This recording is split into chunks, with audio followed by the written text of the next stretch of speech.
We'll be live.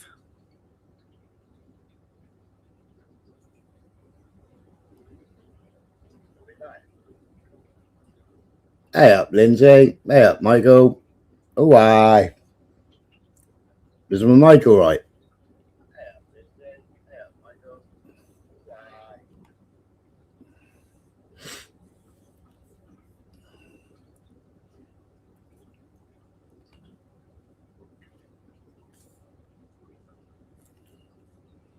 It's only us three here.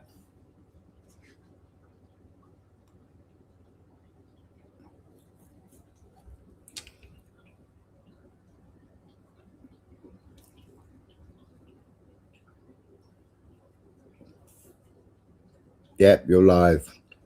These new StreamYard settings. Oi, oi, Freedom. Hello, Daniel. Loud and clear and crisp.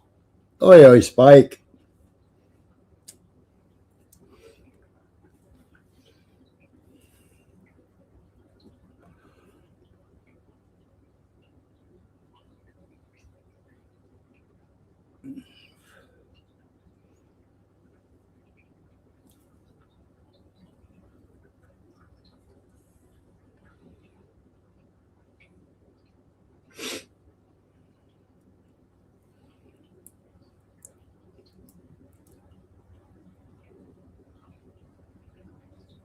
Did you lot get a notification to say I was going live? I think I'm shadow banned, aren't I?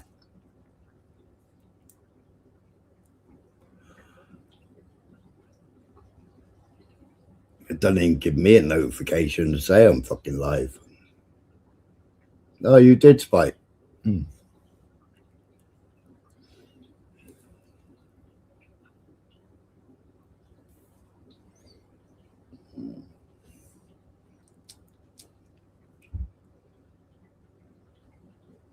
You ain't sub, Lindsay. You got a notification, sometimes you don't. Yeah, I wondered whether whether it didn't give out notifications because of my title.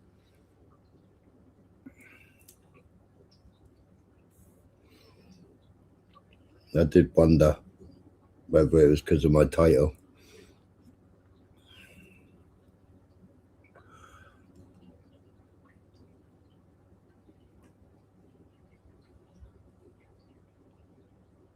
It'll only be a short one. Yeah, you got yours turned off.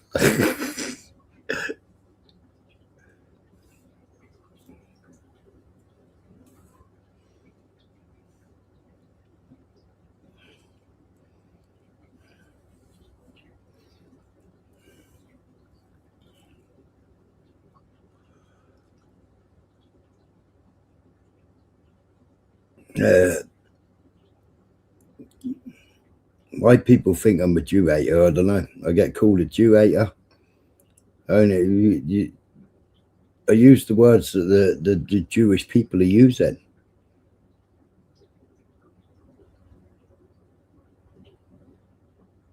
I use their statements. So that's Jewish people calling out what's going on in the world. Not me calling out. Me showing what they're saying.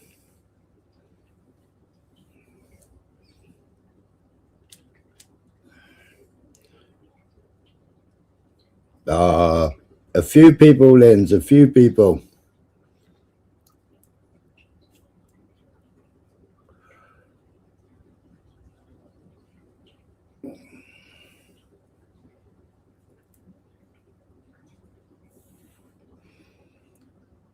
And they think Zionism is what the Google definition of Zionism is.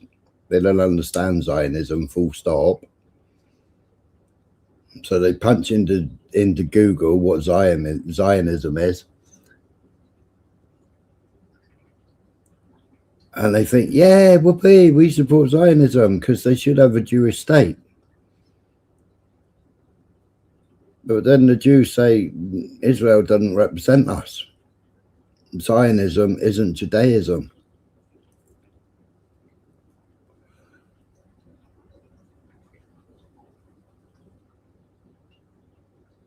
I didn't get called out last night. I had a heated argument. I had a beauty argument. Hello, Maverick. I had a lovely argument, but everything's kosher.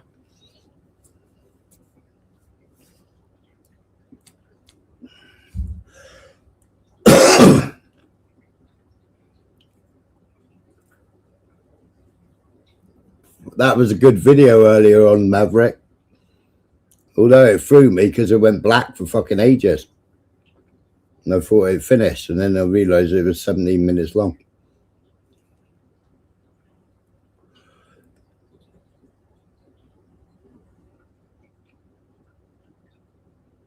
Yeah, what's he called him the first Jewish president 6 years ago. I played that clip on air. And then they had all the Jews standing around Trump this time, stating he's the first Jewish president. I've played that on air. But Ian is a Zionist.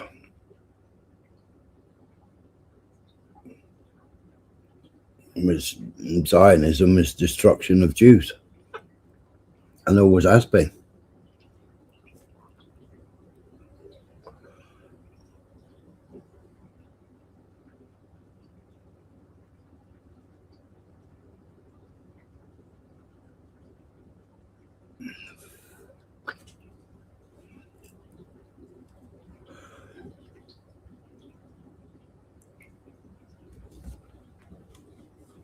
I'll drop a link just in case anybody wants it.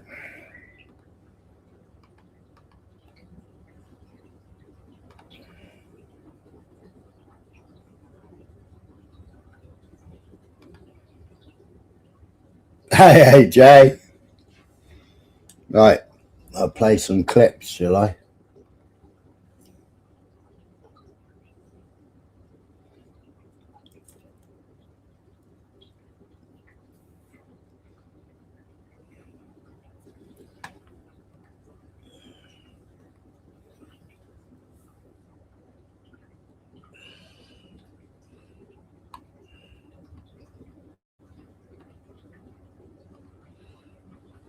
This is why I say I'm not a Jew hater. The day of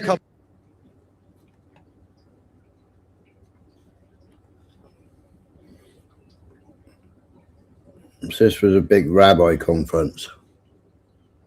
Jews have no nationality and no nation state because unlike all the other umos who exist because of a common land, language, or culture, the Jewish people exist only because they accepted a common religion, because they accepted the Torah from Hashem on Har Sinai. Hayom hazeh niyeh la'om. Today, the day of Kabbalas HaTorah, we became a nation. Within the borders of our homelands, the Torah, we flourish. Outside of its borders, we die. They were Jewish versions of the anti-Semites. They hated Jewishness and they hated Jews. They hated Judaism. Their solution was Zionism. Its goal, to destroy all that makes the Jews in their eyes so weak, so despised, to destroy all that makes the Jewish people so Jewish. And they decided that the source of the problem is Judaism, the religion itself. If only we could get rid of Judaism. I quote from one of their founding fathers, Vladimir Jabotinsky Shein Rishoyim Yirkov. And I quote, "What is a Zionist?" This is what he said. To imagine what a Zionist is, you have to take a Yid and imagine the opposite, the exact opposite of a Yid. And the Zion wanted to repeal and replace Judaism, to replace religion with nationalism. So they obtained a state, and they declared this state to be the nation state of the Jewish people. But the Jewish people have no state. What they created is a statehood. Not my words. They're big Jewish conference words. And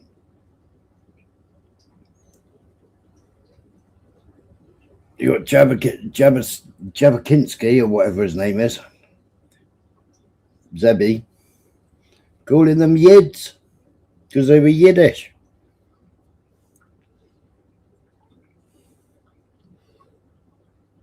That's what they spoke, Yiddish. The Ashkenazi Jews spoke Yiddish. But it doesn't possess any aspect of Jewishness or Judaism. Which they're actually trying to ban in Israel.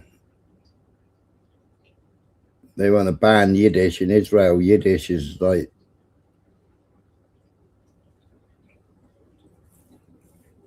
Yeah, exactly that, blunt. In any form or matter. They should stop calling themselves Israel and stop calling them themselves a Jewish state, because those are lies. They can call themselves whatever they want, but they are not Israel, and they are not the state of the Jews.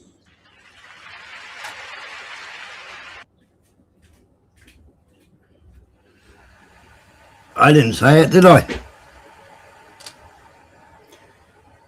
What else we got?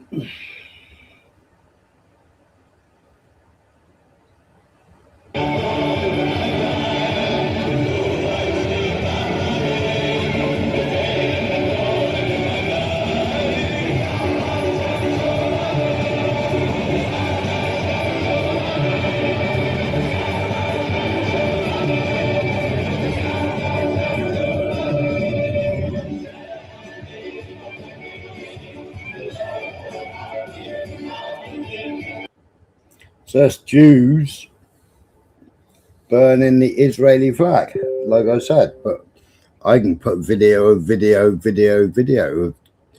Jews burning the Israeli flag because they say it doesn't represent them.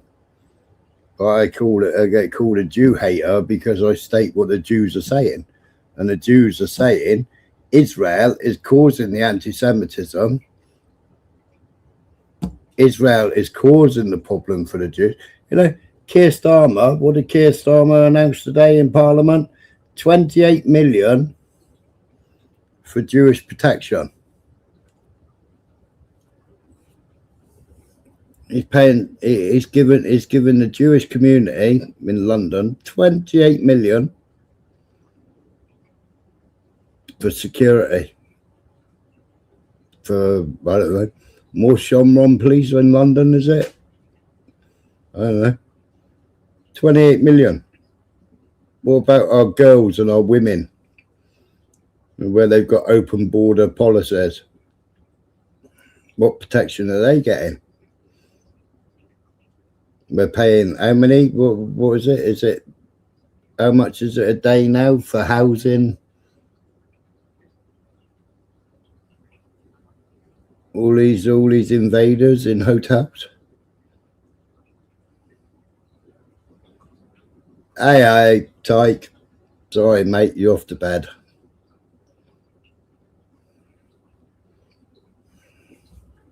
What do you think of that? Taxpayers' money, £28 million.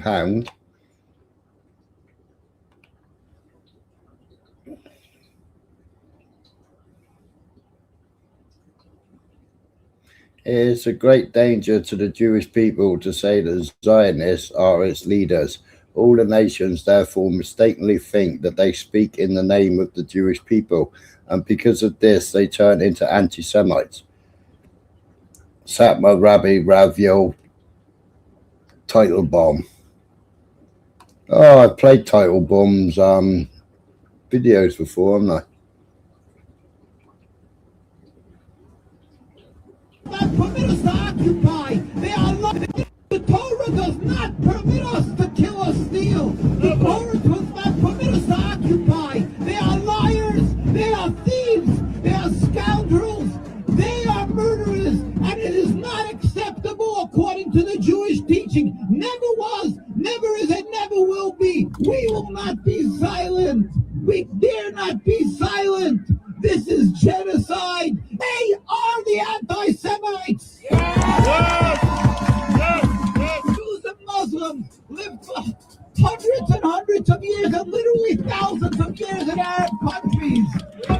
The difference of religion was never an impediment to coexistence. And in fact, it was the Muslims who took the Jews in by the Crusades, by the Inquisition, always took the Jews in.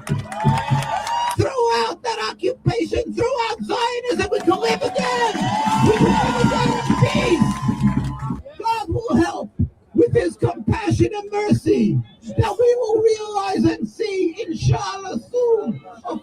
Palestine! A free Palestine! A free Gaza! A free Gaza! Assalamu alaikum. No, they don't think they are, Blunt. They don't think they are. When you ask the Orthodox, they don't think they are.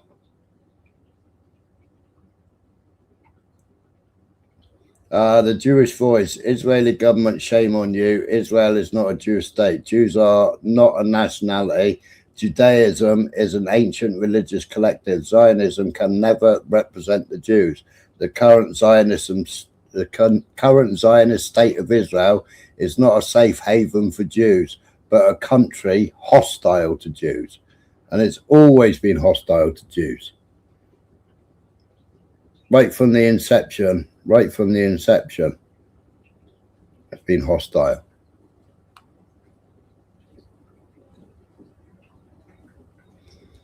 The state of Israel cannot speak on behalf of the Jewish people. The Jewish people have no state, no matter what they call themselves. Herzistan or whatever, Israel is not a Jewish state. Israel is not the state of the Jews. Yeah, Herzistan, that's because it's Herzl.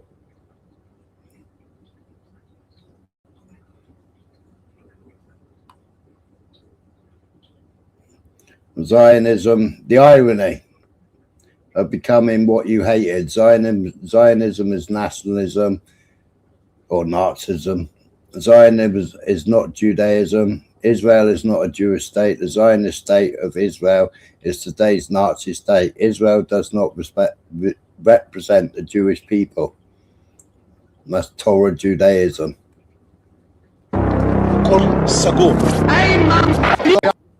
מה שהיה הוא לא מה שיהיה. אנחנו נפעל במלוא העוצמה. So muss ich sagen, diese jüdische Frechheit hat länger gelebt, als sie in Zukunft noch leben wird. נכה בהם עד חורמה. Sondern die Vernichtung der jüdischen Rasse in Europa.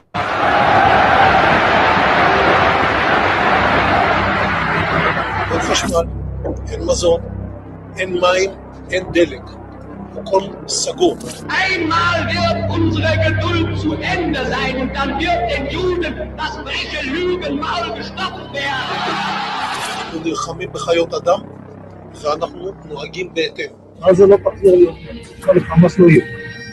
חסל את הכל. You all know these traumas never go away. There's still so many families desperately waiting to hear the fate of their loved ones. Not knowing if they're alive, dead, hostile. Mr. President, are the Israelis operating within the rules of war that you talked about last week being so important?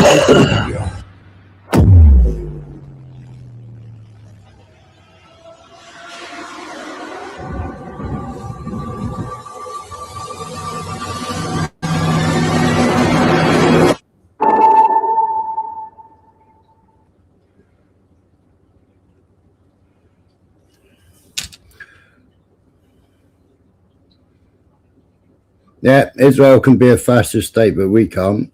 Yeah.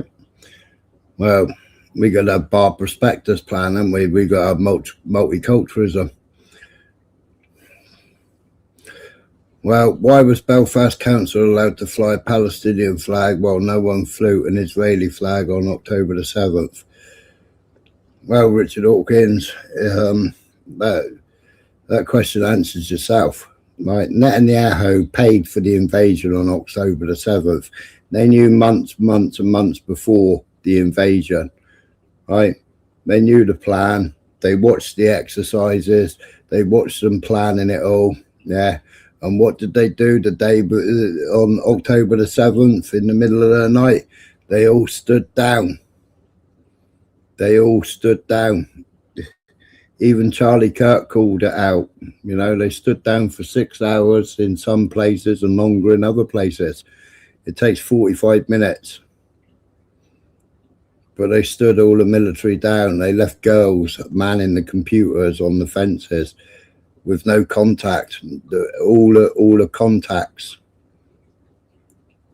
between base to base was all broken, all crashed. They couldn't make any contact out. It's all in the inquiries. You can go and watch it in all the inquiries. You know, on October the 8th, Hamas said, we'll give you them back. We'll give you the hostages back.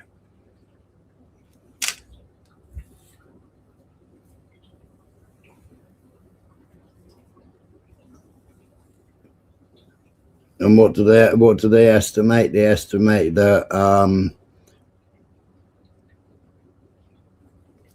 due to the Hannibal directive, the IDF actually killed 1,000 Jewish people. Or how many were Zionists? Most of them were all serving IDF, so they were soldiers anyway, weren't they? It's only small number that weren't serving IDF.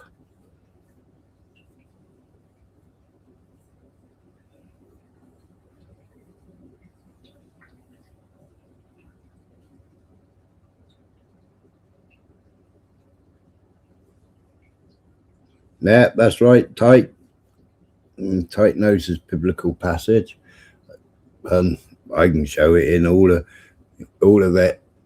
Those who claim to be a Jew and are not.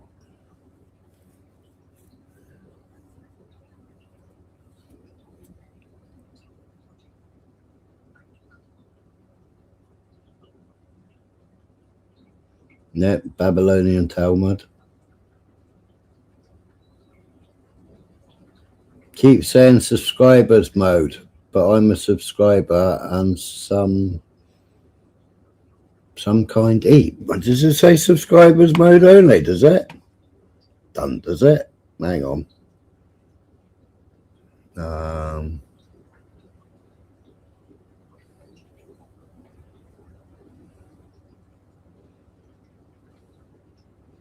Hang on. Stream settings.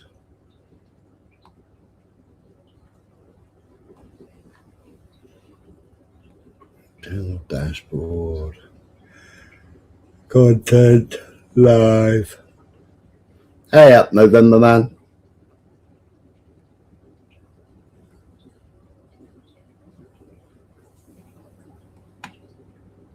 Edit video. Customization.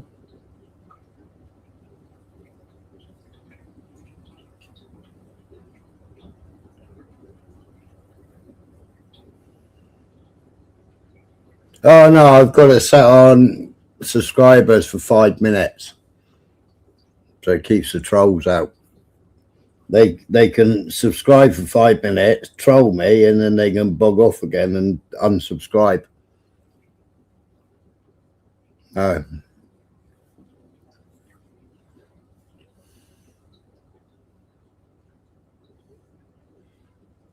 Oh, thank you, Mimi. I did send you a message back because I see you sent me a message. And I sent you a message back because I don't know what you shared, because whatever video you shared has been taken down or made private. I don't know which video it is.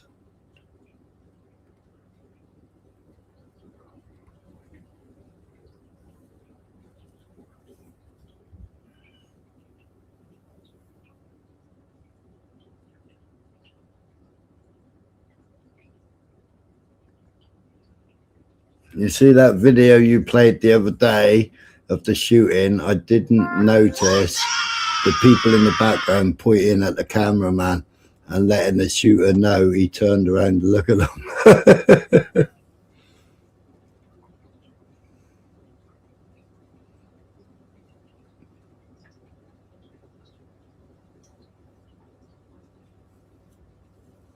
So I don't know how all these people claim I'm a hater when I'm actually using their words. I'm stating what they're stating, but apparently I hate them. I can't hate them.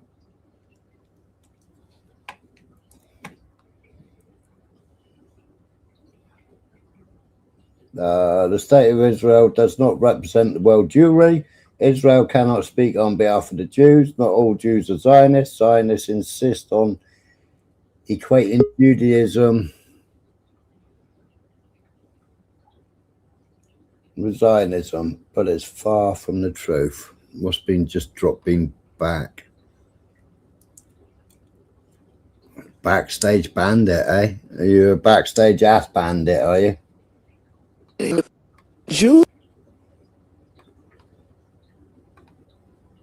Jews live peacefully all over the world.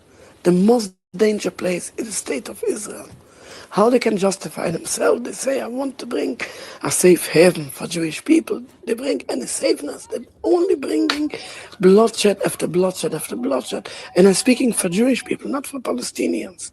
For Jewish people, they're bringing unsafeness. The state of Israel is a rebellion against God, and they will not succeed. They will come to an end. Sooner or later, the only place where there is no peace, even one single day, is the state of Israel.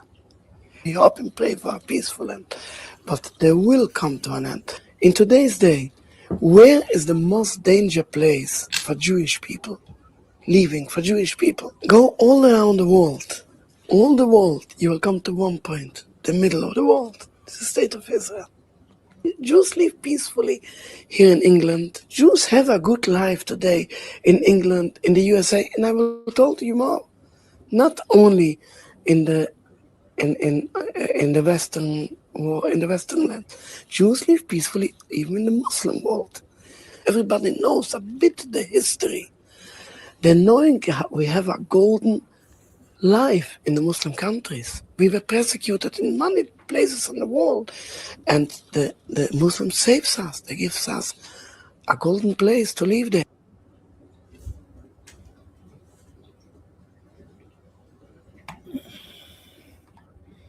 Well, quite a lot of them, Blunt. They call out the Holocaust as well. Quite a lot of them, and then you got Israel calling them anti-Semitic. But Bondi was a complete false flag. Complete false flag.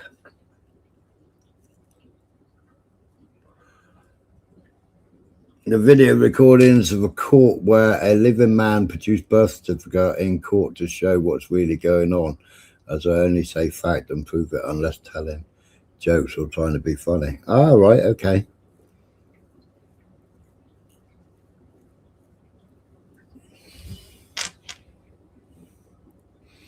American Jews never voted for Benjamin Netanyahu.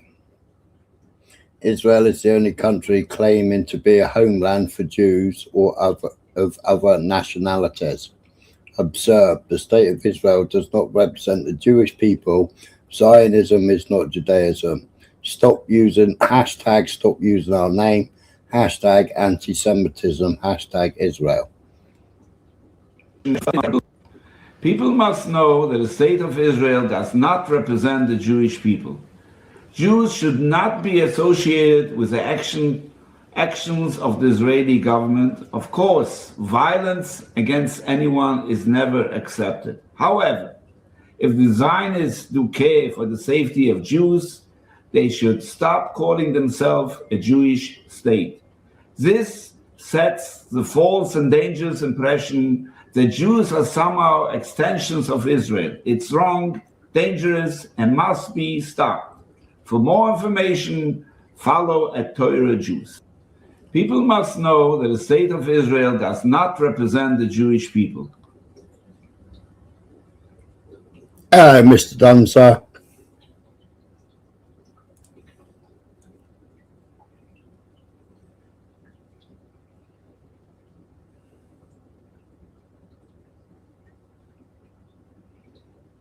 Yeah, they give him loads of money. Blunt, give him loads of money.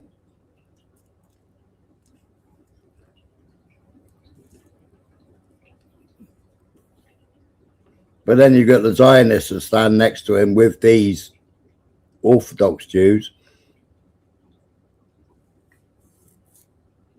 They say he's the first Jewish prime minister.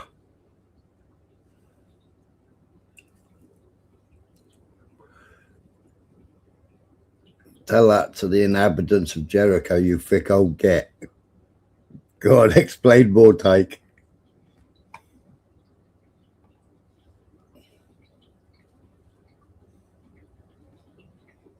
people reach out to me over the last few months. I have had so many Muslim and Palestinian people reach out to me over the last few months saying, you are the first Jew that I've met who supports Palestinian liberation. And beforehand, I really thought that all Jews were Zionists, and thank you for opening my eyes. I've been able to now build solidarity with other folks in the Jewish community. I feel like I understand Judaism better, and I'm really glad that you're a part of this movement. And those interactions have been affirming and beautiful and mutually supportive. Zionists are going around saying, they hate us, they hate us, they hate us, they hate us, they want us dead, etc. And if I am the first Jewish person that these folks have ever met that affirms their right to exist without threat of violence, then they should hate us. I'm not saying that anti-Semitism is acceptable. It isn't. What I am saying is that when the state of Israel purports to represent all Jews and be the global representative for Judaism, and then goes around acting as an aggressor and perpetrating vicious and brutal human rights abuses, it makes sense that people hate Jews. Israel is telling the global community, this is what Jews are like, which is a lie. And then Jews who are outside of Israel or don't support the machinations of the state of Israel have to do the labor of helping people unlearn their anti-Semitism, because not all Jews are Zionists, and we do not wish harm on other people. I'm not saying that anti-Semitism is acceptable. I'm saying based on Israel's behavior, it's understandable. Every time Israel behaves as an aggressor, global anti-Semitism increases. Imagine what would happen to the global perception of world Jewry if Israel all of a sudden dedicated itself to reparations, restitution, transformative justice, and human rights. The universal perspective on Jews would change. I am honored to be in solidarity with you all. I am a proud Jewish woman. I love my fellow Jews, and Israel does not represent me. It does not represent us. The community that we will build, the bridges we are building, is going to transcend the violence that Israel enacts, and we will be standing together on the other side of this.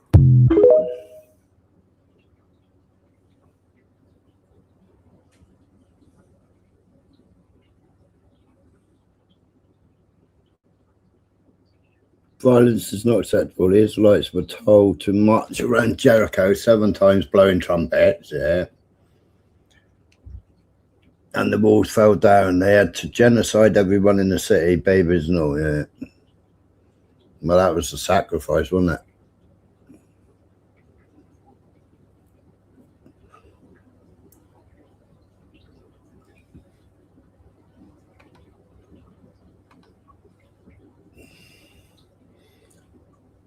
Jews are not Israel, and when the state of Israel claims to represent the Jewish people, we become targets. This is voice of the rabbis. For peace and basic morality, Judaism must be separated from Zionist state power and its exploitation of the Jewish identity. What's this? Piers Morgan. The but is an important but. Piers Morgan and Israel Deputy Foreign Minister Sharon Haskell. I wonder what her real name was.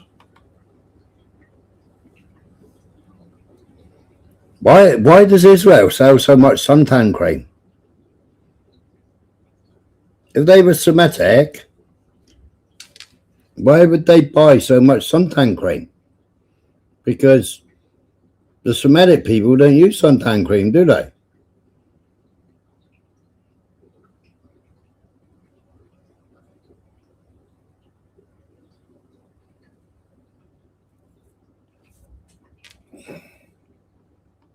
Which is that many people feel that by killing over 70,000 people now, including over 20,000 children reportedly, by blowing to pieces 75–80% of Gaza itself, by waging a 3-month blockade of much of the food and aid and so on in the early part of this year. But through these actions, many people feel that the lives of Jews around the world have been made less safe by the actions of the Israeli government. So before I let you go, I simply wonder if you, as a government, have considered that potential of the actions you've been taking. So the first thing, look, a war is a difficult thing. It's a horrible thing. There's no war without casualties. It's the most violent way to resolve a dispute. And that's why Israel have done everything in its capability to try and avoid a war. And this war was forced on They us. start all the More wars. so, whenever there was a diplomatic path for Israel to try and reach a ceasefire or a deal to return our hostages, to disarm Hamas, Israel always chose this path. It was only when we had no other choice that we chose military means.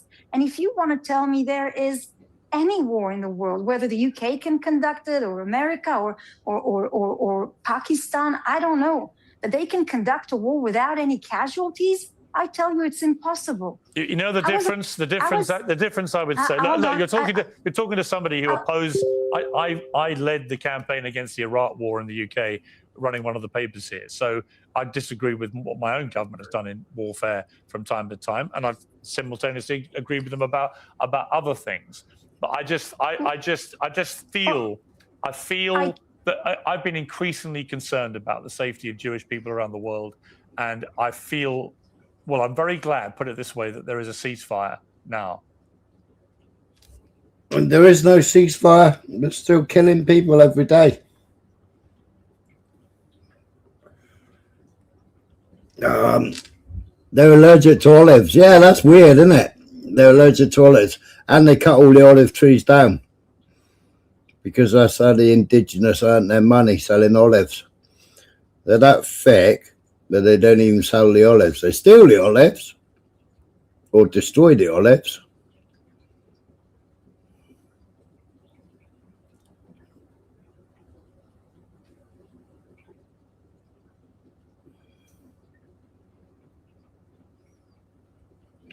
Yeah, declassified Israel documents show from Ben Gurion and co. Ordered Israeli terrorists to poison water wells. Yeah. I've showed videos on there, Soul Glow. I've showed videos on there of the actual poisoning. That weird yellow powder that they tied up in rags and put down the wells. And they were poisoning the wells last year. They were poisoning. But before they poisoned it, they actually got into a settler's well and was actually swimming in the well. And they stripped off, and the settlers stripped off, and they were swimming in the well. And then afterwards, they poisoned it so they couldn't use the water.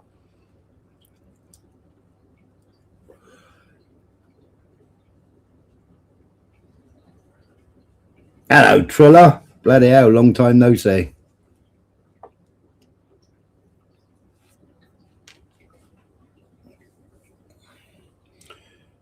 Torah Jews. The very notion that Israel claims to represent Jews all across the world is what endangers us and creates collective responsibility for a war we have no part in. Netanyahu deflecting and gaslighting is what the predetermined Zionist route. And then there's a thing there. Netanyahu blaming the horrible shooting in Australia on Australia and calling to recognise Palestine as a state. Israeli PM.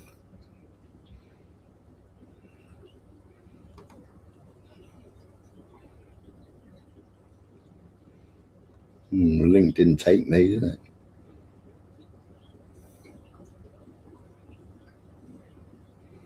Oh yeah, I mean he went to the ICC, didn't he? To see whether they dropped the arrest warrant, and he lost his appeal for the arrest warrant to be dropped. Him and Gallant, is it?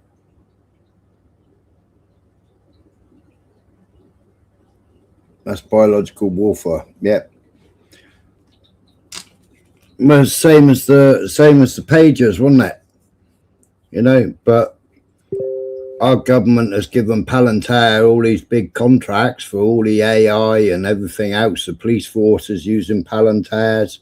The Met Police, Manchester Police, or several other police forces are using Palantir AI software, you know. But when they wanted to carry out the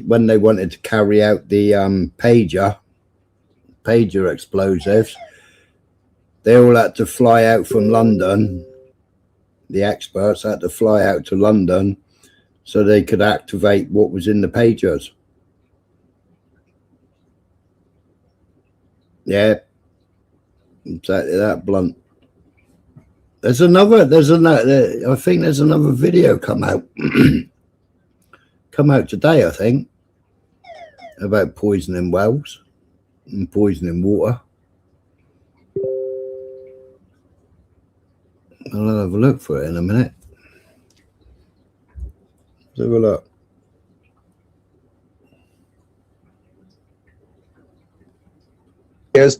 Well, Zionism, Judaism is subservience to God. That's what it's all about. It's a religion of 3,000 years.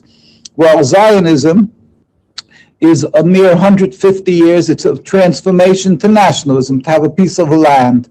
It's a political movement. It's a materialistic movement. It was started by Jews who were non-religious, and they're simply incorporating, using the name Israel, using the Star of David, and claiming that it's a God, it's given to them by God.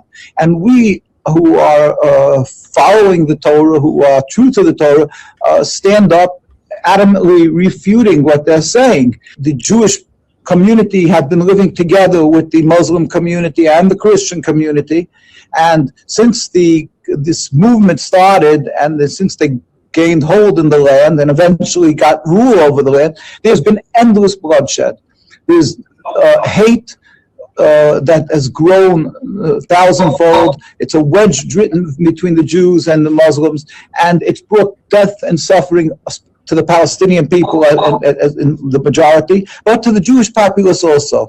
As we see this last Saturday, it was shocking to the world, but the world doesn't seem to take into regard the 75 years that every day almost you have Palestinian death and suffering. But we as Jews do take this into consideration. We say this is clearly a rebellion against God, and it hurts us more than usual because it's being done in our name. And therefore, what's happening today in Gaza, that they're bombing them relentlessly, and they're pointing and they're accusing them of being animals. It's even hard to repeat, and whatever they say of them, of being terrorists, it's all to cover their totally illegitimate occupation. And to that I'll bring a simple proof. We lived together, the Jewish community, for hundreds of years in Palestine, in Egypt, Morocco, Tunisia, Iran. In all the countries we lived and flourished as religious Jews amongst religious Muslims without any human rights groups to protect us. We always lived together. We babysat each other's children, even though we have a distinctly different religion. And it was never a cause of animosity. All that changed is the introduction of Zionism, the control of the land. And since that came, which is not 1948, it's in the 1890s or so, and they started coming in and taking over the lands. Since then, there's death and suffering, the Palestinians and of the Jews, because they are creating this fear, this hate, this estrangement. This is, we can show many pictures how the Jews live together. Anybody old Arab will tell you, and every old Jew, how we used to babysit each other's children, like I say, and help each other. And I've had many stories of people will tell us, and we plead with the leaders today. It's very scary what today we are seeing. And there's assembled 300,000 soldiers at the gates of Gaza. And it's and of course the bombing there, and it's heartrending. There's no words, and we can only again plead with the world leaders and demand that this injustice, this criminality, this suffering of the Palestinian people has to be addressed. It must be stopped, and we apologize that what's being done in the name of Judaism.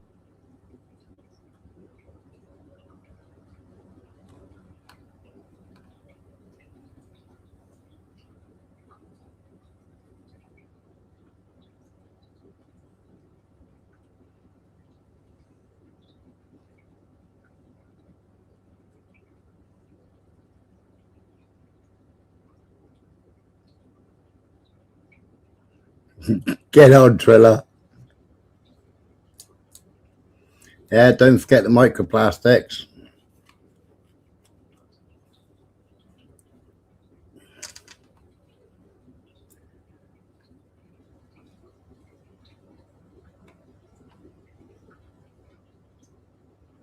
What's this? When drinking was dying, the story of poisoned wells.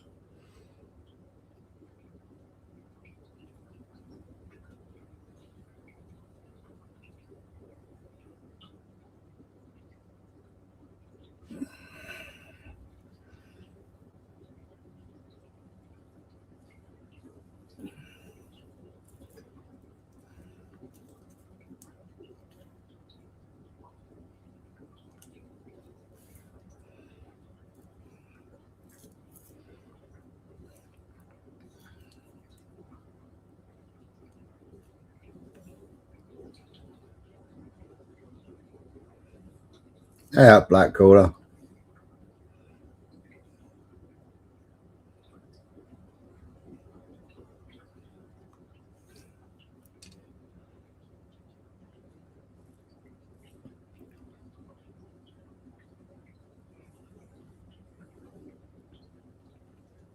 Well, yeah, I mean, look at the Talmud, Blunt. Look at they all quote the Talmud, don't they? They all quote. They spend 7.5 years learning the laws of the Talmud.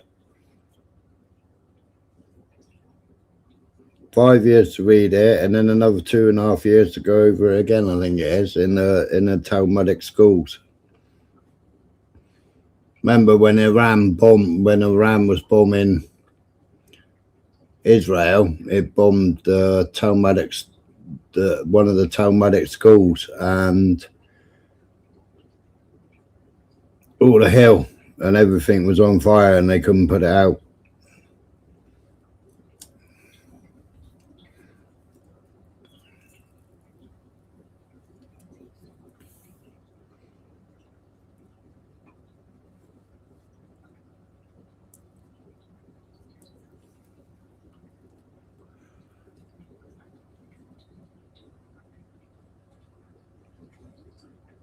I don't know, after Christmas, I'm going to go and interview a few, Blunt.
Against the perpetrators.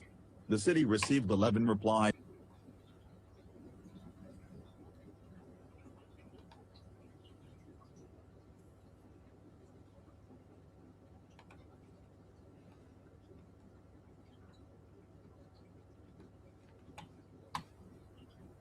I'll play a video about poisoning wells. Who's it by? Cato on YouTube.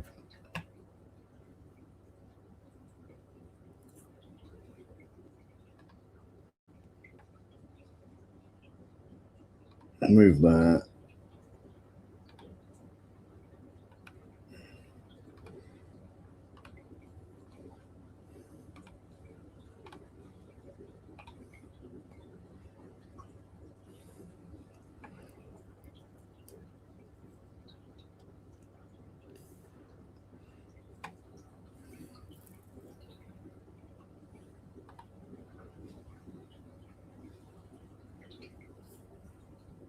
The following confessions are taken from material in the Strasbourg archives.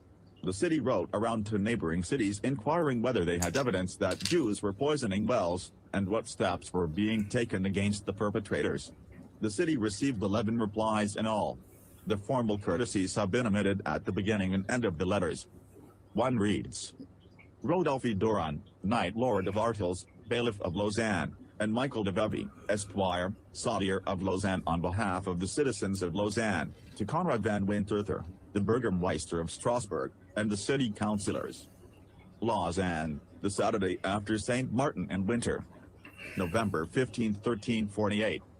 We have received your gracious letters with pleasure, and have accordingly sent you in writing under our seals the confessions made by a Jew called Bondi. He was condemned to be set on the wheel, where he survived for 4 days and nights. While he could still speak, he held unvaryingly to his first story. And we have informed you that the lordship of the Count of Savoy, many Jews, and Christians as well, have confessed to the same appalling crime. Accordingly, they were condemned to punishment by burning and impalement. The confessions they made have been communicated to our friends the officials and councillors of Bern and Fribourg gave their request. With regards to the confessions in Savoy, another reads, the Castellan of Chillon, deputy of the bailiff of Chablis there, to the officials, councillors and citizens of Strasbourg. I understand that you want to know about the confessions of the Jews and the proofs brought against them.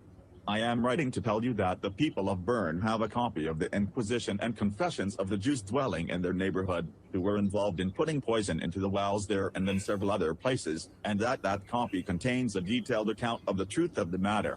Many Jews have been tried after being put to the question, or, in some cases, making confessions without it and have been condemned to be burned. Some Christians, to whom Jews gave poison for use against Christians, have also been put on the wheel and tortured. For the burning of Jews and torturing of Christians has gone on in numerous places within the county of Savoy. May God keep you.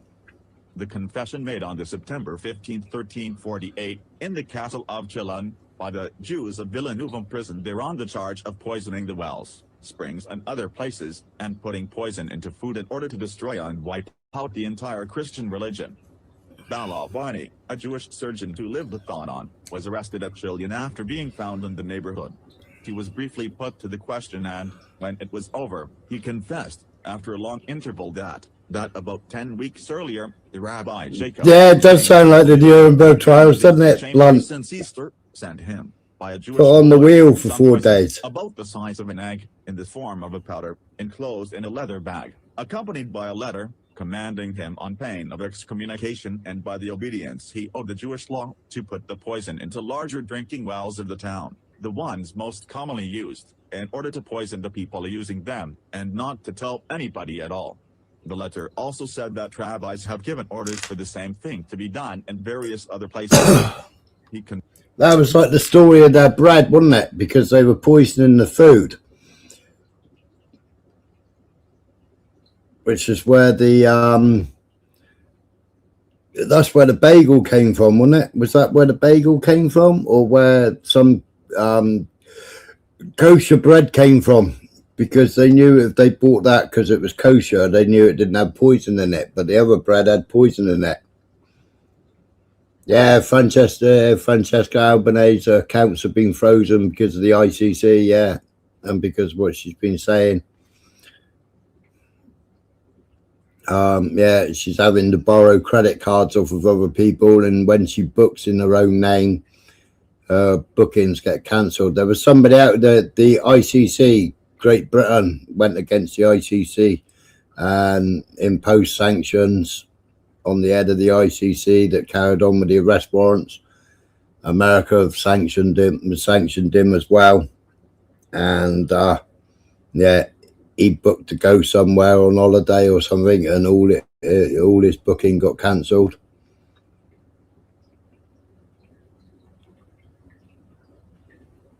And Great Britain said if you carry on with the arrest warrants, they're going to defund them and sanction them, and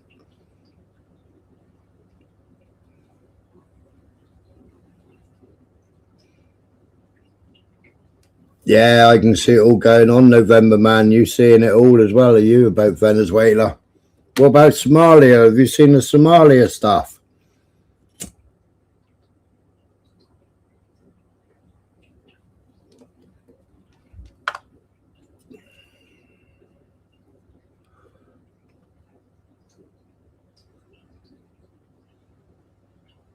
Yeah.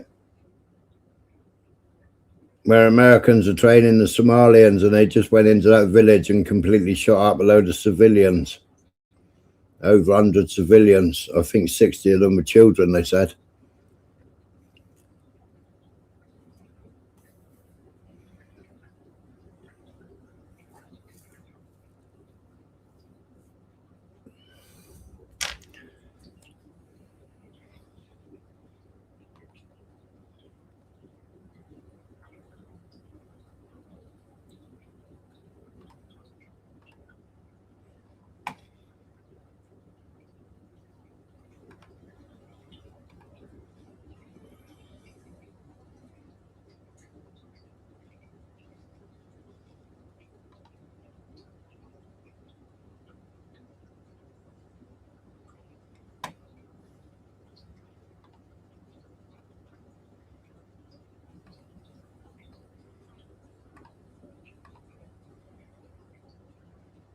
That car was in upstate New York, CX-5 all-wheel drive. State of Israel and its actions do not represent Jews or Judaism. Yeah, Sudan, Nigeria, Mali, Somalia. Yeah, I was talking to Zara about it last night. And Africa. But what he's been doing over there is absolutely amazing. He's kicked them all out. He's told the IMF to fuck off.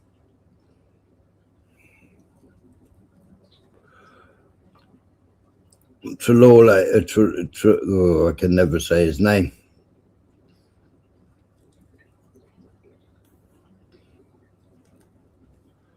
Traore. No, I can't say his name. It's a tongue twister.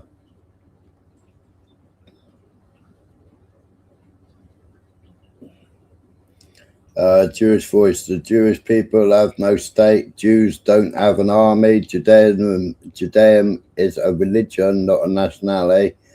Israel is not a Jewish state. Israel is not the state of Jewish people. Israel does not represent the Jews and does not speak in their name. Israel is not a Jewish state. What's he saying? We want everyone to know that the Jewish people are a peaceful nation, peaceful people.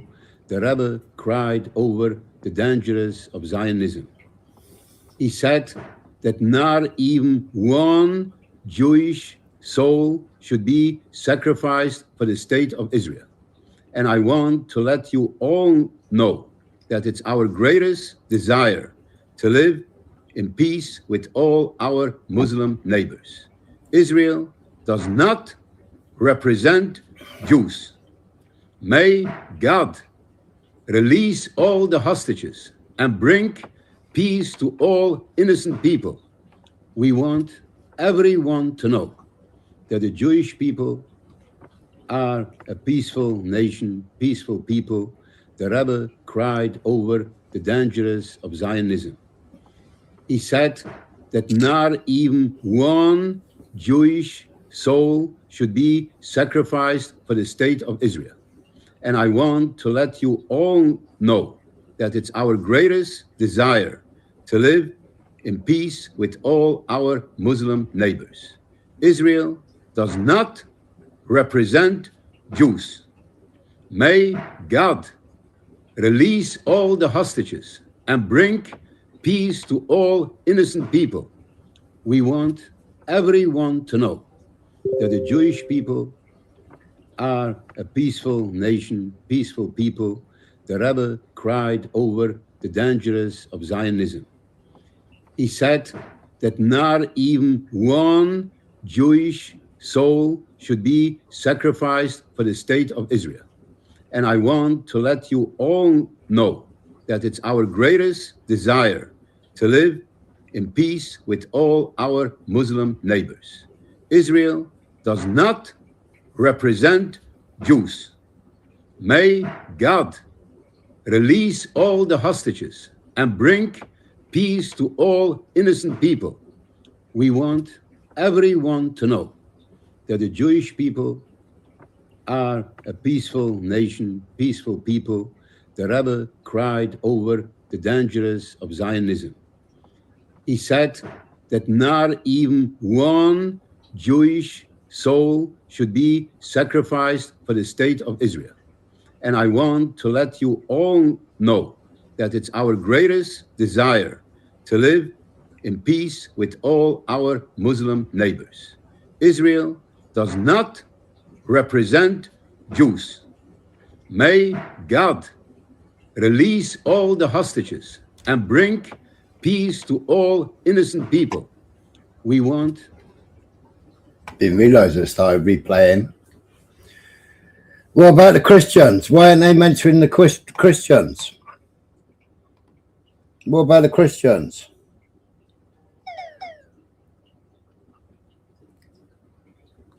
Israel is a fake state, not a Jewish state. Israel cannot represent Jews. Israel can only represent Zionist murderers. Palestine was a safe haven for Jews before the establishment of Israel. But the Zionists came and disrupted this peaceful environment. Wherever the Zionists go, they cause subversion and chaos. That's by the Jewish Voice. We played that one. Israeli government does not represent the Jewish people in any way. To say that Israel is a Jewish state is anti-Semitic concept. Jews don't need a country. Israel is a political entity established in 1948. The Jewish people is an ancient religion. What's this? Yeah, it's loud. Well, there's so many people make so much noise. It's all screaming. All right, Tom London, I am Jewish. Israel claims it represents all Jews. It does not. The apartheid, the occupation, the genocide are not in my name. Worldwide, millions of my fellow Jews say exactly the same. Shame on Western media for not reposting this. The wars, actions, and agendas of the State of Israel is by no means a reflection on the representative of the Jewish people. Israel is not a synonym for Jews or Judaism. It is a political entity created less than 100 years ago. The Jewish people are religious collective belonging to many nationalities around the world. Israel is not our country, nor are their leaders our representatives. The very notion that Israel claims to represent Jews all across the world is what endangers us and creates a collective responsibility for a war we have no part in. Netanyahu deflecting and gaslighting is what predetermined Zionist route.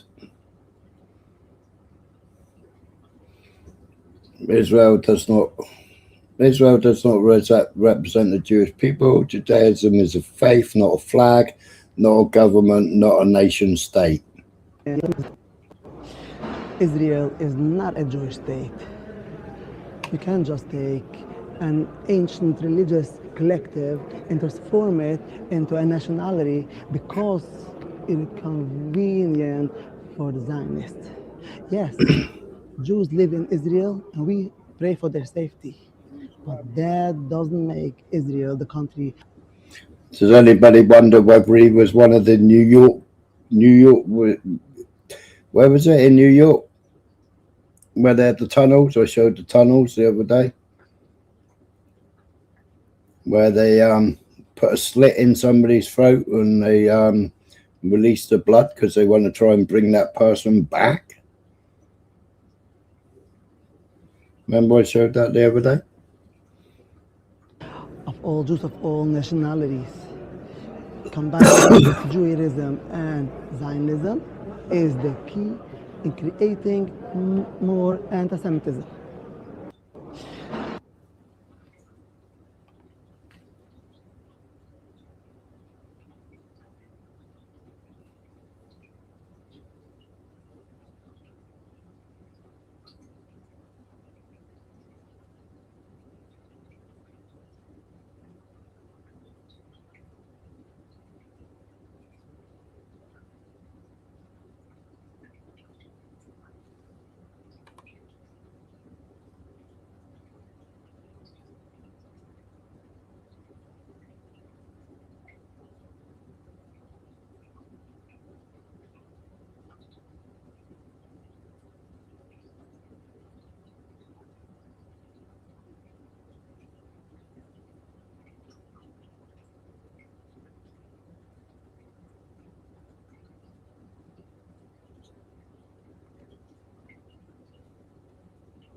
What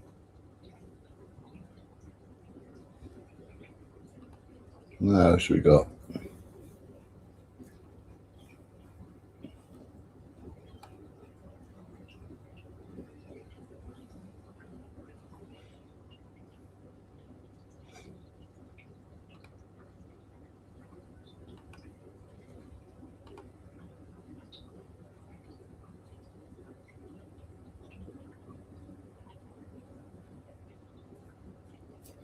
Now heading for a very important visit to Washington for a third meeting with President Trump since his election. We will discuss strengthening the historic alliance between Israel and the United States, the achievements against Iran, Hezbollah, Hamas, and also the great opportunities before us to expand the circles of peace. I'm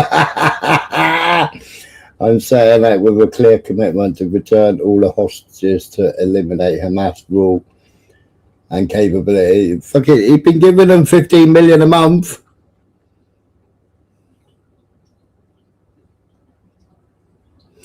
Yeah, I've got quite a lot of history on that, Blunt. Do you want me to go through the history of that and how the Zionists use the Jews?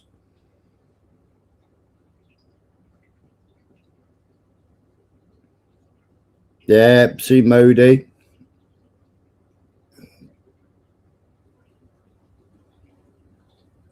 Yeah, see that bird nest.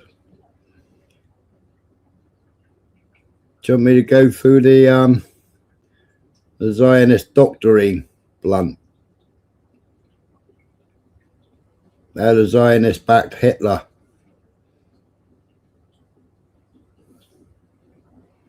Beth wants to know, she's hardcore. Is anybody coming up? You coming up, Michael? Because I really need a pee.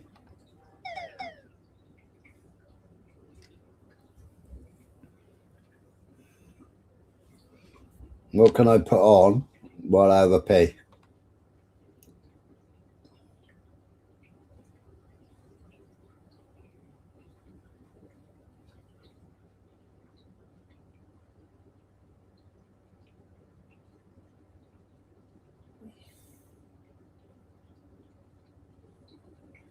Oh, what's this? Bondi massacre investigation. Citizen journalists worldwide were exposing the false flag attack, the murder of innocent Aussies who carried it out. Who carried it out? Oh, it's a McIntyre. Welcome back live to the McIntyre Report. Jamie McIntyre here, Chief Editor of ANR Studios. Follow our 24-hour headlines, ANR.news. A lot of interest around the world on the Bondi massacre. Who was behind it? What does it mean? How do we stop such things as this in the future? How are you enjoying your new house, Beth? Are you all moved in now, unpacked, all ready for Crimbo, are you? How's your hubby?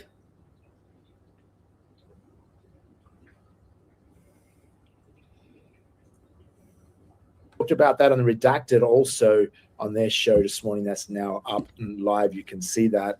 But as I covered before on yesterday's show, is that who is behind this? Well, the first place to start in any investigation, especially of mass murder, this is mass murder, is to look who is the prime suspects, who has motive, who has capability of doing this, of pulling off an organized an attack like this. No lone gunman story here, like it's just a random and someone just decides to go down, with a gun in Australia, which is very hard to get, assault weapons, and stand around for 20 minutes knowing that no police will shoot them and shoot a bunch of people. That just doesn't happen randomly. Very unlikely, but it happens if it's pre-organized, pre-planned by state actors, as we found out. So who has a pattern of history, not just motive and capability, but who has a pattern of history of behavior that has done assassinations, global terrorist attacks, and massacres around the world? Now, if anyone is not following fake news and doesn't believe fake news, does anyone still believe what the fake news narrative is? Now, even if you're not a geopolitical expert and don't know how the world really works, all you have to do is go watch fake news media briefly. Whatever they're telling you, you can bet the exact opposite is true. So as we said, why we predicted right up front, even before we started the Australian National Review, started the investigation into who's behind the Bondi massacre, we were able to put up $1 million challenge, like we often. I wash my hands, don't worry about it. can do to call out the BS that's out there, because talk is cheap, right? To put up $1 million and say anyone wants to challenge us, we already can predict accurately and willing to bet $1 million that we know who's behind this. Now, we're not gamblers. We just know if you could go to the casino and get a 95% odds of winning and being right every time, then of course you would roll out $1 million and make money 9.5 times out of 10. That's why we're confident with that, is that we put up $1 million to challenge any BS fake news journalists out there, any state actors that really come on, challenge us, take our $1 million off us and prove us wrong once and for all. We've been doing these. It was quite sad listening to PMQs earlier. It's like, wow. You know, you can see them reading off their scripts, listening to PMQs. How come, like, all of us can see exactly what went on? They put up $1 million. How can everybody else see what's going on? But our government, you know, because they got to play by the script, don't they? You know, because they're bought and paid for by the Israeli state.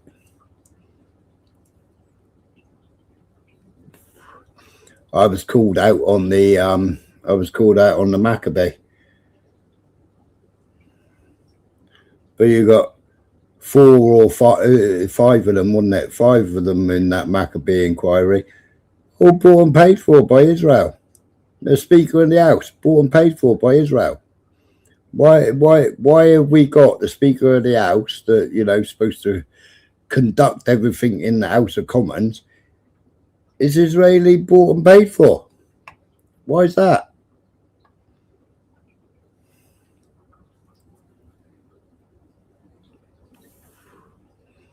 Oh, all right, November man. I'll have a look in a minute. I might play it. What's he put up? I saw he put something up yesterday, which was a lot longer than his normal one, but I haven't watched it yet.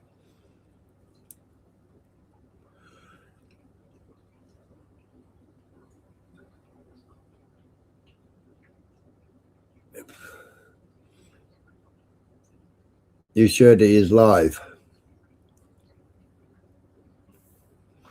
He's live now, is he?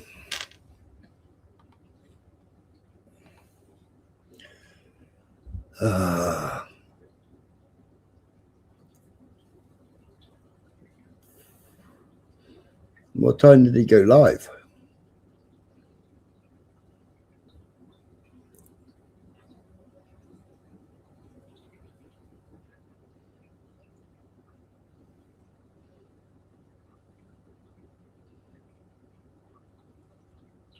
Jimmy Dord, he don't normally strike.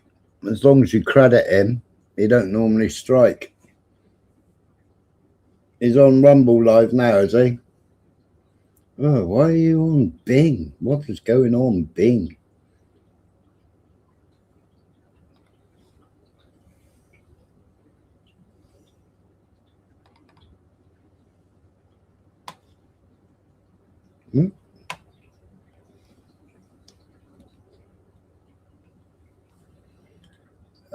Rumble.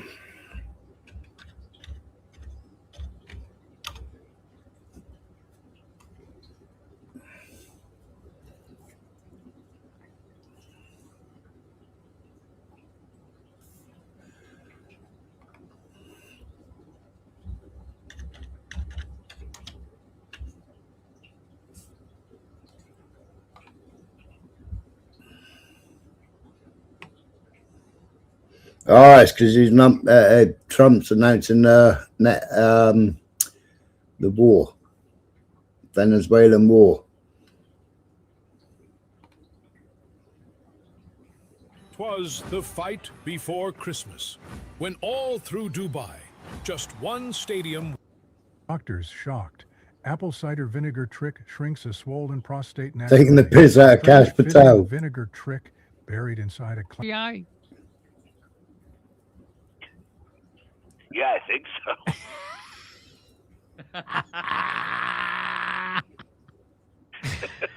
What makes this individual a person of interest? Well, we found surveillance video of some dude walking around looking at stuff that had a lot of shit on. He was kind of fat. We're like, Who knows? Maybe it's this dude. That's it? No forensic evidence? I don't know. What should we be looking for? I don't know either, but I'm not the head of the FBI. Well, then why don't you go bother whoever the fuck that is? That's you. Fuck. That's right. God damn it. Still like thinking in, you know. Look, we will find.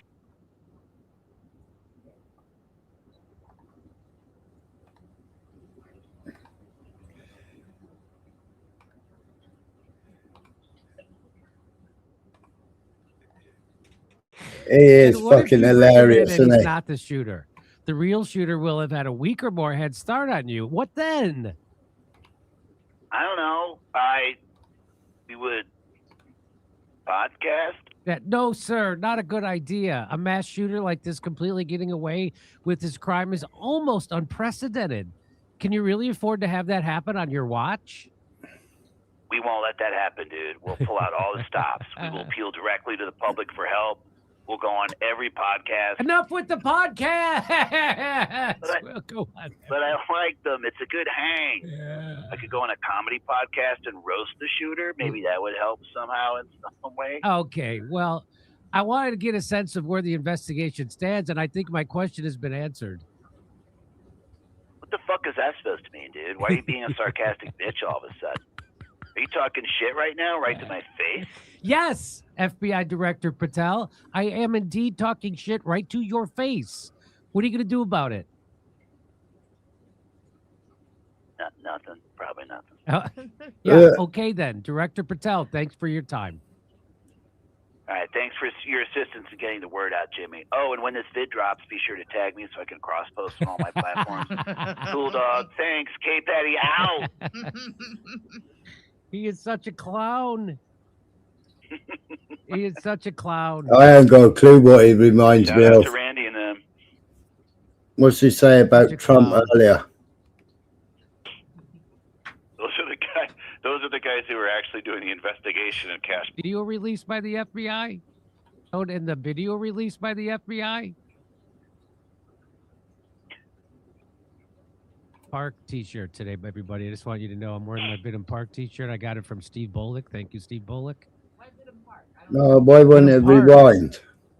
Is where I grew up. A half a block away from Bidham Park. I spent most of my youth in Bidham Park. What's weird is that the shooting in Australia happened near a place called Archer Park, which the park over from everybody's neighborhood, you either went by the parish, which mine was Our Lady of the Snows, or you went by the park. And so when people would ask me where I'm from, I would go Vidham Park. And then the one park over was Archer Park. That was also showed up in the Australia thing. Archer Park. Did it not? Yes. Anyway, I'm pretty sure. Yeah. Anyway. And there was a bit of a friendly rivalry between Archer Park and Vidham Park, by the way. I hung out with Chris Martz from Vidham Park. I mean, from Archer Park. And then I hung out with a lot of people from Archer Park. So you were always crossing. We used to hang out. We used to hang out on Sharon Green's porch. That's what we do. We hang out on people's porches. Anyway, that's really all the people I remember from Archer Park. Oh, John. What was his name?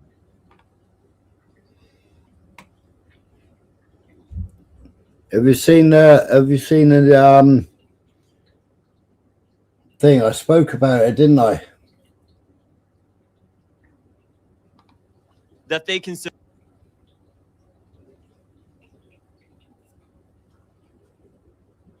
Urban's hero.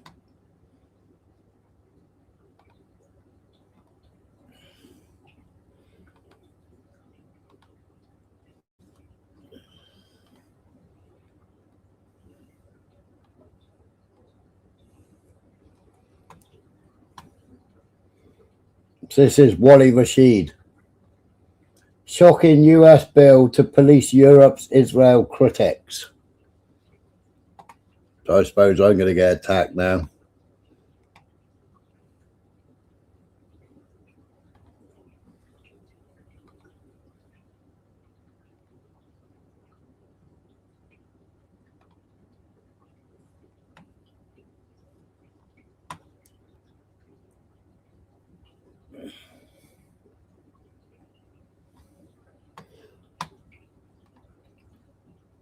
So we got a new thing. Government announced it as well. All just before the Bondi.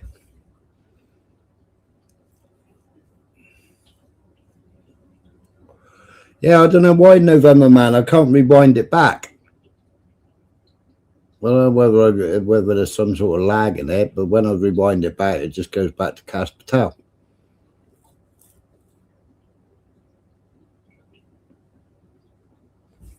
But this is a new bill. Wally Rashid. Hello. Hello. Hello. Have you heard me speaking about the new US bill that's going to police Europe? Yeah. Yeah, I will do in a minute, November, man. I'll go on YouTube in a minute because Jimmy Dore is brilliant. You can't rewind that either. Oh, can you not? No. Ah, Jimmy, what have you done? But apparently he put out a good video. It was longer than his normal videos yesterday.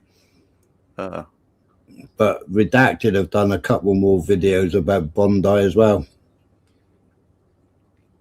I mean, I like to know about his videos. You can't rewind his live. Yeah, the guy that put out the $1 million. Have you seen that bloke? I think he's over 2 million now. They did a GoFundMe for the bloke that wrestled him with the gun. Yeah. That Netanyahu said was a heroic Jew. Yeah, they've done a GoFundMe now. He's got over peak traffic on AI clips. Clip generation is experiencing high demand. You may notice longer processing times on occasional timeouts. What? Peak traffic on AI clips. Clip generation is experiencing high demand. You may notice longer processing times on occasional timeouts. What's that come up? Posted 0 seconds ago. It's just come up in StreamYards.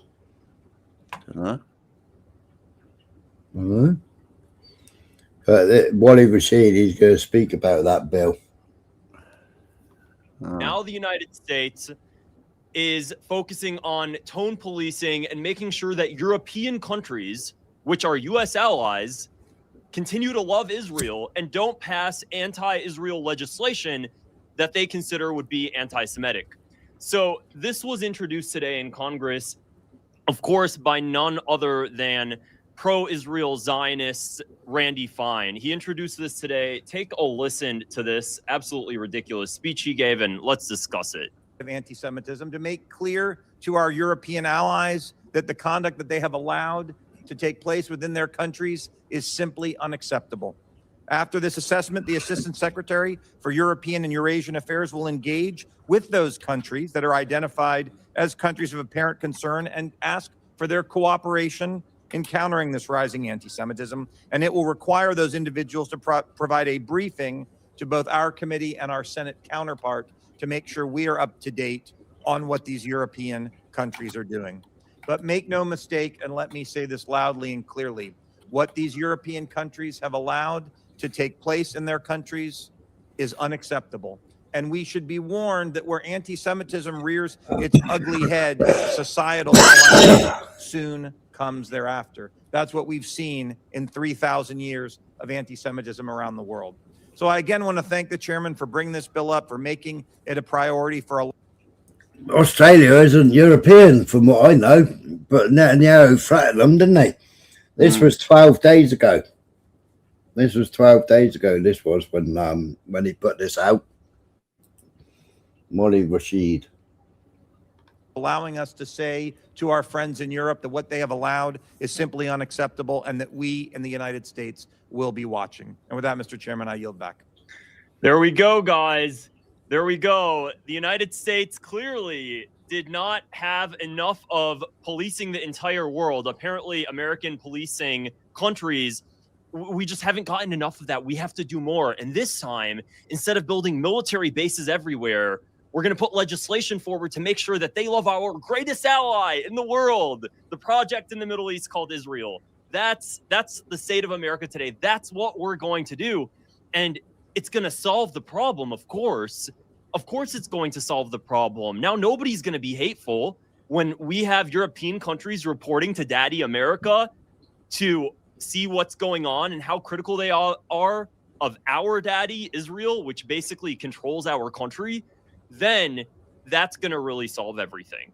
That's going to solve everything. So why do I say that this bill is basically going to be pushed just to manage and make sure that European countries are in alignment with Israel policy? Why do I say that? Well, it's because of the fact that how do you think that guy defines anti-Semitism?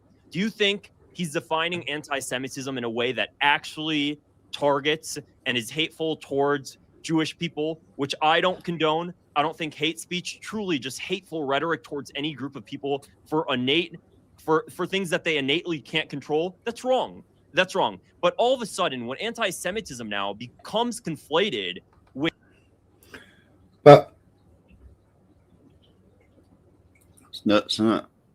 How can we, right, so you can hate speech on the white person, you can hate speech on the black person, you can hate speech on colored people, you know, you can, what they got, Islamophobia as well, right?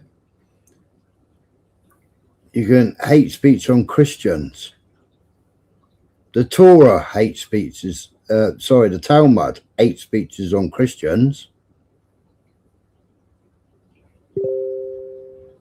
But the only people you're not allowed to criticize is Israel or a Jew. Well, what if Jews are criticizing Israel? They then become anti-Semitic, do they?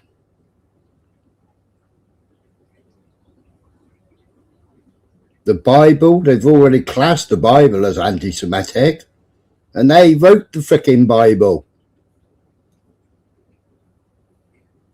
But they class it now as anti-Semitic. They want to put a warning label on it for anti-Semitism.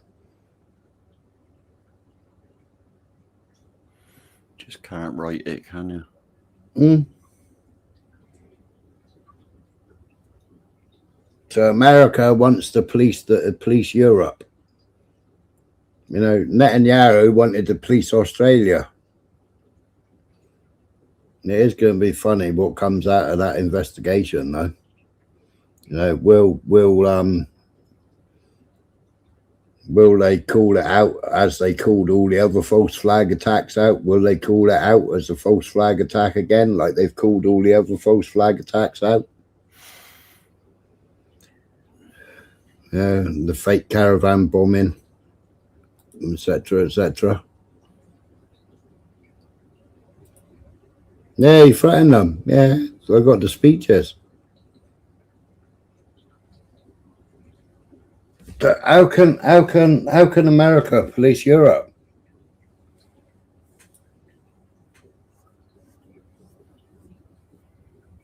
I noticed today that they 28 million pounds. Starmer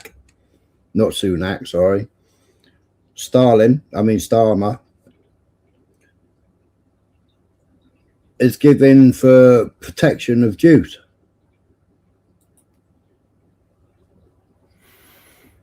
What about stopping all this riffraff coming into the country that's being paid for by Jewish donors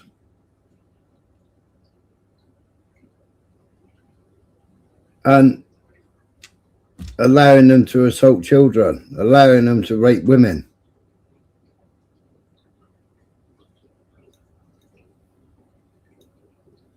Yeah. What about that? I mean, if they were going to use a military base, I see that they've I can't remember the name of the woman. They were going to use a military base and they were going to house them all in this military base again. I can't remember what the military base was called.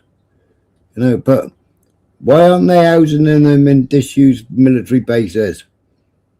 You know, and why aren't they keeping the gates shut? Why aren't they having security in there stopping them from leaving? You know, why are they letting them in hotels? Why are they giving them an Aspen card? And why are they letting them walk free in public when we don't even know who they are? You know, when they left France, they were living in tent city in woods. When they were in for the Ukraine, what's he called? What's the country called next to Russia? Putin and him are really good friends. Oh, what are they called? Everybody went to the border because they were all trying to get into Poland. Sorry, next to Poland, not next to Russia. Oh, what are they called? Russia's ally. What are they called?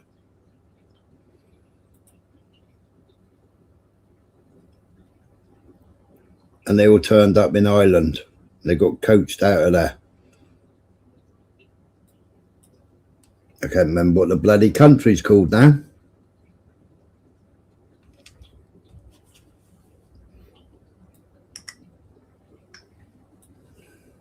Belarus, that's it. Belarus. See, November man knows.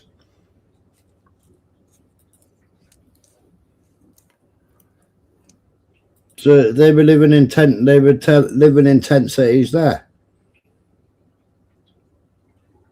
So why, when they come here, why we put them all in 4-star hotels and just let them mingle with the general public? If I skipped on a boat to France or skipped on a boat, even if you go and try and land fish in France, you know, you've got to have your passport with you. If I skipped over there and didn't have a passport, I'd be put in jail. Yeah, exactly. It's what I've said all along. Why have our own people got to go through passport control to go in and out the country when they can just swan in on floating rubber? Get their ASPEN card. I don't know how much, you know, given the government have decided to put wages up, you know, national minimum wage, blah, blah, blah. We got the highest unemployment this year than what we had since the pandemic. Right, and they can't figure the fact out. They cannot compute because none of them have ever been fucking businessmen or women. You know, they've always had silver spoons. They're in the club. Yeah, they don't even know what fucking going shopping means.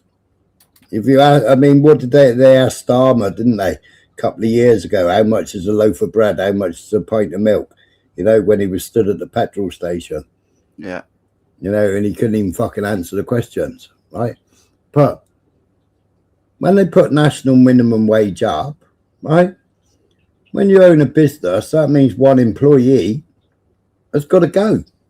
Yeah. If you've got 5 employees, yeah.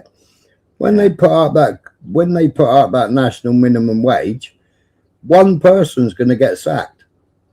Yeah. If you've got a huge business employing hundreds of people, there's going to be more people sacked. Because what can you do? Hello, Max. What can you do? You put up national minimum wage, right? Yeah. So the business has got to either sack somebody, put their prices up to cover the cost. At the same time, your electric's going up, your gas is going up.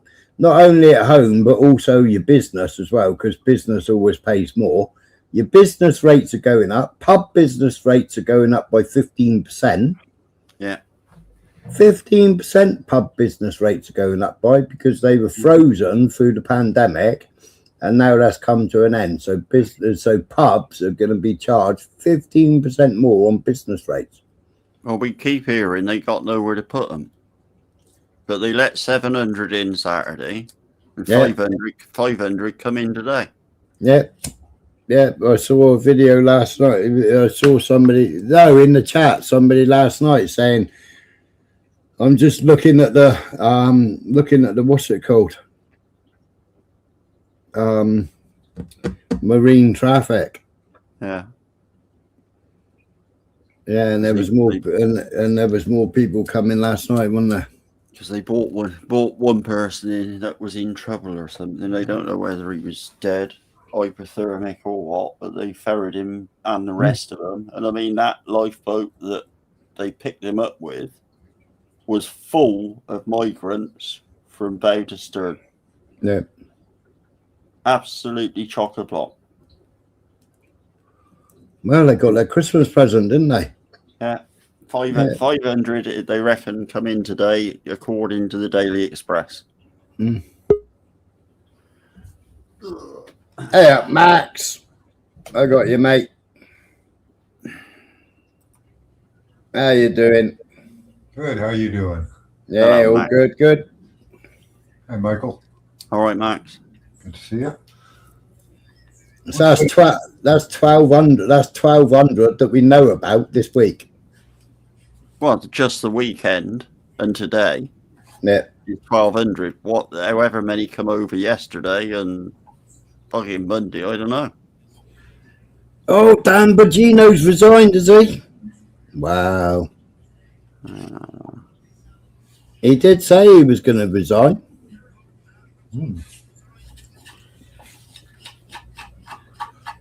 Take it that's good, is it? Yeah, there's a lot of Republicans resigning as well.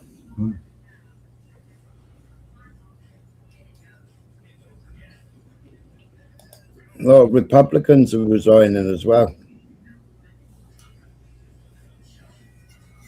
Yeah, who do they get to replace them? Somebody less scrupulous, you know?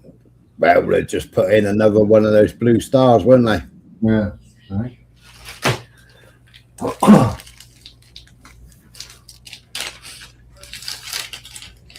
Have you seen this, Max? This is the new US bill to police Europe's Israel critics. Oh, isn't that nice? I'm guessing as you grab the link, you must have seen some of the live that I was doing earlier. A little bit. Yeah. Government figures. The first half hour, and then the first. 30th of December. Yeah. Got the Jewish party talking about Zionism and stuff. Yeah. 13th of December, 737. 14th of December, 52. None on the 15th. 74 on the 16th. And 500 odd today. Yeah. When I ended my live, I watched a bit of Ammer's 2 Up, 2 Down. I watched a bit of him. I think that I rewound his live a bit, and I think there was 28 people was there. Smoker. He leaves in January. Good on him. But I wonder whether he's going to call it out, because I know he has been calling out. It'd be good if he starts doing his podcast and calling out what's been going on. Dan Bongino. I think there was 28 put in silver taxis, minibuses. And they were being shipped, I think, for 3 different places in the country. They were being shipped all up north. They were being shipped to in taxis. One of the guys, he asked one of the guys said he was Palestinian. So they're making their way from Palestine now. But then in PMQ's questions. Or that's convenient to say. Yeah, but I saw in PMQ questions this morning, there's more Palestinians going to be coming to the UK now to carry on their education. So because they're children, so they're going to school and going to colleges and universities to carry on their education. So because they're children, does that mean then that their parents are going to come with them? And obviously we know that they've already been evacuating where Israel will let them take people out. That girl, because I've got to go back into my live, I had to take my live down last night because obviously it showed that girl that had her jaw ripped off. Yeah. I never jumped past it. Well, I know she's had umpteen surgeries so far, and she's looking quite normal-ish now. Yeah, she's had umpteen surgeries she's been in for to have facial reconstruction.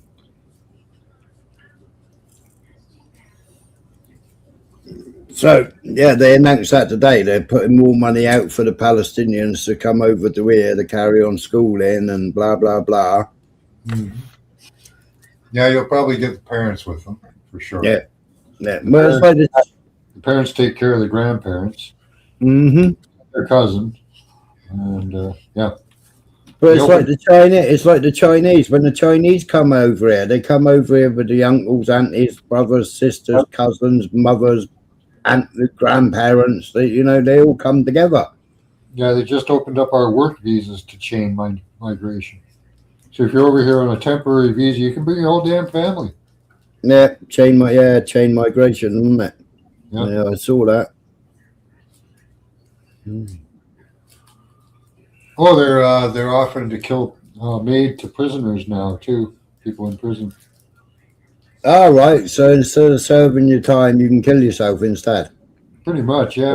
Or you can end your existence. You can press the delete button instead of serving your time. Yeah. You can have 5 years of being ass raped, or you can, kill yourself or off yourself, whatever.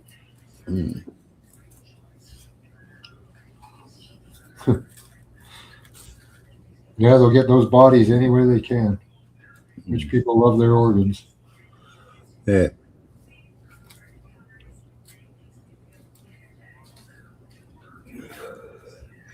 So, if repeating what the Jews are saying, that doesn't make me a Jew hater, does it?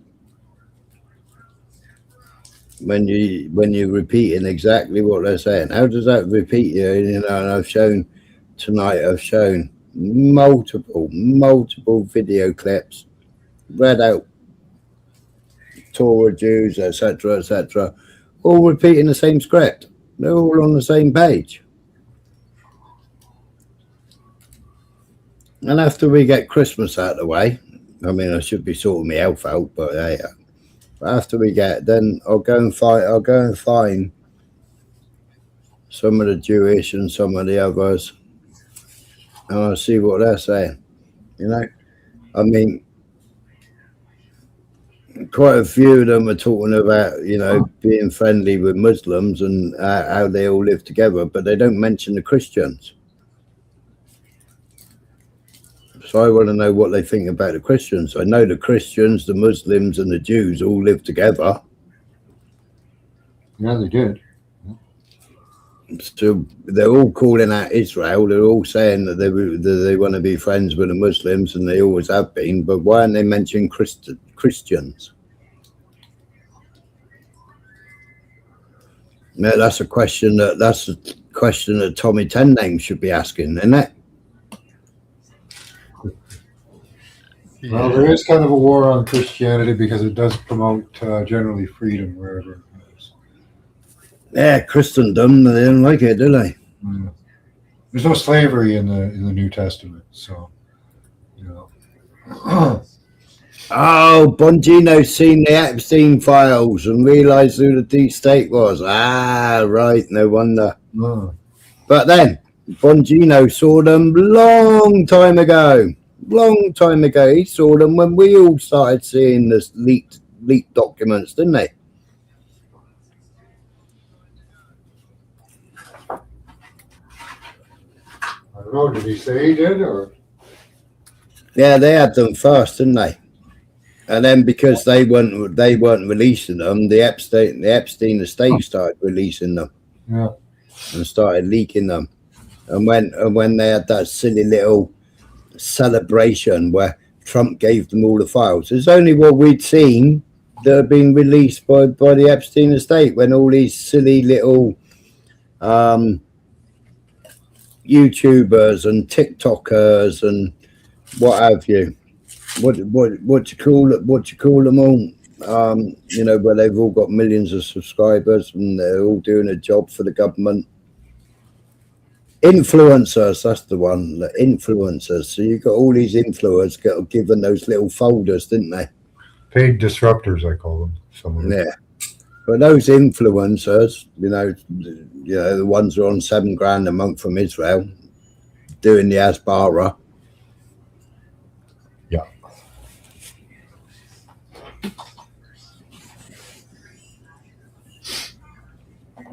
It's good money. Mm.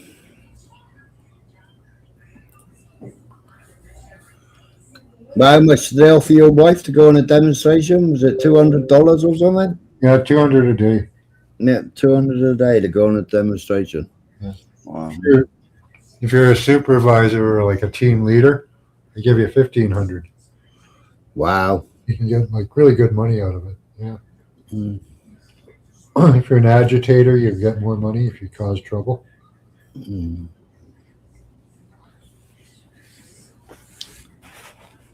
And yet, when we had the COVID and when they completely shut down Canada, even the GoFundMe money was suspended, wasn't it? Yep.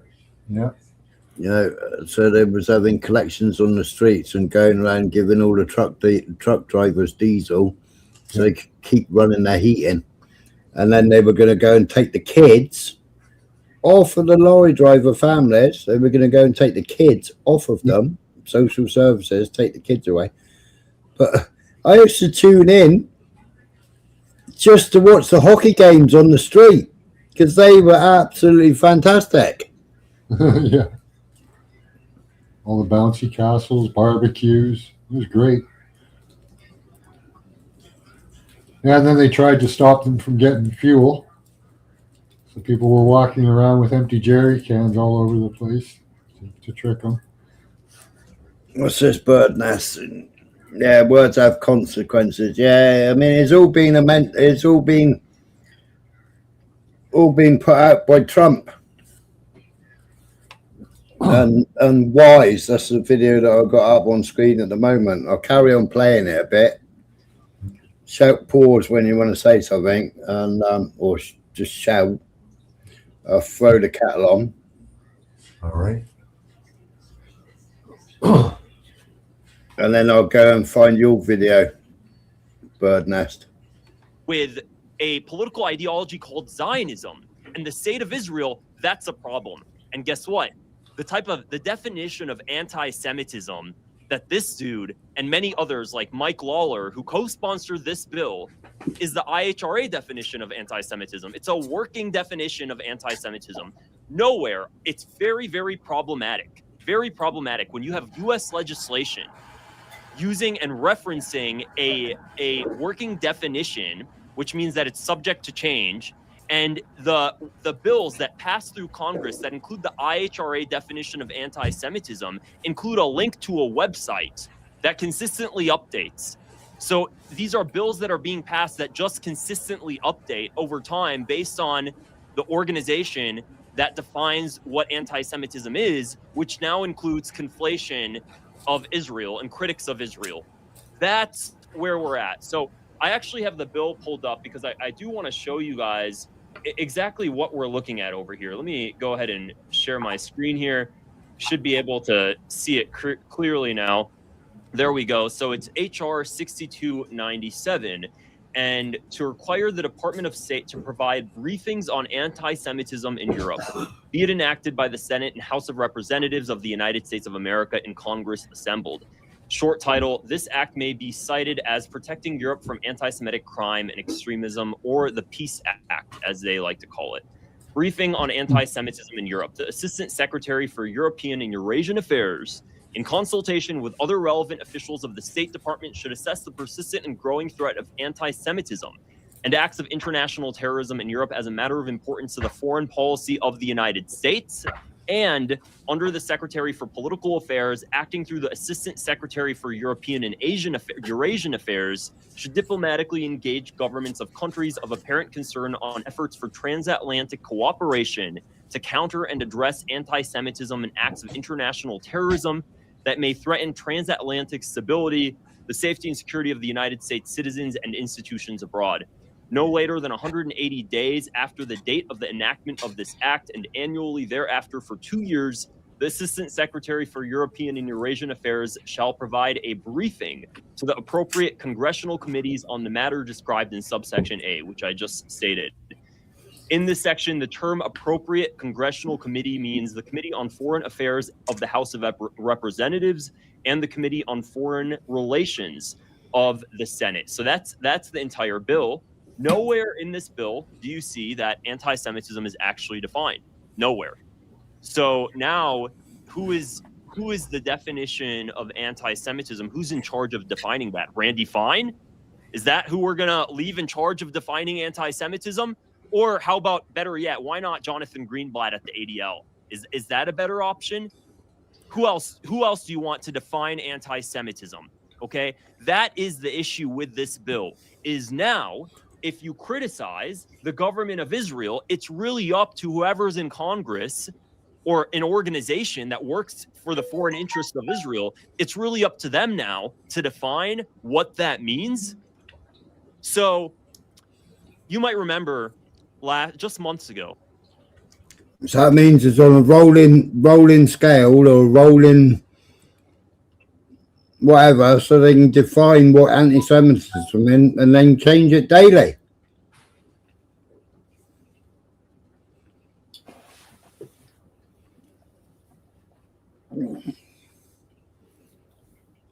So what's going to happen with all these Jews that are calling Israel out then?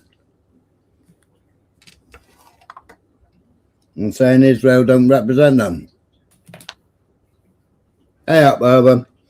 But see, he leaves the link to the bill, but over here I can't get into the link. I can get into the link, and I can get onto Congress and I can see the bill, but it won't let me open it to read it. So I'm glad he read it out.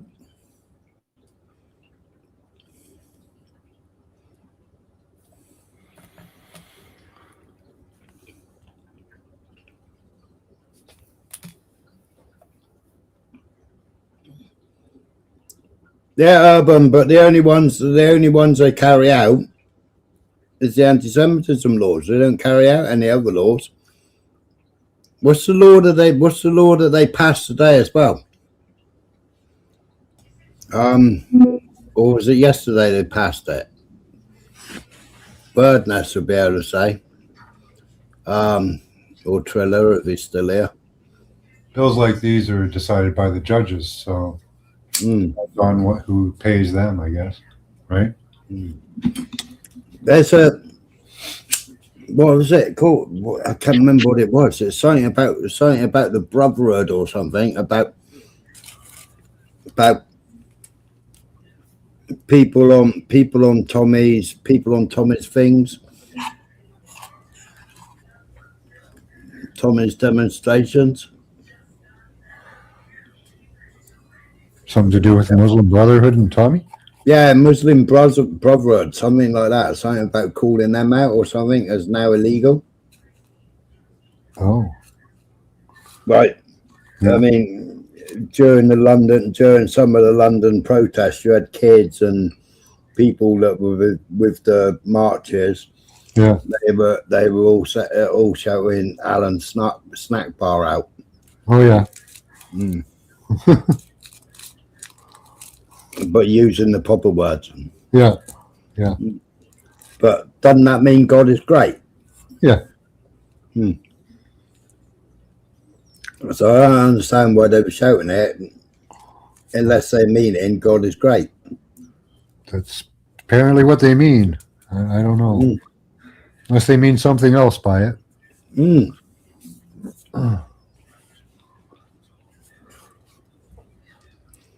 Unless they're referring to every time Hamas or Hezbollah or whatever they fire a rocket towards Israel, they shout it. Unless they're representing that, That's a possibility. Or when they're martyring themselves, and that's what they shout before they martyr themselves. Mm-hmm. Yeah. I suppose it'd be good to see a video of that, see the context, you know, of these. Are they making their presence known? Is that that's what they did in Canada? Mm. They went and had their prayers in front of a cathedral.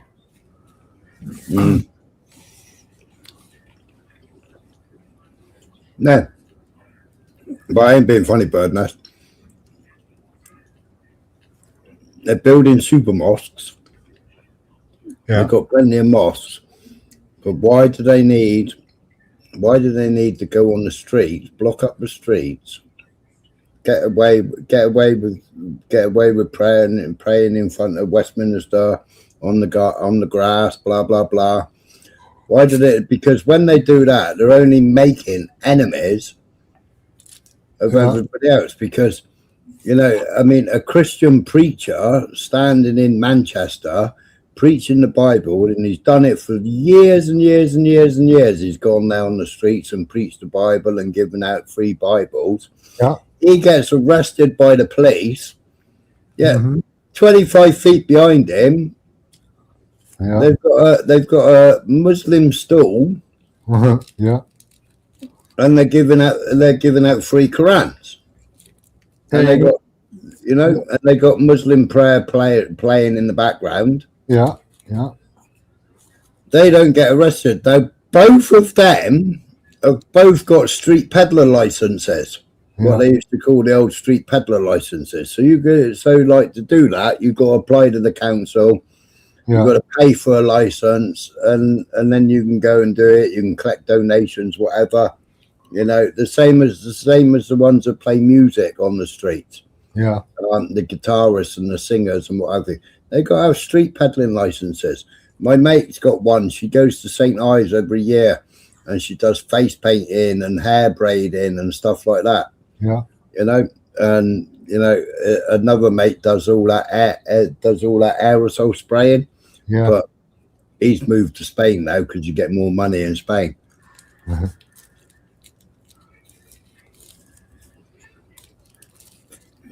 So they both got licenses, but the Christian gets arrested. I don't get it. Funny how that goes, eh? What you should do is wait for one of them to put down their prayer rug and start going at it, and then go stand right beside him and start praying. See what happens. They tried banning all the church bells in the villages. Yeah. You know, people from London and they're noisy. Yeah, but people from London and all over the place, they move down here, and then they don't want the church bells playing. But if you can't play church bells or practice on a Thursday night, because most of them used to practice on a Wednesday or Thursday night with the church bells, ready for the weekend. If you're not allowed to do that, why are you allowed to call to prayer? And how many times a day is call to prayer? Well, 5, 6 times. I don't know. They don't. Keep that's going what. on. But that's what rubs people up the wrong way, isn't it? Yeah. Yeah. If you've got that massive, great big tower. Yeah. And some guy wailing out of it. Yeah, and you got that wailing. I mean, obviously they all understand the wailing, but you got that wailing, screaming. Yeah, but it's horrible. Through loudspeakers. Well, surely they don't need a call to. Surely they don't need a call to prayer. Surely they can set an alarm. Well, they've all been doing it. What is it? 5 times a day? Is it? They've all been doing it 5 times a day for how many years? Surely their body clock goes. Oh yeah, call to prayer. Yeah, you would think so. Off we go. Haven't heard that in my city yet, but haven't heard that in my city yet. But we're more importing a lot more Indians than you are. I think you guys have already got your fill of Indians, don't you? Well, we've only got one mosque in Cornwall. We've only got one mosque in Cornwall, and Michael knows I was going to go there a couple of weeks ago, wasn't I, Michael? Yeah. I can't remember what had happened at the time, and I said I'm going to go to the mosque. Oh, yeah. And so I looked up the mosque, I looked up what times they were praying, blah, blah, blah, and I was going to go down, and he went, hang on a minute, don't go down there, just something had happened. I can't remember what had happened, Michael. Mm. And I said, I'm going to go down there. And there's only one mosque in Cornwall.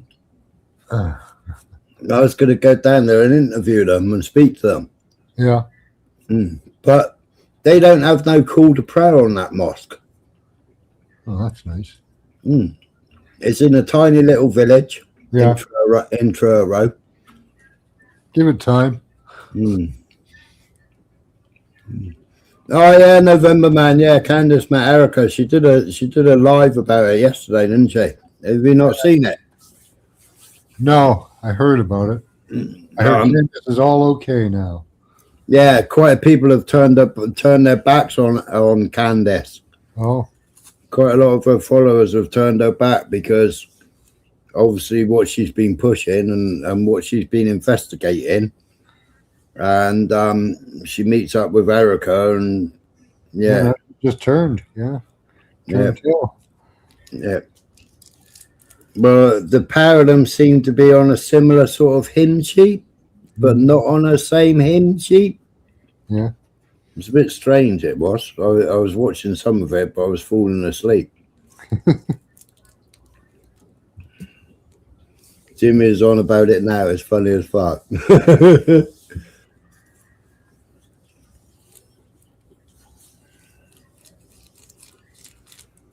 So let's see what else Wally Rashid has got to say, shall I?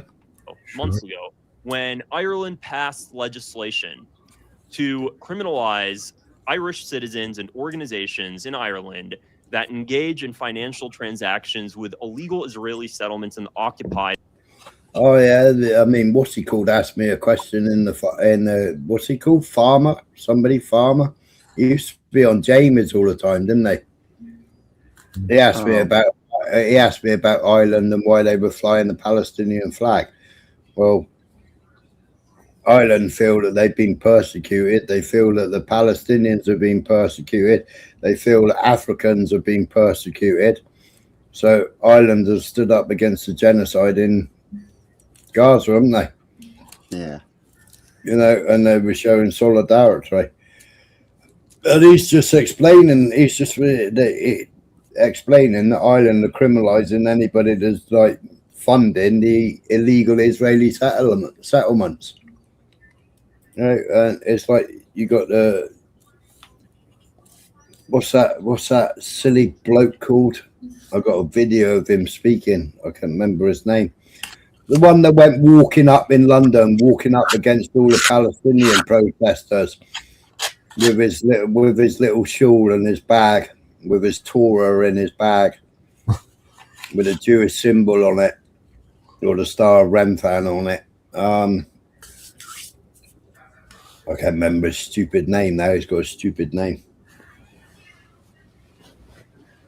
The one that got Tommy arrested. Oh, nice. Yeah, Tommy was having his breakfast, and they didn't want Tommy. They didn't want Tommy at the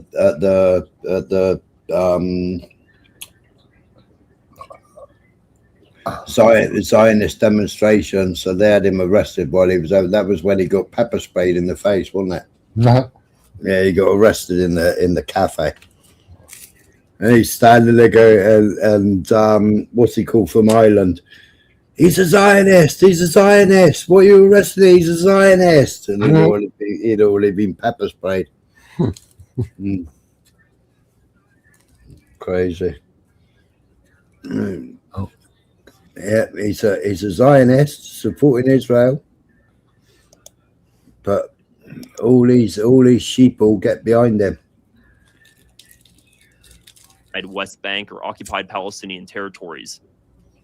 And all of a sudden, very, very weirdly, we saw a wave like I've never seen before of U.S. politicians threatening Ireland on X. You guys remember that? This was just a few months back. This was about in the summer. A wave. This started off with Lindsey Graham, Mike Huckabee, the ambassador to Israel, and I would say about 10 other politicians, one of them including Mike Lawler. And it was one after another, after another. Within the span of 8 hours, there was at least 10 U.S. politicians threatening Ireland on X. Not only did they threaten Ireland. Oh, nobody threatened Canada. We're behind we're for Palestine too. Yeah, they have nothing on Tyler Robinson. Yeah, they haven't, November Man. And also, have you seen the Kash Patel video where they put out Tyler Robinson standing in his whatever he was standing in with those blue circles behind him, where he had his air pistol and he was shooting in whatever room or bedroom or whatever the room was he was shooting. That's supposed to be all fake video, that is. That was supposed to be him practicing shooting. Well, shooting with a pistol and shooting with a rifle, there's two different things. Not allowed to have an air pistol there or something? Well, that was it, wasn't it? Yeah, you've seen that, yeah. But no, everybody's saying it's a fake video put out by the FBI, put out by Kash Patel and his merry men. Yeah, will Dan Bongino, will he call it out? How complicit is Dan Bongino in everything?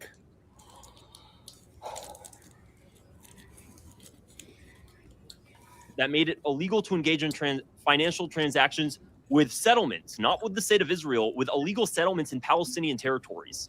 Okay?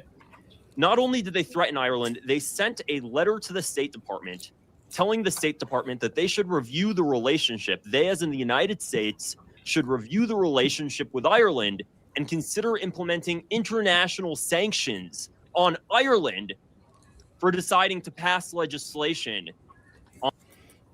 So when's the false flag attack in Ireland going to be then? You know, they sent the letter and they did the speeches, sending the letter to fucking Australia. London's had the warning because they backed the two-state solution. Well, there's 114 countries, wasn't it? Was it 114 countries or more? 150 something countries, was it? That supported two-state? Yeah, that supported the two-state solution. 156, was it? I can't remember. That's a lot. So has Netanyahu been penning a hate mail letter to all of them, has he? On Israel. Did you hear that? That was the situation at hand. So now, let's say Randy Fine gets his way, and this bill that he's pushing in Congress gets enacted. Okay? What then happens to Ireland's legislation that they want to pass on Israel? What's going to happen? Does that legislation qualify as anti-Semitic? Are they going to say that it's anti-Semitic for a country to criminalize sanctions on illegal settlements? Are they going to say, how are they going to concoct this? Are they going to... Yeah, tell me Israel isn't ruling the world without telling me Israel isn't ruling the world. Zionism is the ruler of all world. And as soon as you call it out, then you're criminalized. To say that Jewish people have a right to, quote, Judea and Samaria, and because their religion tells them they have that right to that land, we must all follow suit with their religion and their religious ideology, and now define that as anti-Semitic. And because of that, we're going to take action against Ireland. What about Spain? Spain recently recognized the state of Palestine. Is that anti-Semitic? Or what if Spain decides that they're going to take things a step further and they actually want to implement steps towards a two-state solution, air quotes, and the way they see doing that is by sanctioning Israel? We're not even close to the idea of the EU implementing sanctions on Israel, like true sanctions on the entire state to impose them on a Palestinian state, which could happen. Israel And Europe is Israel's largest trading partner, even above the United States. About 28% of Israel's trade in goods come from Europe. So if Europe imposed sanctions on Israel, full sanctions, Israel would capitulate. Israel would literally go into civil war. There would be no economy left. And Netanyahu said back in 2019, so just 6 years ago, he said that if the world imposed sanctions on Israel to retreat from the occupied territories, all of the West Bank, fully retreat, Israel would have no choice but to capitulate because it would not be able to withstand the financial sanctions imposed against That would piss off the bankers. That's not going to happen. Yeah. Can you imagine what would happen in the Bank of England, in the City of England? Oh my God. No, that's not going to happen.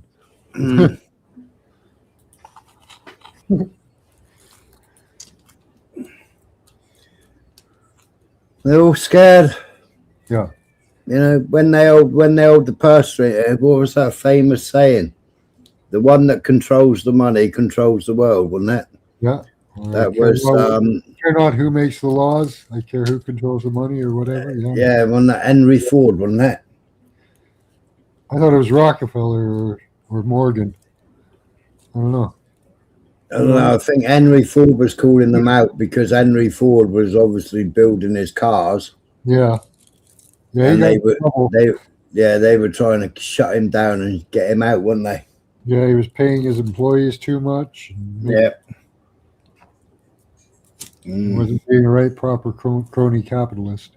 From Netanyahu at a speech he gave at a university in Israel. Okay, so knowing that is a threat to Israel's objectives. That is a huge threat. And back in 2019, the level of pressure on Israel was nowhere in comparison to what it was today. Now, has a domino effect set to where we're going to see EU implementing full sanctions on Israel to impose a Palestinian state? No. However, are we in an ecosystem where something like that, where that sort of domino effect might one day be possible? With Gen Z, absolutely. Absolutely. Could it be too late by then? Also, absolutely. But the political environment has changed to where Israel is now turning on its ears and eyes to the idea of that happening. And in order to make sure that that doesn't happen, and I called this out 6 months ago, I said that Israel knows that the biggest threat is going to come from the EU, not the United States, at least for the next decade. Why? Because the EU, it doesn't have the lock that Israel has on the United States. Israel definitely has major influence on the EU. Nowhere near as much of an influence on the United States. Nowhere near. Okay, it's still there. It's still imposed. Nowhere near. And Israel knew that. However, Israel doesn't need that sort of influence over the EU. Why? Because it has influence over the global superpower, America. And America has influence over the EU. So that's enough. Why does Israel have to put massive amounts of efforts on lobbying every single EU country, which it already does? But why does it have to prioritize that when all it has to do is prioritize having the United States follow its lead, and the United States will place sanctions on EU countries. EU countries follow suit to the United States. Whatever US says, EU follows. So knowing that, Israel was like, well, wait a second. We don't need to worry about EU pulling back. We just need to make sure the United States threatens its allies in Europe to make sure that never happens. And what have we seen? It worked. Oh, yeah. We have seen that it worked. Why? Because the second that we had U.S. politicians threatening Ireland, all of a sudden the Irish became a little bit nervous. There were Irish nationals that were like, wait, we have to put Ireland first, which I think every country should put itself first. So now there is beginning to be opposition to this bill, not necessarily because of the fact that the bill is something they disagree with morally, but because of the fact that could this hurt Ireland? Could it put Ireland in some sort of crisis or put Irish people out of jobs because the United States sanctioned Irish companies? It absolutely could. If the United States really wanted to go there, it could do it. So now imagine that we have legislation like this passed that Randy Fine is pushing forward with Mike Lawler. Okay. This passes. Do you think that European countries are going to try to bet on what the United States determines as anti-Semitic, or do you think they're just going to try to pull back? They're going to pull back a lot. Do you think they really want to risk what the United States defines as anti-Semitism?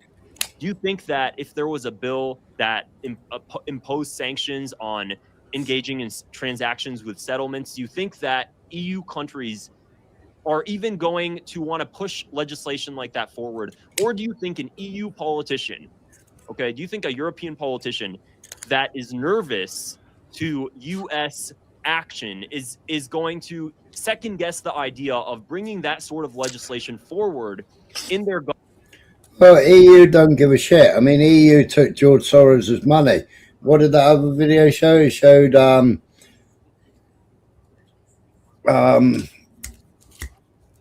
Farage when he actually made a speech, when he actually said something relevant, and he was in the EU, and he actually 50 odd meetings that they had with Soros, you know, and then it was all about the funding for the multiculturalism, all about funding the invaders into this country. Yeah. But he never followed it up. I want meetings with all you next week, blah, blah, blah. Never followed it up. Made one speech, then backed down. And then took money off Israel himself under UKIP. And now taking money off Israel under reform. They're all in bed. And they all know where the immigration's coming from and where the funding's coming from. So they're all in bed. They're all complicit. Yeah.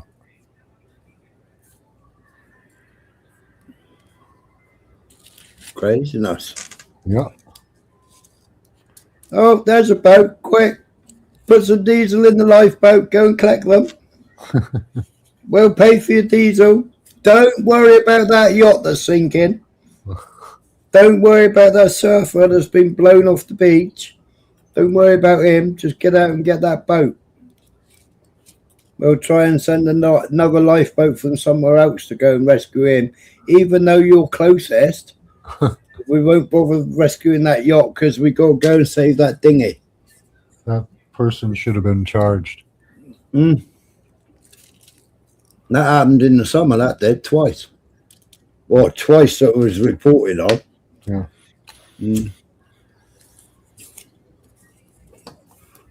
Lifeboat literally went right out of the harbour, right out to the buoy to collect them off the French naval vessel that was escorting them to the 12-mile limit.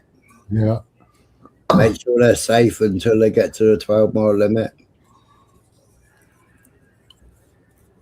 Well, and then the lifeboat, yeah, you're nearing there. All right, okay. No, we got a shout. We've got a yacht sinking.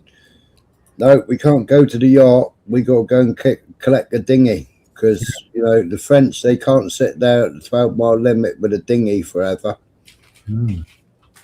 We can't rescue those people on that yacht. Crazy. Yeah, that's criminal.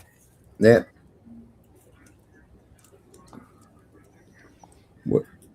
We'll scramble another lifeboat from around the corner, which is further away.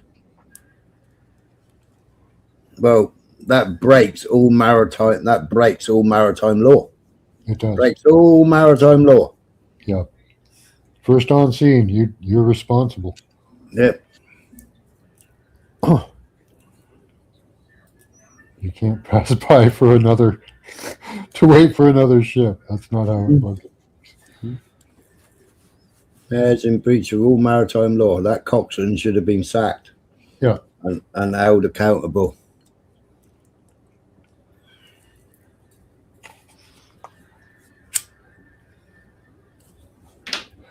Fucking crazy out there.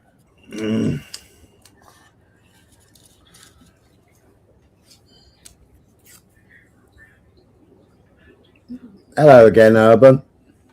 Government knowing that the United States might take action against their country and them specifically, because we know Mike Huckabee has no problem just going on X calling out individuals. We know that Trump has no problem doing that. We know Randy Fine absolutely has no problem doing that. What then? What then? Okay. Since when? You know, we went from being the world's policeman and imposing military bases on every country. Pretty much, the U.S. empire is massive, and now we're going from that to imperialism of thought, American imperialism of belief, American imperialism of free speech. America stands on free speech, but now is America going to be policing what countries say and how they act? I don't see anywhere in that bill that clearly states that criticism of Israel is not anti-Semitic. Nowhere in that bill. Actually, they didn't define the word at all. At all. So you tell me, what do you think's going to happen? Knowing how the Anti-Defamation League in the United States operates, knowing how AIPAC, the Israel lobby, operates, do you think they're going to milk that bill every opportunity they get? Do you think they're going to really squeeze the living hell out of it to make sure they get everything they want? Of course they are. Of course they are.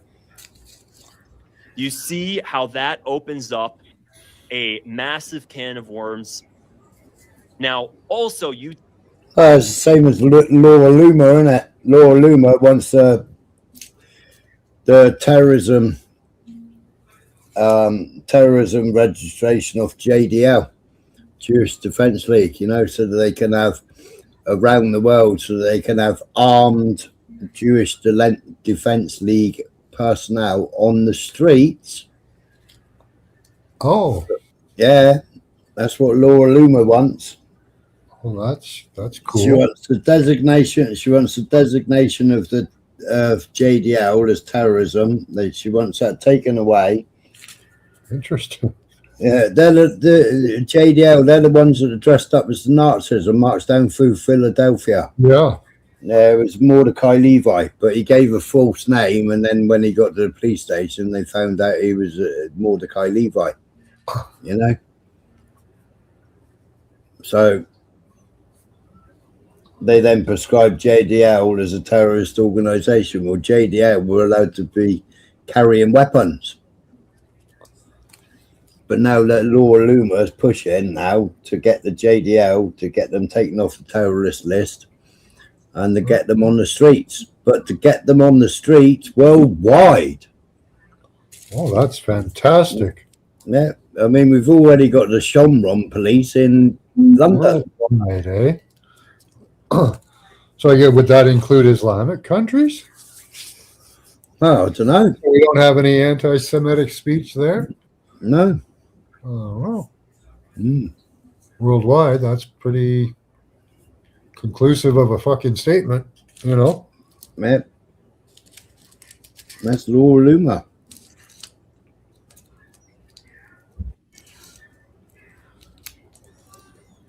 Tim Pool's a massive grifter.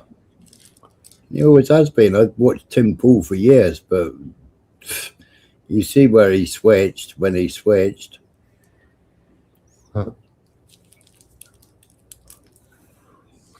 She got proven a liar about the assassination plot. She didn't get proven a liar. She's got all the receipts. She's got the text messages. I got a lot of the text messages as well, Urban. They were shared in a group that I was in. I agree, November Man. I never watched Tim Pool. I always saw him on other things. That was enough for me. But we say they're grifters, but isn't that how they earn their living? Yeah. Now, I don't call Candace a grifter. Drop the link. I won't derail. What did you apologize for? What did you? I've seen it earlier on. You apologized for something. Sorry for detailing. Do you mean derailing the show? Sorry for derailing. I ain't spoken tonight. You never answered that question, did you, about smoking and driving? It's illegal in your state to have a smoke and then drive a vehicle. You get done for DUI in your state. Oh, yeah. Yeah, where Urban lives. Just for having a smoke. Or yeah, cannabinoids. Oh, okay. Yeah.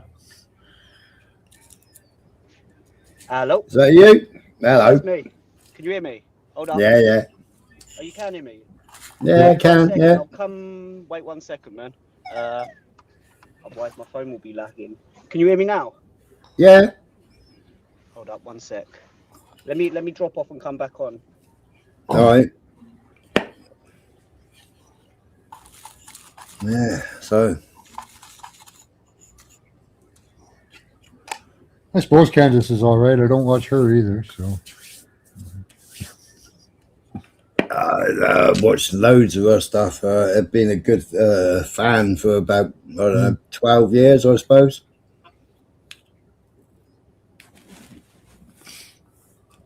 That was when I learned about Charlie Kirk and everything. That was when I started watching. And yeah, did you not hear about him until he got shot? Well, no, I've been watching him for years. Is that you? Yeah. Yeah. I'll answer your question quickly. I weren't driving. I was sat in my car. Like No. But was you going to be driving that next day? No comment. See? I actually didn't though. I stayed in all day. How long does it take to come out of your system? I can't remember now. Not sure, but I smoke pretty weak weed anyway. I do like the 15% stuff. I think Candace, I might be wrong, November Man might correct me, but I think she was brought up by it because she was adopted, wasn't she? And I'm not sure whether she was brought up by Jewish parents. I think she was adopted. I can't remember now. Not sure. I don't think Candace's husband's a Jew. I've seen him speak Christian. Okay. Yeah. No, the grifting thing, I don't think she's a grifter so much, but I think a lot of it's kind of entertainment value and like I actually know like one of these commentators offline who's on the other side. And when you watch videos of him and he puts his shit up, it looks like he's one of the most brainiest people in the world. But if you know him and you actually watch him over and over again, they say the same fucking shit, man. When they do their debates, they know what questions they're going to get asked. So they've got their replies to it straight away. And it looks like it's coming off the top of their heads and they're really clever. But they've got like 10 questions they're going to be asked. And then they've got their pre-written shit. Like the one I've asked. It's the same as what happens in Parliament, isn't it? They got their questions already written and they got their answers. Yeah, pretty much. Yeah, the dude that I know, I've mentioned bills to him like that have been put through that could checkmate anyone who he's arguing with against, and he don't even know about them. And I don't even know that much about the Constitution, but he knows a few things that he's rehearsed and he knows word for word, and that's what he'll use. And then he knows what the reply is going to be, and then he knows where the argument's going to go. Yeah, that's all I wanted to say, really. Eric. No, I apologise the other night because I think I was a bit. No need to apologise. No need to apologise whatsoever. I probably took you off a lot of your topics that you had planned for your show. It was a debate. Oh, awesome! That's good. I'm a debating channel. I'll debate anything. I had a lovely one last night with Food Toy. Yeah. It got very heated. It got very loud. One shouting over each other. Who had the loudest? As long as you're not pissed off, then No, who had the loudest mic? And he said he believed the science, so I was getting him the science, but he wanted me to be the science. Well, I only got an O level in biology. I'm not a scientist, but I can get scientists to answer the questions that he was shouting about. Mm-hmm. Oh man. Oh, listening. Carry on, man, with your conversation. I was just showing the video here from Wally Rashid, and it's the US bill to police Europe's Israel critics and the new anti-Semitism bill that they're pushing through. The Weiss is pushing through Parliament, through your Congress. Yeah, I don't think. Yeah, it's not good, man. I don't think anyone should be. I'm a free speech absolutist, man. I think it's not perfect, but there's no in between with it, is there? If you can control speech, the new national security strategy from go Donald away. Trump is not. Sorry, my phone just started playing a video. Go on, carry on. If you can control speech, then who controls the speech? And that's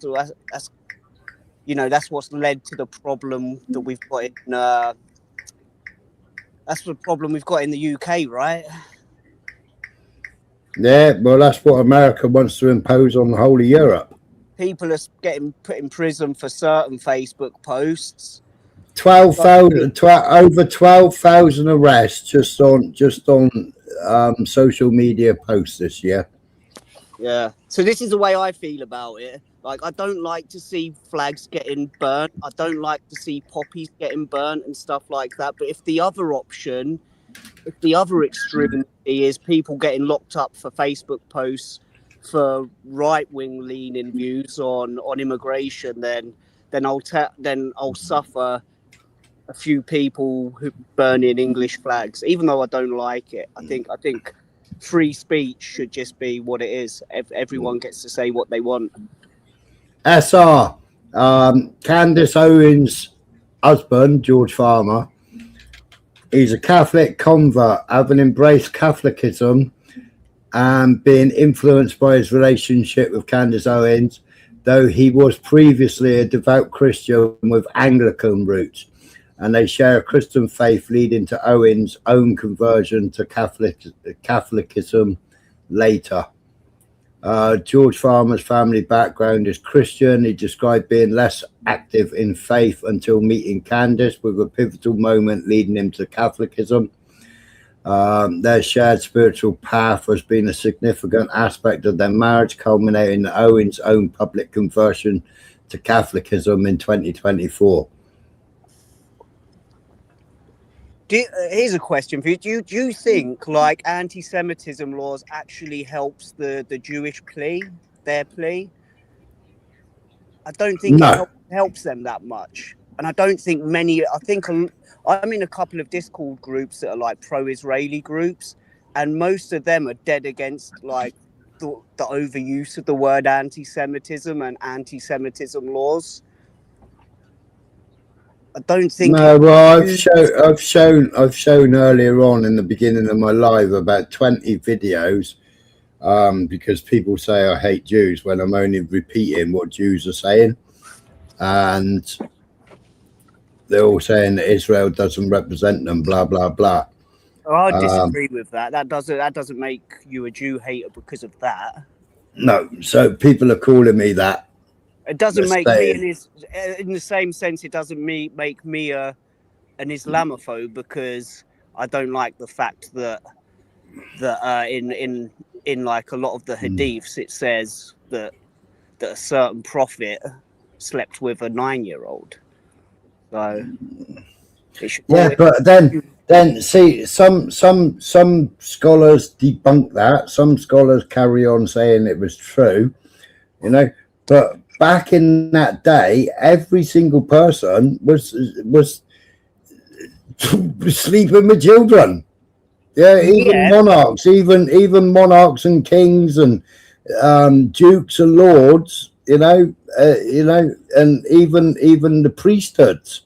But They were all sleeping with children. So if we're going to call one out, we got to call the other out. Yeah, which we do. And I do that. Yeah, I do that the same myself. I do that as you know, well. But then they say back in Muhammad's time, they counted age in moons. So how many moons is there to a year? So how do they count moons in years? Because so if they were counting moons, 4 moons per year, is it? Yeah. So yeah, there's 4 quarters, 4 moons. So well, under the Gregorian calendar that I think we're running on now, isn't it? Because it goes with the Jewish religion. But if not, you are not somebody the, not who the takes, not the Orthodox religion. but if you are somebody, which a lot of them are people who take like Sahih Bukhari as the most top hadith, the most recognized and valid hadith, and then they still hold that person up as the best of all man, then there's a little bit of a problem. Now, I don't hold up the kings and queens as the best of people for all time. No, I mean, but I can like debunk Islam and Muhammad. You know, that's why you've got Sunnis and Salafis, isn't it? Or Sunnis and Yeah, but the only reason I brought that up is I want to debate it. It's because, like, I think everyone should have the right to criticize that. Same way as everyone should have the right to criticize the kings and shit. Yeah, that's my point. Anyway, carry on. So I spent ages trying to research this 9-year-old thing, and I don't know. There was some saying that she was older, but then some was saying that she was playing with her dolls. You know, so fuck knows how old are you when you stop playing with dolls? Now, bearing in mind, a 12-year-old girl in Israel or under Talmud is sexually mature. She's an adult, a 12-year-old girl. That's not right either. And a 14-year-old boy is sexually mature and an adult. You know, and a 3-year-old and 1 day. You won't find me condoning that. Yeah, but the Talmud says that a Jewish rabbi can sleep with a 3-year-old and 1 day. Yeah, she can be 3-year-old and 1 day, and a rabbi can sleep with her, and it's not a prosecutional offense, right? Okay, but every time she cries or a tear leaves her eye, it actually states that's her hymen coming back. Yeah, you won't find me condoning that. I wholeheartedly condemn that.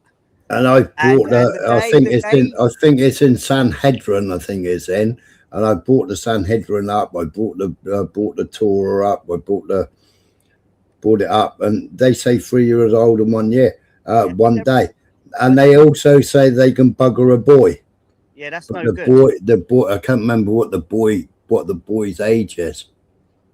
Okay, that's no good. But the day that we see a load of Jewish people carrying out attacks on children from, say, Stamford Hill or whatever, then we can have that conversation. At the moment, we've actually got an overrepresentation of a certain ideology that are acting upon it. The day we see a load of Jewish people with Cody hairs, Hold on. Rewind, Urban. Rewind. We had a conversation the other night where your sister's married to a Muslim. Yeah. My daughter's married to a Muslim. Yeah. My daughter's husband will not let his children even have a boyfriend until they're 21, and he's a Muslim. Same as my nephews and nieces. Exactly. So how can we condemn all Muslims when Muslims don't practice that tradition?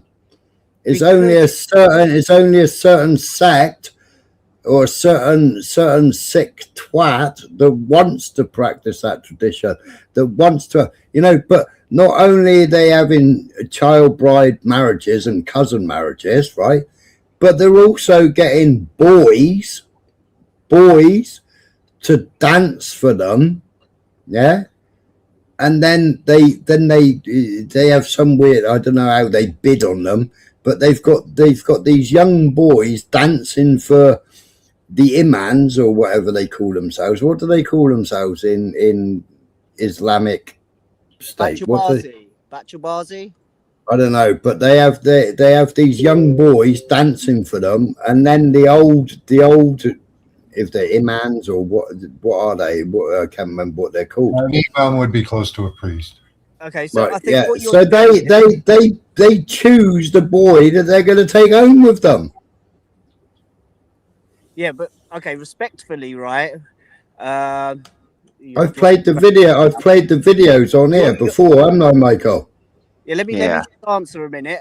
You're straw man in the argument about that because I'm not. I ain't straw man in the argument. No, you are, because I'm not painting all Muslims with that.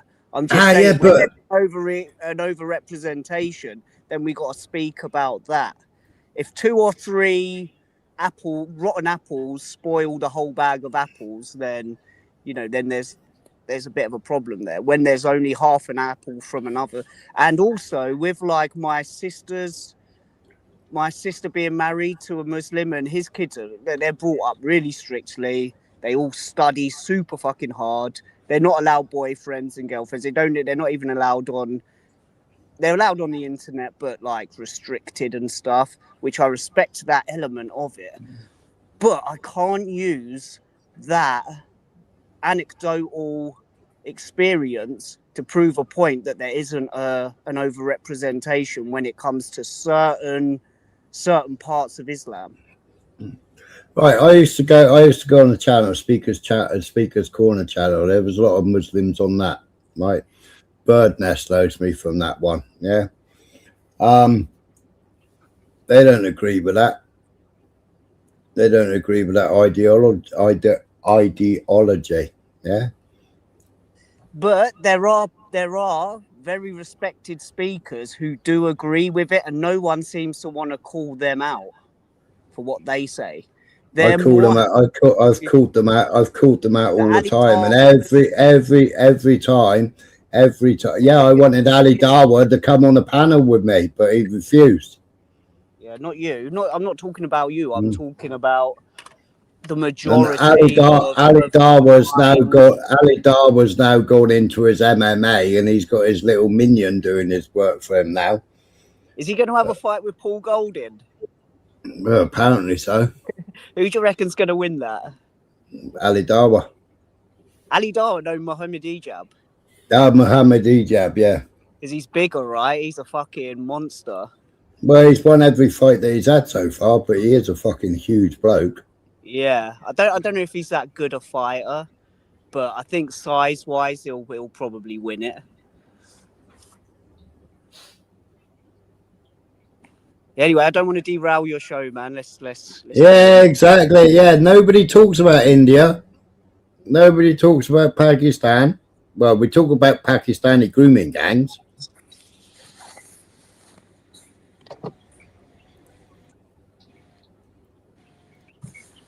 And then you've got the female genital mutilation as well going on, haven't you? Have you seen the stats on that? There's like a lot of people are having it done still. A lot of people. Well, yeah, I mean, you've got it in the Jewish, haven't you, where they circumcise the boys and then the rabbi sucks the penis. Yeah, no, I've heard about that. That's fucking disgusting. And then loads of children have had sexually transmitted diseases from that. Yeah, I don't look into that stuff too much, man. Like, you probably not saying you do it for some alternative motive, but you probably know all about it, so you know way more than me. I don't know whether that's just a certain sect that does that, or they all. Well, it's a Jewish sect, isn't it? But they that wasn't what circumcision was meant to be in the Bible. Circumcision wasn't that. I think nowadays, I think it's supposed to be for like medical reasons, like if you need to have that done, right? Because there are certain things that can happen to your thing if you suffer with a certain problem or that. I don't know. Yeah, my cousin had it. My cousin had it done because he was peeing in multiple directions. I had it done because my one was like attached when I was younger. That's the only reason. Yeah, it's disgusting. I don't need to fucking say that anyway. Too much information, right? But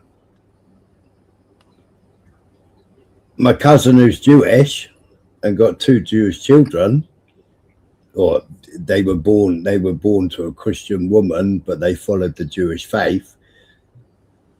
He didn't have it done. The father's got it done, but the son didn't have it done. Yeah. Yeah, exactly, November man. Can't find the vid I was looking for. It was a stranger than fiction video regarding Candace's husband. All right. Oh. Yeah, he's a white dude, eh? Did you see the actual short that Candace put out?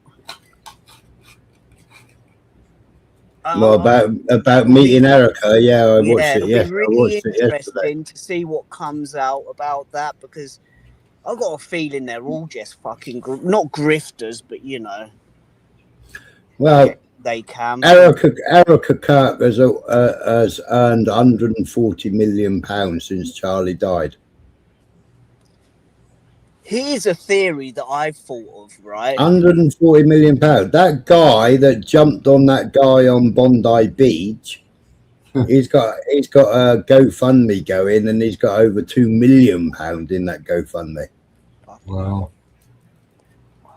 Never let a fucking what's the saying? Never let a disaster go to good waste, or something. And I can't remember who it was. They gave him £100,000 on that day. On that day, they gave him £100,000. I think a lot's come out about him over the last 24 hours, isn't there?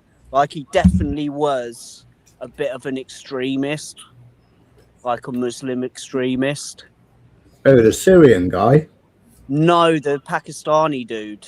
The Pakistani dude.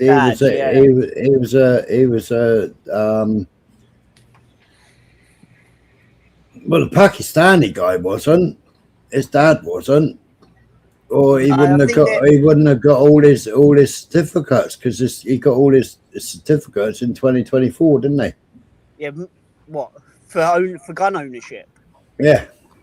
Muslims are allowed to own gun. No, if he was extremist, the son was supposed to be.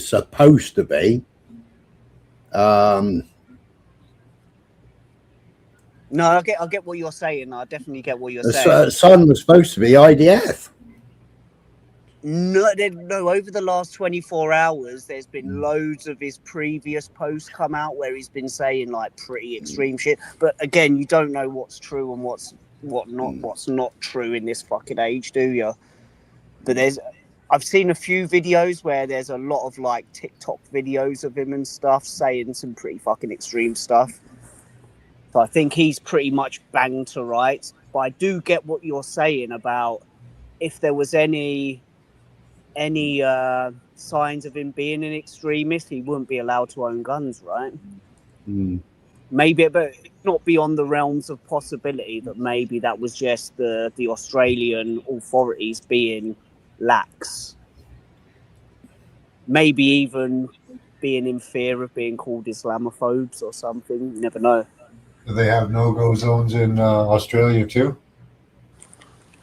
I don't know. I was there like 15 years ago or something, man. And I don't think I wasn't taking much notice of politics back then. I do know they did have heavily like Muslim areas. There was one called Footscray in Melbourne, where I used to get the train from my work. And it was mainly Somalians there.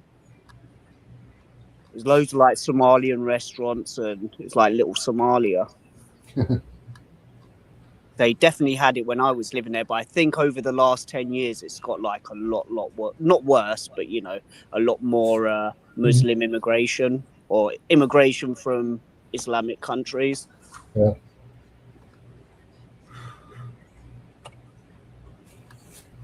Like over here in America, I don't think it's that bad at the moment, but after Trump mentioning like Europe and going full like not Islamophobe but anti-Islam and mentioning how Europe is, I think a lot of people are looking to the UK and what's going on and basically saying, fucking hell, we don't want that happening here.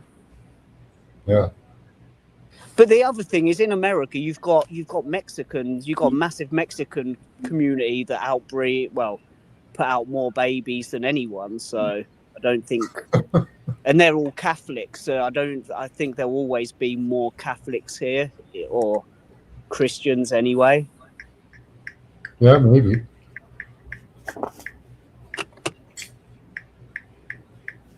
What's your name? Is it Max? Yeah. Okay, all right, Max. Man. You're urban? How's the weather over there in Canada? Pretty warm. Yeah, it got warm today, man. We had a vortex. It was like minus 15 the other day, and now it's like 7 degrees. Yeah. Gonna get 17-degree weather like on Friday. Mental. Yeah, that's what we're getting to.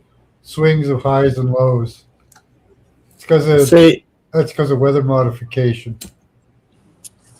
Yeah, see, Israel and the Western world are blaming Iran, right? They're saying that Matey was an Islamist and blah blah blah, and they even said it in Parliament today, right? But he was a Salafi Sunni, right? And anybody knows about Sunni, yeah, Sunnis and Iran, yeah. They don't get on. There's like geopolitical rivalry. Yeah, there's Shia Muslims in Iran, not Sunni Muslims. Yeah. Yeah. Even in Saudi Arabia, they don't get on. They don't get on with the Sunni Muslims, and it's the Sunni Muslims fighting the Shia Muslims, right? Because Sunnis, I think, Burstness will correct me, the Shia Muslims believe in the Prophet Muhammad, and the other ones don't believe that he was a prophet. They believe the cousins or somebody else. There's Ali, when Ali was the successor. Yeah. Yeah. And Ali was murdered by the Sunnis. That's why they self-flagellate on that day, because they feel like they let their side of things down by I played them self-flagellating in London, and when they closed off London Bridge, and they self-flagellated on London Bridge, they completely closed the bridge. And they're crazy, man, chopping their heads up and chopping their backs up with whips and things, but on their heads, they were sticking knives into their heads. Yet we're not allowed to have a carol singing fucking event without being called far-right racists.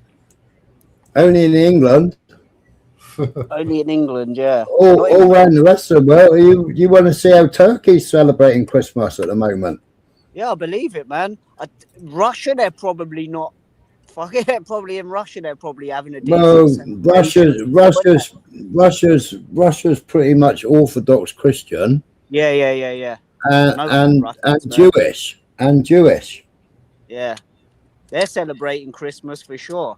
That's why I will not go to die in a fucking ditch on behalf of fucking dickhead Starmer. I'm a patriot, but I ain't going over there to fight a war, man. Wasn't there an incident in, was it Poland or Hungary with some Islamics? What, lately? Yeah, past couple days. Wouldn't surprise me. It seems to be on a weekly basis nowadays.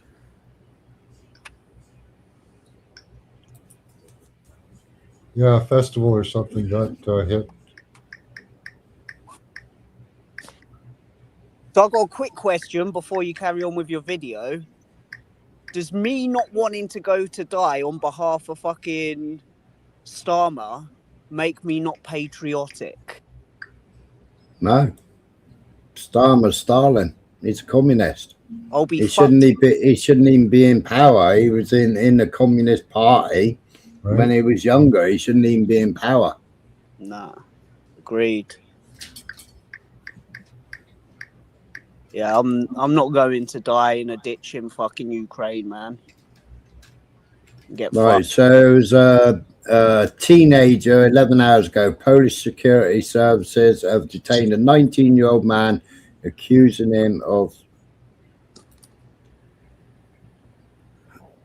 Polish security services detained a 19-year-old man, accused him of seeking to establish contact with the Islamic State terrorist group and of plotting an attack on a Christmas market. They do not specify where.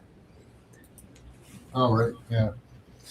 Polish authorities said on Tuesday that they had arrested a 19-year-old university student on suspicion of plotting an attack on Christmas market and seeking contact with self-styled Islamic State terrorism. A spokesman for Polish Special Services, Jacek Dobrzynski, said that the suspect wanted to commit an attack using explosives that could have caused mass casualties. The man, who was very fascinated by Islam, sought to establish contacts with the Islamic State and was preparing an attack in Poland in one of the cities during a Christmas market, Dobrzynski says. Jacek Dobrzynski. Very fascinated. That's a good one. That's a good fucking. Officer, so Jacek Dobrzynski says officers of the Internal Security Agency detained Matthias W., a student at the Catholic University of Lublin, suspected of preparing a mass attack at one of Christmas markets, which he planned to carry out using explosive materials earlier. The man had been acquiring knowledge about methods of independently producing materials that were to be used to carry out a terrorist act. He also planned to join a terrorist organization to obtain assistance in implementing the actions. The purpose of the crime was to intimidate many people as well as support the Islamic State. During the conducted activities, ABW officers seized data storage devices, items related to Islam. By court decision, the man will spend the next 3 months in custody. The investigation in the case is being conducted by the Szczecin branch of ABW under the supervision of the PK government Poland local department in Szczecin. The case is developing in nature. There you go. Yeah. What's that say? I'm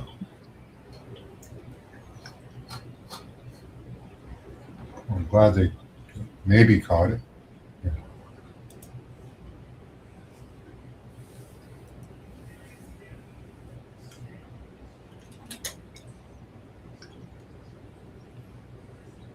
Is Poland taking on immigration like the rest of the world, or what? No, Poland won't have immigrants.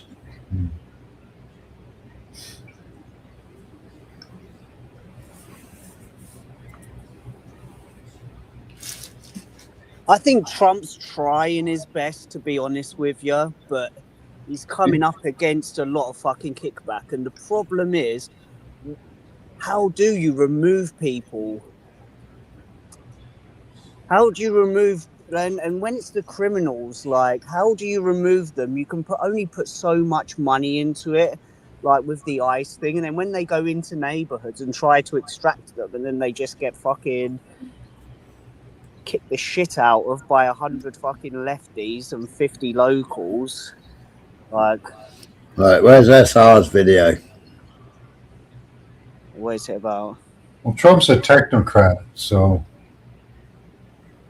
Yeah, I don't Tonight I can report to the world that the strikes were a spectacular.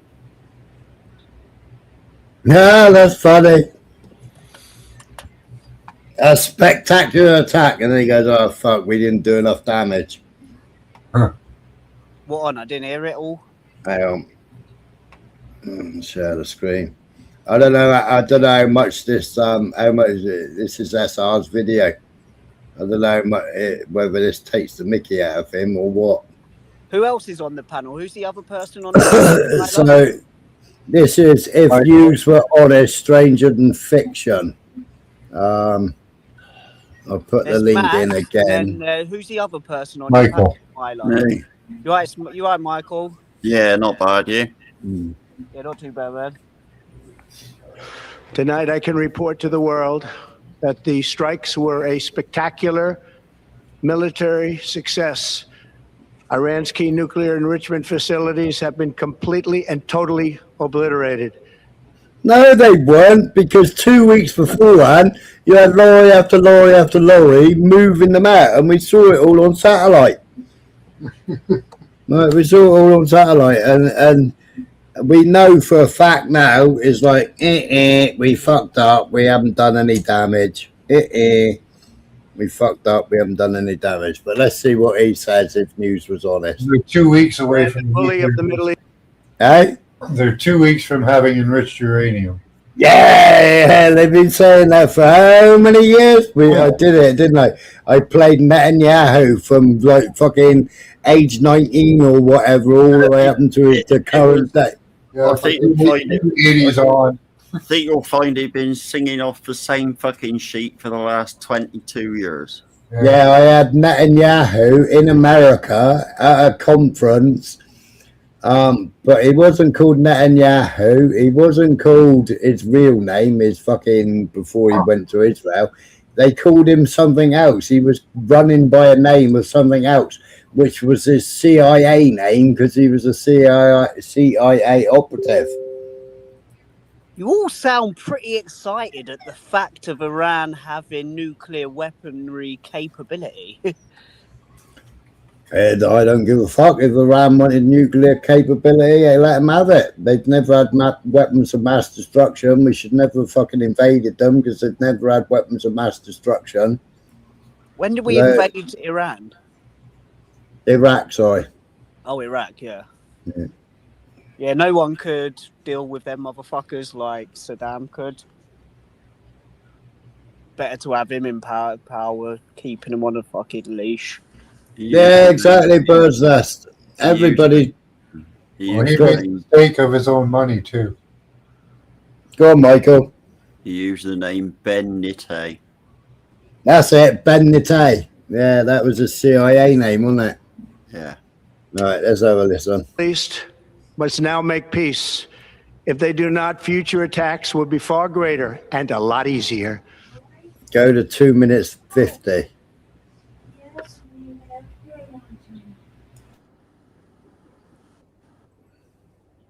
Continue to work with each other. Breaking news, it turns out that the people carpet bombing the innocent are actually the good guys. Just kidding, that would be retarded. Let's go live to Steinberg.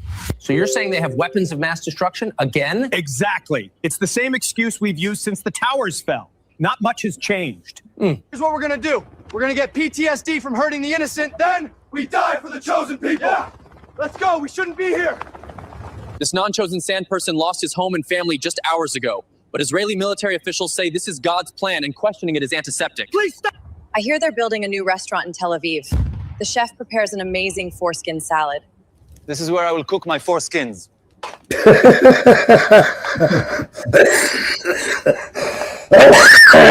Fucking assholes.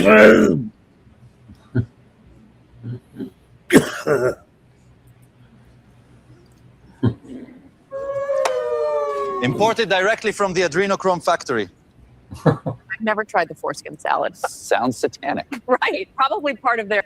Yeah, plenty of them have used the foreskin on the face, though, haven't they, to reduce aging or whatever. It was on. Wasn't Trisha? What's that stupid woman called that used to go to Epstein Island a lot? Sandra Bullock. No, oh yeah, it was Sandra Bullock, and she was on the what's it called show? Oh, I can't think of the name of the woman now. The one that what's she called? I can't remember her name. Oprah. Oprah. Was she on the Oprah show, or was she on the one that had a studio decked out the same as Epstein Island? There's the View with all those henpeckers. Yeah. Their Talmudic beliefs. Right. Shapiro Stein.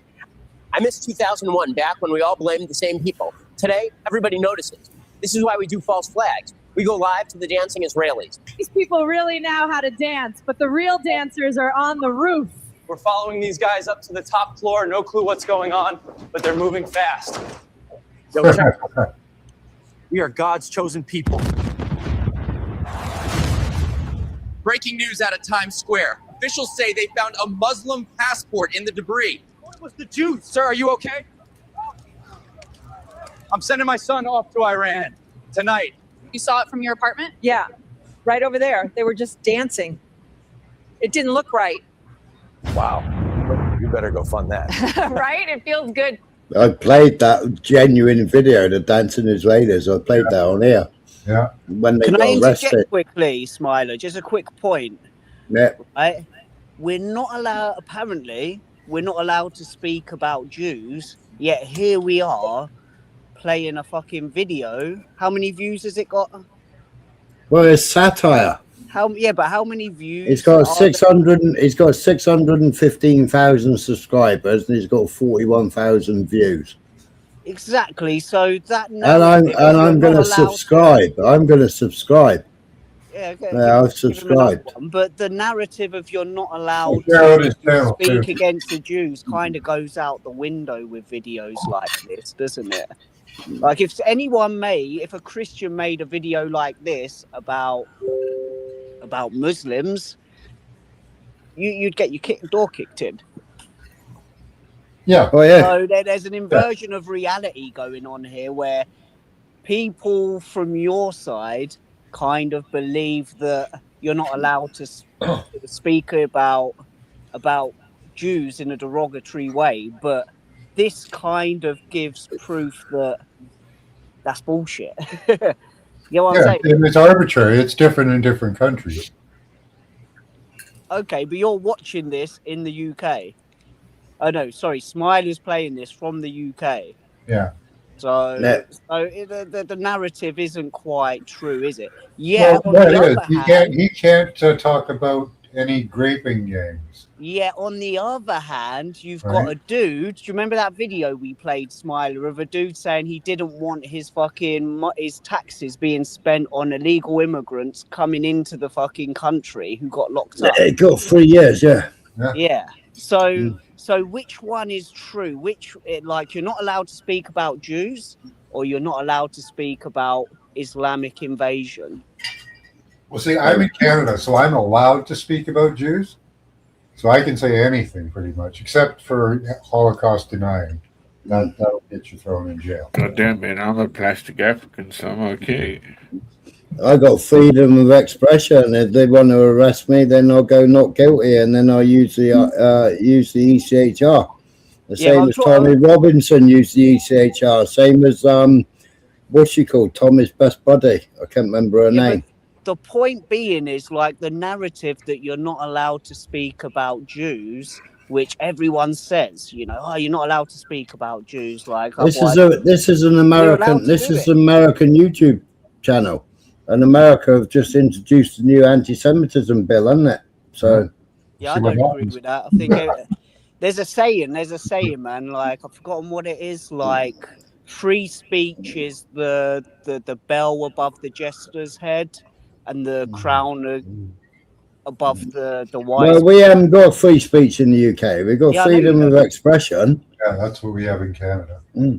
Yeah, I but mean, who decides what's freedom of expression and what's hate speach? Yeah, that's where the problem is with it. Well, I don't think they're being hateful in this video. I think it's just satire. It's just funny.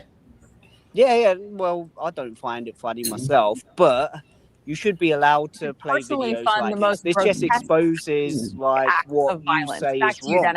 Breaking news, George Soros is funding the new Ice Fest. Okay, that's exciting. We go live to the propaganda. Sir, what exactly are you protesting here today? I don't even know why we're yelling, but I think chaos is good. What's wrong? I watched the news. It said people are being taken from their homes. Do you know anyone personally affected? No, but my friend's uncle's distant cousin's friend. We're here to get impressionable youth to come cause chaos. Why are you out here today? They're taking people from their homes. Where'd you see that? The news. Go watch the news. We are the resistance. The news said so. Grab a rock. Good thing there's pallets of bricks and a conveniently placed pile just... Yeah, they did. They put pallets of bricks around New York, didn't they, and everywhere else during the Black Lives Matter. Did you know? Yeah, okay. They tried that in my city. Exactly. You can never. You convoluting two things, aren't you? Yeah, smarter. Right? They tried putting their pallets of bricks in my city. They dropped them off, and then an Yeah. hour later, they were all stolen. So They were all gone. hang on, guys. Is the Western Foundation at peril? What is the most Western Foundation for you guys? Huh? I don't know what the What is- Western Foundation is. What are you talking Yeah, what is the Western Christianity, Foundation? right? Oh, come on, man. It's Christianity. Christendom, clearly, Yeah. from that to be actually of principle. You know, the old ideas when they say, oh, slavery, you know, fucking slavery for fucking millennia. Slavery was just that. Well, slavery was a Jewish concept. It was Not Jewish. It's beyond So how Jewish. was it the Arabs committed so many more Exactly, fucking atrocities? exactly. It was The a- Jewish were. Well, the Arabs for the it wasn't the Arabs, it was the Turkish. It was the Turkish. The Arab the slave Turks- trade was something like 20 million versus 12 million of transatlantic. No, everybody practiced So slavery. So. yeah, and that's the point. How can the Arab slave trade be a Jewish thing? Or is it, or would the Ottoman? Right, so it was the Barbary Corsairs from North Africa, right, which was Turkish at the time, yeah. Yeah, that was the modern. Right, slave trade, yeah.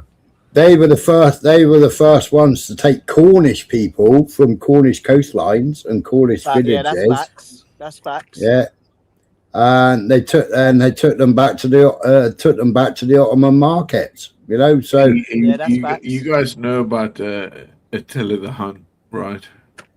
yeah, Yeah, the Huns, and you know about. Give me another badass.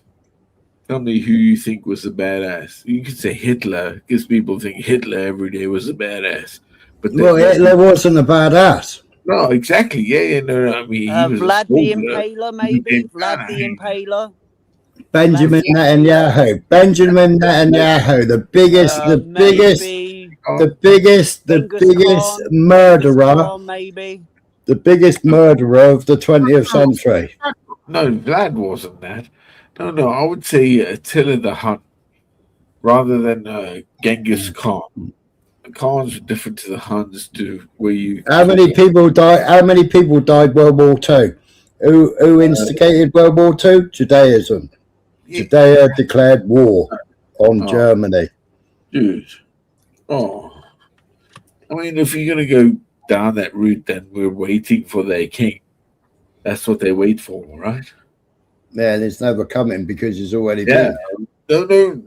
If you're saying that, you admit that. The prophecy right. is. So we don't believe in the slavery. Right, where are we to here? Slavery is a thing that always was. Okay, it's only when people it's a new idea of we are not slaves anymore. We are free people. You know, I'm not a number. I'm a free man. You know, I love that fucking shit. You know, Just a free range slave. Yeah, You pay taxes. you got to know that, don't you? You know, the whole I'm not a number. I'm a free man. You know, go on. No. We're all just free range slaves. There's a whole series about it. You Anyway. can't own anything, really. Wow. Or anything of What you consequence. choose to be and where you choose to go from, what you do here. Maybe in Florida, they're getting rid of property tax there. Yeah, I feel like a slave at the moment, man, because it doesn't matter how much money I earn, my taxes become more. which pays for people who don't want to work. Yeah, man. I Pays for can't believe people who it. don't want to work. I pay property tax. Property tax. We need to scrap property tax. Dude, man, I got shit to deal with. Property tax so fucked up, man. I don't own my house, even though I bought it outright. Motherfuckers can take that off me the day I fucking stop paying them taxes. Right. Sell it for half the price I fucking paid for. Hey, you see this? This is HMRC I'm a slave, asking me for man. money in my ass. Looks like No. I've never owned a house in the UK. Do you have property tax, Smiler? Yeah, of course we have. Yeah, everybody does. That's bullshit, isn't it? It's such bullshit. Inheritance tax as well. That is the. Well, Ash, go and search where it comes from. Go and do your research. Go and do your research. But just because they were the ones who came up with the concept doesn't mean that the person who's nowadays taking my money off me is a fucking Jew. Where does all the tax money in America go to first before it's ever sent anywhere else? Goes all over, man. It goes all over the fucking world. Okay. Goes to fucking India. And India's. All right. Right, so Jews funded and weaponized Mao Zedong in 1953 to set up China's industry. Post-revolution shifted manufacturing east. Communism is a Jewish construct. Right? This industry, post-revolution shifted manufacturing east.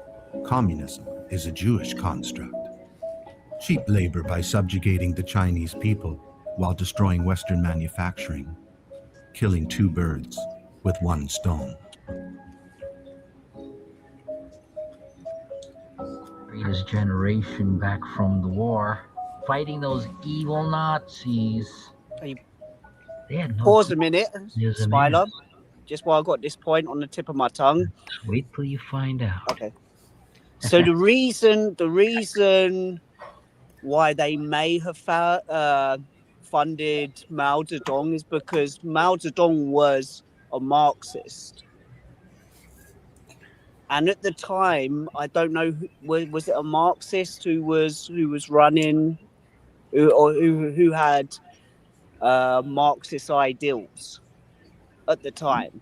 He was running USSR. Sorry, say that again. USSR. Yeah. Karl Marx. At the time when they backed Chairman Mao. Yeah, and they introduced communism. But in this And that was back then. Like, and he was surrounded by... I'm going to look into this, man, because I don't know. Did Israel shift from a Marxist state to a capitalist democracy? Hello, Stoic. History. Do you know? Did they shift from one ideology to another political ideology? Well, what do you know about China? I mean, I believe China came from three parts, isn't it? Confucianism. Right? Confucianism, isn't it? Confucius, they say, yeah. And then there's Buddhism and Taoism. Tao. That's why. Yeah. It's very different the way they actually describe themselves in that regard, no matter what we know. What we are for that is always Indo-European. But my point is, like, China shifted from their political ideology, even though now they're communist by name only. Really, did the same thing happen with Israel over there? And they're totalitarian. Israel regards. Yeah, they're authoritarian and capitalist. Two things can be the same at the same time, right? Just like England is a democracy, but they have socialist policies. Right? Making sense?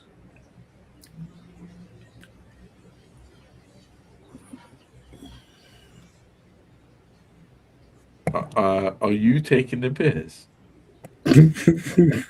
I don't know, man. I'm just putting what I'm saying. Like, I mean, you telling me that Britain, they are. The government, the executor, is doing funny things.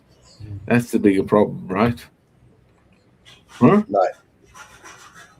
And what's going on here? I mean, we going to war with Russia or China? Which one are you backing up? Where do you want to live? How much money you got to spend?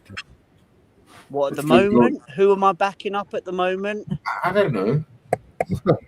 No, is that the question you're asking me? I mean, no. I mean, I'm just being an asshole here. I ain't going to war life is that, isn't it? Like England at the moment if it means dying in a ditch in the Ukraine. Yeah. It's not good. Terrible.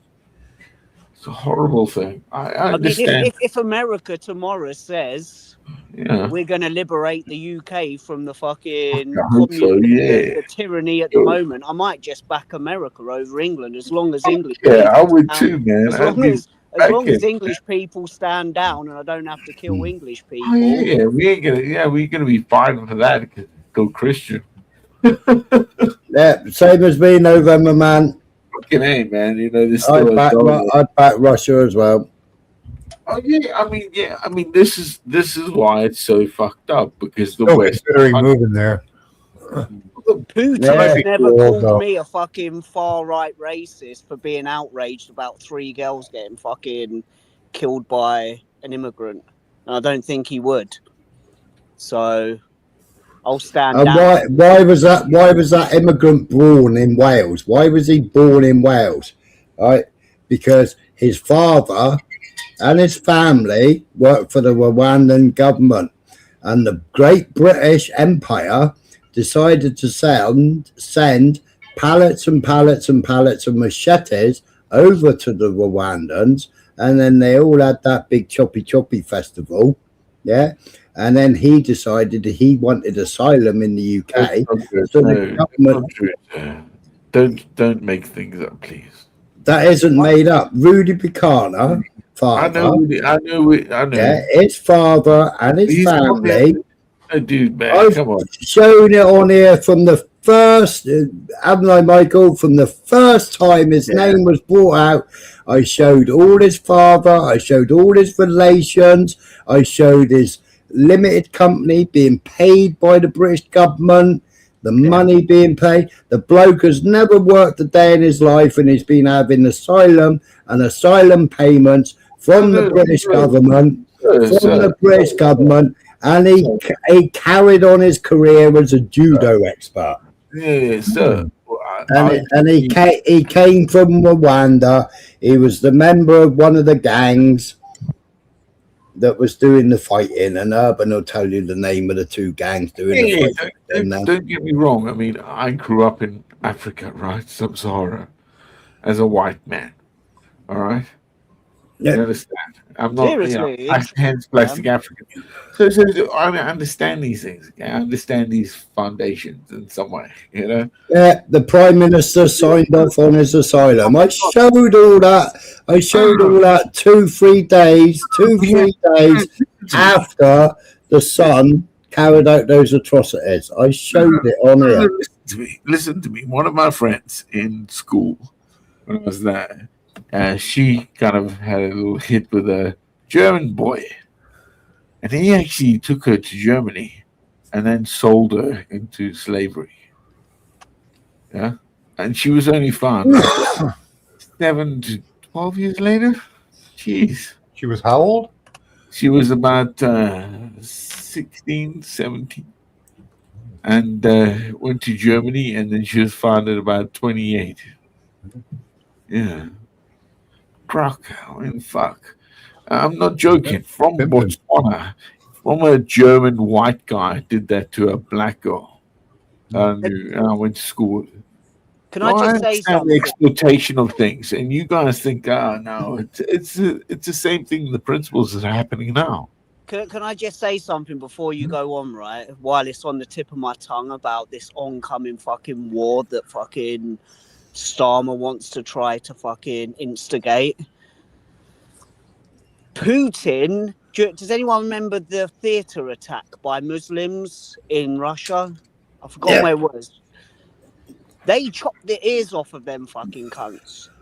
in England, we were told to fucking not look back in anger when it came to their Manchester fucking bombing fucking arena. That was, yeah, And Manchester Arena bombing was a psyop set up by MI5, MI6. It was a complete psyop. Of him at the moment. Complete psyop. We've played it on here. Complete psyop. 7/7. That was another one. 9/11. That's another one. Psyop by Israel. Yeah, they want another Cold War because the Cold War was in. I was in that Cold War. I was active edge. I was based in Germany as active edge. Well, I was airborne in fucking Germany. When you say Cold War, do you mean like it's not actually going to happen? It's not going to become... It's not going to happen. It's just money, money, money, money, money. Yeah, they want to sustain conflict with Russia. Moving. They say, fucked if I'm going to go to fucking die in a ditch for fucking somebody who calls me a fucking a flag shagger. We got many stupid call outs. We got many stupid call outs when I was based in Germany. You get the alarm go off on the base, the helicopters come in, Chinooks come in, yeah, you grab all your kit, you go down the armory, you sign out your GAT, you jump on the helicopter. If you was lucky, you was in a Puma, a Lynx, Then you had the Americans. Well, they were fucking useless. They couldn't read fucking maps to save their lives. Instead of dropping us off in the drop-off zone, they'd drop us 20 clicks away, and we'd have to fucking yomp it all the way to where we're supposed to dig in. You have to get all in NBC kit as well, and then you take a piss and you got to dab it with Fuller's Earth. Then you take a shit, you got to dab it with Fuller's Earth, you know, and yeah, rapid active edge call out. They used to call it active edge call out. Are you talking now? No one. Yeah, where was this, Smiler? Where was this you're talking about? Yeah, Germany. Germany. No, but he's talking about. Smiler's talking about actually a training we all did. It was horrible. They do NBC. No. African. This was during the supposed Cold War, while the Berlin Wall was still up, right? NBC training. Back in, of course we did NBC training. I hated it. It was horrible, man. It was horrible. The gas never affected me. I could have a conversation in the gas chamber. It never affected me. It'd make me eye stream, burn your throat a little bit, but it didn't affect me like it should have done. CS gas, it never affected me like it should have. No. I had to run with NBC kit full on for about 6 months. We'd spend a week on active edge call out in full NBC. You take a piss, you take a shit, you fucking dab everything with Fuller's Earth. Right? We get called out, active edge call out. Yeah. Then obviously, then we had Exercise Lionheart. Exercise Lionheart was all in NBC kit. I sprayed myself with CS gas once, and I thought I was going to fucking die, man. Like my lungs felt like they were going to fucking explode. Go and research Exercise Lionheart. Biggest NATO exercise in the world. Never been another exercise as big as that ever. Exercise Lionheart. That was all done in NBC suits. Not running 6 miles, tabbing 20 clicks. No, dude. We had to dig before we ran. That was the terrible thing. They made us work. It was about 4-day exercise for NBC. All right. So you say weeks. I didn't do weeks. I did 4 or 5 days. Horrible. Oh, wasn't good, man. Unfair. So what's the reason, Smiler, that you can take that kind of CS gas stuff? I don't know. They did it to kind of right. They used to burn 2 canisters in the gas chamber to get you used to it. To get you'd have to go into the gas chamber. You go in there masked up, full NBC kit, right? and then you take your off. gas mask off, yeah, and you have to say name, rank, and number, and then tell a stupid joke, yeah. Fucking hell. I could stay in there. It didn't seem to. It didn't seem to affect me. My wife's got like bear spray in her car, and I've done a little sniff of that, just a quick spray, and I felt like I was going to die, man. I've done the CS gas just to see what it was like, and then bear spray. We've got like a canister of bear spray in my wife's car just in case like something happens, and I've done a quick fucking press of the trigger of that and sniffed a little bit in, and I fucking felt like my lungs were going to explode. That's fucking hardcore. Then you come out the gas chamber, you put your arms out, spread your legs, and you stand in the breeze and try and blow it off you. Yeah, it's not nice. When we was active edge cooler, you get the alarm and off you'd go, and you didn't know how long you would dig in for. And you go in and you'd be in full gas, full MBC, digging your trench, digging in, and then you'd sit there and you'd you'd have meals in what you call it? So many people would stay respirated up, and so many people would have meals. You know, so you could, a bit like the fucking COVID bollocks where everybody was wearing masks. Fucking idiots. You know, you just go and buy a cup of coffee, and then you haven't got to have a fucking mask on the ferry. You know, I still travelled all over fucking Poland during the COVID bollocks. I travelled as well, but I had the slip, you know, the little slip that you put on your app. I managed to get hold of one. Yeah. I'm probably going to get arrested when I go back to the UK now for saying that. No, you just fill out the app online and just put in the fucking barcode for where you've done your PCR test. Well, it cost me about £250 to do it. It didn't cost me a penny. The kids got sent home from school. Somebody in one of the classes was supposed to have had it, and because they were brother and sister, they both got sent home. Then they sent these stupid people to our front door to test us. Probably shouldn't speak about this shit, Smiley. No, it's fine now. You can talk about it. It said but I mean, how we got around it. Yeah, but it said we tested positive. I said, get on. I said, in 2 weeks' time. So we got 2 weeks indoors doing whatever. I said, in 2 weeks' time, we can fuck off to Poland. We can go over to Poland for a month. And we don't need to do anything when we get to the border because they've already said that we're carrying the antibodies. And we jumped in the car, drove like fucking maniacs for 23 hours, got to Poland, got front door to front door in 23 hours like we always used to. And then the next day there was no quarantine. Whereas if you didn't go over there with after a positive test, you had to quarantine. But then they dropped all that bollocks. There was no quarantine. And we travelled over to Poland all the way during through the bollocks. What happened with me, like it was right at the beginning. I literally travelled back to England on the day when Trump when I was midair, he put in his thing, people aren't going to be able to come back into America without the jibby jab. Mm. And when I got back to England, I was fucked. I had like a 3-month-old baby, a fucking business to run. My wife was studying and working on the floor as well. It was like, our whole fucking setup's going to be fucked if I don't go back. Luckily, I had a contact who fucking got me the little yellow piece of paper to put into the app. Right. Managed to get back. Well, we decided to go. We decided right. We're going to go to Poland. So packed the car up, jumped in the car, booked the ferry on the way.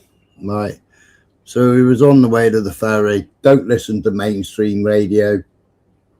You know, drove to Dover. Shall we fill up in Dover or should we fill up in France? Fuck it, we'll fill up in France. Well, pulled up at the ferry port. and she was checking us in, and she looked out behind the car, and she said, "You actually made it," because we always used to be fucking late for the ferry, and we'd go on the next fucking one. And she said, "You actually made it. You're the last people leaving England." And it's like, what?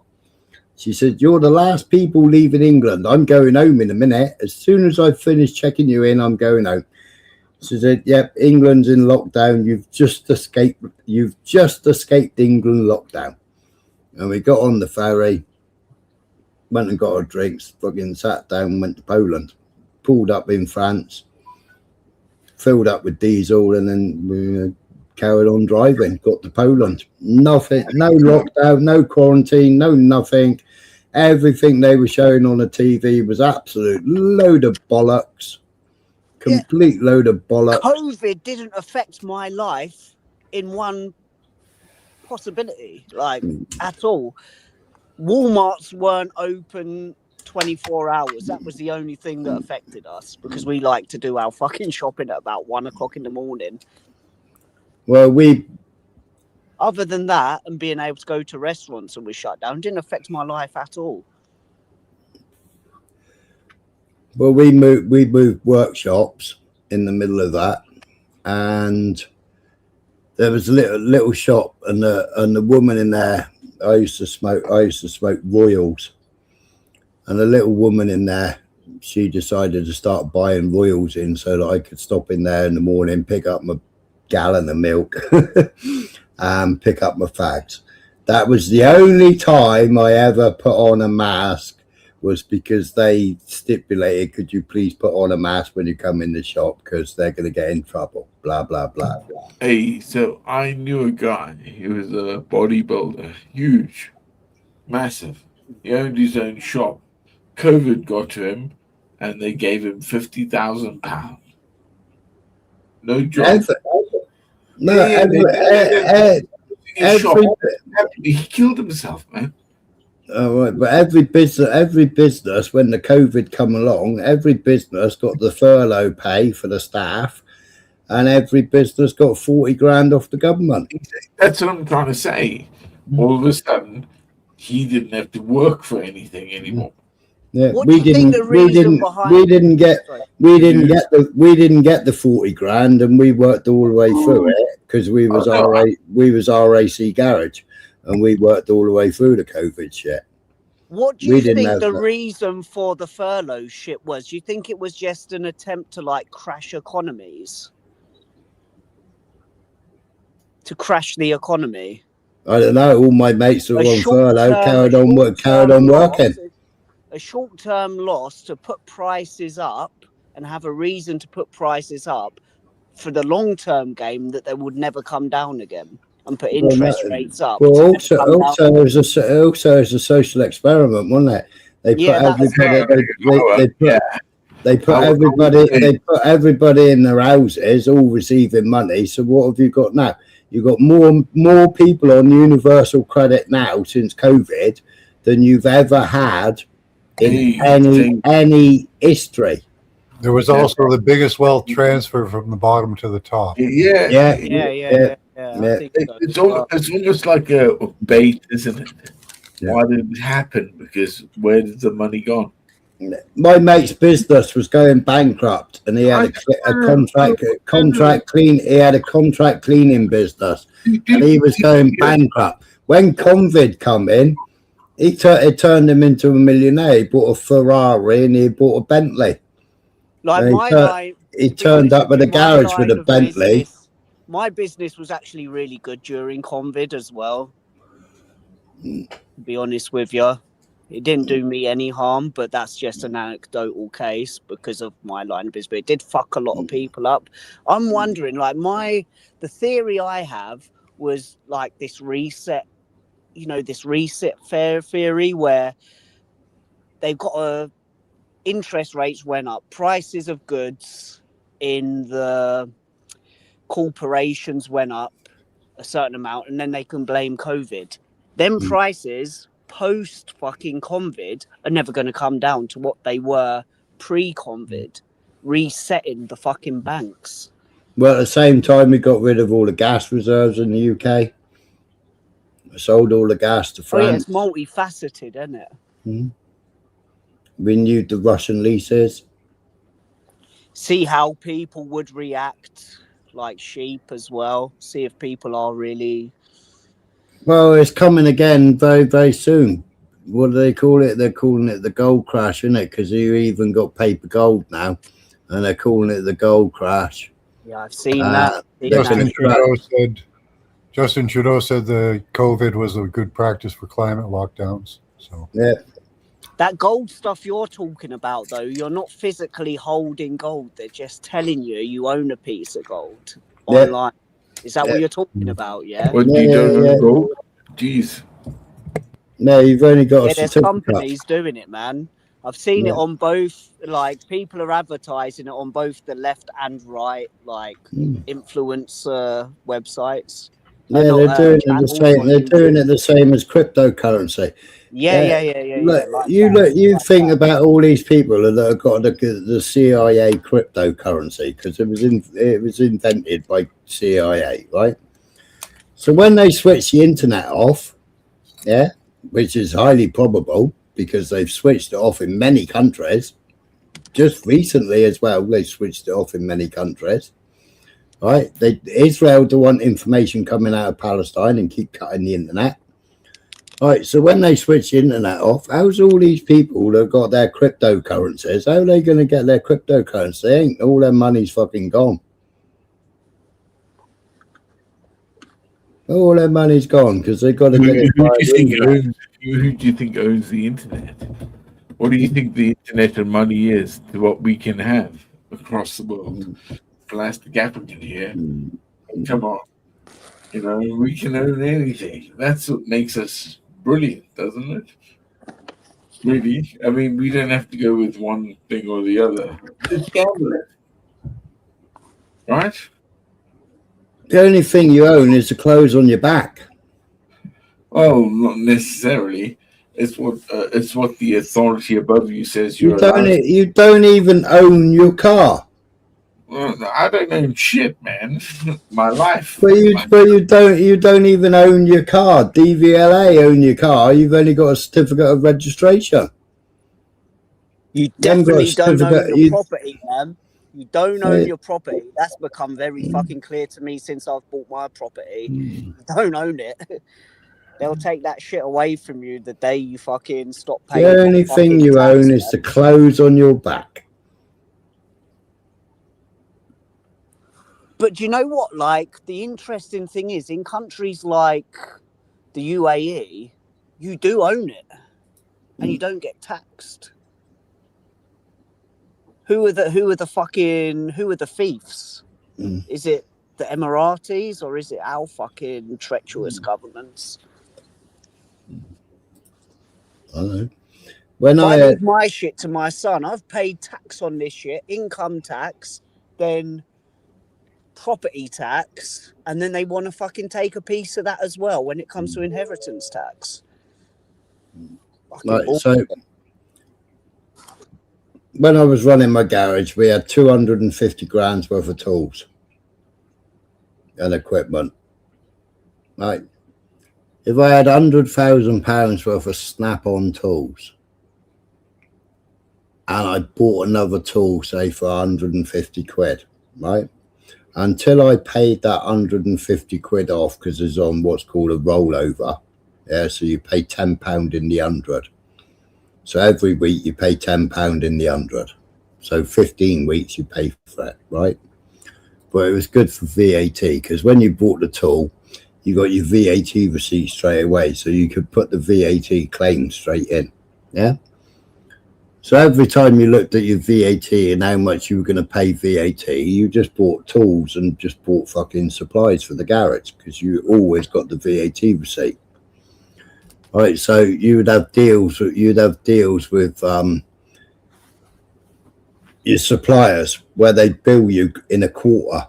So if you was looking at your VAT bill and you think, "Fuck me, man, I'll buy a couple of fucking 100-gallon barrels of oil," yeah. You buy the oil, you get the invoice, but you wouldn't have to pay it until the next quarter. So that money that you've just had the invoice for, you set against your VAT for that quarter. So you could claim that money back ready for the next quarter. Now, when you buy Snap-on tool, if you own Snap-on £1, Snap-on can come in your garage and empty all the fucking Snap-on tools out of your garage. It's in the contract. That's crazy.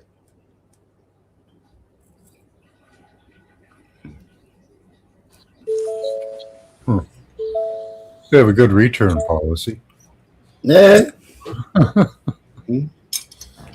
Every part of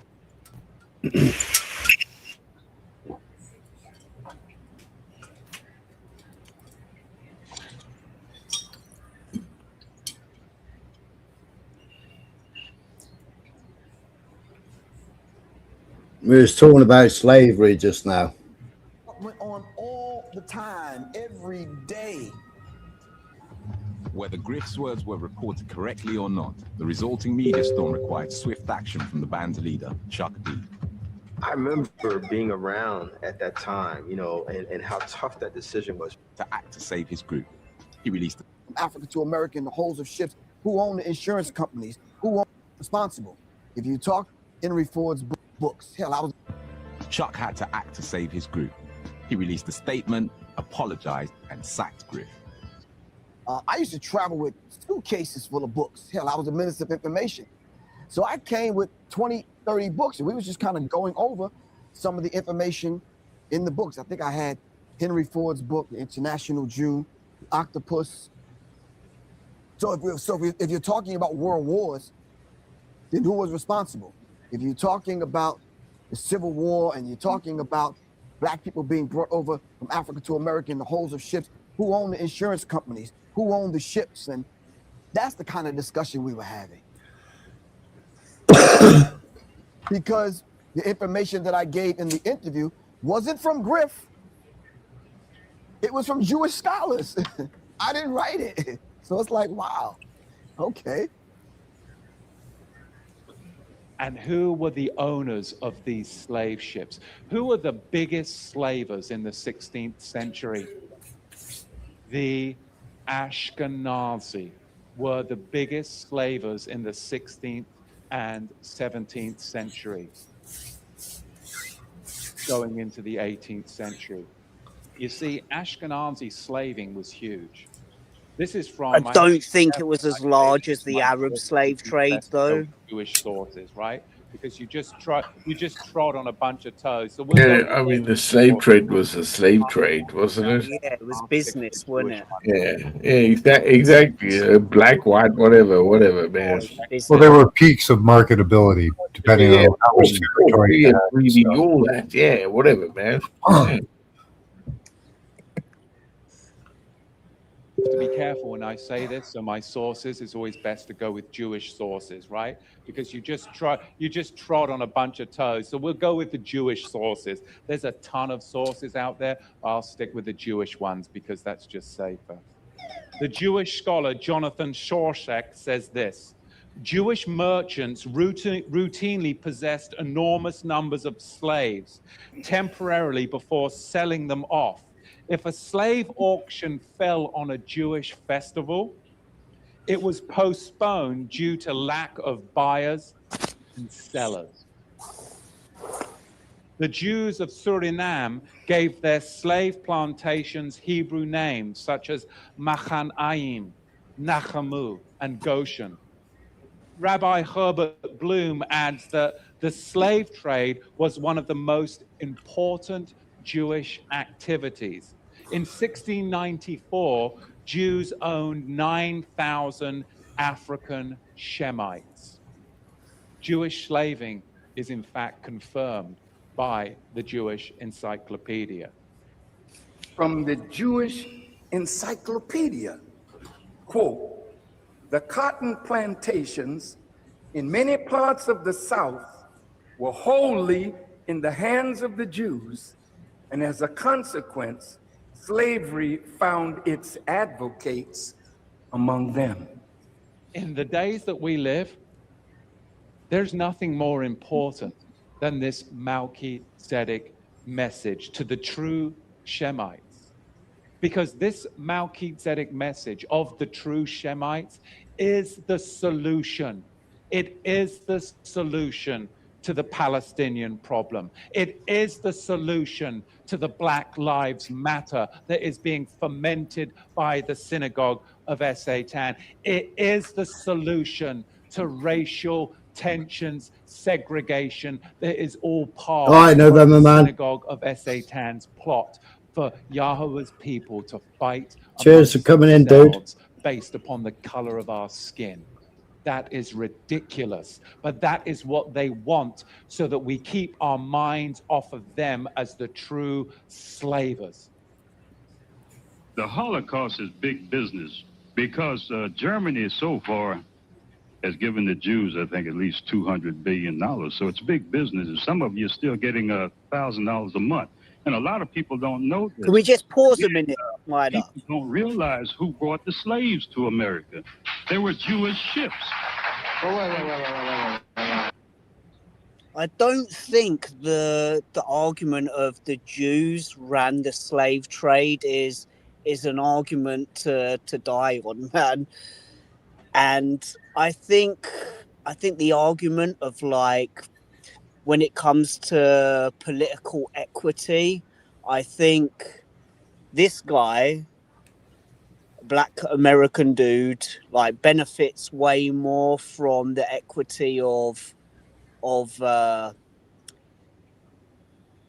being enslaved way more. It was a worldwide thing that happened throughout the ages. Well, we'll carry on.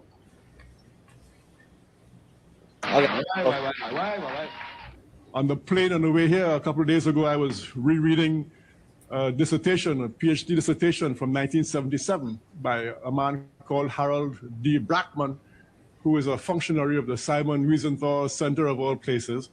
And he did a PhD dissertation detailing Black-Jewish relations from ancient times up to 1900. And he actually mentions in his dissertation, he acknowledges the fact that Jews were the principal slave traders in the world for several hundred years, although in typical fashion, he puts a very interesting spin on it. He acknowledges, as I guess he has to, the Jews were the major slave traders in the world, trading slaves everywhere from Russia to Western Europe, to India, to China. But he says that they dominated the world trade only for a few hundred years, only. He says they were the main slave traders from the 8th century to the 12th century, but that was no big thing. It was only a few hundred years. And this will be like showing a vampire the cross or throwing holy water on a I think it is relevant because it wasn't until 2015 Great Britain carried on. It took until 2015 for Great Britain to pay Rothschilds back for slavery. You know, when we were the second country to ban slavery, because we weren't the first country to ban slavery. Yeah. So when we banned slavery, yeah, we then had to pay compensation to the slave owners, and we never finished paying that off until 2015. So every taxpayer in the UK that was of working age paid compensation until 2015 to the Rothschilds and the slave owners, yeah, in compensation tax. And that started in 1833. So from 1833 until 2015, every person of working age was paying compensation to the Rothschilds and to the Jews because they were the slave traders and the slave owners. And it took until that time to pay that debt off. Okay, so how much money did they have? Us paying, how much money did they have from selling human flesh to other people? Well, no, that's not respective, bro. But who would you pay the money to free the slaves? Trade routes. No, it was trade routes. Trade routes. Who would you pay the money to, though? It would be for. We gave up our lives for that, to stop those trade routes taking people. And so who the would you pay the Portuguese money were one to? as well. Remember, they stopped it as well because we fought them. Yeah? The French, the hard one. The Portuguese, they like the British. Let me jump in next. We own the sea, yeah. Let me Right, jump we'll in carry, next. we'll carry on. Go on then, Urban. Go on, Urban. At the moment, let me have my say. Come on, Smiler. I'm saying, come on. I said not crack derailing on. tonight. I said crack on. Okay, let me crack on. So, today, Israel has a fucking minimum wage, whereas Saudi Arabia does not. So, I don't see how Israel, being masters of slaving to this day, like, comes into this argument of Israel bad at the moment through slavery, because they've got a minimum wage. We're making sense. And I think the UK's input into the transatlantic slave trade isn't as much as it, I'm not trying to play it down, weren't that bad compared to the Arab slave trade. So why is it? So you claim Saudi Arabia doesn't have a minimum wage, right? Saudi Arabia set a minimum monthly wage of 4,000 Saudi riyals, per month. Yeah. Okay. 2 Pakistani workers, Indian workers, or 2 their citizens. Huh? Their citizens get a minimum wage, rightfully so, but they employ people for below. There's no minimum wage.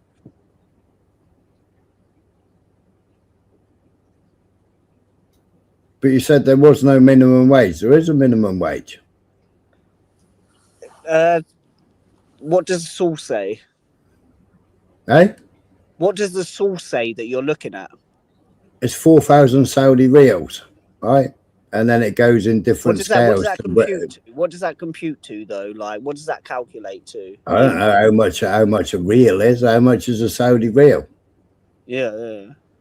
I don't know, man. But in this day and age, my point is, Israel has a decent rate, minimum wage, whereas people are indentured servants in the Islamic world.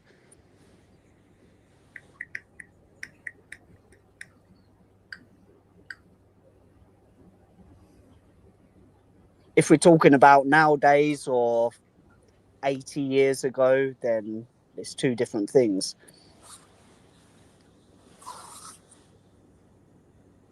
Do you understand my point? Or am I talking bullshit again?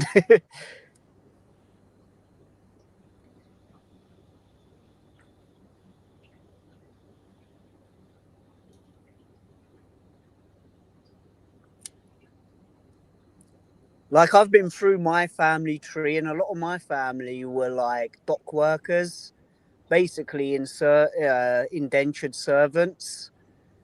And nowadays, all my family aren't experienced the same shit that my family back in the past were. Hey, brother. Whereas if they were living if they were Pakistanis living in the Islamic world, they would still be indentured servants. So the minimum wage in Israel, is less than what a person in the UK gets on benefits. It equates to £1,300 a month. That's fuck all to live on, is it?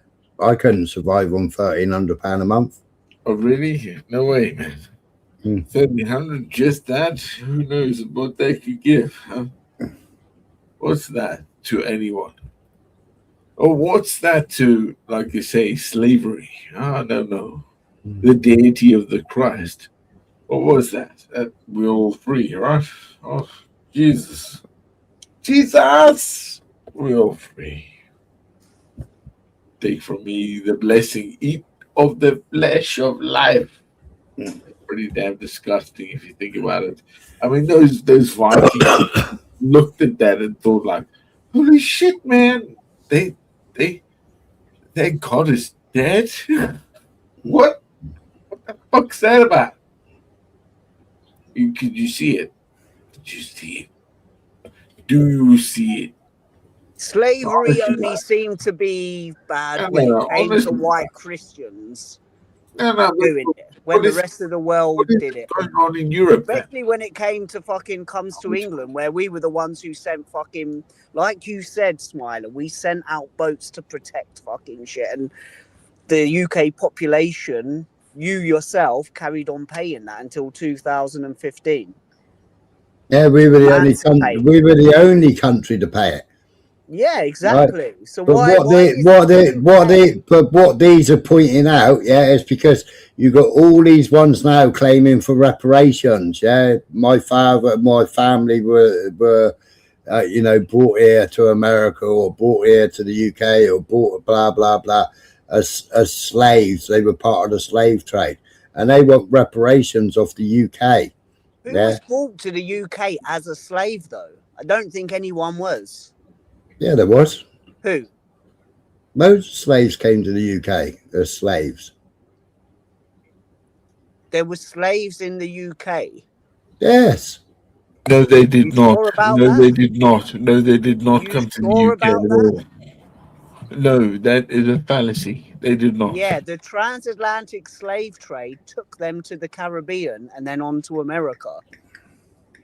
It was just like transporting spices, herbs and stuff, and then on the way back, loading them up for the people, like couriers. The Belgians and the Dutch, yeah, they set foot on land and went and took them, whereas the UK never did.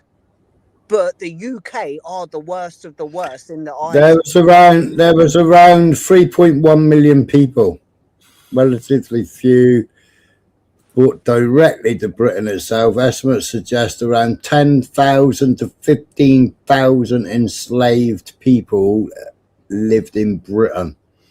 So there was 10,000 to 15,000 slaves brought to Britain. My great-grandmother was a slave. It depends about context. I don't think anyone was that's picked what I up say as well, off the coast of. I don't think anyone was picked up off the coast of Africa and dropped in the UK to pick cotton. That never happened. Oh, there's white slaves too. But we're made to look like the UK were the ones who did that. No, hang on, brothers. Hang on, brothers. Where do we belong? Where do we sort of draw the line in this fucking cacophony of shit and say this is where we are? Right? There must be a fucking rational ideal where it belongs. You know, what they call it in the Russians had it. I guess they did. It was called the dialectic, right?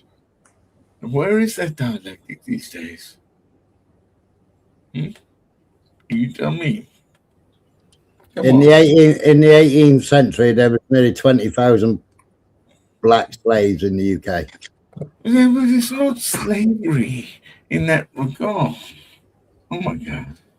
It was Black Jordan, 1700 to 1830, London Haringey Council. What year? Say that again.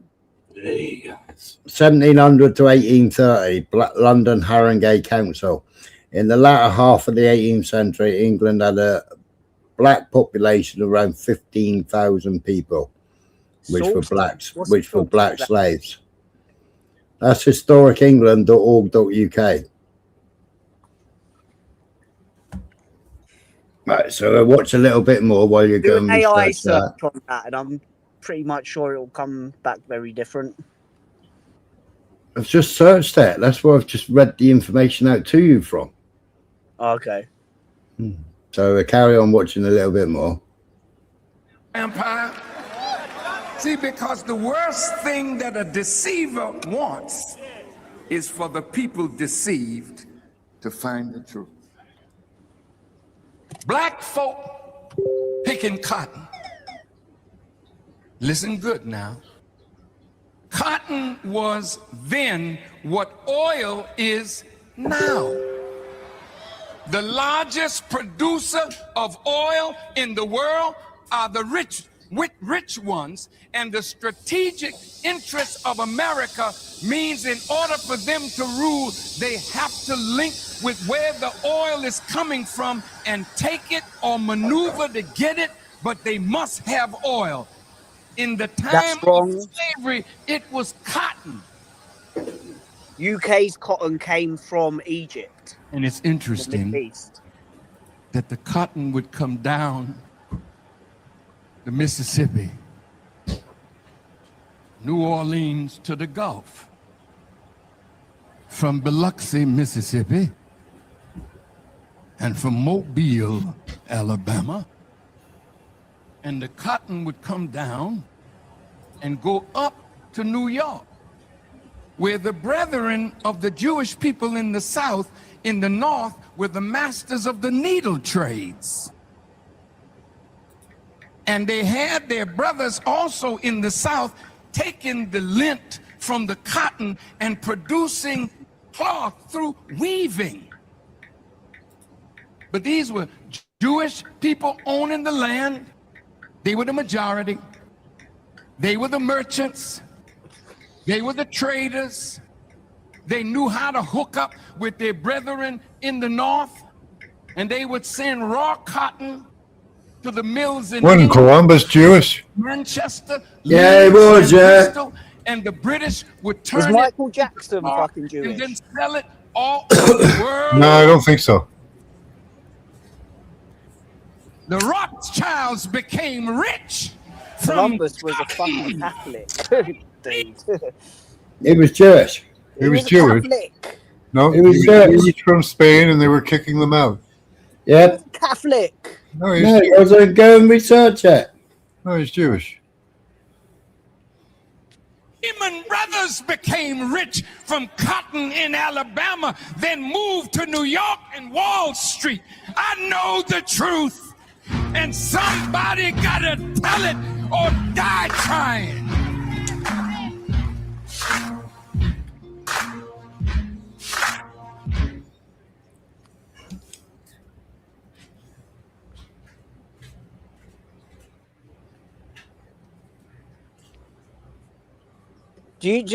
Have you ever looked into like the beliefs of the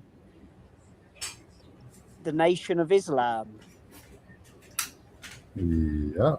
Oh, they're fucking weird, aren't they, man? It's not Islamic at all.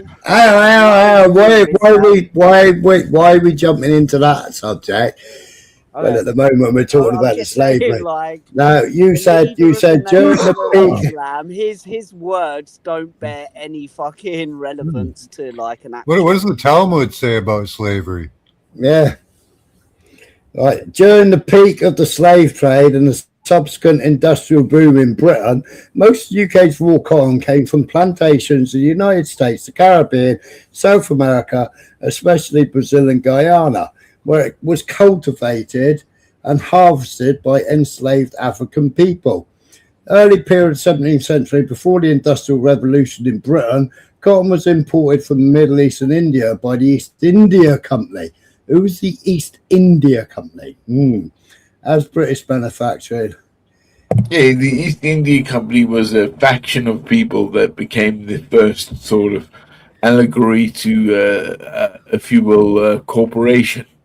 East India Company was a colonial, it colonized. Yeah, no, but it doesn't matter about colonial. It was always about trade.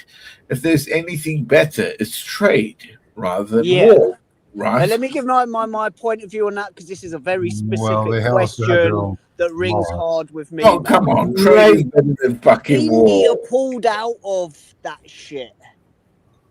Other fucking docs around that route, Hong Kong, Malaysia, Indonesia, they thrived. They stuck with the program and become fucking amazing places. When India pulled out of fucking the East India dock shit, they become a third world fucking country. They should have probably stuck with the fucking program. The Hudson's Bay Company acted as a government system in Canada for the longest time. They even had their own laws. British East India Company rule in India was characterized by widespread corruption, economic exploitation, pillage, and extreme brutality, including instances of sexual violence. The East India Company transitioned from a trading entity to territorial power after the Battle of Plassey in 1777. Historians estimate that Britain drained a staggering total of nearly 45 trillion from India between 1765 and 1938. Exploitive trade, the EIC established a trade monopoly using tax revenues collected in India to purchase Indian goods for free from the perspective of British traders, which was effectively a form of systematic theft. Impoverishment. These policies led to widespread poverty and vulnerability to famine. India's share of the world economy dropped from 27% in 1700 to less than 3% by the time the independence. The Bengal famine of 1770, which caused millions of deaths, was exacerbated by high taxation and company policies. Smiler, can we rewind just for 3 minutes ago? Yeah, Smiler, are you just Smiler, AI 3 minutes and ago, talking was bullshit? Christopher Columbus a Christian or a Jew? From 36 sources, Columbus was a devout Catholic whose faith deeply influenced his voyages. Historical records show he frequently referenced his mission as spreading Christianity, describing himself as a Christ bearer. You're going to say smoke and mirrors. I'm sure. Double bluffing. From his name meaning Christ bearer. Contemporary accounts. Well, traditionally seen as an Italian, recent extensive DNA research and historical analysis suggests Christopher Columbus was likely a Spanish Sephardic Jew from Western Mediterranean, possibly Valencia, who concealed his identity to escape persecution during the Spanish Inquisition. Though the traditional Genoese origin remains widely cited, this theory is supported by genetic links and patterns matching Sephardic DNA persists. He lived and operated in Spain, perhaps hiding his background. Right, okay. His journals and letters emphasize evangelicalism. He wrote of converting indigenous people, which we've seen through actual fucking writings from the dude when he landed in South America doing this. There's records, there's historical records. A 22-year study analysing DNA from Columbus remains and relatives showed compatibility with Spanish Mediterranean Jewish origins. He was a Catholic dude. Fucking hell. The theory aligns with the 1492 expulsion of Jews from Spain, suggesting Columbus, like many others, might have adopted a new identity to survive and operate, which is what he did, which was when he converted to Catholicism. So he was born a Jew. He wasn't. He was a Sephardic Jew. Okay. Well, they can't print his DNA comes back as a Sephardic Jew, can they? Yeah. So what? Well, that's good because that's the only. Yeah, that's true, Blunt. Yeah, Catholics and Jews are like peas in a pod. Yeah.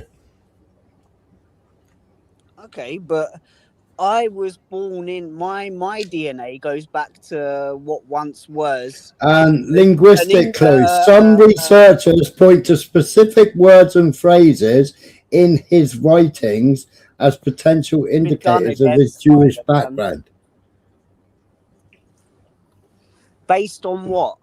That he has some fucking DNA strands that go back to Israel. He was born in Genoa, Italy, to a family of wool weavers. Who was the wool weavers? The Jewish were the wool weavers. Where are you getting your sources from, Smiler? I'm not having a dig. I'm just wondering. Yeah. Because Google, nowadays we have you Google artificial intelligence. Google. You're not using Google, are you? And then that's the hilarious part, isn't it? Even Google lefties artificial say that Grok is the best intelligence. at the moment. I mean, that is fucking hilarious. Let's Google artificial intelligence. I don't know what that is. Where's You Christopher? know Google. Oh, no, that's right. You know Google, but let's get artificial intelligence involved. You fucking idiot. What's the matter with you fucking pricks? I'm really disappointed with this.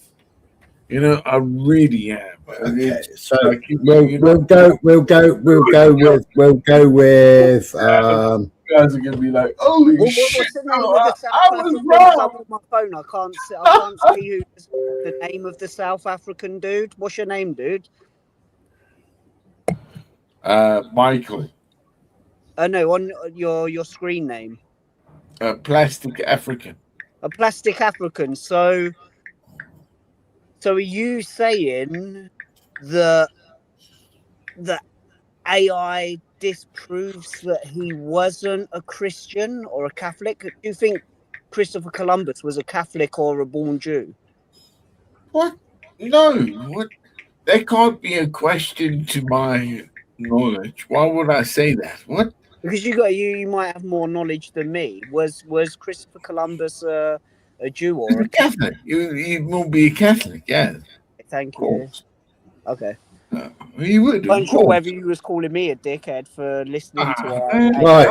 I wasn't calling no one. I just went to that because it was the easiest way, man. I always was brought up through like history. Okay, so we won't go with AI. We'll go with Spanish forensic medicine professor Jose Antonio, leading the team from Granada University with historian Marcial Castro, conducted DNA tests on the remains believed to be Christopher Columbus, finding genetic links to Western Mediterranean populations, suggesting he was of Sephardic Jewish descent from Spain, challenging the traditional Italian origin, though some scientists urge caution as data isn't fully public. Jose Antonio Lorente, the lead forensics expert from Granada University. Marcial Castro, a historian who initiated the investigation in Columbus remains. Granada University, where the research was conducted, started around 2003. The studies and findings, researchers exhumed the remains from Seville Cathedral, comparing DNA from Columbus' tomb with his son Hernando and brother Diego. The DNA analysis suggested origins in the Western Mediterranean compatible with Sephardic Jewish ancestry, challenging the long-held belief that he was from Genoa, Italy. The study implies Columbus hid his Jewish background to avoid persecution in Spain before 1492 expulsion. The findings presented in a Spanish documentary, ADN, has sparked debate. Some experts criticize the lack of peer-reviewed data with concerns about genetic essentialization and premature media releases. Christopher Columbus was likely, even the BBC did a documentary on it, 13th of October 2024. Famed explorer Christopher Columbus was likely Spanish and Jewish. Right, that was BBC documentary on the 13th of October 2024. All right, what is the science behind a Spanish documentary has used DNA to make history-changing claims? Origins theories of Christopher, the ethnic or national origin of explorer Christopher Columbus has been a source of speculation and hypothesis. That's Wikipedia. Okay, let's get away from the AI. Let's get away from the AI. I ain't on AI. I ain't on AI. I'm going to the fucking university. Let's get down to the logical. What was the proportion? What was the percentage of Roman Catholics in Italy at that time? And what are the percentages of Roman Catholics in South America where he landed? So now when you come to that argument, what's the probability and likelihood of him being Catholic? They're not Jewish down Well, there. its DNA comes back. Its DNA comes back as Sephardic. Its DNA comes back as Sephardic Jew. Its And DNA comes back paid as him? Sephardic Jew. Who paid him to go? My DNA goes Who back paid to him to the go? UK, right? It's almost 100% fucking Anglo-Saxon. My DNA doesn't go any further than Holland or Spain. But I'm an atheist. I might have been good luck. I might have been a Muslim convert. You know, Well, that doesn't mean yeah, me as are you? it doesn't mean me as an Islamic convert, if I was one of them, that my DNA came from the Middle East.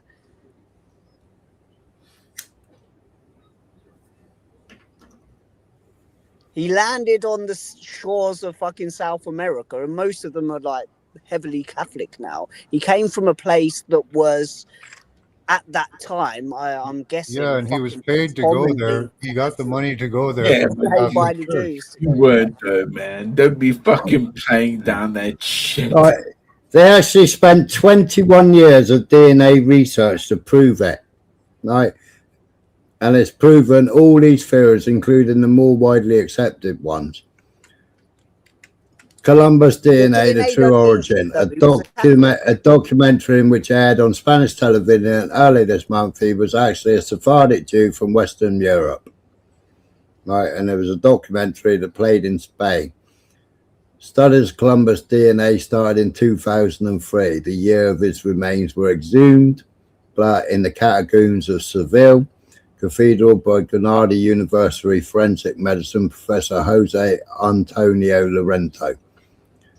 Before his team was able to begin, they cross-examined the remains with DNA from some of Columbus' known relatives, including his son Fernando Colon, to make sure they did indeed belong to the explorer. Next, they compared his DNA with the genetic makeup of various Mediterranean cultures to surprising results. The DNA indicates the Christopher Columbus origin lay in Western Mediterranean. Professor Lawrence said in the documentary, concluding the results of their analysis were compatible with Sephardic Jewish origins. So I don't get what the problem is. You know, they spent 21 years. They spent 21 years. Doesn't make him a Jew, a practicer of Judaism. Well, what happened? Why did he flee? Why did he flee? Flee? Hmm. I don't know. But as it says, like, he went there under the Catholic fucking ordinance to spread the fucking word of Jesus at the same time as discovering the lands. What do you mean spread the word There's of not Jesus? Many Jews. What is to spread the word of Jesus to you? What is that? What do you say that is? What is spread the word? No, go on. Tell me, man. Come on, back in the day, that was the thing, you know. Not me personally, because I'm not actually religious. What was that? What was it? You don't know, do you? You have no fucking idea what that means. Enlighten me, then. Fucking idea, and that's what fucking Christ is. Enlighten me, man. And I believe why he said that. Forgive them, Father, for they know not what they do. Because of that. Because of what you said. Okay, but I'm not a believer. I wish I was. It's not a believer thing. It's what, dude. Explain. I don't know. Go on. All I know is in South America, in most parts, it's like highly concentrated with Christianity, which would suggest to me that Christopher Columbus, from a logical standpoint, Christopher Columbus, who was born in Italy, which was born a Sephardic Jew, yeah. Spain, which was highly thing, would suggest to me from a logical, because you didn't like the AI search that. Yeah, so then I went to the university and I went to the actual source where they actually did the 21-year research on it, and his DNA comes back as a Sephardic Jew. But that doesn't make him a Catholic. It doesn't make him a Jew. Well, it didn't, you know, anybody, you know, how many Americans have decided now they're Jewish and have moved to Israel? You know, I could say that I'm Jewish tomorrow. I could spend a year studying in Israel and then I could be a Jew. But I ain't a fucking Jew, am I? I'm fucking Cornish. Okay, but let's go back to Christopher Columbus. It's like he was a Jew when logically thinking about it, about the time he did, he's probably 99.9999% a follower of Catholicism, not Judaism. Did you work that out? Well, Because he was right on the time when the Jews were being kicked out of Spain. Yeah. Okay. So Have you at ever the heard- time, it was beneficial to pretend you were Catholic. And Have you he ever also heard got the- his the money. argument Hold on. Hold up. You did this last time. Shut up. Go on. Sorry, man. Yeah, okay. Go on. He also got his money from the Catholic Church, right? Yeah. Where he was pretending or was a Catholic, whatever. Okay. But they made sure that they sent missionaries. He wasn't spreading no Catholicism. They sent missionaries for that. What is that On his boat. what is that to who sold him, right? For a kiss, right? Who was that? But have you ever heard the theory correlation doesn't equal causation? Just because there's a coincidence that he left at the same time as Jews, that's not an argument to die on. Well, no, You I'm don't saying die on- there is a lot of evidence that he is Jewish. He has Whereas- Jewish ancestry. I think and he your was at the argument- time. Okay, at let me that very finish. Let time- me land. I'll let Okay. you land. All right. I think probability-wise, when it comes to an argument that we're having at the moment, it's more likely that he was 1,000-fold Catholic rather than a follower of Judaism. Considering that everyone in South America where he landed and they colonized are now Catholics. I've got a logical brain. Wasn't he? No, He I would must see be him as more- an I'm not going to aim for the 1% argument of correlation equals causation, because if No. you go by that argument, then basically ice cream sales have something to do with shark attacks. Do you know that argument? More ice creams are sold during the summer, and more shark attacks happen during the summer. So does that mean You cannot deny, it doesn't matter about shark attacks or fucking ice cream or anything else, but you cannot deny the documentaries put out in 2024 about Christopher Columbus. You cannot deny that it comes back that he's a Sephardic Jew. Yeah, it's Everyone's a DNA. Jew at There's this so point, many, even Christopher there's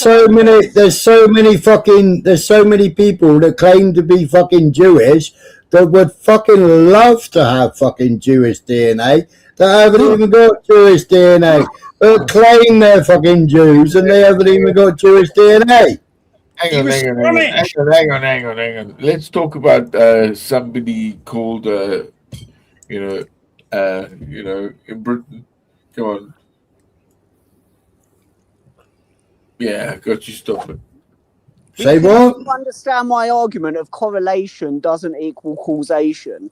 Just because he was fleeing from a land at the time other Jews were getting kicked out of the land, that's like a really fucking reaching argument. No, it isn't a reaching argument. It's factual. It states in the factual history. Factual history. Factual history. Urban, stop being a mong. You can't beat the fucking scientists. You can't beat the fucking educated people. We aren't the fucking educated people. They're the educated people. They're the ones who spent 21 years to prove his heritage. And his heritage comes back as that. Not what you want his heritage to come back as. You want his heritage to come back as a Catholic. He might have pretended to be a Catholic after he fled, because he would have carried on being persecuted. Your theory of him pretending to be a Catholic, sorry, a Jew. No, it's not his theory. To be a Catholic. It's not my theory. It's scholars' theory. It's forensic. It's forensic theory. So, right, urban, right, urban, right. So, God forbid it. God forbid it. Right. So, tomorrow, something bizarre happens. Right. They break into your house. Yeah. They do some crazy shit, but when they break into your house, they cut themselves, or they leave saliva and leave their DNA. So then when the police come, and they take the DNA, right, and they check the DNA, and then they find out the DNA that's been left behind came from ABC person, do you doubt that criminal conviction even though they've got that person's DNA? Do you stand there and argue that this fucking horrible bastard that broke into my house and created chaos in my house and, maybe did some fucking weird shit, you have his DNA, but I don't want him to have the electric chair because I don't believe that DNA? Is that your argument? Are you going to stand in court and say, I don't want this person given the electric chair or the injection because I don't believe in DNA results? Okay, no. Let me answer and give me like 1 minute to land, my points. Right. But you can't land your points. I've just proven your You point. ain't giving me a chance. You ain't giving me a chance, right? Don't take 2 days about it. Wait. To your question, do I understand, do I accept the DNA in the situation that you've just said about the electric chair? Yes, 100% I do. But you're talking about apples and oranges right here. Do I accept the DNA results that fucking he had some Jewish DNA in him, so therefore he must not be Catholic? No, I don't. Because he was Catholic. He was born a Sephardic Jew. That doesn't matter. I was born in England. If my DNA, we're not arguing his religion. The only person arguing his religion is you. We're saying what he was born. He was born a Sephardic. He was born a Sephardic Jew. He was a Sephardic Jew up until he fled. When he fled from Spain, he was a Sephardic Jew. Now, Smiler, you're changing the goalposts. The whole documentary tells you all about it. The whole documentary. No, he was a Sephardic Jew. You're changing Clean the up on aisle 5. He was a practicer of Judaism when, in fact, he was actually a Catholic.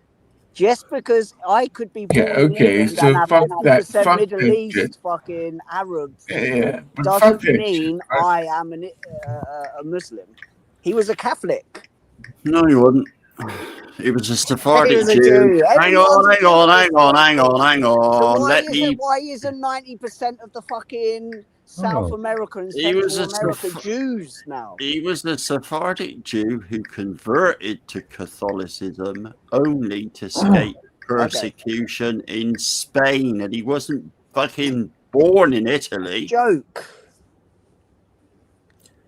Why would somebody born in Italy, Genoa, that was 98% Roman Catholic at the time? He was born in fucking Spain. He was born in Spain. Hold on.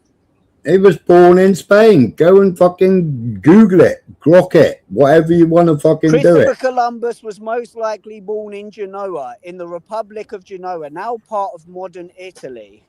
Which modern, are we talking about borders being shifted through the time? His DNA proves he was born in Spain. I'm Why a we get logical. what why we I'm a do person of no, logical reasoning, not someone who fucking says no. just because he had just Do you because he had believe in new DNA, correlation and not causation? I don't know. Correlation doesn't equal No, causation. he was born in Spain. His DNA proves it. Okay, well, from what I know, he was born in Genoa. No. Nowadays, may be considered modern day Spain, but at the time it was Italy. No. Yeah. No, he was born in Spain. Search it.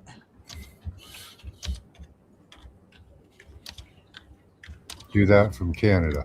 See what The happens. only reason he used Well, he was a Catholicism. Jew just because he had some Yeah, but you're missing the point strands, anyway. You were arguing just now about whether he was a fucking Jew or a Catholic. The only reason he used Catholicism. Plastic African. Am I doing a good job or not? No, you're not. No, plastic Catholic.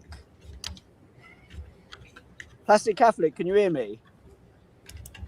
Yeah, of course it can. Can you understand my argument? No, your argument is invalid here. Conventional history states from Genoa, but it may have been, in fact, a Sephardic Jew from eastern Liberia Peninsula. Amen to that, sister. So, you know what I love about like the Western Foundation is that we're free from some sort of a guarantee of slavery. That's why the Christians grew so well, right? That's what it was. That actually the empire looked at and said, yeah, we can utilize that. Yeah.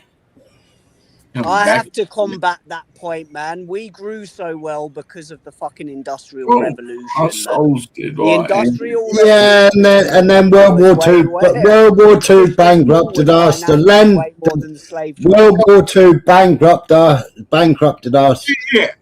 Bankrupted the United Kingdom. Yeah, amen to this guy. And the lend lease from America for lending us weapons, then completely gave all our wealth to America, and we finished paying it off. We finished paying it off in 2020 something. We finished paying it off. Say that And, again. we finished paying. We finished paying off the lend. The British. The date. I mean, come on, guys. We got old. We have kingdoms, just like the Japanese. I love it. I mean, we're on the other side, isn't it? We have chivalry. They have Bushido. Yeah? You understand? You get that like sort of difference. It is almost the same thing that's always been in time. You know? Made perfect.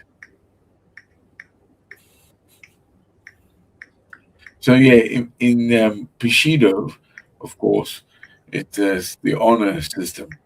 In chivalry, it's the who owes a lot of money, right? That's where you have the rings and people hoist them. Also, as that, in the battle, generally, you can only kill under your own. In Bushido, you can kill everyone. Right, we finished paying the final lend lease payments to US and Canada on December 29th, 2006, settling debts from the Anglo-American loan that finally concluded over 60 years later. This was a massive long-term commitment, not an immediate bankruptcy, but a significant drain on post-war UK lend lease. Lend lease was a wartime aid, but the UK agreed to pay for the surplus items kept after the war at 10 cents on the dollar and for other critical supplies via a separate loan signed in late 1943. So that's what bankrupted Great Britain. That's what got rid of the British Empire. Man, one thing I have to say about all this Christopher Columbus shit, man, like I've heard some outrageous statements about everyone being a Jew, but Christopher Columbus being a Jew has to right. You like your grok, don't you? You like your grok, don't you? I think it's one of the more Right, so Grok, right? So I asked Grok the question, yeah. So, right, 2004, 2024 Spanish television documentary, Columbus DNA, His True Origin, presented forensic research led by Professor Jose Antonio Lorente from University of Granada. The study analysed partial DNA from the remains of Seville Cathedral, confirmed it belonged to Christopher Columbus by comparison with his son Hernando Colon, and suggested his genetic profile is compatible with Sephardic Jewish ancestry from the Western Mediterranean, likely the Iberian Peninsula rather than Genoa, Italy. The researchers concluded this could indicate Columbus was a converso, a Jew who converted to Catholicism, possibly concealing his origins amid 1492 expulsion of Jews from Spain. However, these findings do not prove Columbus was born in Spain or any specific location, nor do they conclusively establish he was born Jewish and later converted. Key limitations and criticisms include the DNA evidence is partial and degraded, primarily relying on Y chromosome and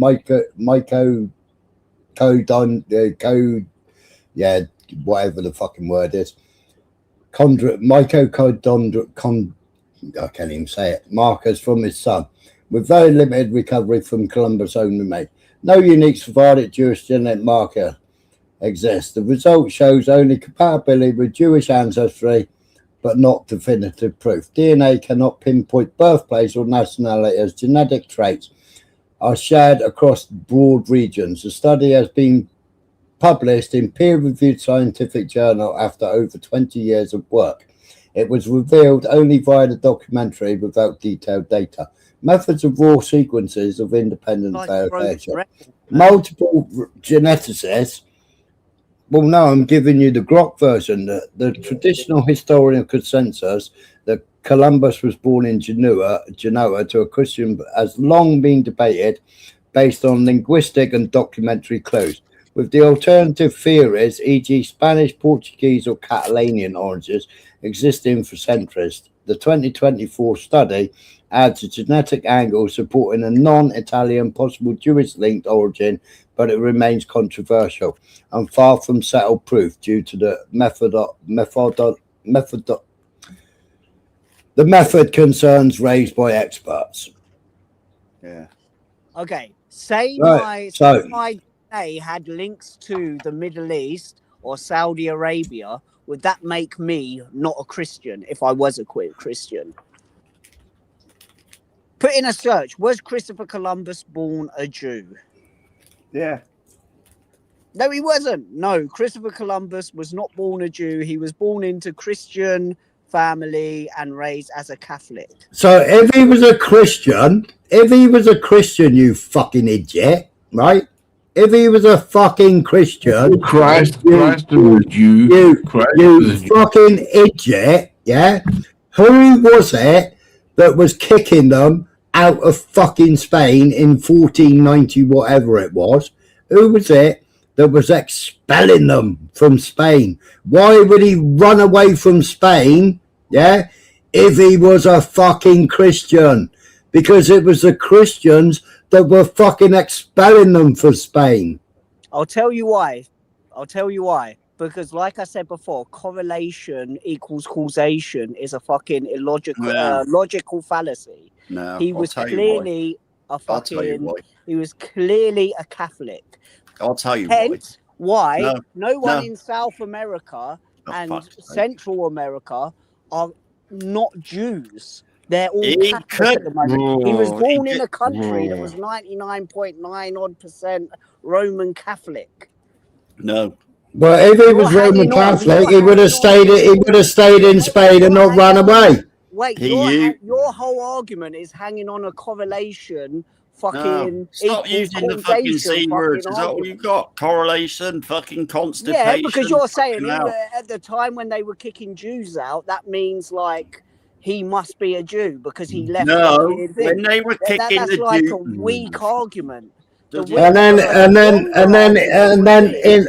in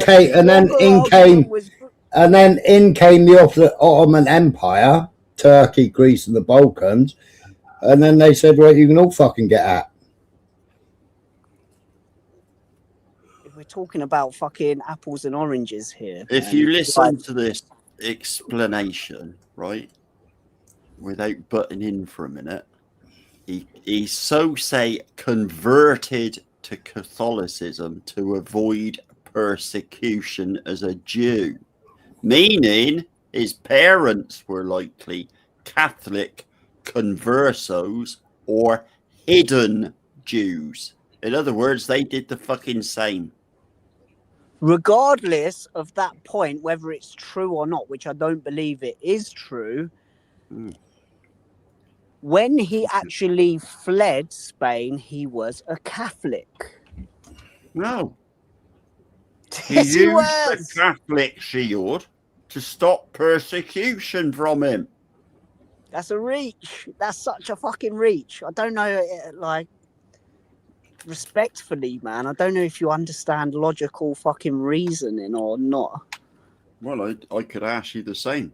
Like, everybody in South America are predominantly fucking Catholics. If your point was the right, then surely you would have spread Judaism. Well, so you're pretending you're Catholic, and you go to the Queen and you ask her for a buttload of money to go and find some trade routes, and you know, so she says, "Hey, you're going to take some missionaries with you." Let me just make this point: smoke and mirrors, pretending, and all this shit isn't an argument. Present an argument to me. Present an argument to me. Present a feasible argument to me. That this proves my point. Just have. And my evidence, my logical evidence. Well, it's not logical. Yeah, it is. No, it's not. Yeah, because both countries, the country he was born into was 99% Catholicism. Yeah. And the country he left was 99% What have I just said? The country he landed on is now 99% Catholicism. Whereas you're going with the argument that a correlation equals causation argument that he left at the same time when Jews were being kicked out. I think one argument is a bit more. Yeah, you can. Yeah, you know, he's twisted, and hey up smoking. You know, it's like fucking Blunt's just said. You actually have the right to vote. What the fucking hell are you doing voting? Because fuck me, man. You're so fucking dense and so fucking blinkered you can't see the wood through the fucking trees. What fucking difference does it matter if he was born a Sephardic fucking Jew and then converted to Catholicism? Yeah? Like I said earlier on, there's fucking hundreds of millions of fucking people that claim to be Jews now that would love to have the fucking Jewish DNA. Right? Okay, and they would love to have the Jewish DNA, and they would love to have their single fucking one passport instead of fucking multiple passports. Right, so I don't even know what you're fucking arguing about. You're fucking arguing when we've shown fucking evidence after evidence after evidence. Yeah. The point we're arguing. Even your friend fucking Brock, which he wasn't. That's the point we're arguing. We're arguing the point that he was born a Sephardic. He was born a Sephardic Jew. End of. No, argument. No, Christopher Columbus was not born a Jew. He was born into Christian family and raised as a Catholic. According to the long-standing historical consensus, the tradition and still dominant view among historians is that Christopher Columbus was born in 1951 in Genoa, Republic of Genoa, now Italy, to a family of warriors. Contemporary 15th century documents consistently describe him as Genoese. He hid behind Catholicism to prevent that's not an argument, dude. Stop doing the reaching shit. Pretending and fucking... That's reach. Smoke and mirrors is not a fucking argument, dude. Right, Your your grok, right? This is what your grok said. This is what your grok. Shut up, Urban. Shut up. Shut up. No, Urban. Shut up. Is he saying Detroit? Right. Now, this suggests possible Jewish ancestry through both parents, implying the family may have been conversos hiding their heritage in mid-1492. Older circumstantial evidence includes weaving as a family trade common among Jews, associations with converso financiers, e.g. Luis de Santiago. Some interpret Columbus' writings and signature as having Jewish elements. His wife Felipa's family, Perestrello, has no established Jewish links. They were Portuguese Christian nobility. So there you go. But your weavers were all Jewish back then. Word of that is theories. Theories. Well, what theories have you got? You haven't got no theories. You're talking shite. But you're talking shite. There you go. Here, listen to this. In 1490s, particularly after Spain's 1492 Alabama decree forcing Jews to convert or flee, a massive wave of conversions occurred, with an estimate suggesting over 200 to 300,000 Jews converting to Catholicism to stay in Spain, joining previous converts from earlier persecutions like the 1391 pogroms of conversos, new Christians who were often watched by the Inquisition for secret Jewish practice. There you go. See? And you can stick your correlation and your causations up your jacksie.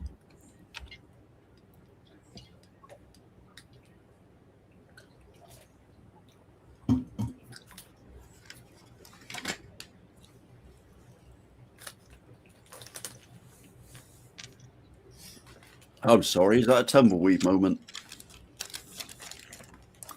A Jew forcibly converted to Christianity.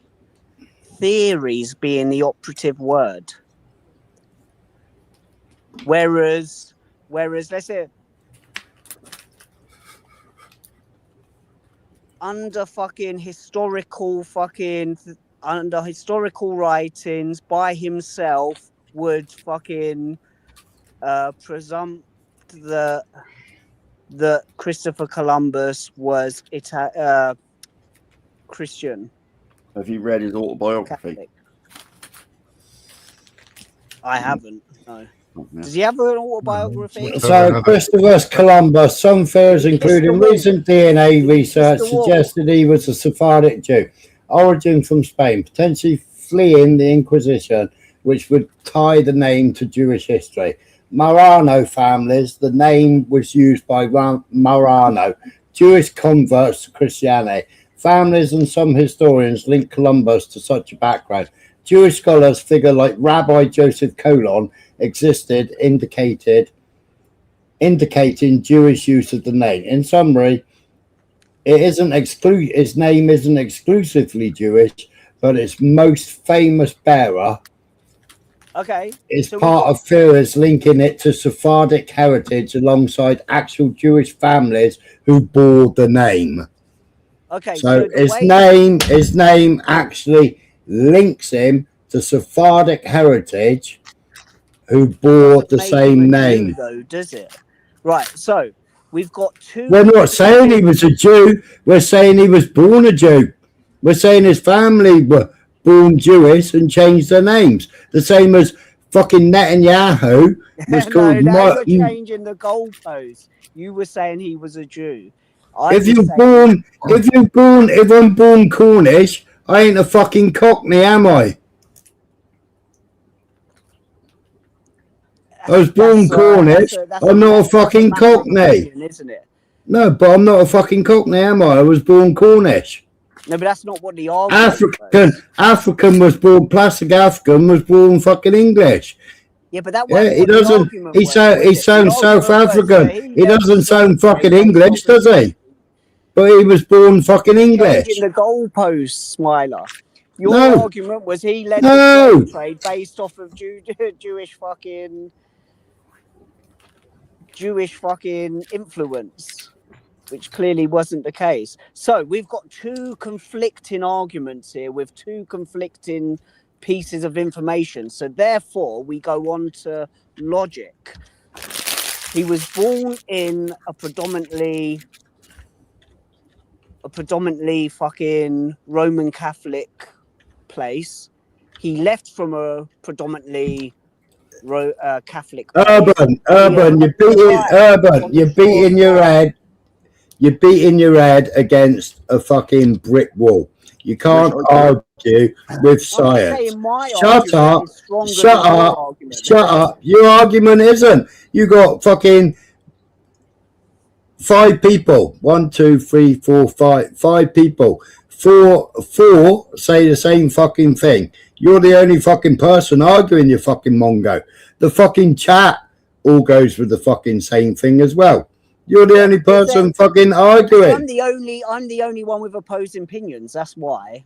Like your chatters, echo chamber dwellers. I think you, Smiler, you actually like a debate where I think you like me coming on to your panel so we can have opposing views, right? Whereas they like your chat likes a slap on the back and being told they're right when they agree with you. So was Christopher Columbus? Ulick. Was Christopher Columbus involved in the slave trade?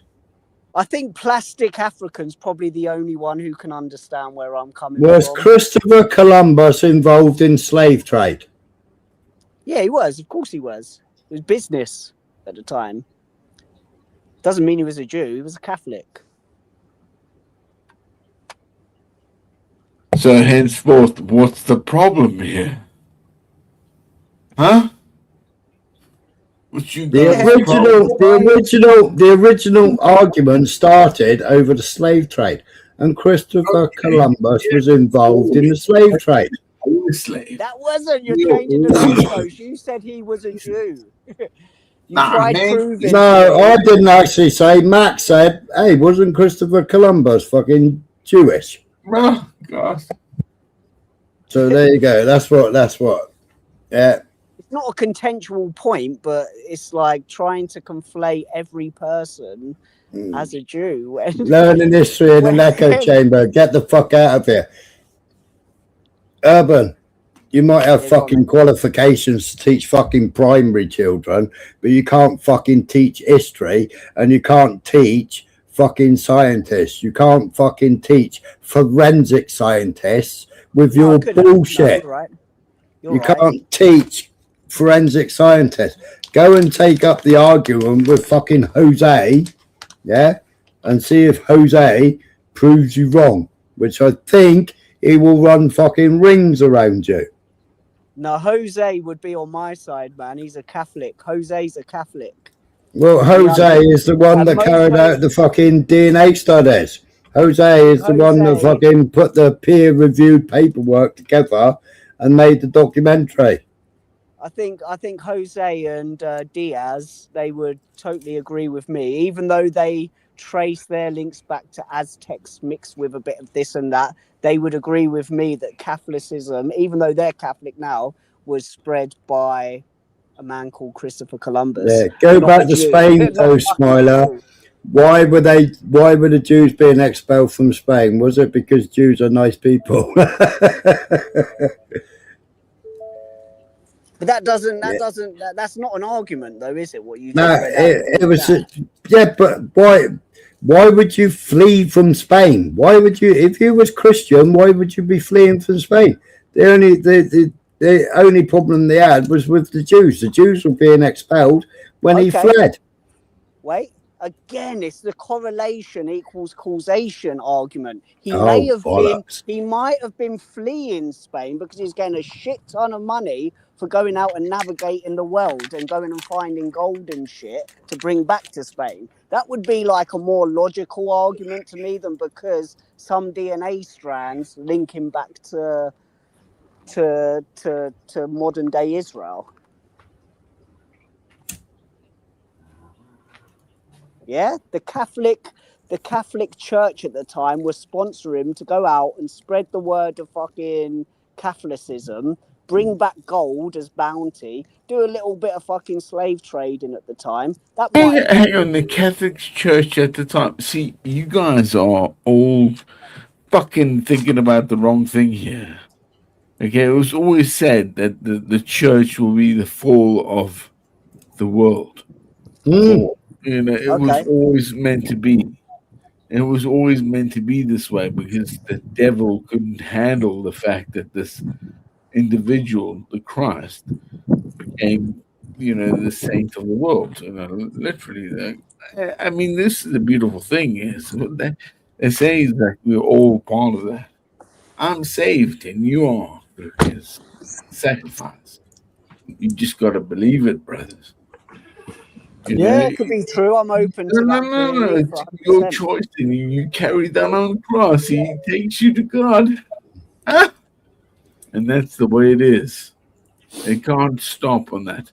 Now, between that with the Jews, I mean, the Jews are the ones that said they rejected Pharisee. Come on, man. Could be, man. Yeah. I'm not criminal charges and connect. I'm not arguing that point because I'm not religious. My only point was the word of the spread of Catholicism wasn't done by a Jew throughout South America. No, that's the Portuguese and the Brits. It's also, you know, come on. It's but that was the point of the argument that Christopher Columbus was a Jew. I would go back to like Isaiah said, fall into their people. Hey, look, the lion's coming, man. It's gonna eat you all up. It's true, man. I mean, even now, who's the true church? Where do we govern ourselves together? It's terrible, bro. It's like, oh fuck, shit! I gotta pay my tax, and I gotta be hateful. Pointing out reoccurring fucking events though isn't hateful. It's just pointing out reoccurring events. I'm not a hateful person. I don't have a problem with Hindus, Buddhists, but I do see a reoccurring event with certain ideologies.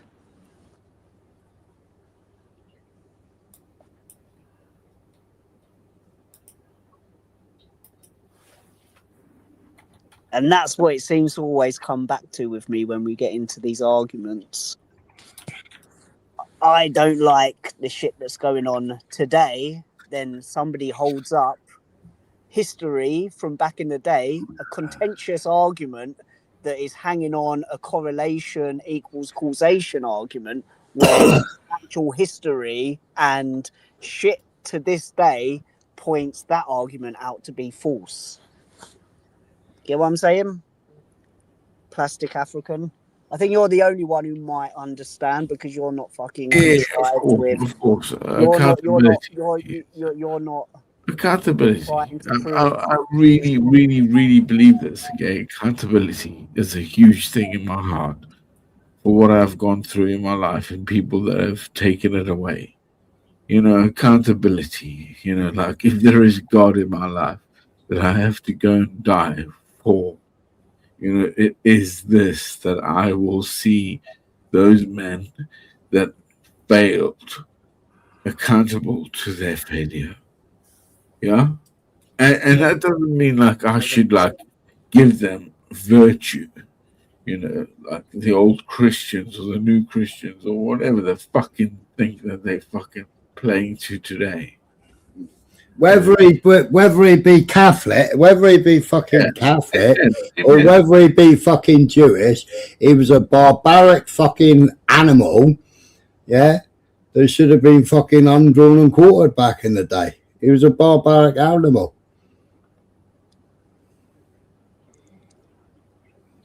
Yeah, I don't know enough about like how it unfolded with the what happened after he landed on the shore. So I'm not going to disagree with what you just said, for sure. Well, they set up a system that made every Indian over the age of 14 responsible for gathering a certain amount of gold each month.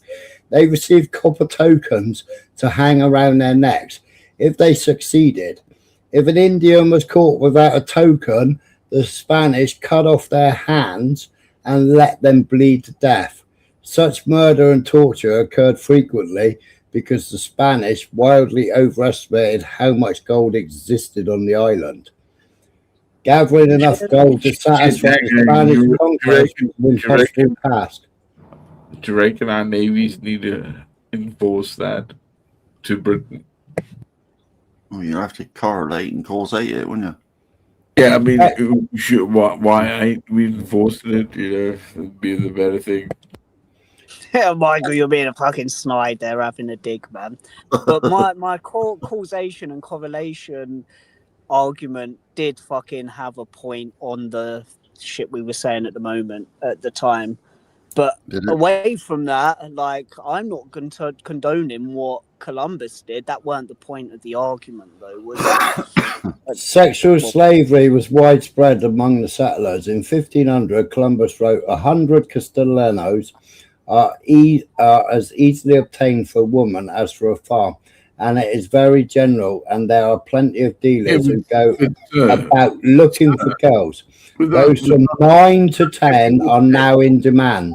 Hang on, Smiler, was that every mistake? What we do is we exploit, and we have this. It's So- like we use. It doesn't matter how, you know. So Columbus, but hang on, The West weren't the only one. So Columbus wanted young girls aged 9 to 10. Yeah, he wanted them as sexual slaves, and they're in high demand. I did not know that. Did he really? How many did he get? Was he? I don't know. Was he like Jimmy Savile, or was he like? Can I just add to that? The other guy. Not the sort of thing you'd expect from a practicing Catholic, is it? Well, we know what happens within the Catholic Church, didn't we? We know what happened. Yeah. We know what Yeah, we we know all what know the what arch happened, we but know that what the weren't- that archbishop weren't the we point know of what the the argument, Archbishop was of it? Canterbury recently had been covering up for years. Yeah, I'm not arguing them points. The points weren't nothing to do with the noncery that went on in the Catholic Church. The point of the argument was, from my point of view, was conflating fucking Columbus as a Catholic. When it comes to this point that everybody's a fucking Jew that was behind the debauchery that happened in the world when he Do you know wasn't- that? Do you know he that he was a Catholic. slaughtered? Do you know what he slaughtered? Do you know he slaughtered 8 million people by 1516? The That's Indian, terrible, man. I'm Yeah. not arguing that. That's not what I was arguing. the atrocities terrible. committed Fuck by him. Columbus and his men were by no means isolated occurrences. Columbus set the model for the Europeans who sought to dominate the New World. The same method, terrifying, enslaving, and slaughtering Indians, was employed by all explorers. He bought 500. He bought 500. Was it 500,000? 500 something? He bought to fucking Europe, Indians. Okay, let me make this point then. What happened 600, 400 years ago, whatever dates you just gave me, is not happening today. We've reformed. We've civilized. We've just watched Whereas it. We've same just watched it shit- happen. We've just watched it happen in fucking Israel. I disagree with that. No, we haven't. No, I disagree with that, man. Yeah. I see it as a defensive war.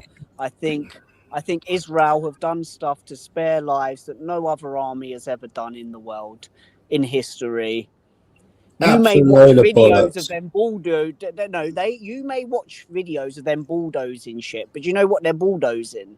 They're bulldozing fucking humanitarian routes so people can move from place to place. Oh my fucking god! You fucking absolute fucking lemon! You absolute pleb of a man! Okay. You well, call yourself educated? No wonder they only let you teach fucking primary children. Fuck me, man. Jesus Christ. Jesus Christ. No wonder they let you only teach fucking primary children year fucking 1. I don't teach Fuck primary. I me. don't teach school at all anymore because I No, don't no want to fucking be a wonder. teacher. No fucking wonder.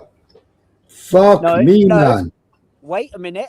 I got one of the greatest fucking one of the greatest syllabuses in the world. Yeah, that for I did. teaching them International abacada. I got For teaching fucking. them I got what? Teaching awards for it, abacada. right? A equal ackle. A equal ackle. B equal beach. You really haven't listened to much at all, have you, Urban? Fuck me, man. The aid Explain routes what- that you say that they were doing with the bulldozers is absolute fucking bollocks. When they sent them down the aid routes, Oh, what do they you then believe turned then? They were around and digging fucking mass shot them. graves. They were digging mass graves with the bulldozers. They were filling in mass graves. That's what you believe, probably, man. I can show it.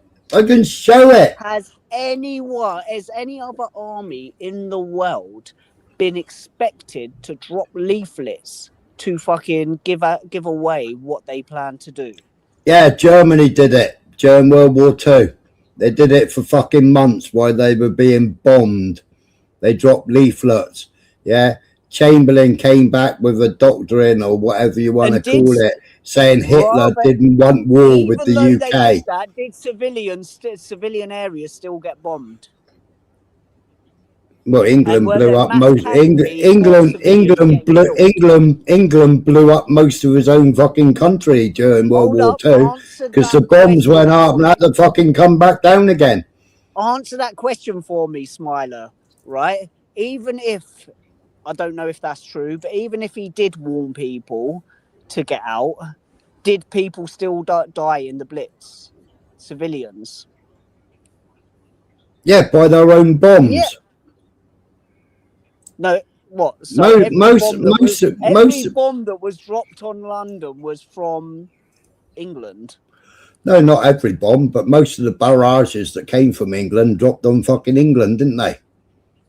I'm just using your logic, man. Civilians die, even though they're being warned to get out.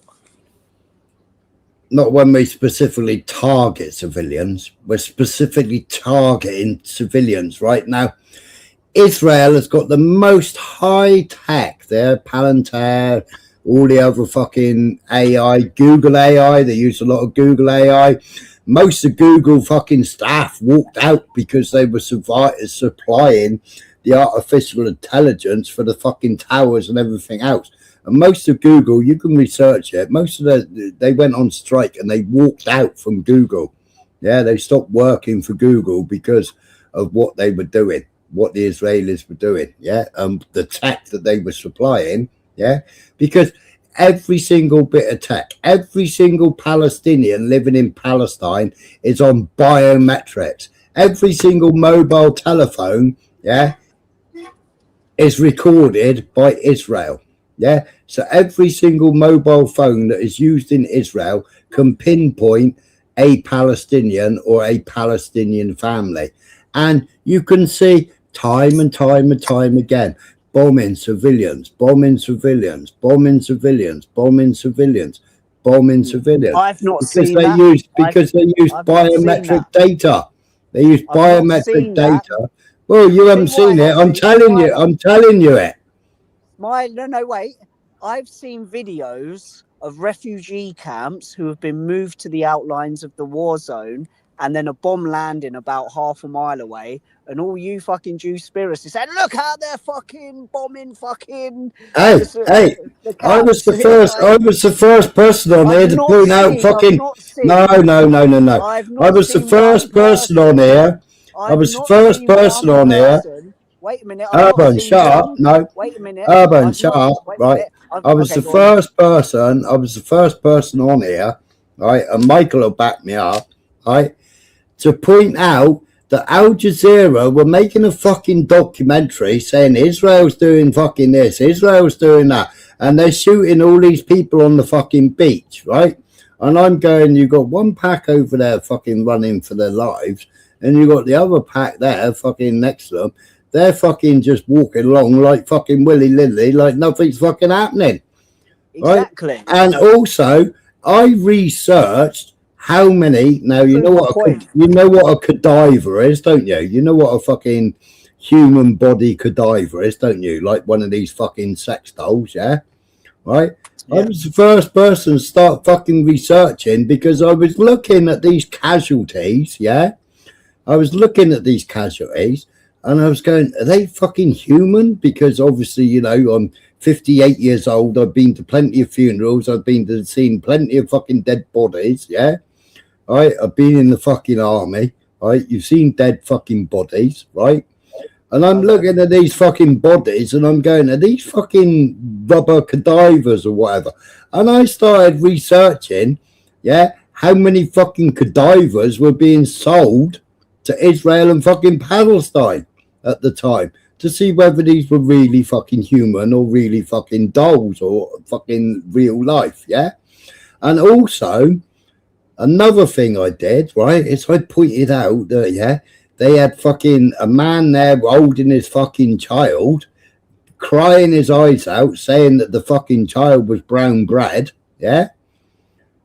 And the next minute, his fucking legs and arms started fucking jumping up and down, and it was trying to lift his fucking head up to speak. And it completely blew the fucking interview. Also, I pointed out the fucking Al Jazeera film fucking crews, where they're going in and they're getting people to run up and down the fucking street carrying fucking whatever they were carrying that was supposed to be children or whatever, yeah? And then in the next fucking clip where they fucking had a mic drop moment, they're all standing in fucking makeup, yeah? And it was like a fucking Hollywood fucking production, yeah? So I was the first person to fucking point it all out, Urban. So don't give me this shit that I don't do my fucking research, because I research every single fucking bit before I come on the internet with it. So don't give me the bollocks. Okay, thanks for proving my point to me, man. Like, Pallywood is real, right? Not all of Pallywood is Pallywood. A lot of it. How come you've got these other people fucking saying 70,000? How come you've got saying fucking, you know, 20,000 children? Blah blah blah. You know exactly. None of us know what's real. But that's not coming from Hamas. Yeah, Hamas say like what 60,000. It went up to about 40,000 in the first 3 weeks. How has it not been the same for? How's it only gone up from 40,000 in the first 3 weeks to now what 60? No, it hasn't. No, it hasn't. Because when I started covering it, every week I was putting the figures up every week, and you can go back and you watch the numbers climb. Like, you've even got Israelis that were fucking captured, which were hostages. You've even got them saying they were treated fucking well, but they were in the house. Because they were in the house.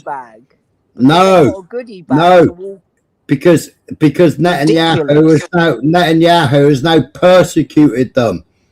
Netanyahu's now persecuted them.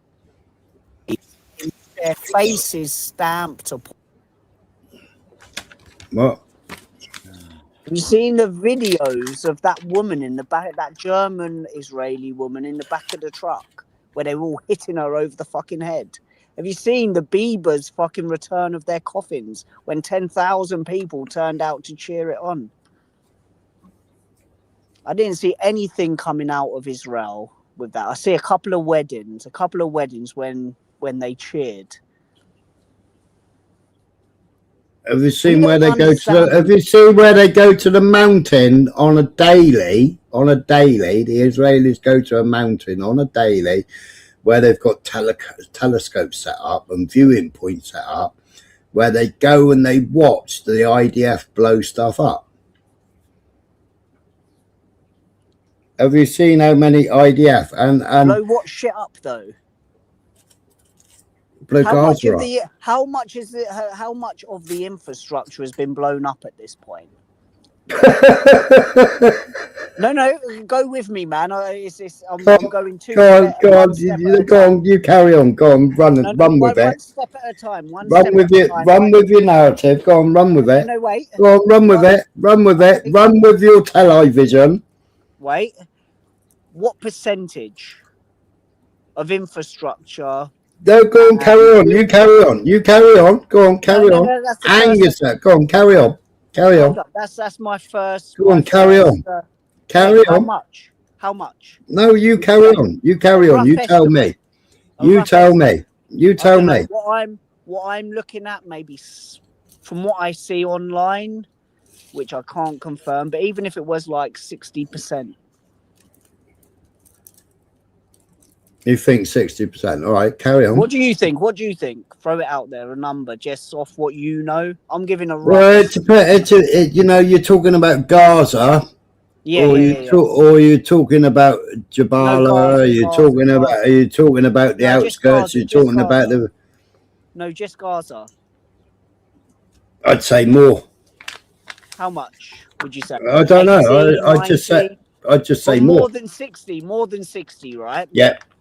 Okay, so what would you say when it comes to the numbers that are being put out by the Palestinian Authority? Hello, Irish. Okay, if the Palestinian Authority are putting out let's go higher, 68,000. Yeah, at 68,000 deaths. If they had blown up 60%, why isn't 60% of the population now dead if they were targeting civilians?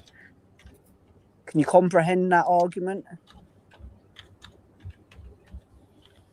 68,000. I have to get my calculator out. 68,000. I'm not saying it's not a tragedy. This war should never have happened. But if you poke the fucking bear, you shouldn't fucking do that.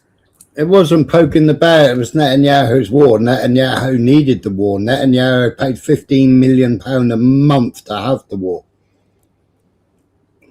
So the actual figure is coming back as 77%. 77. Okay, so if 70% of the infrastructure has been bombed, why doesn't? I'm not saying that's not a tragedy, but why doesn't that represent the fucking percentage of people who have actually died? If they weren't, if they were targeted, what would happen? Fancy seeing you here, yeah. What would happen if Putin, right? We know that Putin's got greater weapon capabilities than fucking Ukraine, right? Even though Ukraine has got how many countries supplying it weapons, it's proved that all our weapons are fucking useless against fucking Russia. Right? Yeah. What would happen if Russia decided tomorrow, right? Fuck this shit, right? I'm just gonna fucking bomb Ukraine. I'm just gonna bomb Kiev, yeah? I'm just gonna bomb the shit out of the fucking place. Civilians and all, hospitals and all, schools and all. I'm just gonna go the full fucking hog instead of having a special military operation to take fucking land back. Yeah, where people have voted to stay with Russia because they don't want to be with Ukraine because Ukraine has fucking been a coup d'etat. Ukraine has fucking exploited them. Ukraine has never let them have the fucking minerals. Ukraine has fucking raped and pillaged them and never promised them their farming. Wonderful. So if Putin decided tomorrow, right, we already know what sanctions Putin's under already. Yeah, but Putin's got the weaponry. He's got the power. Yeah, that he could just sit there and blow the fucking lot. Now, you've already lost 500, 600,000 fucking Ukrainians, yeah? They're dragging fucking 17, 18-year-olds off the fucking streets, yeah, to go and fight. They're fucking ramming them into minibuses. Okay, and taking them. Okay, one thing at a time. You asked me what would happen. It would be classed as a genocide. Right, and what's happening Wait. Yeah, yes or no? It'd be classed as a genocide. Yeah, what's happening in Gaza? You don't class Gaza. The ICC, United Nations. Wait, Smiler, let me make this point, please. If Israel did what you just suggested, Russia did, it would. If Russia did it, it would be considered a genocide. if Israel did the same thing, it'd be called. It would be considered a genocide. So as they're not doing that per your argument, why is it now being fucking classed as a genocide? You just made my point for me. Because it is a genocide. It is a genocide, No, right? but Right, straight away, right? Day one, the whole of the Western world, the whole of the Western world, the whole of the Western world. All right, listen, the whole of the no. From day one, from day one, the whole no. Listen, from day one, right? From as soon as October the 8th, yeah, when you had Kier Starmer, you had Rishi Sunak, you had Boris Johnson, you had all the fucking world leaders cut the fucking water, cut their fucking food, yeah? That's civilians, right? That's a war crime straight away, because you ain't allowed to cut the fucking food supply and you ain't allowed to cut the water supply. That's a war crime. Hold up, why are Israel supplying food and water to Palestine anyway when we've sold they ain't been given hang on aid per oh capita fuck's sake, this guy is fucking thick. You do right, swallow this a guy, lot of shit, don't you, Urban? This guy is thick, right? Now, right, Gaza, Palestine owns the fucking oil wells, right? Owns the oil wells, had its own water, but they took over the fucking mountain, didn't they? And they fucking then stopped them having fucking water, right? Because they were afraid that they would not have any fucking water because the Palestinians would cut the water to fucking Israel, right? They had desalination plants that they built themselves, right? They had their own fucking airport that they built themselves, yeah, so they could fly in and fly out. Now, aid has been supplied because Israel, right? Israel owes Palestine, I can't remember how many fucking billion it was back 2 years ago. Was it fucking 85 billion that Israel owned for the oil that they were taking, which was fucking Palestinian oil? Yeah. It's something like 85 billion pound back in the day that Israel owed, right? Now, the Palestinians have to buy the food via Israel, right? Via Israel. They have to buy, the Palestinian Authority have to buy the food, and then the Palestinian Authority then sell the food to the Palestinians. Yeah. So Israel doesn't supply the food. They purchase it, right? Now, back in the day before October the 7th, Israel was cutting the amount of food that was being delivered. They were on, what was it, 1,200, Israel calculated we'll only give them 1,200 calories a day, so they were only letting in the amount of food for 1,200 calories a day. And the Palestinian Authority was obviously paying for more food than 1,200 calories a day. And Israel cut the fucking calorific content down to 1,200 calories a day. They also banned certain food types. They wouldn't allow them to have fucking pleasures and sweets and bollocks like that. They cut all that amount down as well. So don't give me that. I mean, at the moment, they're still cutting aid trucks. They were supposed to have 600 trucks a day going in, and Israel won't allow the food trucks in. The fucking Israeli settlers have been destroying the fucking food, and the Palestinian Authority have had to pay for the food, as well as also aid coming in from different countries. And the aid is sitting there waiting and waiting and waiting to go into Palestine. But Israel won't allow it to go in. Egypt are fucking bottleless cunts and won't. Even Egyptians were fucking attacked, shot up, fucking killed, murdered, whatever you want to call it. Yeah. And Egypt fucking just pulled them off the border and gave up the fucking border because their men were being fucking killed. Yeah. The United Nations, when they went up, what was that fucking base called, Michael? The United Nations, they're fucking armed. They could have fucking fought back. They never even fought back when Israel took over the fucking base and took over the fucking hill.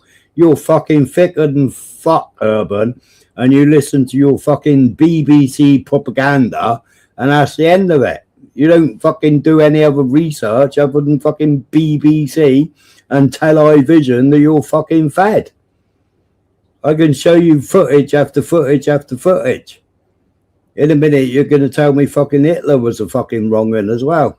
No, that's beyond the point you fucking laid down to begin with. Can we rewind? Right, and also before the Second World War, there was 13,300 Jews in Europe. You know I've By got the end you, of the Smiler. Second World Smiley, War, you know I've got you on your point. there was 13,700 Jews in Europe, and that's in the fucking almanac. That's in the Jewish almanac. Moving on. You know I've got you on your point. No, I'm just highlighting something that. No, let's go back to your original point.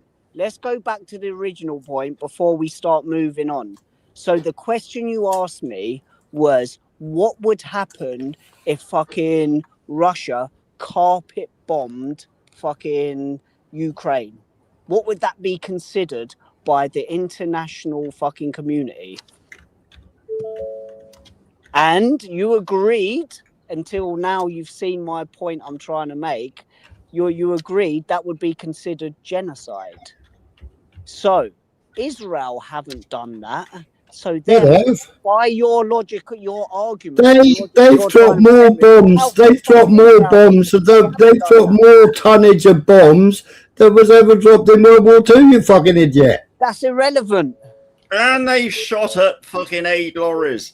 What was the percentage of Hiroshima that fucking died when we fucking dropped them You're bombs? going all over the place now. You're moving the goalposts. You're guilty. No, I'm not. No, yeah, you are. You just moved the goalposts again.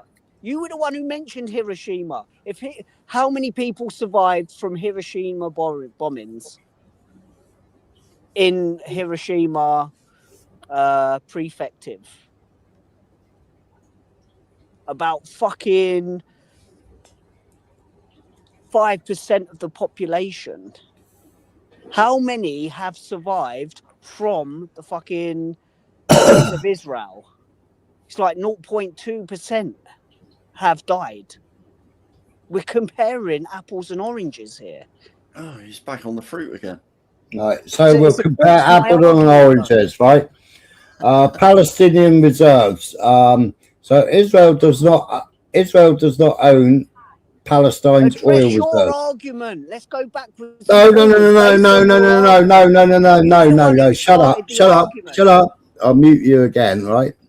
Right. So Israel does not officially own Palestine oil reserves. However, it effectively controls access to and exploitation of potential Palestinian oil and natural gas fields, preventing the Palestinian people from benefiting from these resources.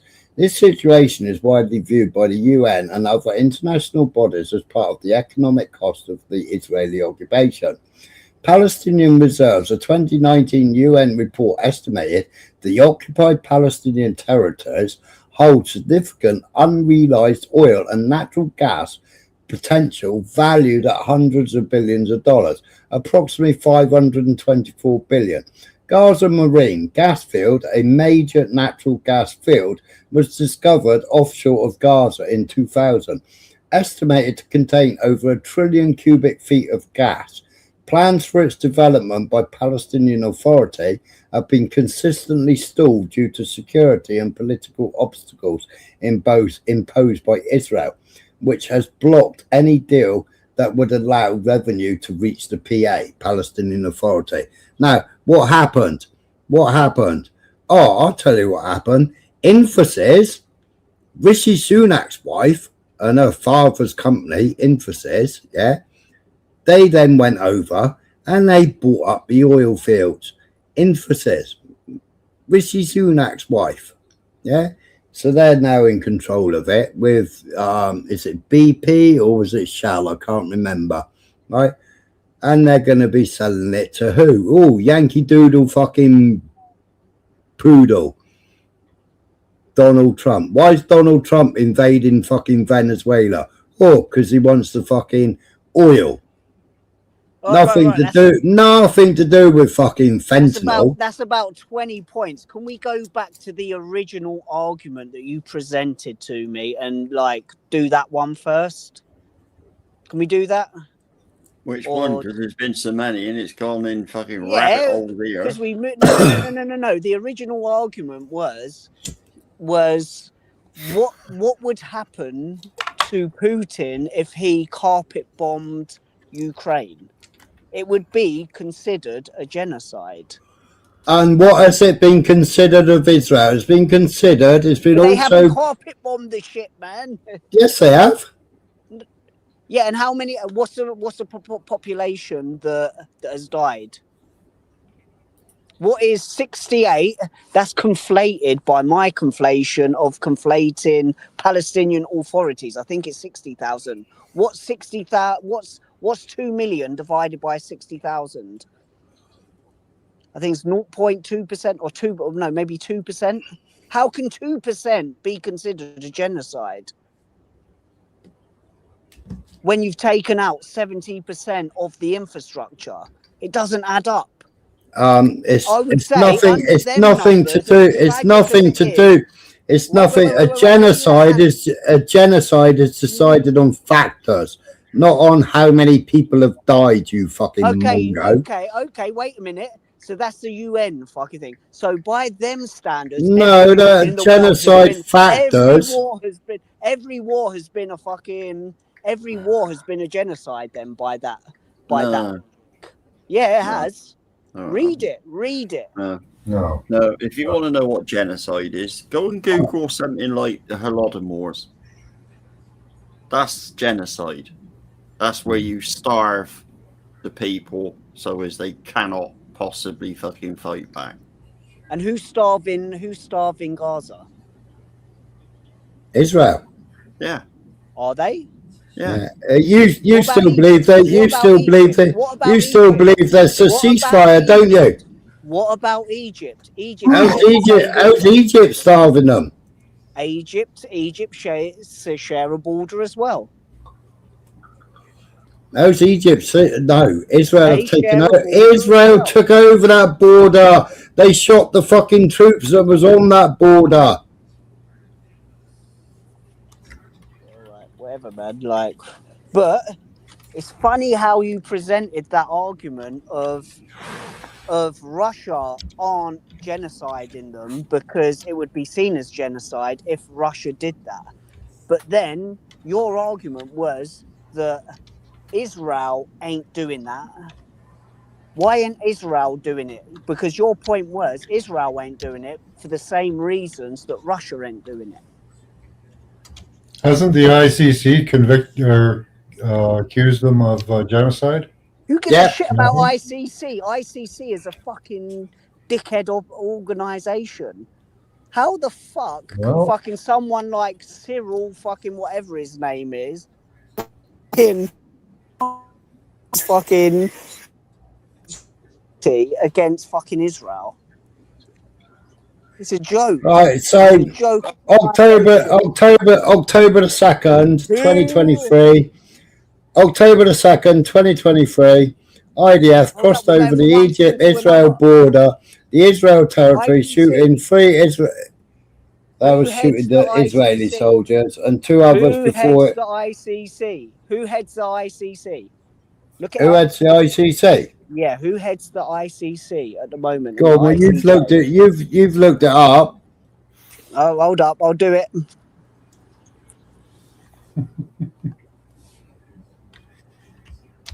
So a bloke with a head like a melon, isn't it?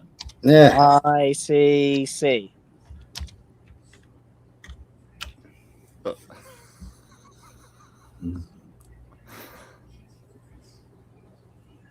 18 judges, come on.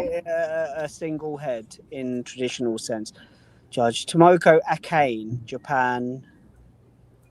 18 judges, yeah. From how many different? Hold up. Karim A.A. Khan, KC. Khan? Well, he's in charge of the judges, isn't he? Yeah.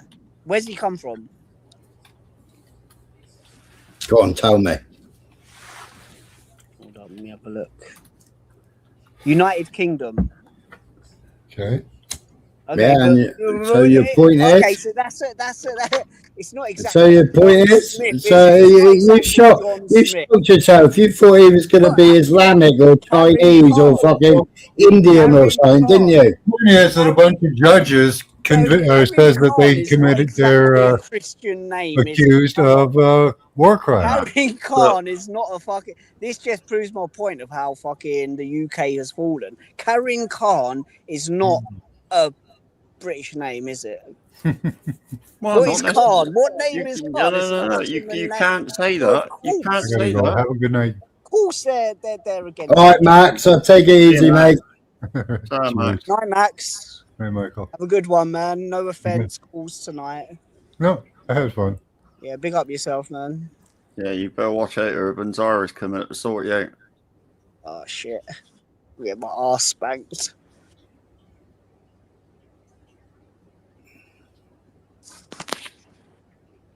But can we go like the argument you tried to present to me about Ukraine? Like they're not purposefully carpet bombing Ukraine, so therefore it can't be considered a genocide by your logic of the argument you was trying to present to me. But then you want to use it against the argument that Israel aren't actually doing that. So then, therefore, why is it considered a genocide? There's many different factors go into something that can be classed as a genocide, and you're not listening to the factors that you're being told, are you? Tell them to me, because I know the factors. Well, you just made a point earlier on that the JCBs are in there clearing paths for aid. Well, that's the most stupid fucking point you've ever made in your life. Okay, read off the UN's, because when was the definition of genocide created? I believe it was like after the World War, right? Straight after the World War. Let's stick to let's just not stop this digressing to other shit, because you've got a habit of doing that. My bad. I thought that was your point. Right, no, we were on about Israel, and you were on about these bloody diggers clearing these paths for these aid lorries and whatever. Well, it's funny that the aid lorries end up being shot up, and it's funny how ambulances and ambulance workers can mysteriously be buried underground. Oh, yeah, buried, shot up. And when it's on video, and what we'll do is we'll bury the bodies and we'll bury the ambulances. Yeah, and then we'll have an investigation if it's found out, and then it must have been an accident. Well, how do you have an accident and manage to bury vehicles and people? Yet there's no video evidence for it. Yes, there is. Oh my God, I've played the fucking videos on here. You're fucked up, Urban. You really are. I've played the fucking videos. I'm not fucked up. Let me make my point, right? So there's videos of these aid stations where aid is administered to kids, yeah, or administered to people. Whereas when you see them videos, there's like 50 kids all screaming and battering their pans. Who's actually going to send their kids to pick up aid when the aid giving stations are apparently places where they're being led to be shot by fucking snipers? You've got cameras for that situation, but there aren't cameras to actually capture videos of the shit that people actually say is happening. So have you not seen the ambulances and the bodies of the ambulance people? No. Same as the aid workers which were killed, fallen, murdered, yeah, by Israel. Aid markers all over the fucking vehicle. The Israeli route, they were given a route via Israel. You have to drive on this particular road. You have to leave collecting the aid at such and such a time and be on that road at such and such a time. Yeah, right. And the drone flying above them, yeah, that shot them through the roof of the fucking vehicles, yeah, marked up clearly on the roofs, on the bonnets, on the side of the vehicles, and the aid workers, which were ex-military, yeah, British, I can't remember what other fucking countries they came from. Was there 2 British? Was there, or 3 British? I can't remember. Right, 2 or 3. It don't matter. yeah, Right. They were, and they were told they had to go on that particular route. Total innocent, doing the aid run, and got fucking blown up by fucking Israel by drones that were made in fucking Bristol, UK. That's why the Bristol plants and everywhere else were all fucking attacked. Yeah, and how many shit that's been fired out of fucking Lebanon has been provided by Iran as well? You know, it's Right. we do supply arms. That's one thing you do. You supply arms to your allies. where did that come from? Like, because he was saying about the stuff that was supplied by wherever he said it was supplied in the UK. What? What?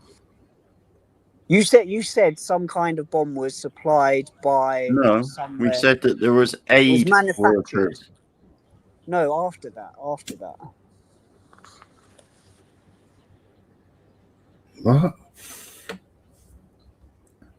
Oh, sorry, maybe I misheard, man. My bad. Back to the original point you were trying to make. Try and make it again. Sorry. Right, this video includes scenes of graphic violence. I wouldn't play it, man. I've played it before.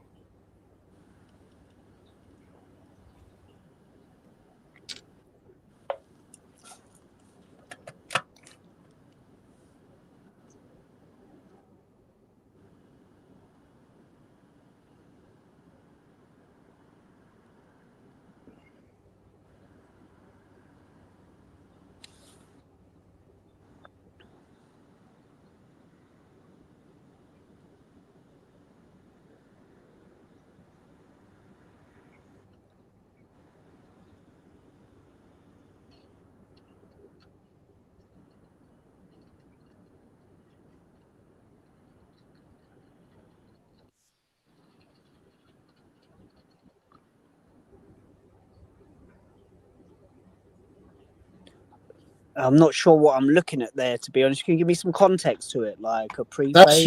That's the Red Crescent ambulances that we're talking about, yeah? Yeah, and what happened? I didn't see anything happen. The IDF said they had no insignias on the vehicle, they had no blue lights on the vehicle, they had nothing, right? Yeah. So they were driving to go and rescue somebody, yeah? Right. And then the IDF, you just heard it, the IDF just opened fire on them. Right. I didn't hear it, man. I just see like text on the screen. You couldn't hear it? No. I didn't hear any audio. I just see text on the screen. Something about only God is good. That's all I saw. In a minute, I'll find you the video where they actually buried all the Thank you, Irish. I'm not just hearing things about the drones being made in Bristol. That's what I was replying to. Just for some Arabic. Well, that's Red Crescent ambulances. Yeah, what happened to the Red Crescent ambulances? Who are them men running across? Red Crescent, ambulance drivers, ambulance paramedics. Was it? I don't know. I can't see. It's not concrete evidence for anything. That's I don't know. It's not concrete evidence for anything. This has been fucking months ago. This was right. Yeah, but what is it? Like what? It's Israel shooting fucking paramedics and ambulance people. I don't know. Maybe the audio wasn't that great, but I didn't hear anything. This is the ambulances and the ambulance fucking staff that was staffing the ambulances that were investigated, and it was classed as an accident because one person had phone videoed it, and the ambulances and all the staff were buried. That's not what I just saw, though. Like, I don't. What you just said, I don't know how that video proved what you've just said. Israel carried out their own investigation and went, "Oh dear, sorry, it was an accident." Even though the ambulances and all the staff were buried because they got the diggers in and fucking. في مستشفى الأمل في خان يونس. هذا ليس الانتهاك الأول في الكوادر الطبية والمرافق الصحية. هي واحدة من. I don't know what that video was supposed to prove to me. If you can tell me what it was supposed to prove, and then this is showing ambulances being buried by the IDF. Ambulances being buried by the IDF. Look. هذا هو الاحتلال الإسرائيلي يقوم بدفن سيارات الإسعاف في مستشفى الأمل. This was in Khan Yunis, I think. هذا ليس الانتهاك الأول في لضد الكوادر الطبية والمرافق الصحية. هي واحدة من الانتهاكات الكبيرة التي قام بها الاحتلال الإسرائيلي في مستشفى. They destroyed 23 ambulances. Is there any context to like what were they transporting arms and shit like that? You just never know. There's a famous girl called Hind that was in a vehicle, and I can't remember how many fucking bullets were shot into that fucking vehicle. But this is the Red Crescent ambulance that tried to go and fucking rescue her. Her family was already dead, and she was still alive in the back of the vehicle, right? And this is the state of the ambulance that went to go and rescue her. But the thing is, though, that just shows me stock pictures of blown up vehicles. Oh my God. Where's the videos of IDF targeting the planes and stuff, targeting them and blowing them up with people in that you're suggesting? He just showed you a fucking video just now. No, he didn't. There was nothing. I'm not saying it ain't happening, but for me to believe it from a logical reasoning point of fucking view, there has to, rather than just jump on the train. We've got to please you, even though we've got to please you then, Urban, even though the whole world fucking knows about that. No, they don't. They really don't. What you read and what the algorithm feeds you makes you believe that everybody believes this. 90% of the world's population. What you've just seen of wait. No, you listen to me for a fucking change. You've had all your fucking gobbing off for tonight. 90% of the world's population don't give a fuck about what's going on in the Middle East because it's been going on for fucking hundreds of fucking years. Well, what you're arguing about? What you believe is the 100,000 fucking Palestinian marchers. Oh yeah, that means because there's 100,000 people marching across fucking London Bridge, that must mean the whole world agrees that there's a genocide going on. Just because the BBC says it's a genocide, oh yeah, it must be a genocide. No, most people don't give a fuck. The other people who have critical brains say it's not a genocide. How does a population grow under genocide? If you go by the UN, the UN's definition of genocide, which who created the word genocide, the definition for genocide, every war in the world would be considered a genocide.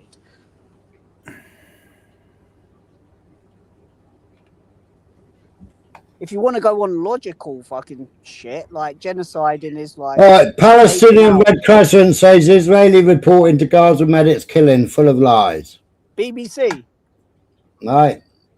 So you want me to choose a different one, do you? The Israeli military... No, BBC have been covering for Israel for fucking ages. Right. The Palestinian Red Crescent Society... Shut up, Urban!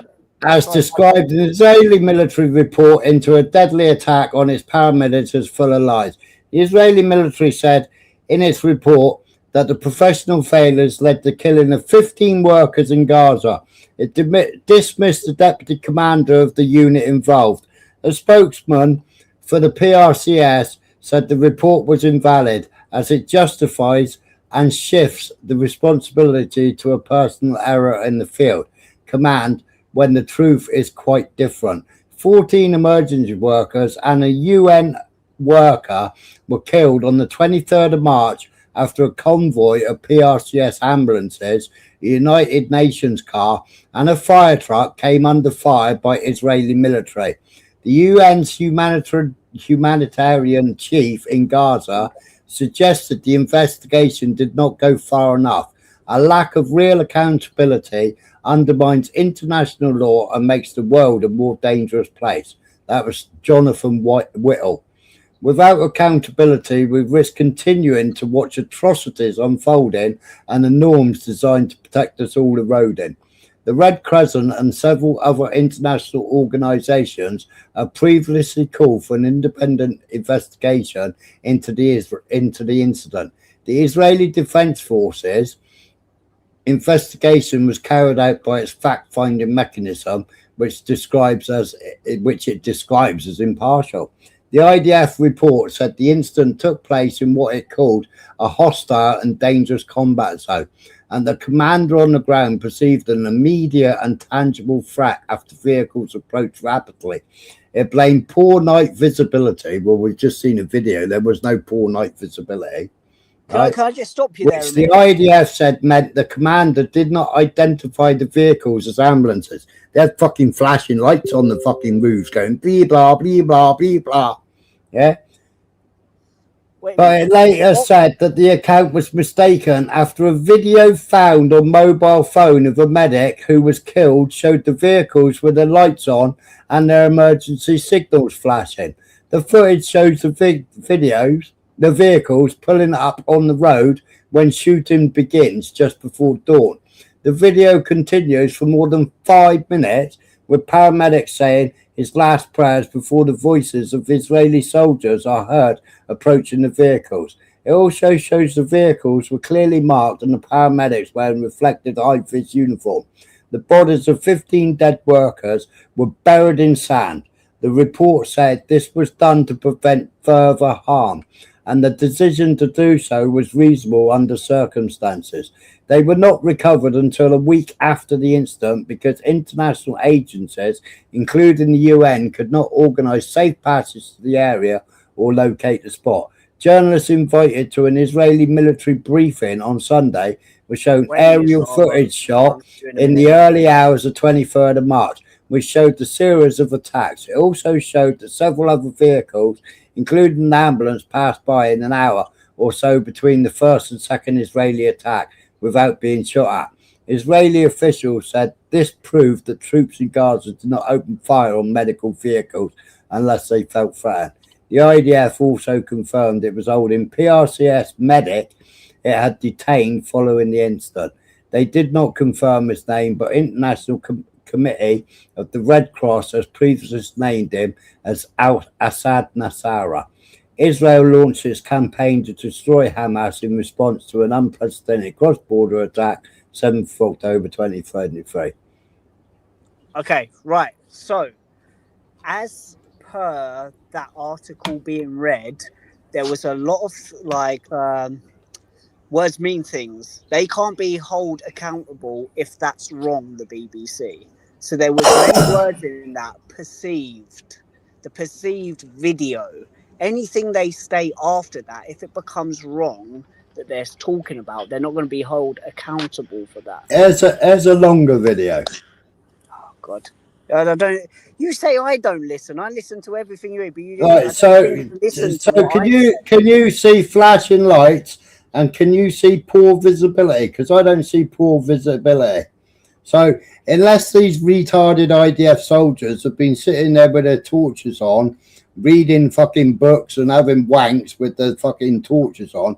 Now, most of them will be taught to use red light, yeah, so it doesn't damage your night vision.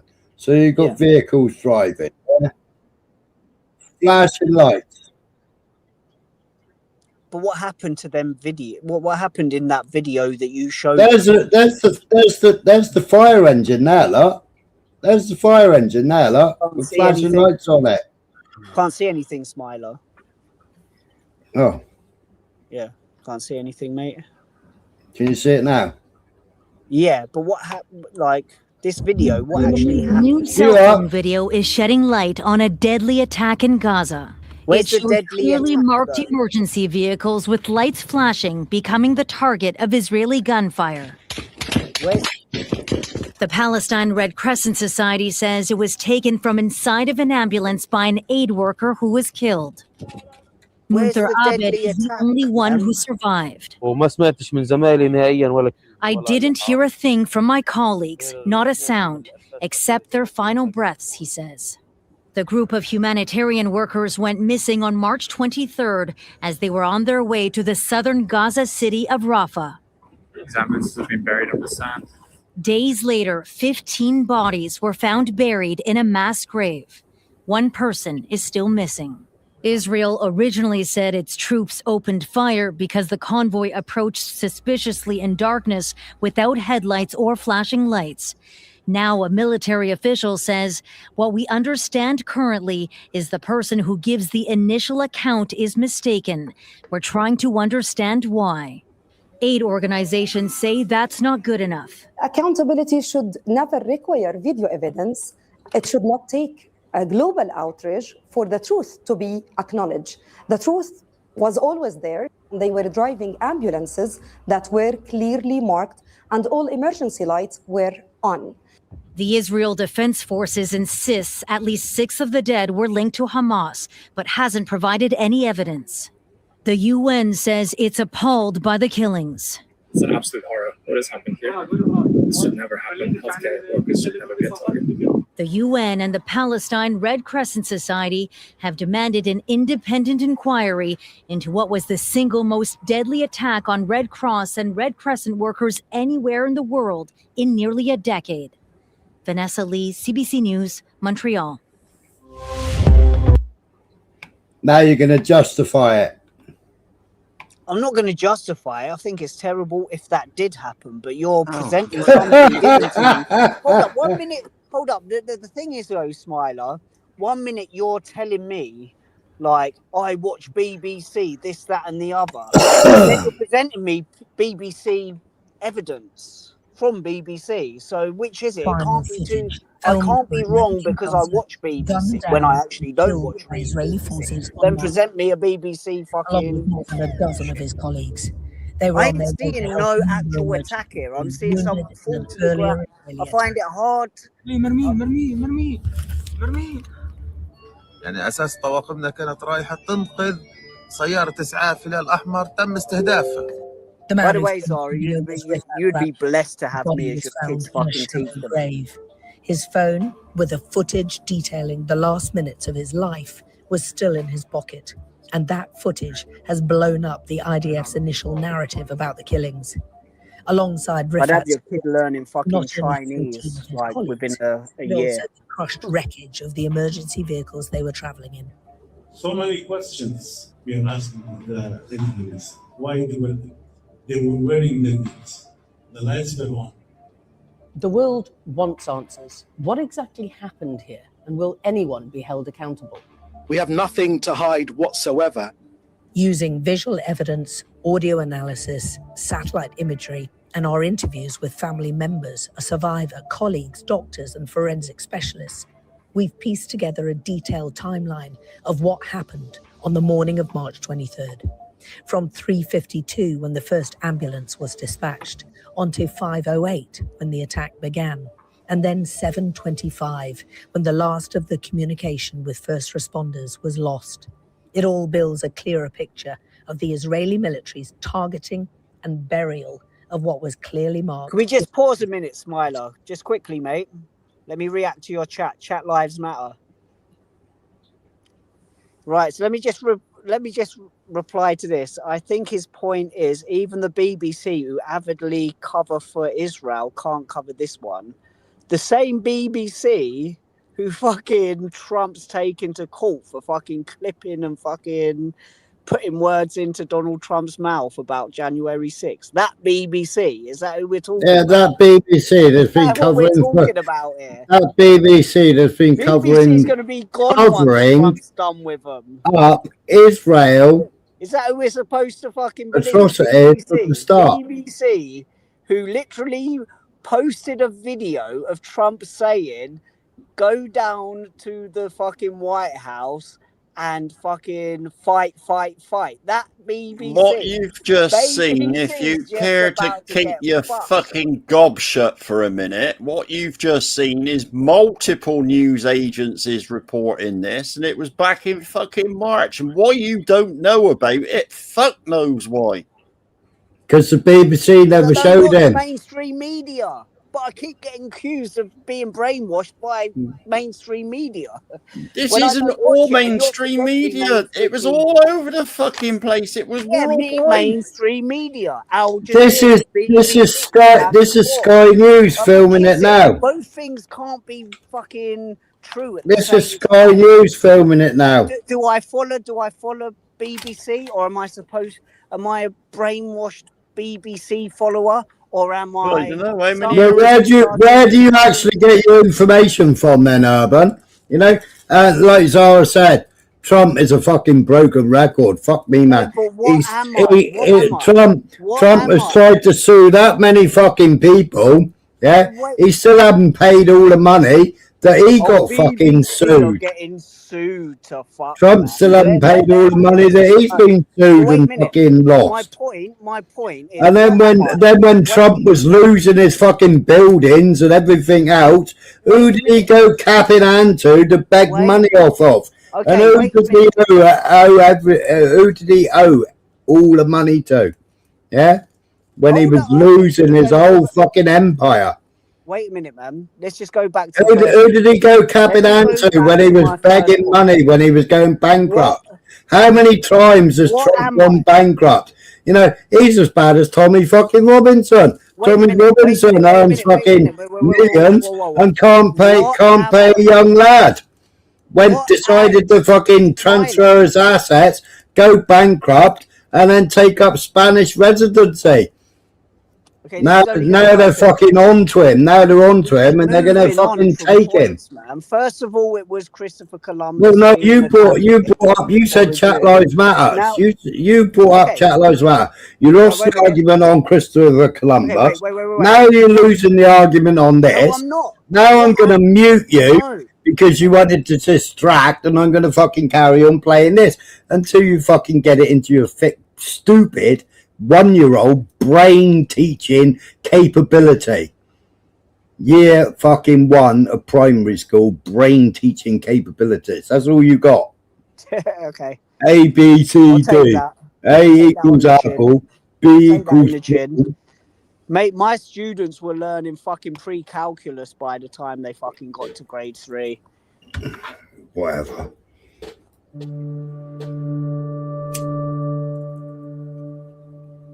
إنك رفعت إخواتك كلهم اطلعت عليهم وابتسم في وجهي وابتسم في وجههم وطلع. هذا آخر شفتنا اليوم وما شاء الله عليه يعني. Rifat's parents live among the tents of Gaza, one family amongst the hundreds of thousands displaced by the war, now also grieving the loss of their son. ولا زكي على الله بس رفعت كثير انظلم هو وزملائه لأنه رايح يقدم خدمة إنسانية ما راحش لإشي. Rifat was a paramedic with the Palestinian Red Crescent Society, or PRCS. He was part of a group of 8 Red Crescent paramedics, 6 first responders from Gaza's civil defense, and 1 UN worker, all on a rescue mission to find a missing ambulance crew that they'd lost contact with. In total, 17 people were involved. None were armed. All their families vehemently denied they were anything other than emergency volunteers. One of the first responders in the group, Asad al-Nusra, is still being held by Israeli authorities without any explanation about why, no charges leveled against him, and no access allowed to him. Munzer Abed, a Red Crescent worker, is the only other survivor. He was released from Israeli detention about 15 hours after the incident. He was in the very first ambulance to come under attack, as he and 2 colleagues were racing to the scene of a bombing in Rafah. فكانت وظيفتي الأساسية في الكابينة في خلف السيارة. كنت أقعد يعني في الكرسي اللي ورا في سيارة الإسعاف وكنت مجهز حالي طبعا لابس الجلافز ومجهز السيارة إنه أتعامل مع إصابات يعني بس أنا بقدر أقول لك إنه الفجريات. فصار اطلاق نار كثيف جدا بشكل مباشر علينا على السياره، وطبعا انا فتره اطلاق النار انبطحت السياره من الخلف. This isn't the BBC article. مباشره، وما سمعتش من زمايلي نهائيا ولا كلمه ولا اي حرف. By the IDF, but the will have their lights on.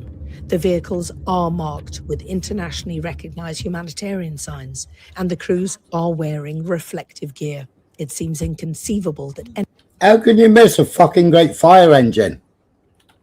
How can you miss a fucking great fire engine? Anyone could not have noticed the convoy lights in the pitch dark of Gaza. A spokesperson for the IDF justified the decision to open fire by saying that the vehicle's movements were not approved in advance by the IDF. But the senior Red Crescent officials told us the area the emergency vehicles were dispatched to was outside the Red Combat Zone at the time, so their mission didn't require any military clearance or coordination. Sky News established that a new evacuation order for the area, shown in yellow here, was only issued at 8:31 a.m.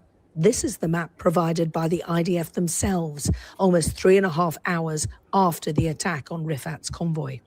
The Israeli military has now admitted to shooting the medical workers, all of whom were unarmed, but they have yet to provide any evidence for their claim that Hamas militants were among those killed. Initially, they said 9 of the rescue workers were militants. About a week later, the IDF revised the number of militants down to 6. But again, they haven't yet provided any information about how they knew that Hamas militants had buried themselves and hidden themselves amongst the paramedics. Sky News has also investigated the social media accounts of all the paramedics involved, and none of them show any obvious affiliation with Hamas. So we asked the Israeli government directly about their claims. Were they identified as Hamas, these 6 Hamas you've identified? Were they identified? He's a little fat twat that fucking disappeared from England to fled to fucking Israel, and now he's the fucking little Israel bod. Yeah, he disappeared from England under a fucking cloud and give up his fucking MP ship, didn't he? You know, go and check out his fucking history. Before these troops opened fire or after? So that's why Hamas themselves use ambulances to hide their identity. Right. While So our it was soldiers, after. So it was after. No, while our soldiers stake out Hamas terror squads, Hamas hides behind civilians and then cries foul when terrorists are targeted. Mark, Israel doesn't fear the truth. That's why we are investigating this incident extremely thoroughly. Can Hamas say the same? Hamas violates every principle of international law. They hide in hospitals, in mosques, in schools, and then they blame us when war crimes blow up in their own faces.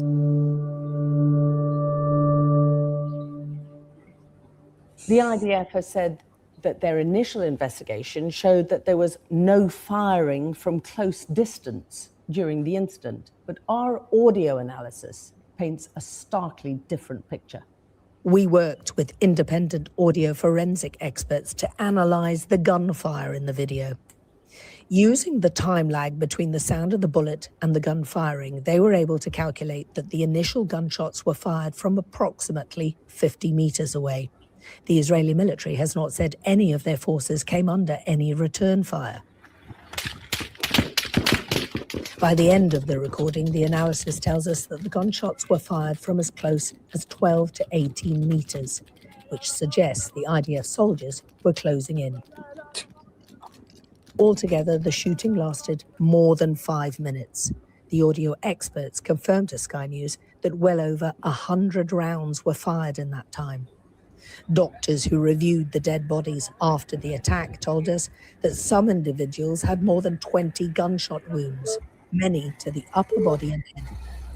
Sky News spoke to the forensic pathologist who performed the postmortems on the bodies, and he told us about the injuries he saw.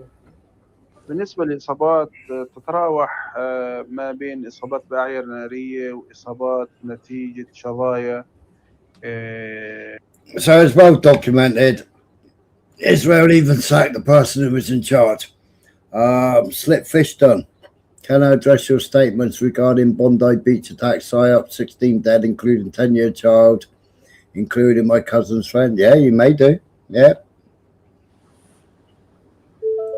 What, you want to come up on the panel or?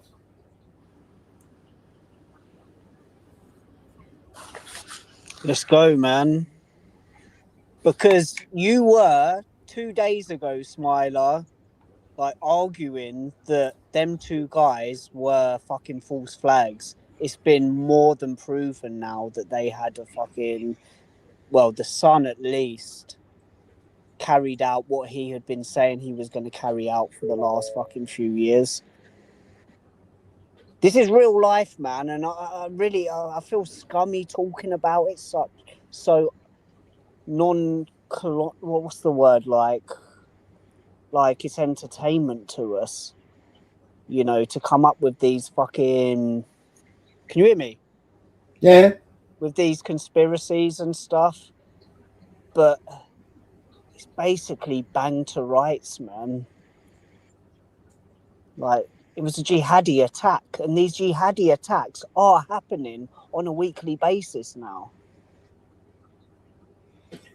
How many false flags has Australia had created by Israel? I think this was like one of their first terrorist attacks. No.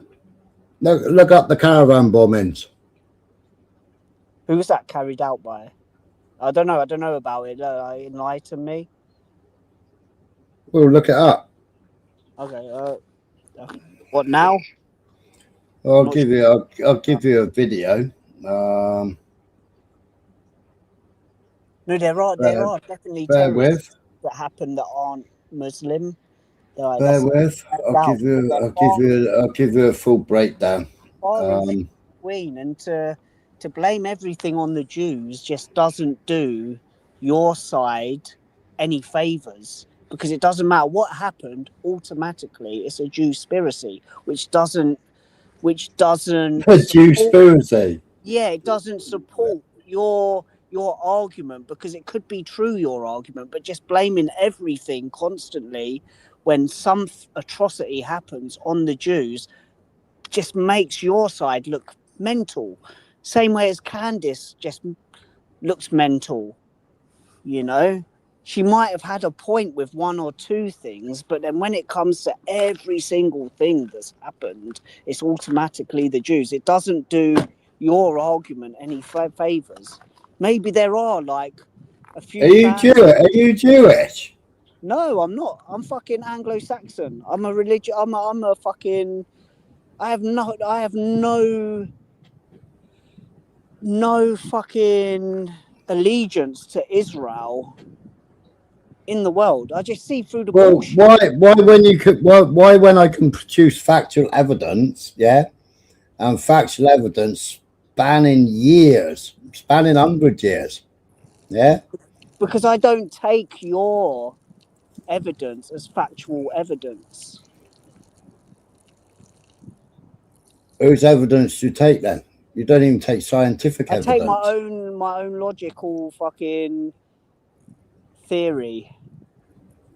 Like when you said like Christopher Columbus was a Jew earlier, I took my own historical writings, not my own writings, but historical writings, forensic logic to say where he was born and where he ended up, and the places he invaded became Catholic. So therefore, forensic evidence proves it. Catholic would be that he was Catholic, not Jewish. Forensic evidence proves it. What forensic evidence? He had a few strands of DNA that might have led back to Israel. That's not concrete evidence. It didn't lead back to Israel. It didn't lead back to Israel at all, did it? Sephardic Jews aren't Israelis, are they? Evidence to me is 90% of South America and the countries that he invaded are Catholic now. Where he was born was 99% Catholic. Every historical writing says he was a Catholic. And the Jews were being expelled. Again, but that's a correlation doesn't equal causation argument. So, do you believe, right? I don't know if you know. Who was it? Who was it that sent? Who was it that sent the ships? It was the Muslims that sent the ships. No, but your thing you just said would be like saying more ice creams get sold during summertime, so therefore there's a correlation between that and shark attacks. So just because he left Spain or wherever he left from when Jews were getting fucking expelled means that he must have been a Jew. It doesn't make logical sense in the sense of logical reasoning. And that's what a lot of these Jewspiracies hinge on. They hinge on correlation must equal causation. Do you get what I'm saying? Some of it may be true. I'm not against you. I'm open-minded to say we're both on. There's definitely an agenda. Yeah, thank you, Tara. You know, I kept telling him that earlier on, and he won't have it. Right. So this is Jan Takei reporter. I showed his video, or part of his video, the other day. All right. Thank you, Zara. I'll show you the video, and they'll talk about the false We flag. had an argument earlier, Zara, that Columbus was a Jew and he changed the goalposts. And I don't think that kind of argument does your any favours when it comes to every... Shush, you wanted to know the answer, so I'll give you this answer, right? And then you can go and research his links. Shooting at Australia's Bondi beach in Sydney has shocked the world. We all woke up to this news in the Western world today as we learned that as many as 11 people have been killed in this gruesome attack. The attack coincided with the members of the Jewish communities celebrating their festival. As expected, the usual suspects from the settler colony of Israel to the UK and Australia have been quick to link this attack to those protesting against the Israeli genocide in Gaza. Yeah. What's your view? Because we've heard from other Jewish people living in Australia this morning, they don't think enough has been done up to now. My view is really clear. They're very much playing it safe and they pay a lot of lip service.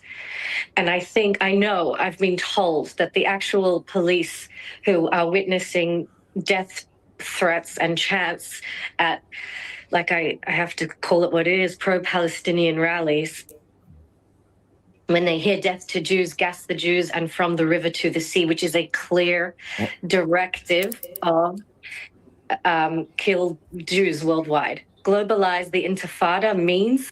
But it's okay for Netanyahu, Ben Gvir and all that lot, it's okay for them to say from the river to the sea. A logical argument. And the actual statement, river to the sea, was from Ben Gurion years ago. This is what makes everything suspicious, and I shall attempt to explain how. So much so that war criminal Benjamin Netanyahu was quick to peddle fake news by claiming that the Muslim man who risked his life to snatch the gun from one of the shooters was actually a Jew. ראינו את הרוע בשפלותו, וראינו גם גבורה יהודית בשיאה. אני ראיתי בדרך הנה סרטון של יהודי שמתנפל על I don't think he was a Jew, man. I don't think the person who grabbed the gun was a Jew. שומט ממנו את הנשק. I don't know who the person who grabbed the gun, what his religion was. Of course, terrorist Netanyahu had no option but to later correct himself, admitting that the hero was indeed a Muslim and not a Jew. And the result is the horrific attacks on Jews we saw today. We saw an action of a brave man, turns out a Muslim brave man, and I salute him, that stopped one of these terrorists from killing innocent Jews. Look, any attack targeting innocent civilians is a tragedy. It's wrong. It must be condemned unequivocally, period. There are no ifs and no buts. Okay, pause a minute, Smiler, if you don't mind. Such attacks, whether the victims are Palestinians in Gaza or Jews in Australia. Pause at the moment, if you don't mind. Those who condemned Bondi Beach shooting but were either justifying the mass murder of hundreds of thousands of Palestinians or looked the other way when Israeli terrorists from the IDF carried out the biggest ever Holocaust in Gaza for generations. I and many like me have every effing moral right to condemn this attack because we have condemned the mass murder of Palestinians by Israeli terrorists. You don't, because your disgusting habit of cherry picking your victims wouldn't work anymore. Okay, so regardless if he was an Islamist, if he was a Muslim, yeah, fair play. But why is there so much emphasis on who picked up the guns rather than the people who actually killed 16 people here, man? Who made the emphasis? The person who made the emphasis was Netanyahu. Netanyahu was the first person to come out and speak about the atrocities. Netanyahu got the script wrong. Okay, Netanyahu was the first person to speak out about it, so that's why everybody looked into who he was. And who was he? He was a Syrian. He was a refugee. Why is he a refugee? Because America's been bombing Syria. America's bombing Syria today, yesterday, the day before. He was Pakistani. No, he wasn't. He was Syrian. What, the shooter in his Oh, no, the shooter was Pakistani. Yeah. Yeah, but my point is, hold up, let me finish. Let's do 1 minute, 1 minute. It was a Salafi Sunni. Yeah? Yeah. Netanyahu says Israel was Salafi Sunnis. Salafi Sunnis. Netanyahu said Iran. Salafi Sunnis aren't welcome in fucking Iran. Smiler, let's do this. Because Iran's a Shia country, not a Sunni country. You as a panel host. Well, I'm giving you evidence. You're saying he was a fucking jihadi. He wasn't a jihadi. He was a fucking Salafi fucking Sunni. Okay, right? Can I speak? Go on. Okay, so I don't know if you've looked into it over the last time we spoke about this was probably 48 hours ago when I was having a bit of a smoke. And I think the narrative was like it was a false flag. But since then, I don't know if you've looked into it. Like, there's been a whole bunch of fucking videos coming out showing this guy and his intentions. The son. Then maybe you need to look. He went on a military training camp in Thailand 2 weeks before the attack. In American base. You're wrong. It was the Philippines. I can prove it. I'll bring it up and prove it. It was the Bring Philippines. it up and prove it. It was the Philippines. And the Philippines has ISIS fucking strongholds in the Philippines. He went via the CIA. I'll bring it up and prove it in a minute. Bring it up. It was the Philippines. But first of all, we'll get you your links. First of all, we'll get the links. First of all, no. We'll get the links from this video for you. We'll get the links for you on this one first, right? And then we'll jump into where you'll jump into next. Let's now return to the story itself. According to reports and viral videos, at least 2 gunmen carried out a mass shooting at Australia's Bondi beach while Jews celebrated their festival. The carnage continued for several minutes and was captured on camera as well. One of the shooters was reportedly shot dead by the Australian Federal Police, while the second attacker had been taken into custody. The video of the shooting Why the fuck am I going to take this guy's word? Standing in his fucking hotel room. Entire video on our Telegram channel. Details are on the screen. These videos also captured well, I'm going to take his fucking ordinary courage displayed by a Muslim man who risked his life to snatch the gun from one of the shooters. I mean, this was truly heroic. You really need extraordinary courage to pull off such a heroic act. The man who did this has been identified as 43-year-old Australian Ahmad Al-Ahmad, seemingly an Australian Muslim of Arab origin. Just imagine how many more innocent people, Jewish people, could have been killed if this hero hadn't snatched the gun from the shooter. He deserves the highest award for bravery by the Australian government. This also demolishes. Are we going to leave out the fucking two already Pakistanis unleashed who by fucking right-wing actually thugs carried out the and fucking genocide shit? Zionists in Europe and This is America ridiculous. that blamed Muslims and unchecked immigration for such a crime. War criminal Netanyahu was quick to declare that the brave Muslim man who saved No wonder the Saudi UK was is in the actually a state Jew, as if he you're fucking attributed going to it to listen to Jewish this bravery. cunt. Maybe he was reading from a pre-decided script which wasn't matching with the actual development. I genuinely thought that the entire Western media Akia, would now leave don't no piss stone on my head unturned and tell me it's to prove fucking that the raining. brave Muslim hero was a Jew, just to prove the Israeli masters right. But credit to social media, their nefarious design was They'll busted. look you in the eye and tell you that Australian Prime fucking it's Minister raining. Anthony Albanese issued a powerful statement condemning this attack. This afternoon, there has been a devastating terrorist incident at Bondi at the Hanukkah by the Sea celebration. This is a targeted attack on Jewish Australians on the first day of Hanukkah, which should be a day of joy, a celebration of faith. An act of evil anti-Semitism, terrorism that has struck the heart of our nation. An attack on Jewish Australians is an attack on every Australian, and every Australian tonight will be, like me, devastated on this attack on our way of life. There is no place for this hate, violence and terrorism in our nation. Let me be clear, we will eradicate it.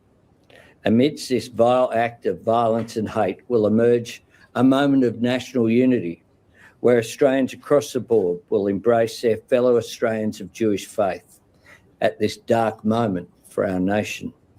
But this didn't stop many on social media from raising questions on the motive behind today's shooting. One user produced this stunning video using Google trending data on breaking news, and it blew my mind away. You can watch it for yourself here. So this is actually insane. The Bondi shooting just happened, and just go to Google Trends and you will see the name Naveed Akram of the shooter with the ID that has been seen at the scene. His name was searched in Israel this morning at 1 a.m. 12 times, and last night at 12 a.m. Another 10 times, Naveed Akram. They had also searched him in Iran, which he's suspected to be from, last night as well. So you see 100+ searches December 14th, but at 9 a.m. Now, this attack didn't happen at 9 a.m., did it? So this is very suspect. Or more than 100 searches for his name. And previous to today, his name was never searched in the past months. This is today in Australia. You can see searches coming up all today. But let's go to the past 7 days. 0, 0, 0 results, 0 results. Oop, 1 result at 5 a.m. today. Guys, what the fuck is going on? False flag attack. Or what do you think? It's United States. Oop, 2 searches this morning at 7 a.m. and then a spike of searches. Guys, I think you know what this means. One user asked Twitter AI, Grok, to see if the time difference between Tel Aviv and Sydney was indeed matching as claimed in this video. Grok agreed.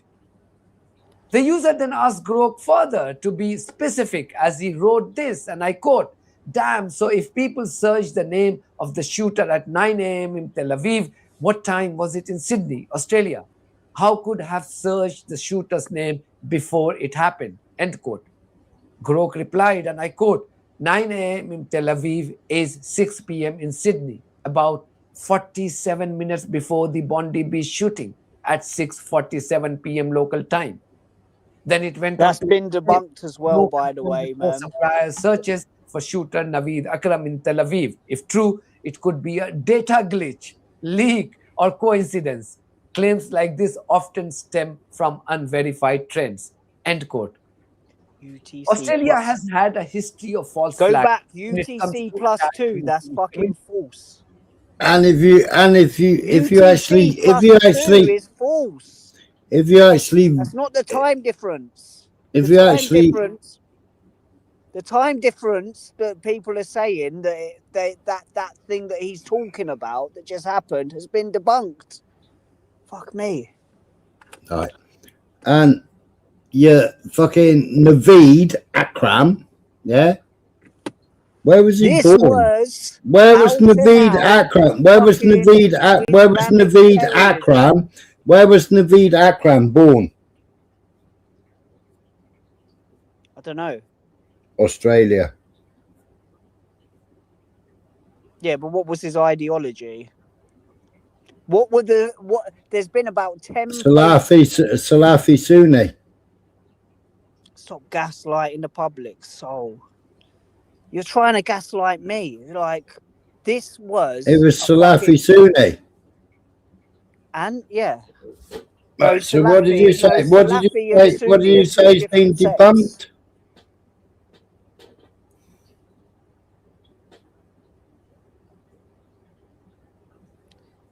The reason is, Zara, I'm not seeing these fucking attacks happen on a fucking weekly basis from the Jewish community.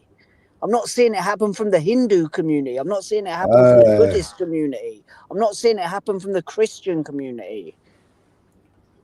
Like, them two shooters were fucking bang to rights Islamists. Do you want me to show you Jewish dressing up as fucking Arabs? Right, they did the bus attack the other day, not long ago in fucking in Tel Aviv. They did the Jewish did the bus attack. Yeah, the day that Netanyahu was supposed to go and answer his fucking criminal proceedings for fucking corruption and collusion and conspiracy in court in Tel Aviv. He was supposed to go to court that day, and oh dear, a couple of Jews fucking attacked the bus in fucking Tel Aviv because so that we had to have a panic, and Netanyahu had to deal with that instead of going to court.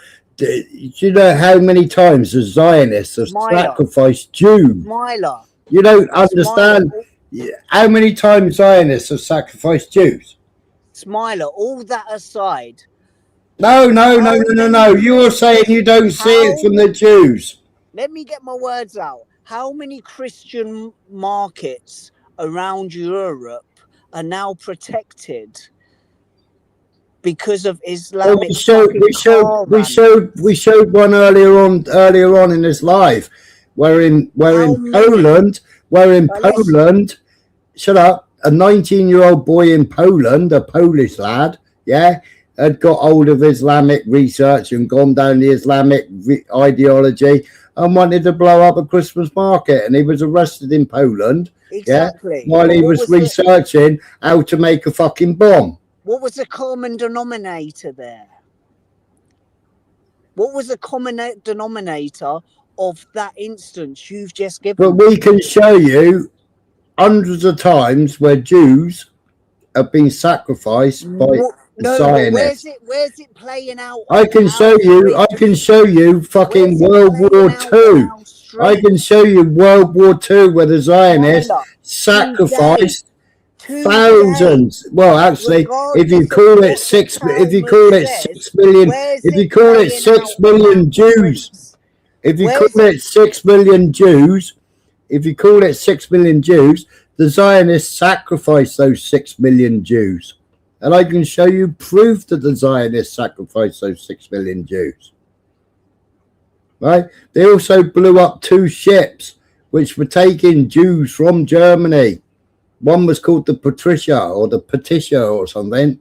I can't remember the other name of the ship, but I will get you the names of the ships and you can go and check them. And it was the Irgun, yeah, or the Hasbara, or not the Hasbara, the fucking Haganah, or the Lehi, yeah, the 3 terrorist organizations that built fucking Israel in the beginning. It was those 3 terrorist organizations that put the fucking bombs in the hulls of the ships that blew them up. Yeah, the same as it was the Jews that blew up. What was the fucking USS? What was the boat called? They bombed it and bombed it and bombed it and bombed it, and America covered it all up. They brought the boat back to port. They fucking welded up all the holes. They painted it and went, shush, we won't say anything. And those people on the USS, what was the fucking name? Liberty, USS Liberty. Go and research the USS Liberty, Urban. Yeah, go and have a look at the Lavon affair. Look at Egypt when they fucking bombed it. They got Israel. They got Jewish people to fucking bomb Jewish people to force them to move out of Egypt and move to Israel. Yeah. Look at what Ben Gurion said about the 10,000 children that England fucking rescued. Yeah. England took in 10,000 Jewish children, and Ben Gurion said, "I'd rather see those 10,000 children die than go to England."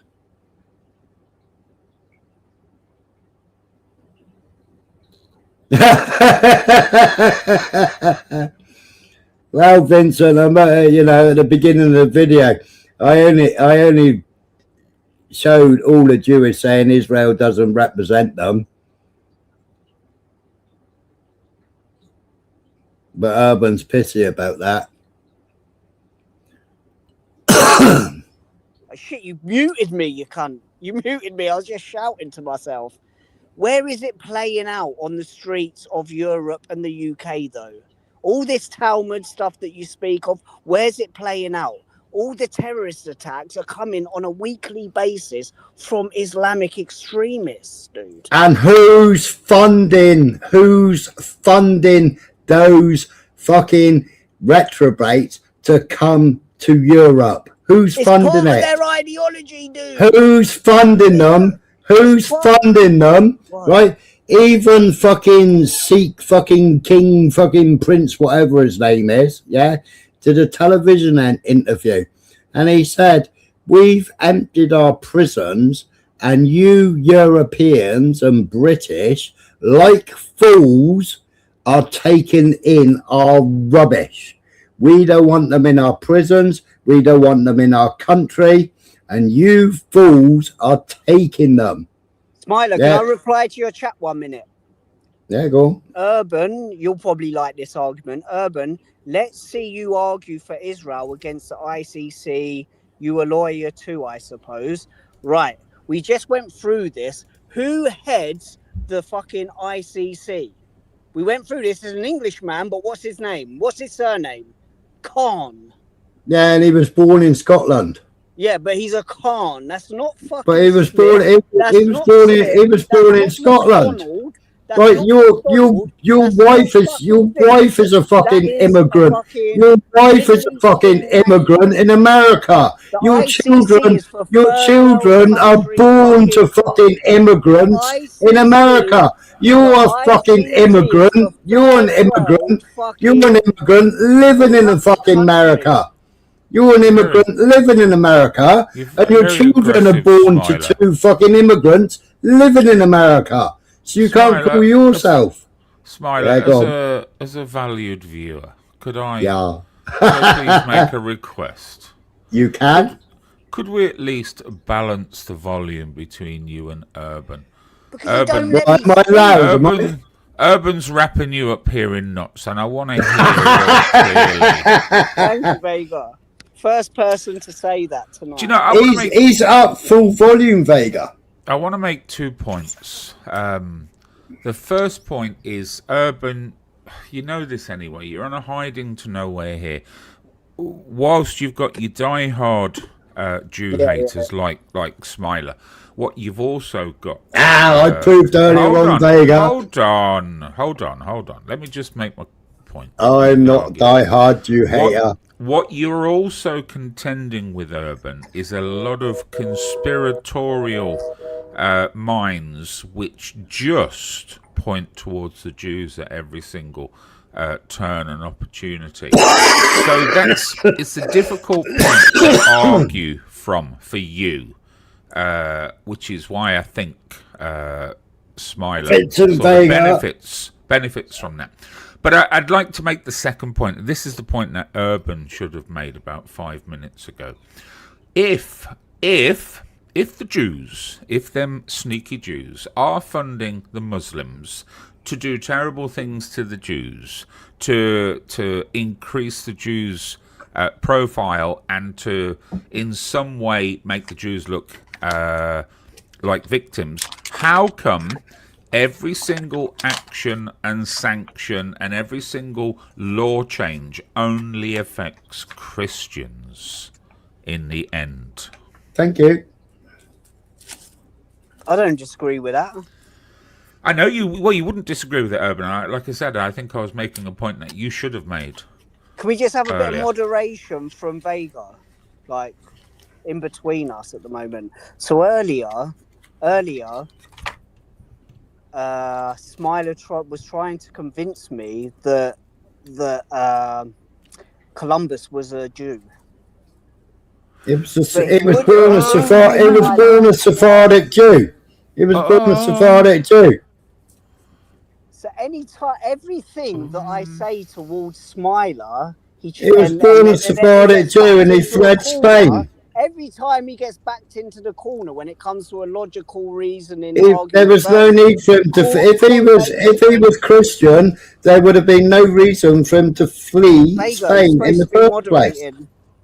I can't really do much when he's just over talking, Urban, in fairness. So every time I back him into a corner, he changes. You haven't backed me into a corner. No, I have. On multiple You haven't. occasions over the last couple of You had days. 5 people on the panel. You know what they say about cornered rats, though, Urban?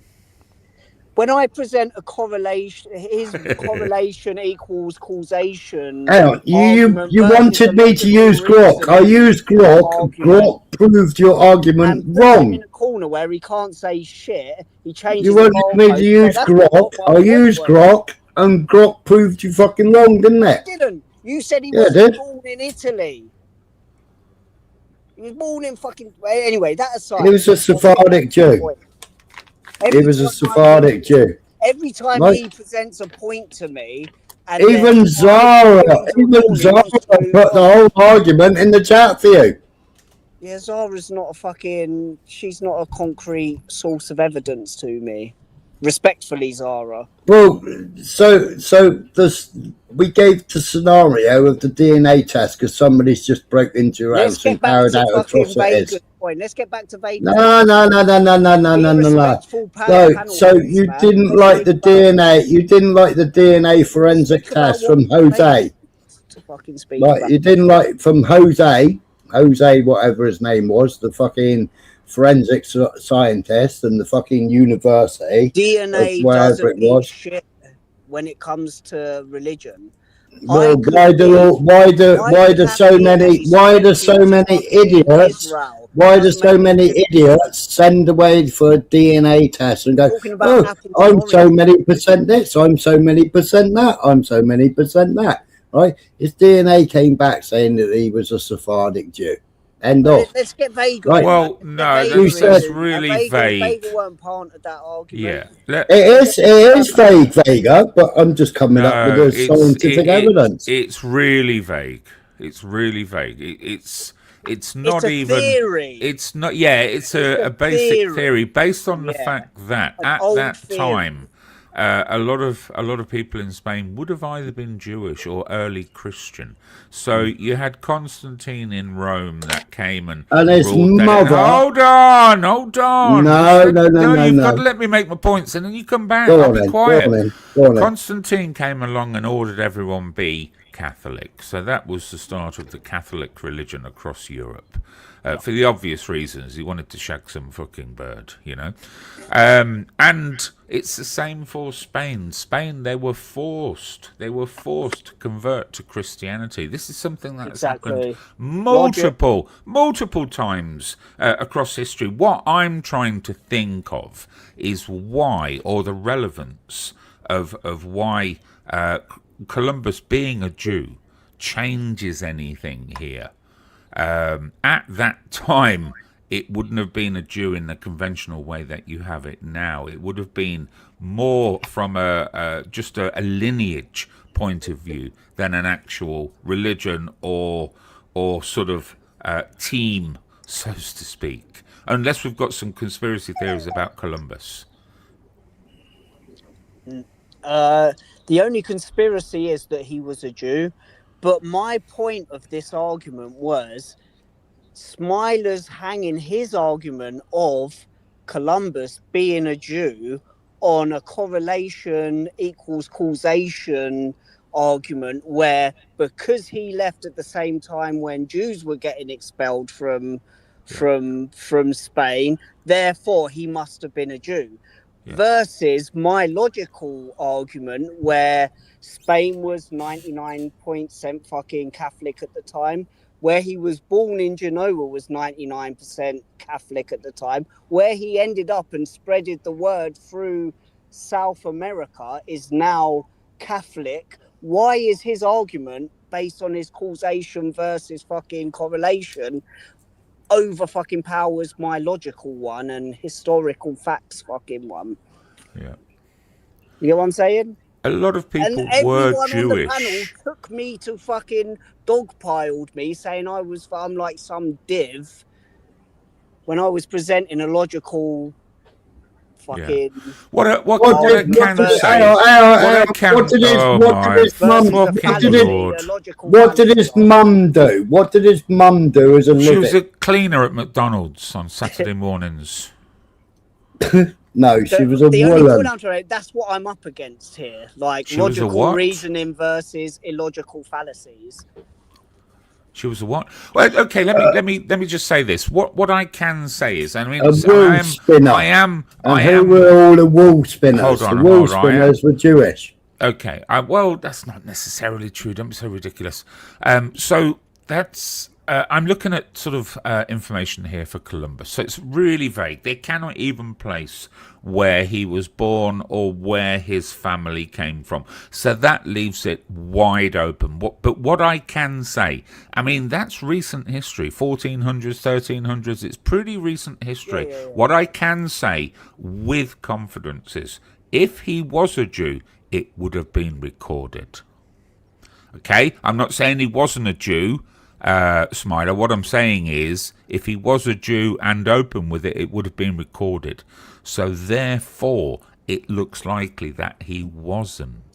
Yeah, the parents changed their names and he changed his name. They were there was no persecution in Spain for the Jews. They merely had to change. They had to change their religion. That's it. They were forced to change their religion. They were forced, yeah. I mean forced is not or flee. That was when they were being forced and to it was leave. It was actually Muslim ships. It was actually Muslim ships who went and rescued them. Fucking hell. Take your shahada, dude. I mean, that's likely true, but I don't see any relevance to that either. That doesn't change how I feel about things today in terms of Muslim world. just to make me feel better, can you understand my logical argument? What was your logical argument? That basically based on if you take it away from like recorded history of him being a Catholic, him being born into a 99% majority Catholic country, and then leaving from Spain, a 99% Catholic country, turning up in South America, and then America to this day being predominantly Catholic, supports that he was a Catholic over some correlation equals causation argument where he fucking, because he left at the same time where Jews were being expelled from Europe, means that he must have been a Jew over the fact that he was probably more likely, I'm not saying 100%, but more likely to be a Catholic. To strengthen your logic, Urban, is to I was being called a div. I was being hold on. Well, Smiley will do that. He'll call you a div even when you're right. I didn't call you no div. I didn't call you no div. Try not I didn't call you a div. But I didn't call you any name. Let me compound your logic for you. Let me Urban, you're arguing points that you've argued already. Urban, let me compound your argument. Your logic, rather, is that Columbus came from a family of note. He had the ability and privilege to put together traveling ships, which meant his family had influence. His family were not just drunks on the streets, scratching a living, women selling the fannies and the men doing whatever to earn a living. His family were of prominence, which would have highlighted his religion as well. Had he been a Jew, you would know if he was a Jew, because it would have been largely recorded. Yes. He wouldn't have been of a family of prominence. The fact that there's no evidence to say that he was a Jew means that he pretty much melted into the background with everyone else as a Catholic. Well said, fam. Thank you for articulating that. Well done, Vega. Silent Smiler. I think Smiler's No, you haven't signed. To make an angry cup of coffee. I've heard a lot of things of people who may have been Jews. Michael Jackson, maybe not, but Columbus. That was like one that was really like, fuck me, everyone must be a sneaky Jew. Well, I don't know if I've ever really heard anything like that. Right, so you know, once you go back into Christianity enough, they were all mostly Judaic anyway, so they were a hodgepodge of everything. Go on, Smiler.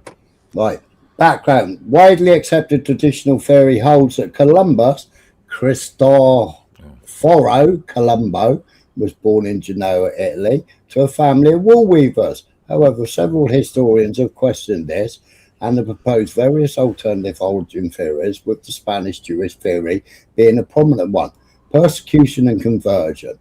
In 1492, the year of Columbus began his famous voyage. Spain ordered the expulsion of all practicing Jews who refused to convert to Catholicism, known as conversion or Moranos, a pejorative term.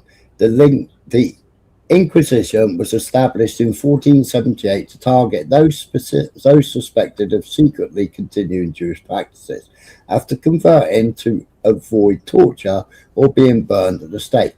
Many Jewish families converted or fled the country, often adopting new names and hiding their heritage. DNA analysis, a long-term international DNA study led by the University of Granada, has produced results compatible with Columbus having a Sephardic Jewish origin, potentially from the Spanish Mediterranean or the Balearic Islands. Historical clues proponents of this theory point to several non-DNA indicators, such as the fact that many of his financial backers were Jewish conversos, the usual cryptic way he signed his letters, and the timing of his voyage, setting sail just before the expulsion edict went into effect. Name change. While changing one's name when moving to a new country from Italian Cristoforo Colombo to Spanish Cristobal Colon was common practice for immigrants to assimilate. The theory suggests the change was also a deliberate effort to conceal his Jewish ancestry, to avoid persecution in a fervently Catholic Spain. This remains a theory debated amongst scholars with political theory. Yeah, thank you. But you're only coming with a theory. I'm glad you said that. If he was Catholic, there was no need. Urban, shut up! I'm speaking. Urban, shut up. Urban. But your theory wipes you off the fucking face of the earth, doesn't it?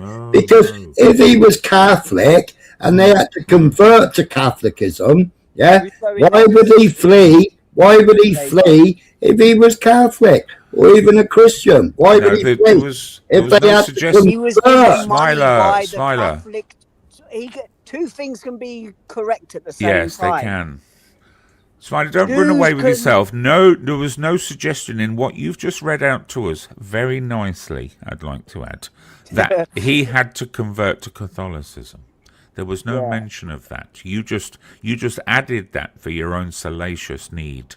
No, I didn't. Operative words matter, man. Theory is one of the operative words. Yeah.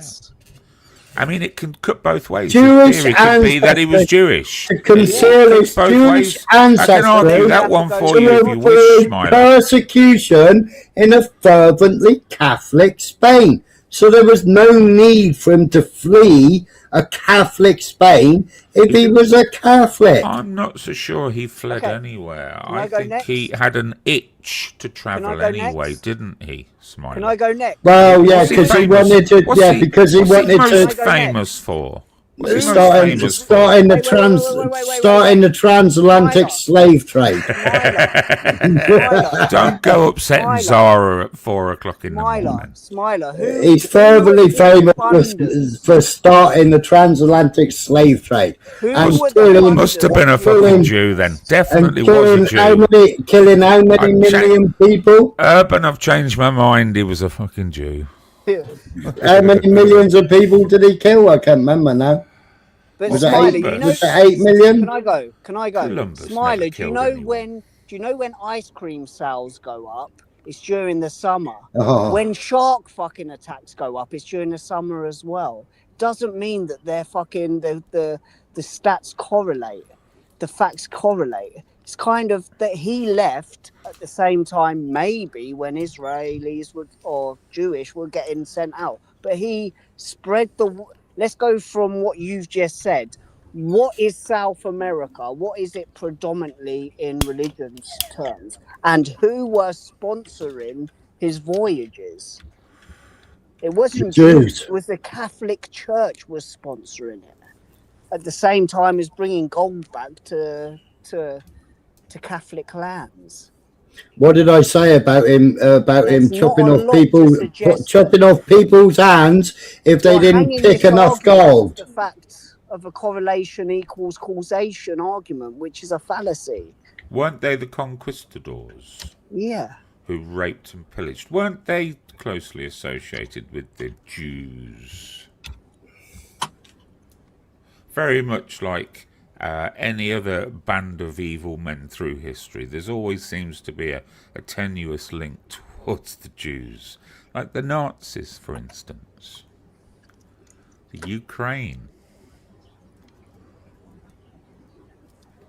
Another kind of correlation equals causation fucking argument. Yeah, well, why fight the battle yourself, Urban, when you can get some other dumb fucker to do it for you? That's what the Jews are doing now with the dumb Muslims. Smiler doesn't get that, of course. I see what you're doing here, man. You're being the fucking contrarianist.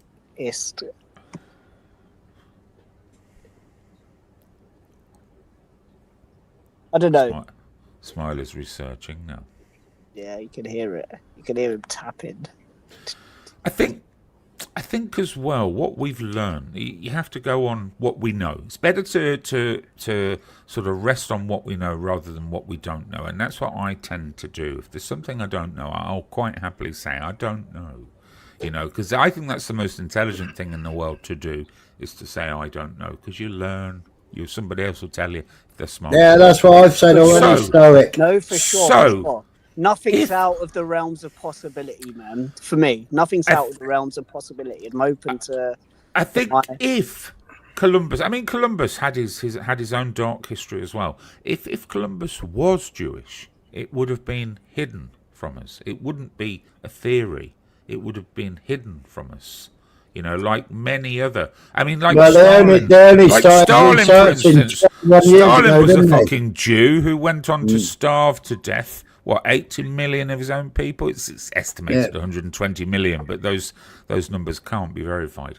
But Stalin was a Jew, and that's largely hidden. Zelensky's a fucking Jew, a midget Jew. That's hidden.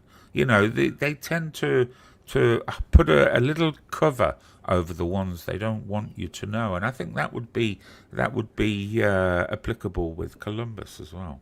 Okay, but on the other sense, people like Smiler with his theories are accusing Donald Trump of being part of the cabal. Well, but if he is part of the cabal, of course Donald Trump's part of the cabal. Got photographs of him fucking at the Wailing Wall wearing a little small. You do that though. Do you know to visit that? He's Jew.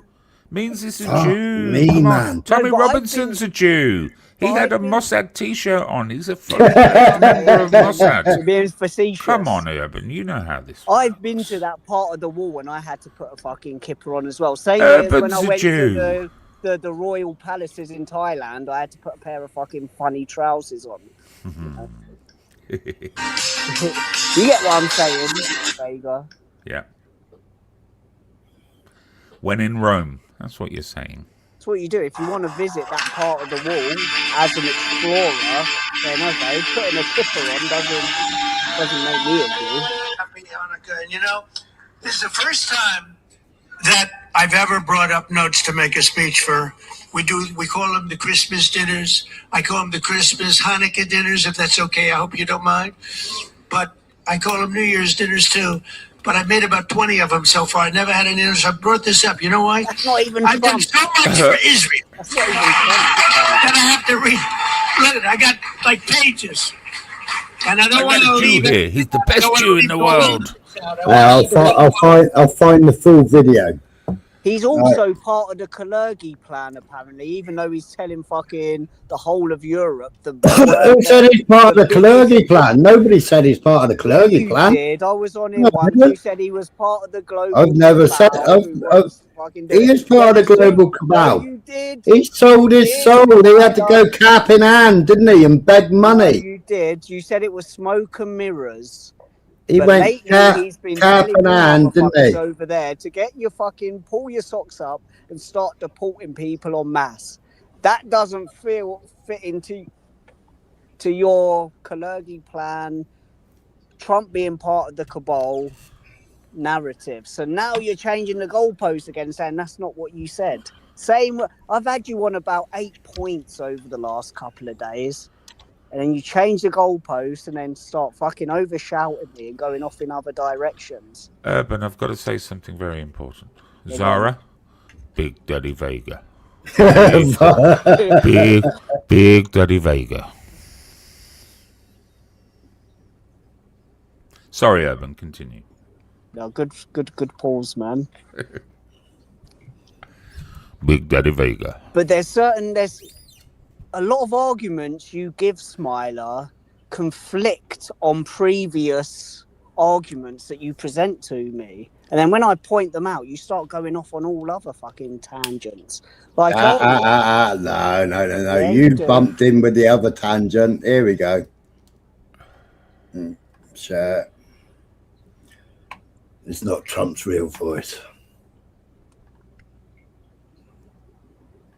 He tried telling me Sharia law is legal in fucking America the other day, and when he searched it, it fucking came up it's not.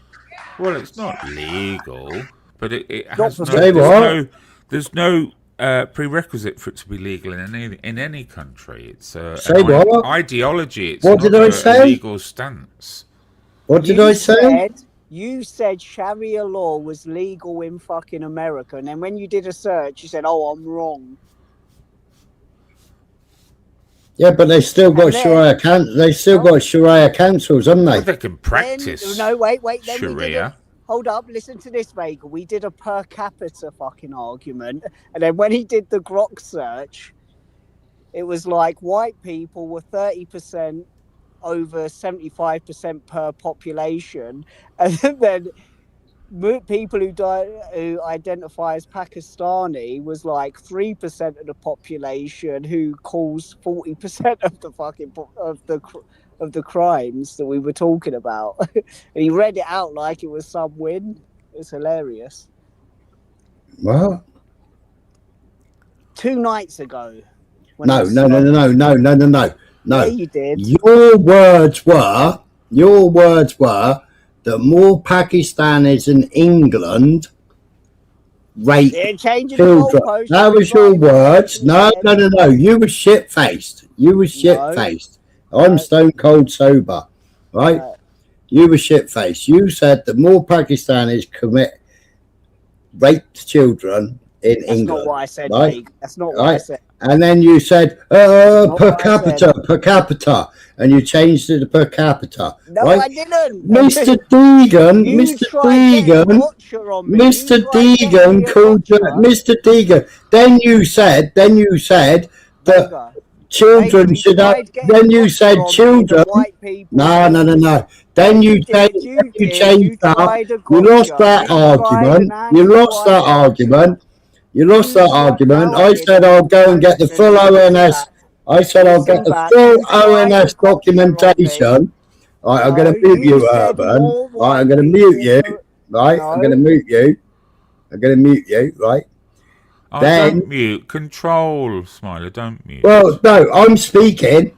Therefore, don't interrupt. Don't interrupt while I'm speaking. Right.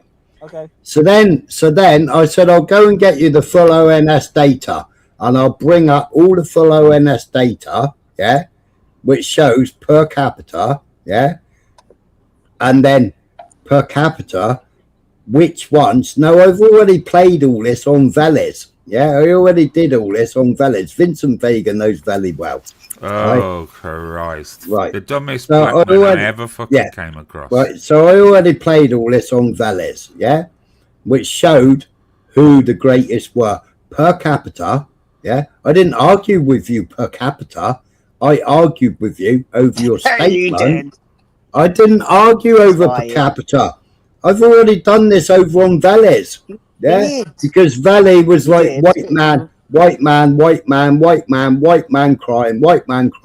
And I went, no. It's all the ONS data. No, I didn't. I went by what you was asking, right? No, you did. So I brought up all the what's it called, right? Now you don't want this video to play because you said it wasn't Donald Trump's voice, right? Now, what you then did is you then went on to puberty blockers, and you said that children should be allowed to have puberty blockers. I said, get the fuck. What I said, yeah. Yes, you did. You can go back and you can listen to the stream yourself, right? Mr. Deegan,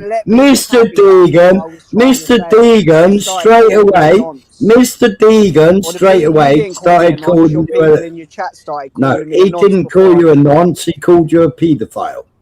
That's what he called you, right? And he said no grown ass adult should let children have puberty blockers. Now, Rishi Sunak's government blocked puberty blockers. Kier Starmer on the 14th of December said that they're now going to have puberty blocker trials, and they're going to start giving children puberty blockers again. I said it was fucking outrageously wrong. The panel said it was fucking outrageously wrong, and you said no, it's not wrong, I support it. Mr. Deegan, yeah, no. Then when all the chat started, when all the chat, I'll bring up the clip. When all the chat started attacking you, you went, oh no, it's 0.2% should be allowed to have it, right? Okay. And then an hour later, when it was dragged up again by the chat again, you then said 0.0001% should have it because there might be gender dysphoria. Yeah, because you couldn't think of the word, and I gave you. Yes. Fucking hell. Zara was on the panel with you, arguing with you. Zara was trying to get you, or get Mr. Deegan to stop calling you a paedophile. Yeah, no, but and the rest of the chat to stop. ULIP was having a go. Let him make the point that he tried to make the other day now, then, please. Go on, Urban. Okay, so my point was that it's not black and white, and maybe 0.0001%. You said 2%. Zara's just confirmed in the chat. Okay, let him just run, Smiler, for a second. 0.5%, right, may benefit from it. But if we have to sacrifice the feelings and the outcome of that 0.2, 0.1, whatever the numbers are, then let me ask a question first, please. Given to the 99999%. That was the only point I was trying to make. Okay, Urban. At which point would a child benefit from puberty blockers? Okay, I can give you a real life. Please do. Give you a real life Example, please do. Example. Okay, so I had this friend of a family who was 100% suffering from that. Not I've come across like a few people who were doing it for fucking attention. Word, Yeah, like attention and being. Was that a lefty woke school teacher? Was it? Yeah, most likely, yes. yeah. But this one, back in the day, before it was all known and studied, they decided to give her puberty blockers before she made the fucking decision, right? And then after doing that until she was 18, she decided she didn't want to do that. She didn't want to go through the fucking transition. Yeah.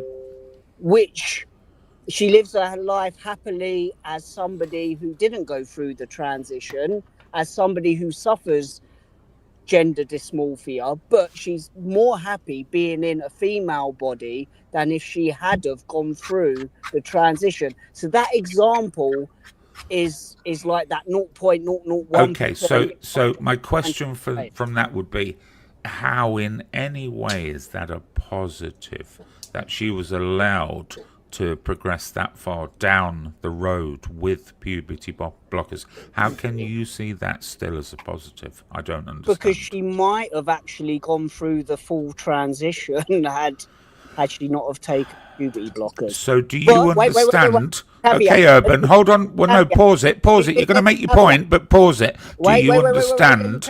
Do you understand why people might associate your kind of thinking? No, wait. No, wait. You got to let me caveat that. Wait, let me caveat that. If it comes to the 99.99% of cases that don't benefit from that, which naturally they don't, and I'm a full supporter. I'm not a supporter of puberty blockers. I was just given that one case. You gave us one working example of where it does. Wait, let me caveat, let me finish, let me land. I'm a man of logic and reason. So, therefore, the 99.9% of people who might get fucked up from that shit don't preside my friend's anecdotal evidence or anecdotal case.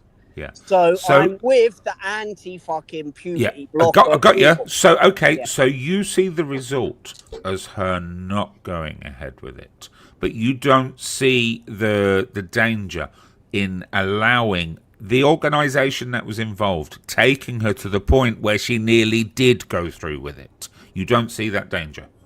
No, I see it as the thing that allowed her to go through it. Do you think with people who want to commit suicide, do you think we should hang them above a bridge and let them work it out themselves? Would that be helpful for them to decide whether they really want to jump or not? No. Yeah, exactly. So puberty blockers are the same as medical castration, the same as what they use in prisons in America for medically castrating. But you're misrepresenting my argument. No, I'm not misrepresenting the argument. Go and have a look at the Cass report. Yeah? Dr. Hilary Cass. Go and have a look at the Cass report. Read the Cass report and then tell me that 2% of people or 2% of children should be allowed to take it. No, they shouldn't. Cass report states it.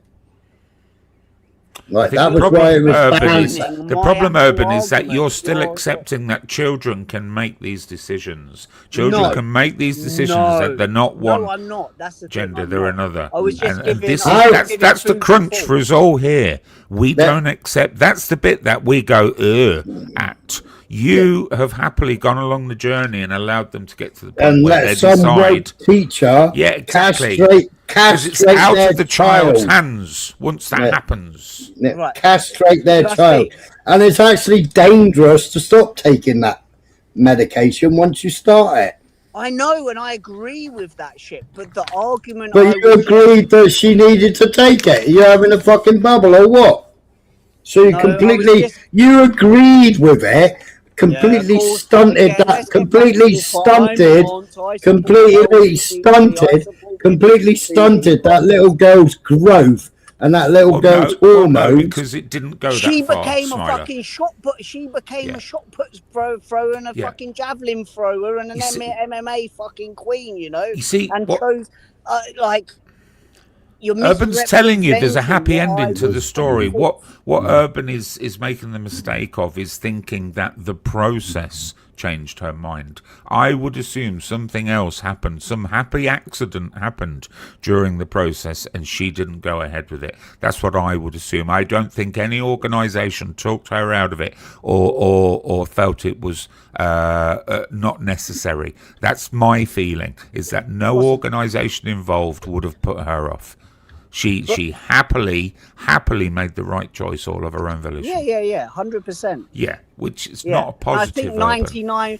My argument is the 99.99% of people who may go through that system aren't the same as the case I was presenting. They're doing it for fucking attention, be part of the cool crowd, eating up the fucking propaganda and agenda that's being fed to them in the schools and shit. Yeah. So I'm with you on that, but they've tried to paint me now just because I was trying to put a little fucking anecdotal. Like, I don't go with anecdote. Like, and Smiler uses a lot of arguments when it comes to appeal to anecdote. I wasn't trying to use my anecdote as an appeal to anecdote to support my fucking claim as I support. I was just putting it out there, and then just to give everyone a little bit of food for thought. But then everyone tried to paint me as some kind of nonsense paedophile who would happily give my kids fucking... We have somebody in the community that Shim decided that they wanted to be a little girl, right? But is now that AJ Smith? But now that person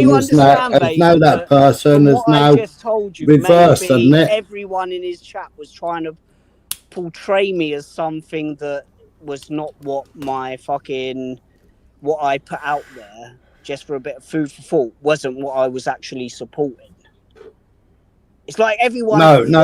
Your words were in full support of it. Your words were, and that's why Deegan jumped all over you. And then you started backtracking and went to the 2%. Blah blah blah. Yes, it was.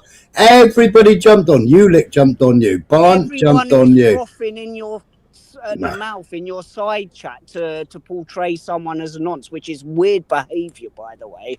That is weird behaviour.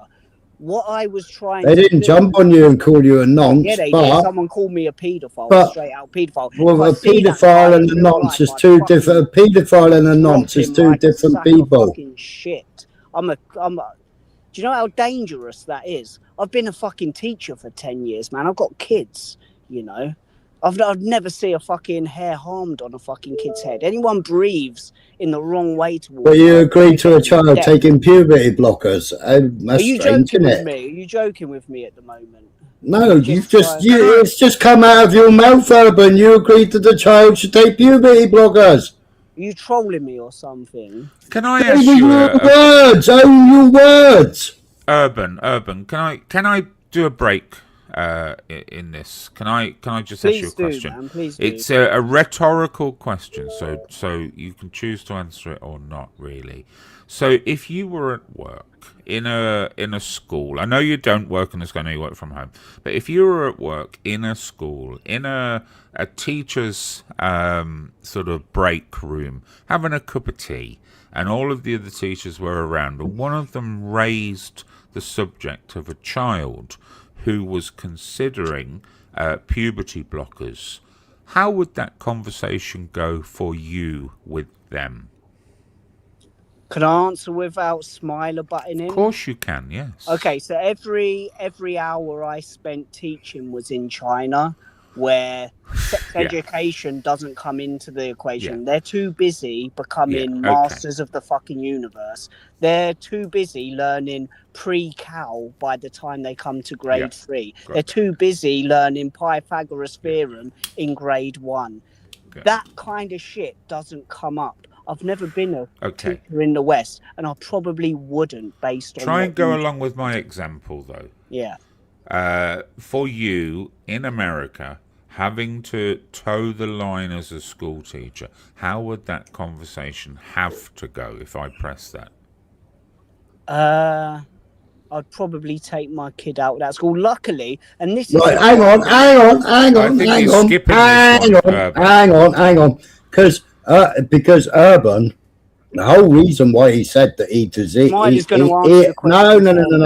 The whole reason why you said that you agreed with it, and you agreed with it because there might be some. Agreed with it though. I will get you the clip later on today. I will get you the whole clip of your actions that night, completely stoned out of your head, stating it, which is why Mr. Deegan attacked you and why others. Now, I will answer Urban, right? Okay, I said Keir Starmer's a fucking wrong un. Is this Keir what we do on this side of argument? Urban, shut up.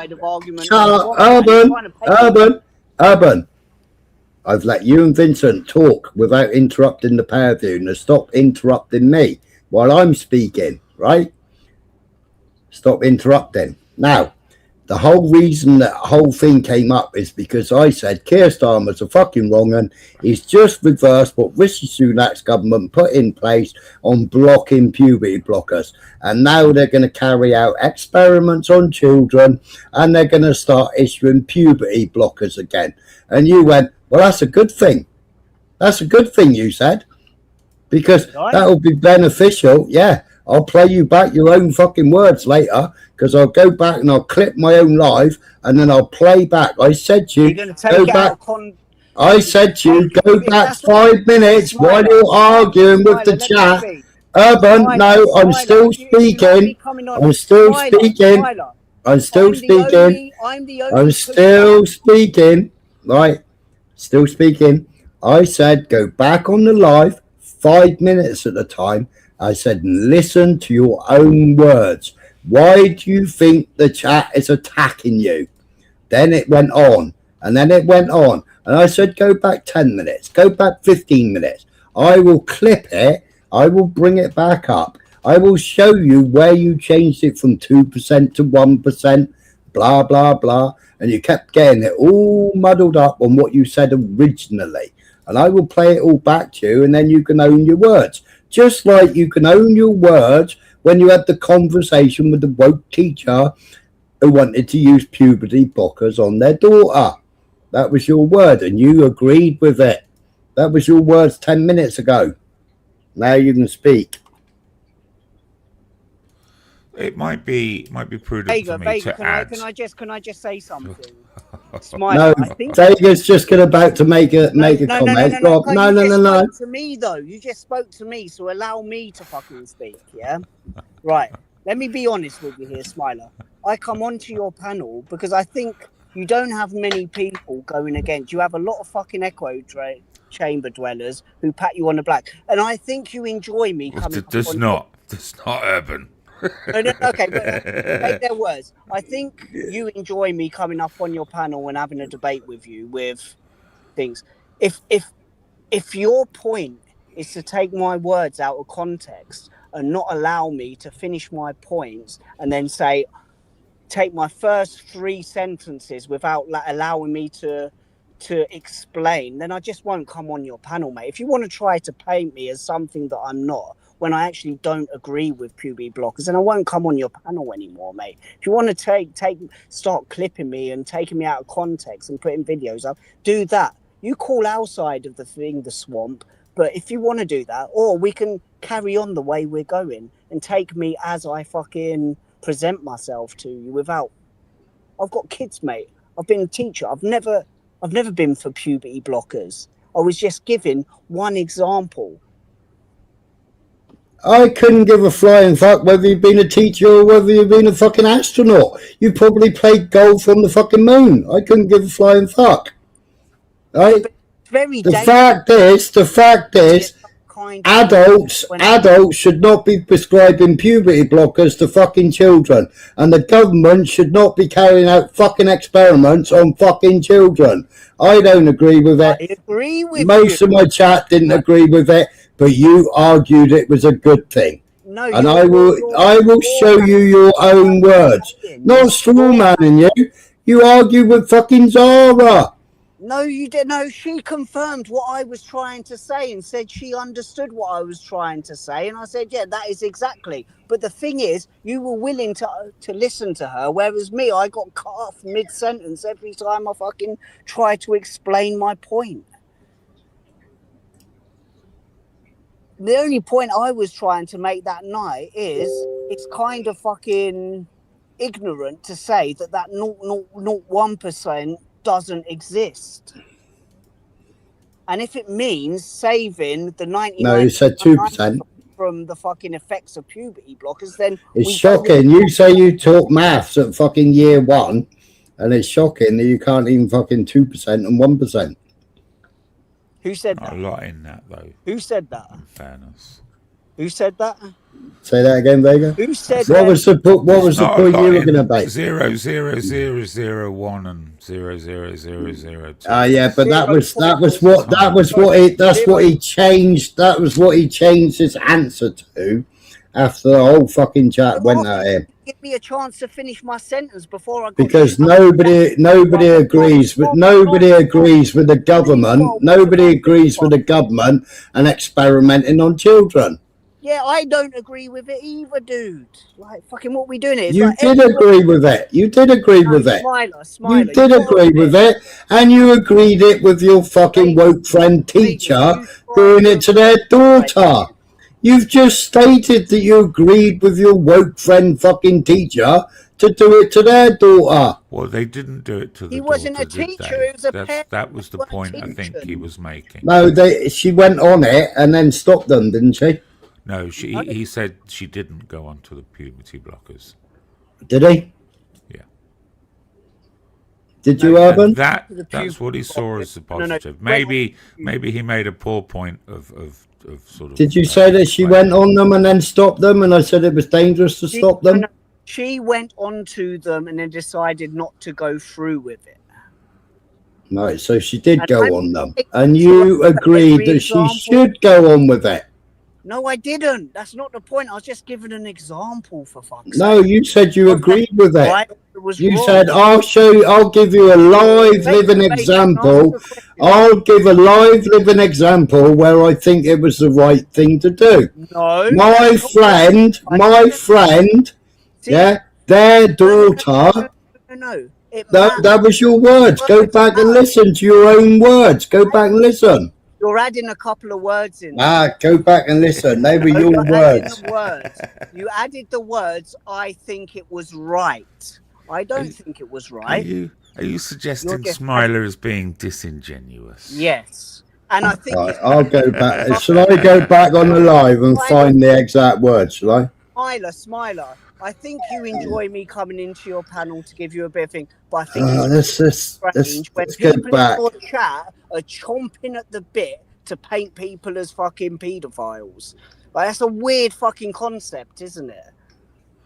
I'm thinking of Fatima Whitbread Zara. Jumped on it, innit? Jumped on it, man. Like, I can't Vega, listen, I can't say what fucking. Before I get through my. If people have got an opinion of you, then I can't change that opinion, and I can't stop them having an opinion about you, can I? No, you're missing. Mr. Deegan is very opinionated, and will call the first person out that he fucking thinks wrong. Yeah, thank you. I was there. You did say that, though, hence Mr. Deegan going at you. Yeah, thank you. If this is going to be the case, man, where I'm not allowed to fully give my opinion without being shouted down. Urban, you were sat in your car smoking weed all fucking night long. You finished my opinion for me. You finished my opinion for me, and everyone in your chat finished my opinion for me. That's a little bit scummy, man, and you're better than that, Smile. Urban, I will clip my own live, and I will play you your own words back to you. Right? Today, I will clip them, and then I will put them up as a fucking video, just for you, okay? No, wait, Smile. And then that'll end that argument altogether. Smiler, you can't clip anything and give my opinion when you didn't allow me on the night to finish my opinion. Yeah, he's worse than Vega, isn't he, Zara? I mean, Vega's normally the filibuster. It's disingenuous. Yeah, but Vega man. wins every time. It's a really weird situation where everyone's willing to paint every other Vega the snake. VDL, you know, everybody loves the Vega. Everybody supports Vega. You know, I like Vega as well. Vega, like I told everyone when Jupiter was having an argument, everyone's got Vega wrong at the moment because everyone was fucking talking shit about you. I like Vega. Yeah, Jupiter's just dumb anyway. Yeah, Jupiter kicked me off her panel because I called Ashkenazi Jews, and she said we can't have racism on it. You can't say the word Nazi on here. Jupiter's fallen into the trap of thinking nobody can argue with her because nobody wants to argue with her. She's got it all wrong at the moment. Okay, but Vega, you can listen to someone's point and then. I feel sorry for Hector personally. I mean, she's fucking put AY on some sort of fucking pedestal. She's treating AY like some sort of fucking god or something. You know, the same as she did to Tommy. And now, poor fucking Hector's got to live with her fucking worshipping fucking AY. Right, okay, that may be true. I'm not fucking Jupiter, right? Can I have 2 minutes to explain my point at the moment? Because I know Vega's a sensible dude, right? What it comes down to in this instance, what happened the other day, by the time I got into half of a sentence, I had your whole chat labeling me a pedo. I had you shouting me down, and that was before I got the chance to caveat my point and actually explain that I agree with Urban. Make his point, Smiler. You didn't let me finish. That is like really fuckeries, man, to try and just be sitting there waiting, chomping at the point to take something out of context to label someone as a nonce. Urban, like I said, right, I'm not going through the conversation anymore with you, Urban, over it, right? I said, you were stoned, you were shit-faced, you sat in your car and you smoked all fucking night. Yeah? No, I didn't. I had one. Yes, you did. Spliff. No, you didn't. You said, I'm not stoned tonight. No, I had one spliff and 2 cigarellos. Right on. Whatever. Smash head, man. I'm like pretty. Right. I will clip all your fucking speech on the fucking topic, and then I'll play it back to you. About it now. Let's speak about it. No, I'm not wasting any more time on that bollocks anymore. You're fucking wrong thinking the children, even if they're fucking 0.2%, yeah, misrepresenting recurring. me.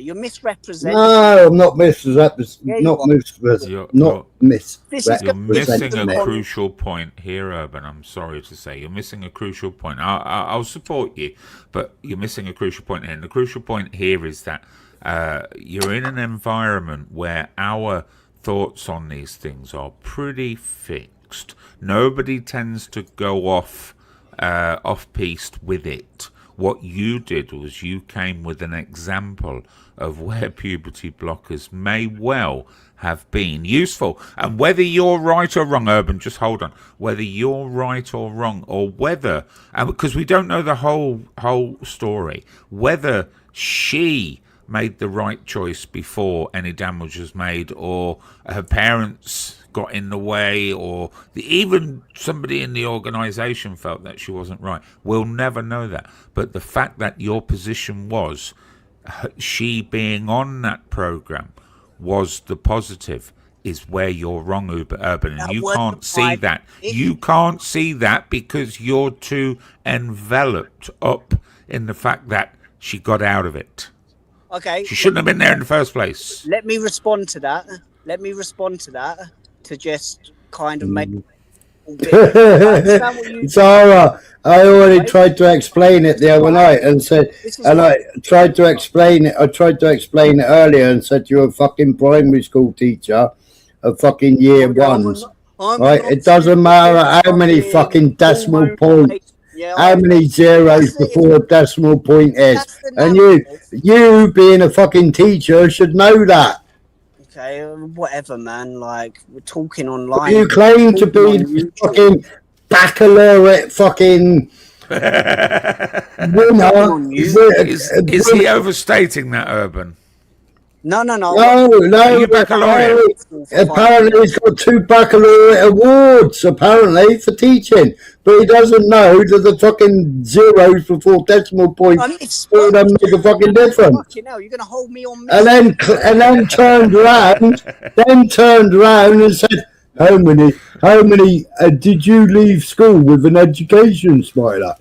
No, that's not what I said, Smiler. Again, Zara, what did he ask about my education, Zara? Because Zara fucking attacked you for it. No, I left school with 7 O-levels. Smiler got drove past a school as a child once on a train. Sega, you know I went to fucking boarding school. Argument about not understanding per capita.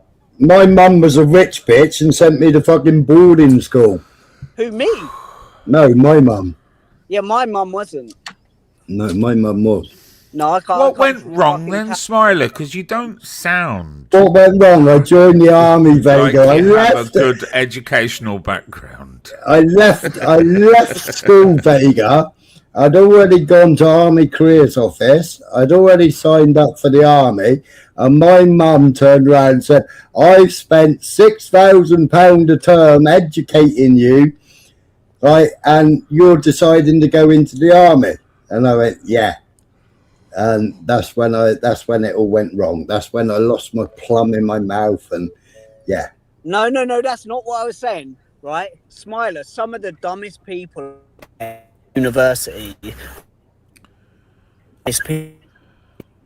university. Yeah, we're losing you. That weren't my point. It was a sly little dig because you didn't understand fucking per capita, or you were pretending not to understand per capita. Yes, exactly. Yeah, I did have a private education, and I could have gone straight to Sandhurst, but my uncle said to me, "Work from the bottom up. Yeah. Don't go into Sandhurst. Don't become a fucking Rupert, because they'll all fucking hate you for it, and you'll never get any respect from going to Sandhurst and becoming a Rupert." But Smiler, can we both agree? Like, stop trying to paint me as like some misrepresenting my argument, because I didn't get a chance. Urban, I'll play you your own words, and then you can deduce from that what your own words said. Before I had finished to fucking got to finish my point. You can deduce from your own words whether you was wrong or right. Yeah, you probably could if you did. But if you allowed me to finish my point. Fucking probably about 20 sentences after the fucking first sentence, you all jumped in on me and your chat started calling me a paedophile. Maybe I could have fucking made more sense. It might have been. I think you're dwelling too much on that. I think you're dwelling too much on that, Urban. I just don't like being called a paedophile. Yeah, I get that. I get that. You know, but I think you're I didn't agree with paedophile. I don't support. Especially when I don't fucking support puberty. Which was why Zara came up, which was why Zara helped you reword your own words. So that Mr. Deegan would stop calling you a paedophile. No, you allowed her to finish where you didn't allow me to finish. That was the difference. What? You allowed her to finish. It weren't helping me. You allowed her to finish, whereas you didn't allow me to finish. Gentlemanly of you, Smiler. She came up to Smiler help always you. lets the woman finish first. He's a good man. No, he allows people to finish who fucking aren't me.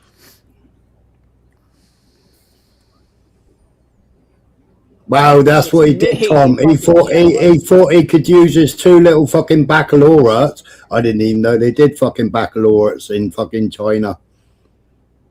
You can look. I ain't going to give you my school because I'm going to document myself. But it's not baccalaureate. It's something called the International Baccalaureate. It's called. It's like a syllabus. It's one of the best syllabuses in the world. Not all schools are international, but they're but called I IB don't think schools. your education or abilities are in question here. Maybe the angle of he was the one who attack just that you brought it come up. with. I think what I suggested earlier might have been a clue to you.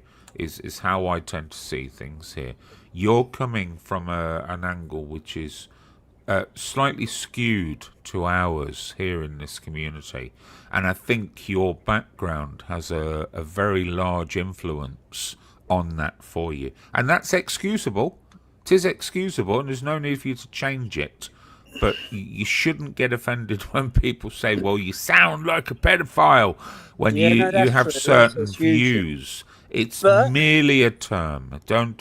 It's the internet. Don't take it too personally. True. Argue your point. Don't worry about the names they're calling you. Okay, but I told him to grow a thick skin. The schools that I worked at was Chinese schools.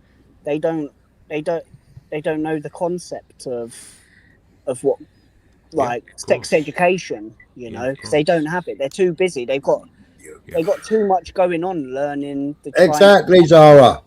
Exactly. You brought it up and then tried to use it to lord over Smiler. It wasn't a good look, mate. Not getting at you. Okay, but I've never come. I don't give a fucking flying fuck about your international baccalaureate. I don't give a flying fuck. What I give a flying fuck about is you got these stupid fucking blinkers on, yeah? You can't deviate. Now, me and Vincent are back and forth for fucking, 2 years? Maybe longer, right? Now, I can deviate. I can bend. I can go, oh, right, I am fucking wrong. Sorry, Vincent, yeah? I'll be honest with you, Urban, it's easy to beat in an argument. You can't back down and see the errors of your ways. And then you argue and you dig yourself a deeper fucking hole. And then you go on these mass tangents, like Zara kept telling you. You have to give some ground, Urban. Okay, let me respond to that. At worst, I may have not got my words out within the first sentence like you would have liked. But if you had have let me finish my point instead of fucking shouting me down and fucking like nobody shouted you down. You started automatically arguing with the chat because the chat started calling you out, and you went, "I need to address the chat. I need to address the chat," and you started addressing the chat. Nah, I never got the chance to finish my point before you started shouting over me, and then when I went into the fucking chat on YouTube, fucking side chat, I said, just for the point, you can look back, I said, just for the point, I don't agree with giving people puberty blockers. The only point I was trying to make is that we can't deny. Fuck me, Urban, you've done it again. You already agreed that your fucking mates should fucking give their daughter puberty blockers, and it was a good thing. You got low impulse control, bro. Do you know what low impulse control is? Urban, you're forgetting your own words. You're forgetting your own words. You're a fucking idiot. You're a fucking idiot. You're forgetting your own words. Smiler, do you know what low impulse control's associated with? I don't give a flying fuck about what low impulse controls are. I ain't got ADHD. Learning disabilities, bro, man. So autism isn't a learning disability. Let me finish what I said in the chat after that. The next sentence I put in the chat was just to fucking... He just called you retarded, Smart. I know he just did. Yeah? He's fucking retarded. Urban's fucking completely retarded and claims he's a fucking teacher. I'm allowed to be called a paedophile, but I'm not allowed to give a sly dig. He can't. Yes, thank you, Scarlett. I was just about to say it. He can't give a coherent fucking argument. Yeah, he can't remember his own fucking words from fucking 15 minutes ago, where he said it was a good thing and used a live human being, a child, as his argument on why children should have puberty blockers.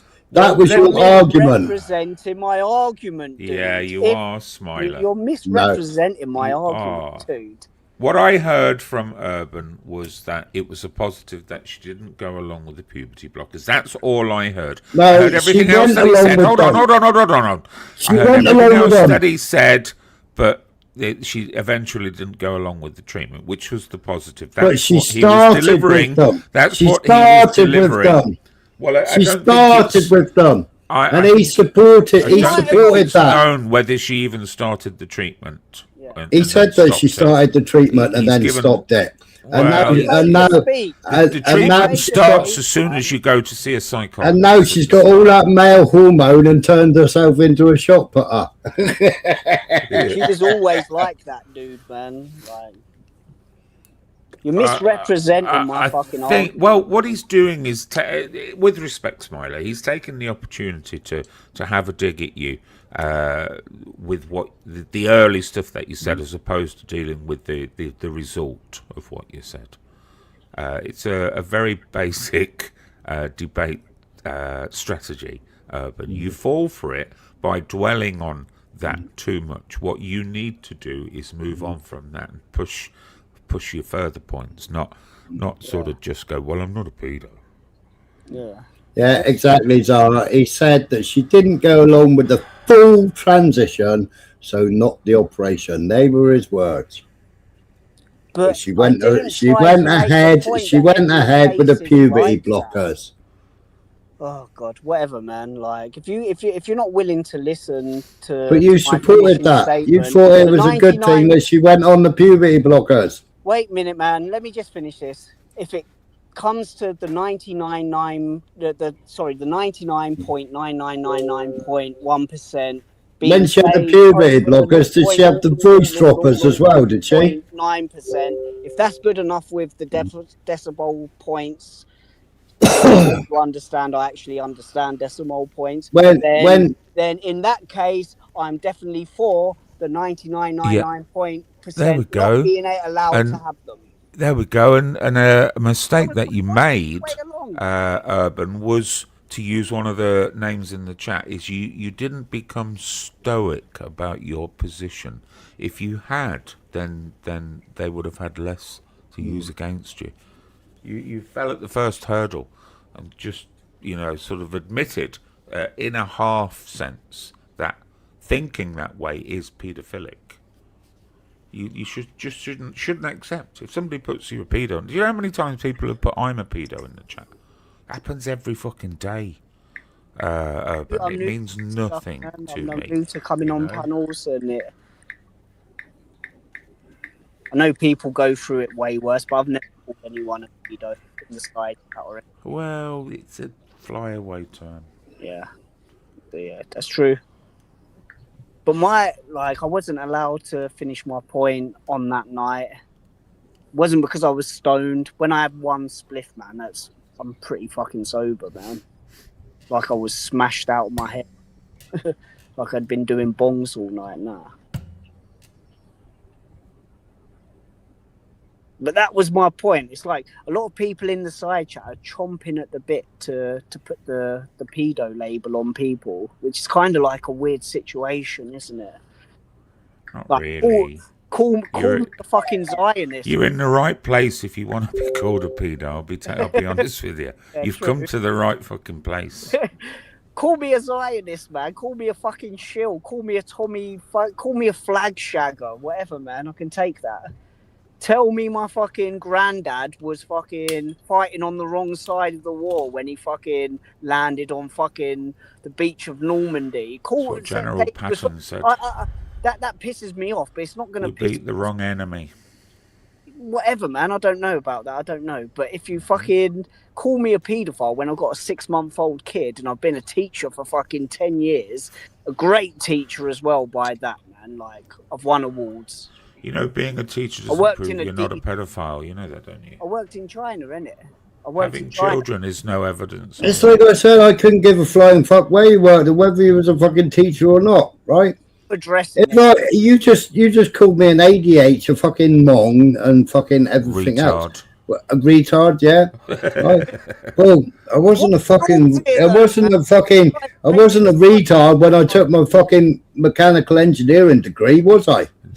and fucking passed my degree. Retarded ape was his You're getting actual offended words. by a cheap dig, whereas fucking this is what happened the other night, Smiler. Right in your chat. Well, no, I don't. I talk about education. Do I talk about education? I only talked about education because you brought up the education. Vega, listen to this. The other day, When I did all my shitty and guilds, I don't trust these paperwork. I don't do it. It was indoctrination, shitty and guilds. When I did my fucking engineering degree as a fucking indentured mechanic, as an apprenticeship, and got my fucking Smiler, degree. this. Smiler, I don't know. Does that make me thick? Does it? Does it make me a fucking, what was it, a retard? Does it? Well, I must be very fucking retarded. I ran my own business for 30 fucking years. 30 years, Urban. I ran my business. I make some fucking sly dig. I didn't call you a paedophile. Mr. Deegan called you a paedophile. Other people in the chat called you a paedophile. Not me. Yeah. Okay, no, wait. Okay, let me back up that statement. Not me. So, wait. Let me just point out the bias, dear Smiler. Someone in your chat called me a paedophile. He told me to fuck off. And then I told that guy, because I was being very polite and said, see you later, Smiler. Hope you have a good day. Look after yourself. That same dude who called me a paedophile told me to fuck off after being very... Yeah, and what did you do? You told him to go and suck your mum. Yeah, it's a colloquial phrase from where I come from.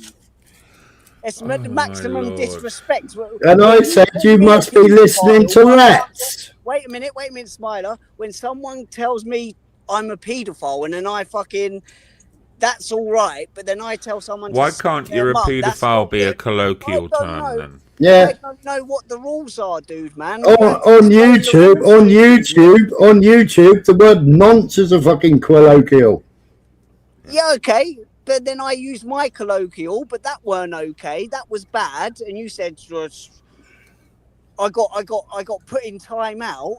Whereas someone called me a paedophile when it was like, let's expand on that. Like, I don't know what the rules are. You're going to have to explain to me, man. So telling someone to suck their mum's not okay, but someone calling me a paedophile is okay. As long as I know, then I'll stick by it. On YouTube, I was told to dig up my dead mum and fuck her. Is that okay? Okay, so I'm just being thin-skinned. Yeah. Okay, well, as long as we know that, then I know that. Yeah, I was told to dig up my dead mum and fuck her, and that was Mr. Pap. That was police as long as I abusing know powers. what the rules are, then that's okay. But I was put in time out for saying suck your mum. So it's suck your mum worse than... Nobody put you on timeout. Nobody was timed out in my life. I was, maybe not by you, but by someone else in that case. I was timed out. Nobody got timed out in my life because I watched you on the other screen. I swear on my mother's life, Smiler, someone timed me out.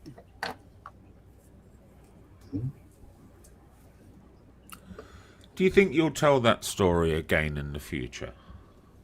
No, Urban? not on YouTube. So there's been an element of learning that has gone on.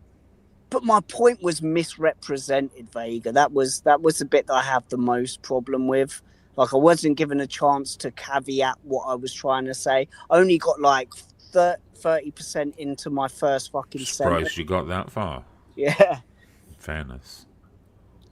Like, my whole point... You were unfortunate that Mr. Deegan was in the chat. Mr. Deegan can create quite the swirl in a chat. Okay, can I make... He will influence greatly a chat. No, a lot of people have this skill to rile up a chat. And Mr. Deegan's probably the worst person you can come across. And Mr. Deegan and Vincent Vega and me, we all have the same enemy. And he's called Tubers. Oh, she's not my enemy. Jesus. That's just a play. That's just a play puppet. Although she is a big hitter on these panels. Can I just have the floor for 30 seconds? And I'm going to leave it here after I say this, right? I know you've given me advice. just take it on the chin. But I would actually like to finish the point I was trying to make. The point I was actually trying to make was, despite that, like, I do believe the 99.999% doesn't outweigh that one instance, who is the 0.00001%. And that was it. I wasn't given the chance to finish that point. Let's move on. I'm not a nonce. Most people who are called nonces aren't nonces on it. Some of them do say actual noncy shit, which I've never said anything like that to people, that you're a nonce, because I think that word holds a lot of weight. Yeah, I think you just took it too personally. I think if for your own mindset, if you were to just view it as they said what you were saying was nonce-like, and just leave it at that. Don't sort of wrap yourself up in any sort of thinking that people actually believe that you're a pedophile or a nonce. You know, it was nonce-like. Okay, good advice, man.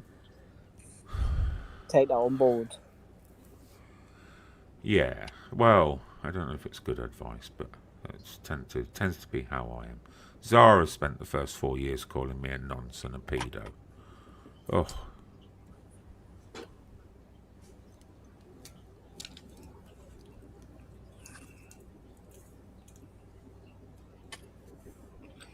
It's nice to see you and Zara getting on, Smiler.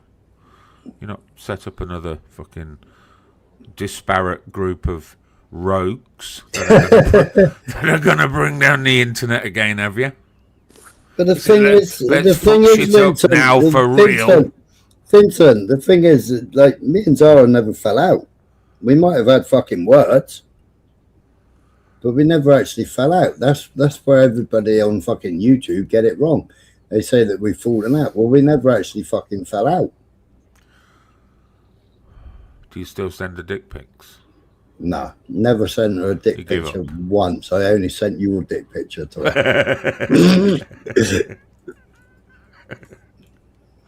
That's why she's not been so happy recently. Yeah, she said, "Who the fuck is that button mushroom belonging to?" Put that away before somebody gets hurt.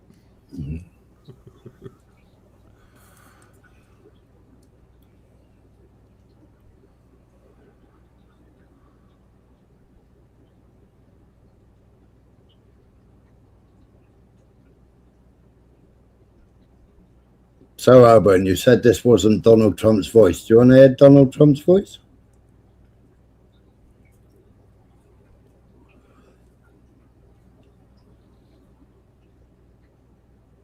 You only had 2 this year, Vig. Business is slow. And the one you were playing earlier wasn't Donald Trump's voice. Yes, it was. It was the same video, but I was playing off my phone. Or slim on the ground. I think people in the UK might just be a little bit jealous of Donald Trump. Like, definitely not. We're stopping narco terrorists. You can't even stop a couple of fucking dinghies, dude, man. You haven't even got your narco terrorists as your fucking CIA and your fucking Jews. Your biggest Jewish family are your narco terrorists. Of course. Yes, the biggest Jewish family. What's the biggest Jewish family called? I did tell you the other day what they're called. Do you think, like, the American intelligence agency is a fucking bunch of cowboys who get their fucking head together and think in the same way as you do?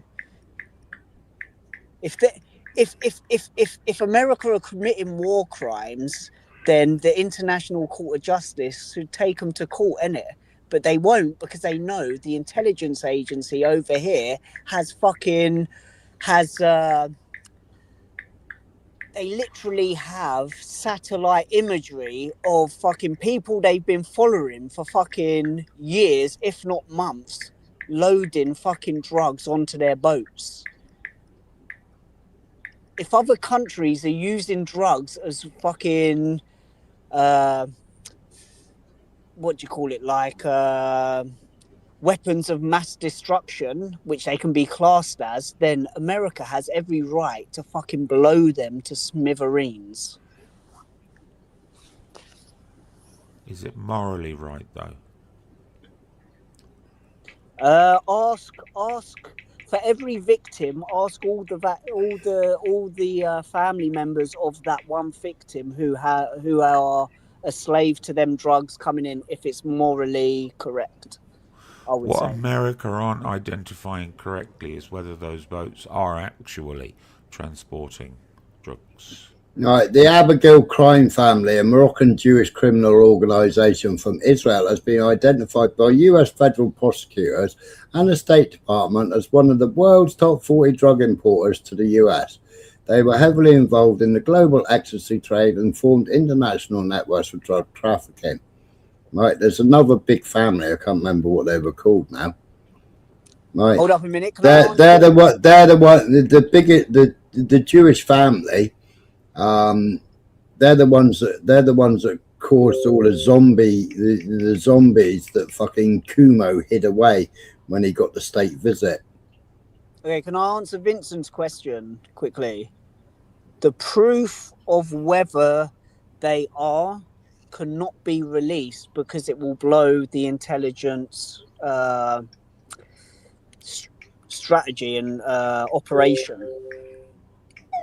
It's for the international courts to prove that they don't have the right evidence to prove that they're blowing out narco terrorists out the water. It's not for America to prove that. If the international court wants to take them to fucking court, what happened in Thailand? I can't remember his name, but what happened in Thailand with the president of about 6-7 years ago, who decided to punish the drug traffickers by killing them? What happened to him? Are you talking about Philippines? Duterte. Yeah, Duterte. That's it. Duterte. Yes. Yeah. That's it. Well done. What happened to him? He got arrested, didn't it? Exactly. And he was dealt with, and I think he's in prison now. If I'm correct. Also, you've got the Sackler family, descendants of Jewish immigrants and owners of the Purdue Pharma, were behind the aggressive marketing of OxyContin. Yeah. Regardless, they created is Trump heroin in its natural form. Yeah. And then they went on also to create the cure, which is no cure, which is what's it called? The injection, yeah. The yellow stuff. The not the subtumal. What's it called? What's it called? The common name for it. What's it called? I missed when you that go to the chemist and you take it at the back of the chemist, you drink it down there. Oh, fucking the green shit. Yeah. It's not yellow, it's green. Oh, I thought it was the heroin substitute. The heroin substitute. Zara will know. Oh, fucking hell. On it. Morphine. No. It's the green. It's the green shit. Yeah. It's what they take. No, it isn't. What's it called? Fucking hell. Come on, Zara. I believe it's morphine, man. I got a mate who goes to the fucking chemist, fucking to go and get it. Heroin substitute. What's it called? Called morphine. It's morphine. No, it isn't. No, it's not. You're getting confused. Methadone. That's it. Methadone. That's it. Yeah. Well, the its actual term is Subutex. Subutex. Well done. It is 6 o'clock in the morning. Yeah, the Sacklers created both. They hold both license for those. That's what I tend to find crazy. Yeah, and then in 1999, you had all the Hasidic families fucking importing drugs into Brooklyn.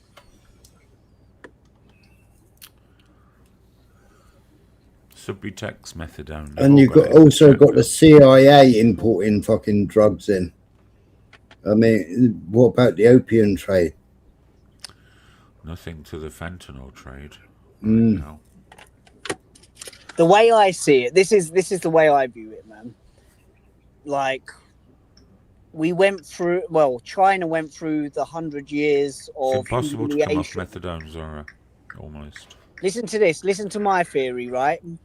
I think China went through the 100 years of humiliation during the Opium Wars. The Chinese don't forget about that shit. Who did that? Who put it upon them? The Brits. Yeah. Yeah. Queen What Victoria. reason? War through To take control of all of their ports. these drugs. Yeah. Which is exactly what has happened all throughout history. So is it too far out of the realms of reality that maybe China's doing that nowadays? Of course they are. They're doing it in Australia. They're doing it in Africa. And that's my point. Why shouldn't America be stopping that? Because they're fed up with it. They've been through about 20 years of it, and now they're saying enough is enough. Boom, boom, boom. Because America has no agency to be able to stop that.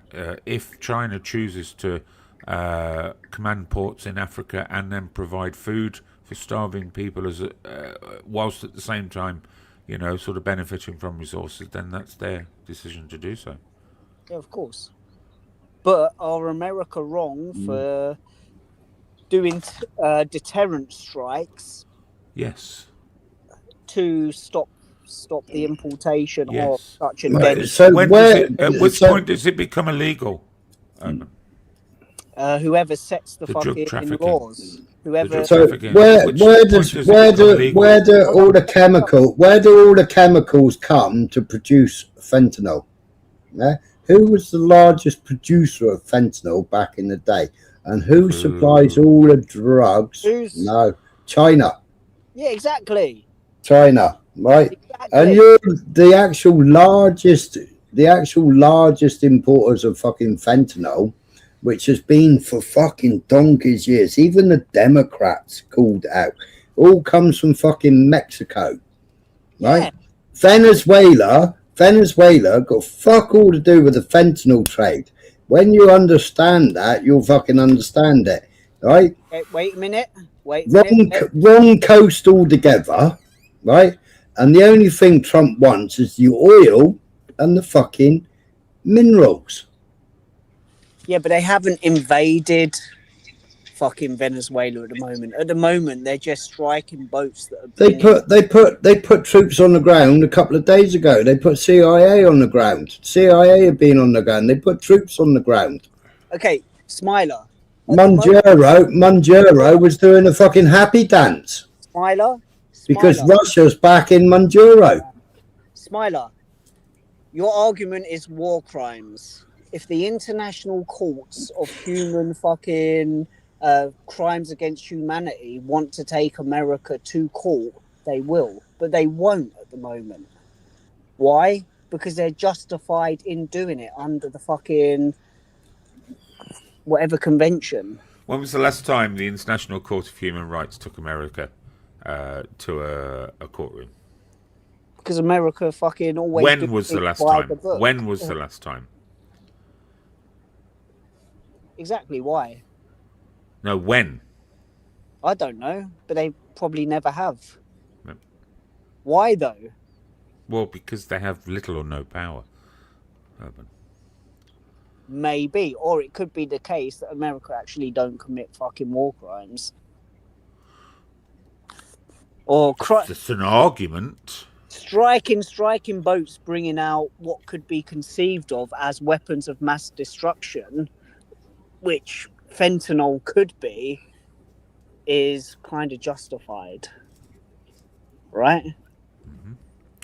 And even if it isn't, even if it's beyond the realms, even if it's beyond the realms of international war crimes, I fucking support them for doing it and saying fuck the fucking international fucking constitution of what classifies war crimes as war crimes. Stop the fucking zombie apocalypse in this country. Absolutely. It's a very, very good point you make there. Thank you, man.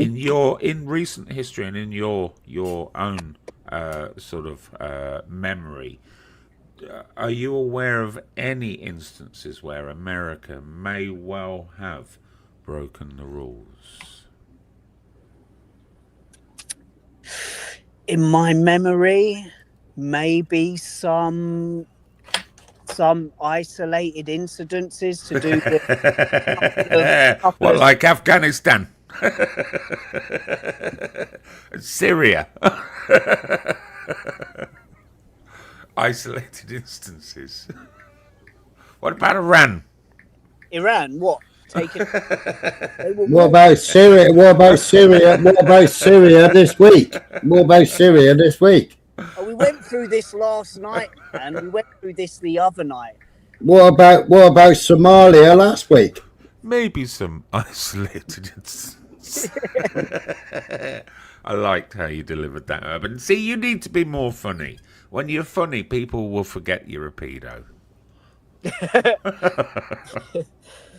Yeah, no, but I don't know. Like, could Afghanistan be considered war against crimes against humanity? Well, yeah, because they pretty much went in there and influenced an entire government. Do the Taliban's It's what you're not allowed to do during a war.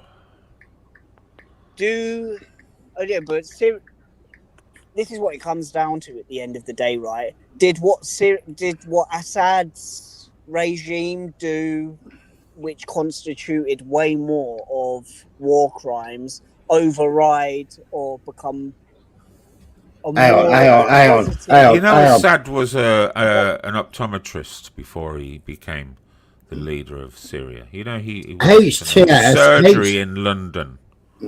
HTS and Al-Jilani, yeah, HTS wearing the ISIS badge, Al-Jilani, yeah, Donald Trump had fucking millions on fucking Al-Jilani's head. Donald Trump invited him into the White House and shook fucking hands with him a few weeks ago, right? Because he's doing the Israeli job for them. He's getting land off of fucking Syria and Jordan, etc. Yeah. HTS ISIS, right? I showed you them wearing the ISIS patches. Yeah. Then they got in. Then Al-Jilani got invited to number 10 Downing Street, and before he came to 10 Downing Street, he went to fucking France, right? He was a fucking terrorist, designated terrorist. No, he was listed as a terrorist. Okay. Yeah, he was listed Who as else a in this country designated is terrorist. listed as a terrorist? Palestine Action. Vega, I'm so glad you're on the panel, because maybe my explanation this can be given more validity to what Smile is saying. They had a bounty. They had a bounty on his head. He's Al Qaeda. Who Right. supported the Assad regime? Who were their main supporters? A lot of Syrians. Russia. A lot of Syrians.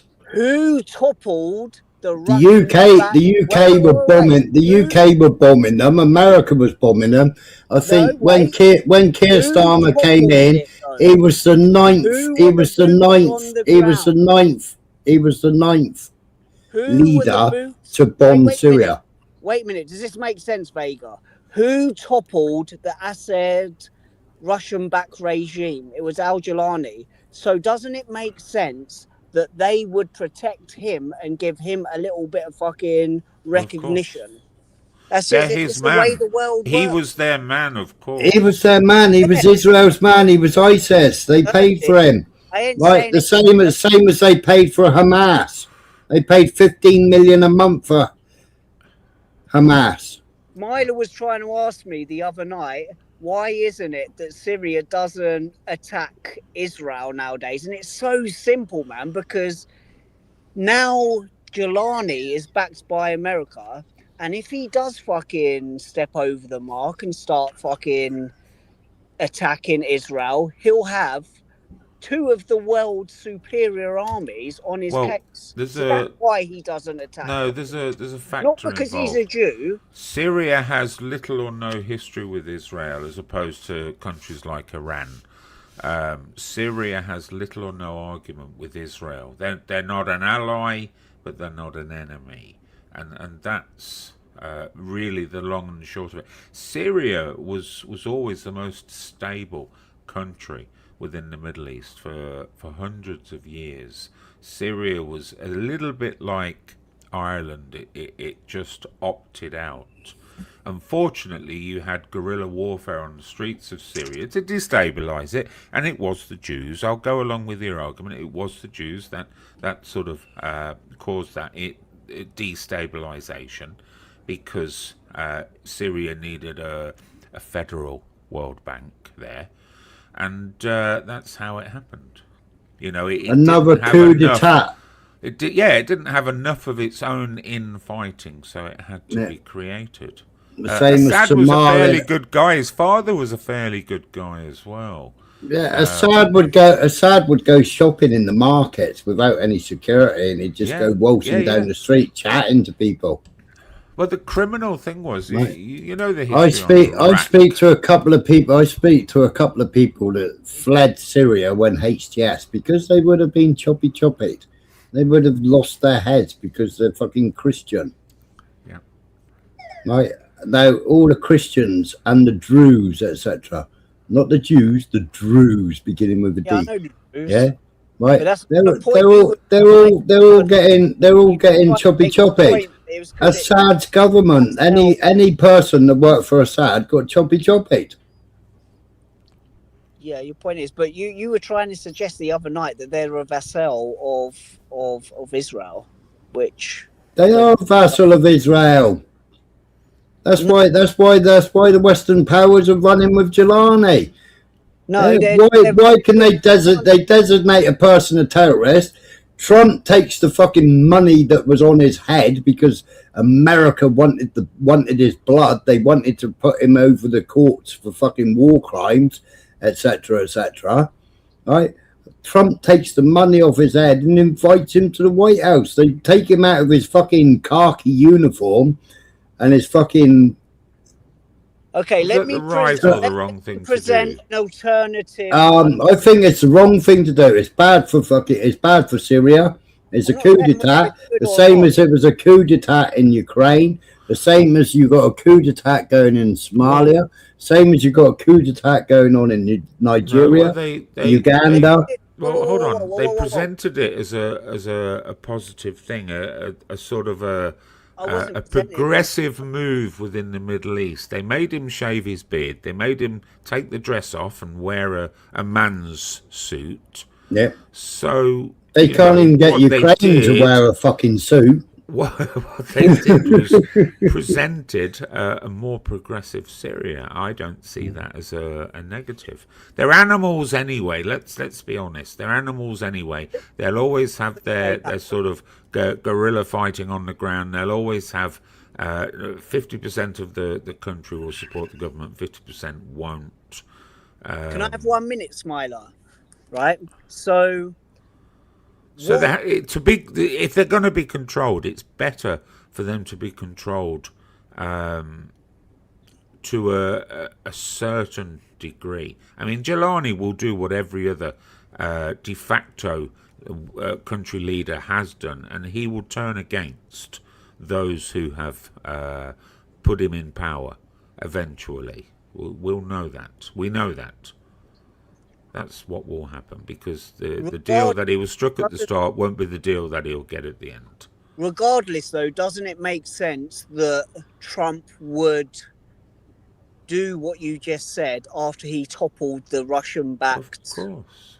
And that's what's happening. It's you know, it's chess, isn't it? It's dirty. It's 4D chess. It's dirty. It's fucking. What influence did Russia have in Syria by the end? Say that again.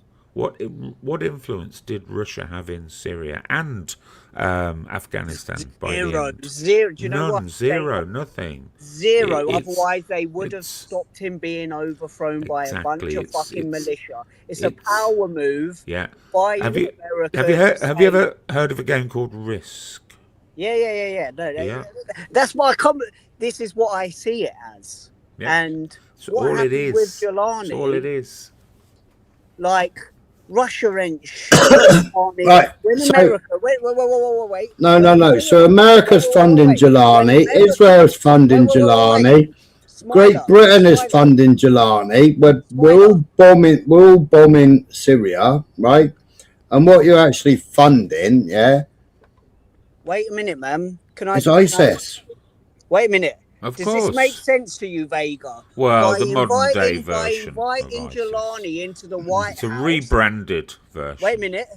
By inviting Jelani into the White House is basically saying to Russia, you can't do fucking shit. Well, Russia couldn't do shit anyway. Because you couldn't even protect your fucking vassal in fucking Syria.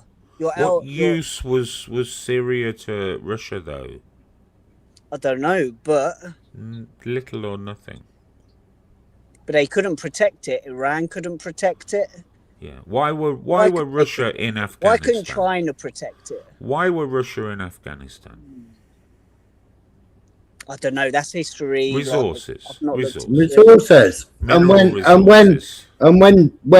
Russia, when America, when Biden went, oh, let's get out of there. Oh, let's get out. Yeah. Russia went in and said, right, I'll buy your minerals. I'll mine your minerals. I'll pay you blah, blah, blah. Right. So he got the minerals. China went in and said, right, I want fucking Baghdadi fucking airport. Right. Now America is trying to buy it back off China, and China are saying, fuck off, we bought it, fuck off, unlucky. You pulled out, unfucking lucky. Yeah, and America are waiting to go, just chomping at the bit to go into Panama and tell fucking China you're not having Panama either. Well, they're building a new one, aren't they? Well, yeah. They started building a new one just slightly down. That won't be allowed to happen, I don't think. Well, of course it will. America owns the Panama Canal, but China has full control of it. There's a lot to deal with there, so they're just building another one. But that was against the agreement of when it was given back to Panama. Yeah, it wasn't meant to stay in American. And it was American money and American lives that built that fucking that canal. So anyone who's saying like America are being imperialist because they want to take that back, it's not the full story, is it? No, but they have a good point as well. They have a good argument, you know. America do. Argument. America have a good, yeah, of course, exactly. But that's not the way. I think the algorithm that Smiler's on wouldn't suggest that it's a reasonable argument. It would suggest You mean the America anti-Jew bad, algorithm? America Jew, America fucking this and that.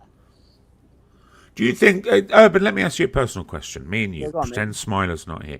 Do you think Smiler is overly anti-Jew? I'm not anti-Jew though. I'm anti-Zionist. I showed that earlier on. I'm only using Jewish words. Smiler, you're not here. I'm only using Jewish words. Go back and watch the beginning of my live stream, Vega. I think for all of the videos that Smiler shows and that I've seen, they're not concrete evidence. They're kind of like 10-second fucking TikTok clips. I don't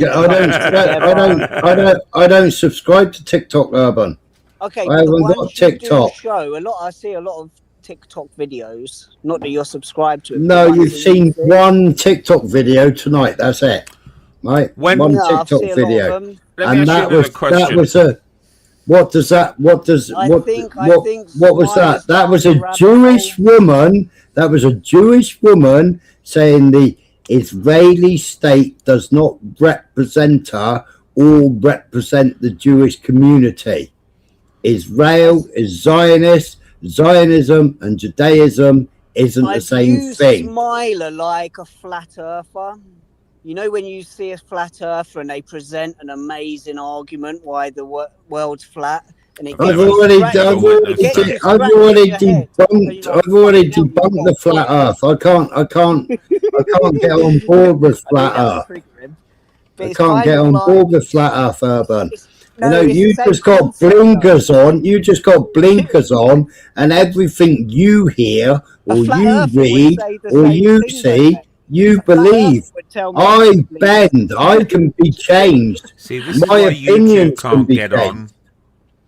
on. My opinions can be changed. And when I'm wrong, I can put my hands up and say, fucking hell. Sorry, Vincent, I was wrong with that. I put Yeah? my hands up sometimes and say, fucking hell, I like, forgive you've got you, a point there, flat earther, man. Like, how can the horizon behind a fucking a dredger or an oil plant. We're not be at really that doing point. flat Earth right now. Oh, I mean, yeah, I don't even know why he's even going there. Wait a minute. I don't even know why he's going there because there's nobody on here that says flat Earth is flat Earth, is there? Why was I even convinced by that for 1 millisecond when I can just say the whole of the GPS system in the world wouldn't work unless it was on a civilian? Well, me and Vincent had this argument when I said Decker is curved, GPS is curved. The Greeks debunked. You're not understanding the the Greeks analogy. debunked flat Earth 4,000 years ago. Do you understand my analogy, Vega? Do you understand the analogy I'm giving? Yes, of course I do. Okay. Yes. When you kind of like they give these arguments. But I don't know who you're having the argument with because there's nobody arguing with you, Urban. You're being a fucking mongrel, stoned again, running in your mouth. Nobody else is arguing against flat Earth. Yeah, but it's an analogy. It's a comparison. Well, there's no need to have a comparison. I used to read fucking Decker maps every day. You're supposed to be a fucking fisherman. You're supposed to have read Decker. So there you go. There's your fucking answer. If it was flat Earth, it would be what you see in front of you. An horizon and straight fucking lines. But they're not. They're hyperbolic, aren't they? We're going to get a checkmate here. We're going to get a checkmate here, Vega. Do you want a checkmate? Do you want to hear the checkmate? Go on. Wait. Give me the floor for 1 minute. Deliver the killer line, Urban.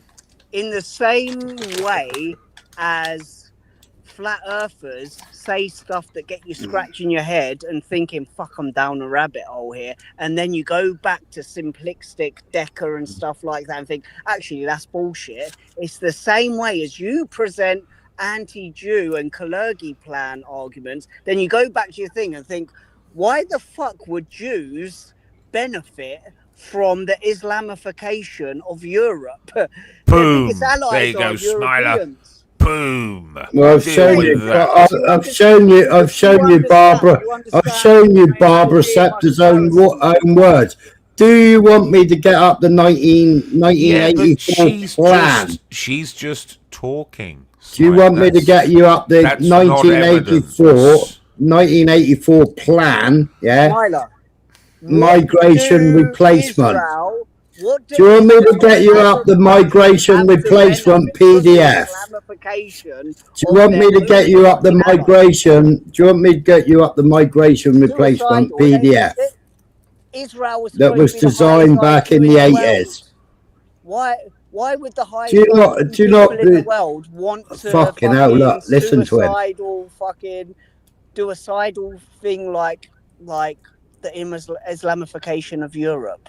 It's suicidal for them, dude. Same way that debunks it in one fucking argument as Decker working, which wouldn't work unless George Soros back in the 80s had a plan, migration replacement. Yeah, right. It's a fully written out plan. You can see it. They changed it again. They changed it. They changed it. They changed it again in the 90s. Yeah, in the 90s they changed it again. Right. Now they had a migration. They had a migration replacement plan. Every government was supposed to originally take 100,000 people. Then they changed that number, and every government was supposed to take more. I can't quote the exact figure unless I get up the PDF. Right, it's well written, a well-written document. No, shut up. It's a well-written document. It's a well-written document. It's a well-written document. It's a well-written document, and it also states on there, if governments can't afford the migration replacement, yeah, then George Soros will fund those governments. And and in that migration, it states every single country, yeah, all listed, how many people they're going to take, yeah, how many people they agree to, and we all sign that doctrine. All our world leaders, all the European leaders sign that doctrine. What about the 1400-year doctrine that calls for a global caliphate? I already showed you that you got that completely wrong. Did you? Hmm. Oh, do we have to do this? I already showed you got that wrong. Do I have to do a fucking search and bring up fucking verses?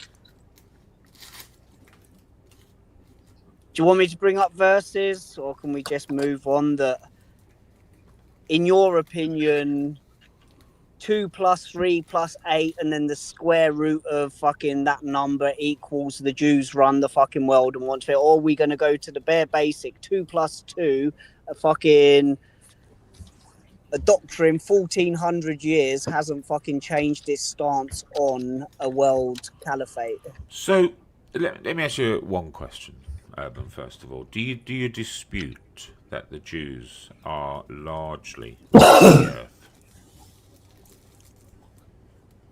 I don't dispute it. Okay, rest on that.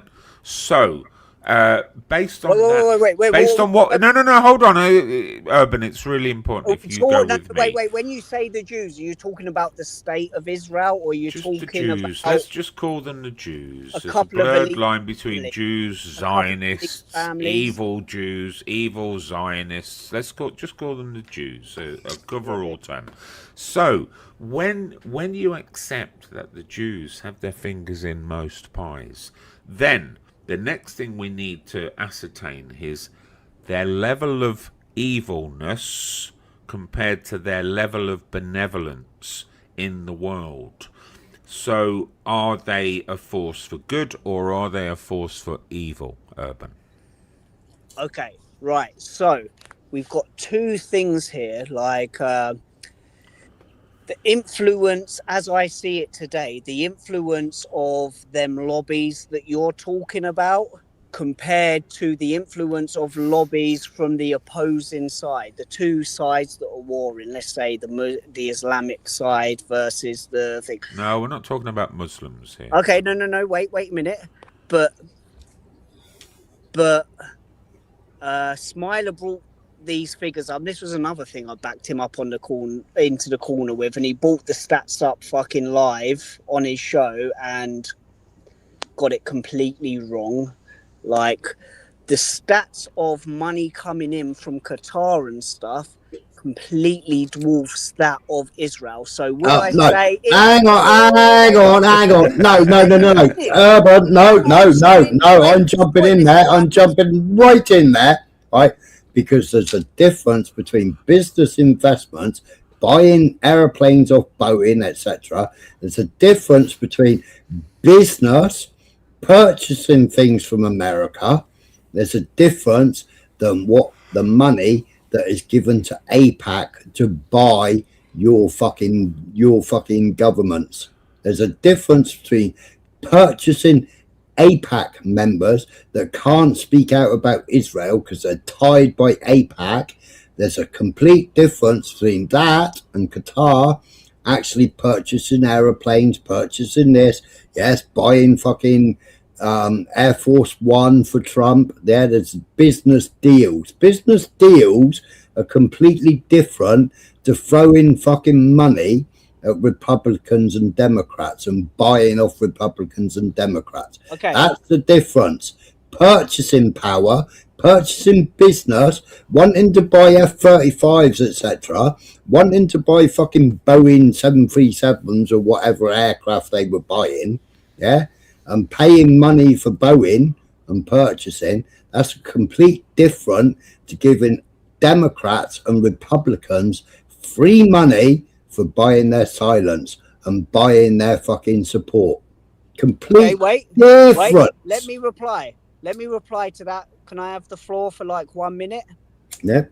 Right. Vega, he played a video to us the other day, was like 100,000 here, 200,000 here, 1 million here, 250,000 here. And then when we went to Qatar, all that shit didn't add up to even a tenth of what Qatar gave to fucking America with one plane. It didn't give it to America. 400 million. That whole video you fucking played didn't even add up to 1/10. It only scratched the surface of AIPAC. It only scratched the surface of AIPAC members. Yeah, well, the video you played is some kind of fucking proof that AIPAC sponsors so much money didn't even come up to a half. Most of that AIPAC video was Democrats when Biden was in power. When Biden was in power, and Biden received 5.1 million, didn't he? Smiley, you did a video. You played. Now, if I go and do business, with fucking Argentine businesses, that doesn't mean that I'm giving the money to fucking AIPAC members, does it? It doesn't mean I'm giving the money to Democrats. No, it isn't. If you're willing, no, it isn't. Unless the Democrats or the Republicans own Boeing. Wait a minute, Smiler. 2 trillion in an investment fucking deal equals way more than 1 billion just given out outright to a country. When you're buying a lobby, it's free, gratis money, and you're lobbying. When you're purchasing business assets for your country, is a totally different thing, Urban. The money might go into the GDP, but the money that the Democrats and Republicans are pocketing goes into their bank accounts, not the businesses' bank accounts. Vega, can you either agree with this next statement or disagree with this next statement? 2 trillion in investment to a country is worth more than 1 billion in a gift. To buy things. Not when you're buying lobbyists. Well, it all depends who and what the gift is going towards, but 2 trillion is, of course, of greater value than any amount of billions. Yeah, thank you. The video that Smiler played to prove this point, every transaction that was on the video was like 100,000 here, 200,000 here, a couple of million here. When we looked up the cost of the plane that fucking Qatar gave to America was 400 million. Yep, just one plane. So who's supplying more money? Who knows? But we shouldn't just glaze over the fact that fucking the money might be coming from these wealthy fucking Arab countries to buy fucking America. I'm not saying it ain't the Jews, but let's have that argument. Let's see, like, which one balances the books in the favor of the Jews or Islamic countries. And I think you'll find, as we did live, the investments and the amount of money coming from these Arab states. Urban, you've got it. Urban, you've got it completely wrong, right? Because what they're doing, right? Last year, AIPAC spent 100 million on buying lobbyists for Israel. Yeah, they spent 100 million on politicians to speak about Israel and do things for Israel, bought and paid for, pocket politicians to jump when they're told to jump by Israel, or their AIPAC funding gets stopped. The same as Charlie Kirk and his fucking Jewish funding. Let's not go on to another thing. 100 million is like a drop in the ocean to 2 trillion of investment. It's the same. Go on, Vega. Go on. Shut up, Urban. Shut up. Let me just add that the AIPAC funding for American politicians are relatively small amounts. Some of them can be as little as 30,000. What that is opportunities for lobbying. I don't know if you understand this, but when lobbying, American politicians can take money, bribes. It's kind of legal. The fact that it's all sort of recorded, and the media is able to tell you exactly what each politician takes in terms of money. Well, one of them's just been prosecuted. Because he never declared it. I was gonna add. But this money is given for a multitude of different subjects, Urban. It's not all for the betterment of the Jews. Some of it can be to do with education. Some of it can be to do with private schools in a certain area, because there's zoning laws that a private school cannot exist where your normal sort of municipal schools exist. So there can be of the smallest and most insignificant reasons as to why this funding exists. It's important for you not just to think it's all money to help the Jews or to push the Jews' agenda. It's not. That's something that you have to sort of get off. The same as in UK. What, a week ago we had what was it, 8 or 9 people in the Maccabee case, and 4 of them declared interest in Israel, and 1 of them never declared his interest in Israel. Right, and they sat on the bench questioning the police on why they didn't want Maccabee in the UK. Right, and they had to declare their interest that Israel had given them money. Of course. Right, and they sat there and they tried to argue the case for Maccabee. The video you presented the other day, though, about the AIPAC funding, we'll have to go through it again, but it equivalated to like a couple of 100 million at most, when one plane given by Qatar was like 400 million. That's just the plane. Then we would have to go into how much is being pumped into universities over here by Qatar. You know why that is, though, don't you? Go on. To allow their students to be educated in America. Why would a Middle Eastern country be interested in getting its money in America? Might there be a beneficial reason as to why they might do that? Yeah, I think so. Are you familiar with the term? There's no such thing as a free lunch. Yeah. You know, if Qatar are putting 450 million pounds worth of an aircraft in America, Qatar are making that money back and more at some point in the future. And it would be ridiculous and probably a little bit ignorant to think otherwise. Oh no, I'm dead against it. I'm dead against. How much does America invest in Qatar oil and LNG? How much does America invest in Qatar oil and LNG?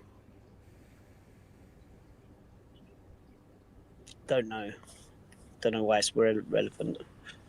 Well, you're talking about investing, right? How much do they do? Yeah. And then my point about investment was like 2 trillion in investment is worth more than 100 million or 1 billion in gift to try and buy people off. Now, that was my only point. So who's going to swing more favor? Someone who's doing 2 trillion in investment, or some rich, wealthy families who say, here's 1 billion? Trump over the last 3 weeks, Trump just did a deal with Qatar worth 1.2 trillion over oil and fucking LNG. Yeah, so Trump gave Qatar 1.2 trillion. Who's got more sway at the moment? The Jews? Yes. Tiny Jews, or fucking... Yeah. Israel. Your country is owned, bought and paid for. You are the puppet of Israel. My country, I'm a fucking... Israel says jump, and Trump says, how high do you want me to jump, Warner? Yeah, I don't know if that's true. The Adelson said to Trump, jump, and Trump said, how high shall I jump for my 500 million? I'm sensing some... Adelson's wanted Jerusalem as the capital. Adelson's wanted the fucking government building in Jerusalem. Trump gave it to the Adelsons. This is like the argument of being Rothschilds paid for it and the Adelsons paid for it. Give me a chance to reply to this. This is like being the victor and the victim at the same time. Exactly, Tom. One is an investment and the other is a bribery. At one point, you're trying to tell me that Israel can't survive without America's backing. But then at the next point, you're telling me Israel are running the country. Israel are running America. Israel are running America. This is a very poignant debunking moment to what you've just told me about Israel are running America, and Israel and the fucking, and also the fucking Islam, right? The fucking Islam, right? They're all in the UK Parliament. They shouldn't even be in UK Parliament. Mahmood shouldn't even be a fucking. Shouldn't he be in Parliament? They changed the law. Wait a minute. Yeah, I know. The law to allow what was the term? Yeah, but it was in our English Bill of Rights, wasn't it? That you have to be English born. Yeah, of course, but they changed that 16 years ago, was it? Yeah. At the end of the last Labour term. Yeah, it was Cameron, wasn't it? I don't know. I can't remember. It was in my head, but it's too early. Cameron or Blair, I can't remember which one it was. It would have been Blair. Smiler and Vega, actually. Do we all agree on this panel that Israel would fail to exist without America? Only American bombs. No, without America at this time. American bombs. Yeah, but answer the question. It's very black and white. It's a yes or no question. Do you think Israel could survive without the backing of America? If it wasn't the Jews, it would just be another ragtag group of fundamentalist religious nutcases. Wait. You know that, don't you? Wait. But it's been. Why did JFK get offed? Why did JFK get off? Because he didn't want the Federal Reserve. He didn't want the usury. He didn't want the Jewish banking system. Smiley, you made a statement. I'm challenging. No, hang on. No. You made a statement. I'm challenging your statement. Challenge. When you own the monetary system, who's got the power? You haven't got no power. America hasn't got no power. Trump is only a fucking figurehead. He's only a puppet.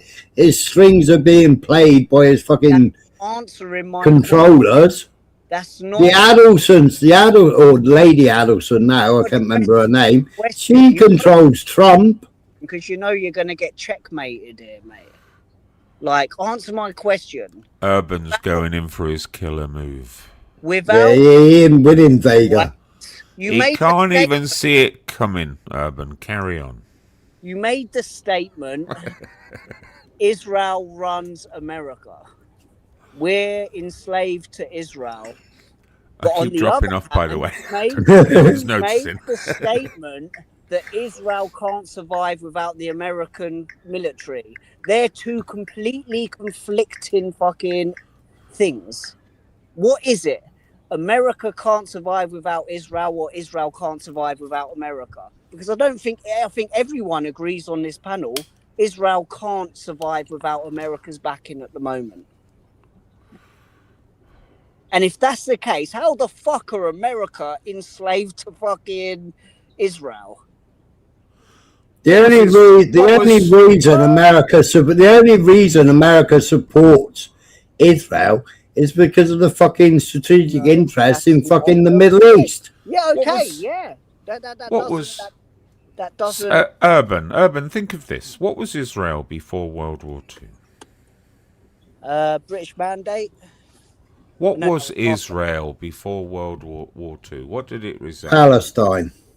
I think it was owned by Egypt, wasn't it, and Jordan? I don't know what the actual name was. Did they survive? No, it was owned by the Ottoman Empire. Were they influential? Did they own any countries? Were they running any media companies? Nah. They were largely involved in media. They were largely involved in politics. They had They their were own largely newspaper. involved in finance as well. I mean, the reason why they've been booted out of 109 countries is because of those three reasons. They do it every single time. And they did it without the state of Israel for hundreds of years, thousands of years. The state of Israel is probably, I'd go so far as to say, the state of Israel is probably more of a cross on their back than an advantage to Which them. is exactly what I brought played. shit to them. Just Possibly. brought shit to them for the last 70, 80 years. Which is exactly what I played in the first hour of my video. Every single Jew saying Israel doesn't represent them. The flag of Ramfan doesn't fucking represent them. It may not be a good thing, but it's Zionists don't represent them. Zionists have sacrificed Jews since before any of the world wars. Yeah. It may not be a good When Herzl started the fucking Zionist organization after fucking Levy or whatever his name Speak was. about what Vega just said. It may not be the perfect situation, but it's all they have, and it's what they see as their homeland. But Jews lived in the Ottoman Empire and Palestine. Jews lived in there side by side with Christians, with Muslims. That's a bullshit narrative, man. No, it isn't a bullshit narrative. No, it wasn't. I can show you evidence after evidence after evidence. I played you evidence earlier on of a Jewish man that fucking fled Israel. Stating that Israel is fucking bad for the Jew.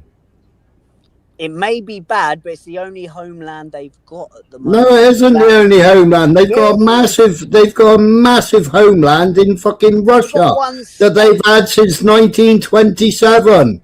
They've had a massive homeland in Russia that they've had since 1927. I don't like to use. It's a massive homeland in Russia. It's Mahusev. But to say, and they've had it since 1927. Smiler, I take it you've been to Israel. No. Okay, I've been to Israel.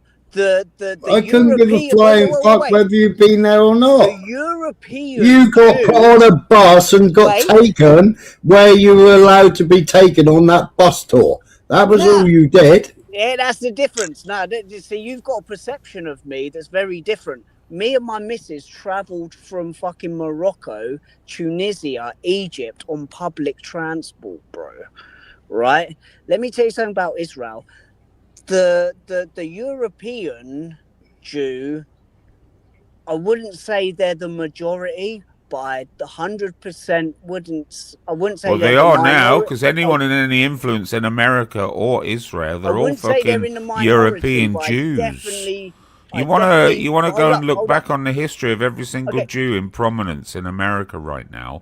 They're all from Poland or Caucasus or every single leader of Israel has always been Polish. Yeah, because they were a bit more smart. And they changed their name. They changed their name to sound Jewish. So, knowing that, Urban, let's do what we did earlier. Let's go with what we know rather than what we don't know.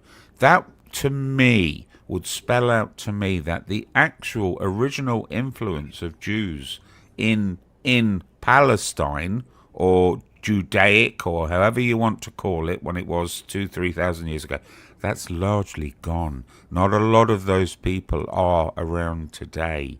Not a lot of them have roots which actually go back to Israel, the sort of the region. Okay, so not a lot of them. They're all if they were Semitic, they wouldn't be importing so much suntan cream. They're all the Europeans which have effectively adopted. Would you say the same? Judaism. Wait a minute. Would you say the same logic for why they don't go back would also be correct for, say, like why they made the DNA illegal? Zara B knows. Wait, you didn't let me land.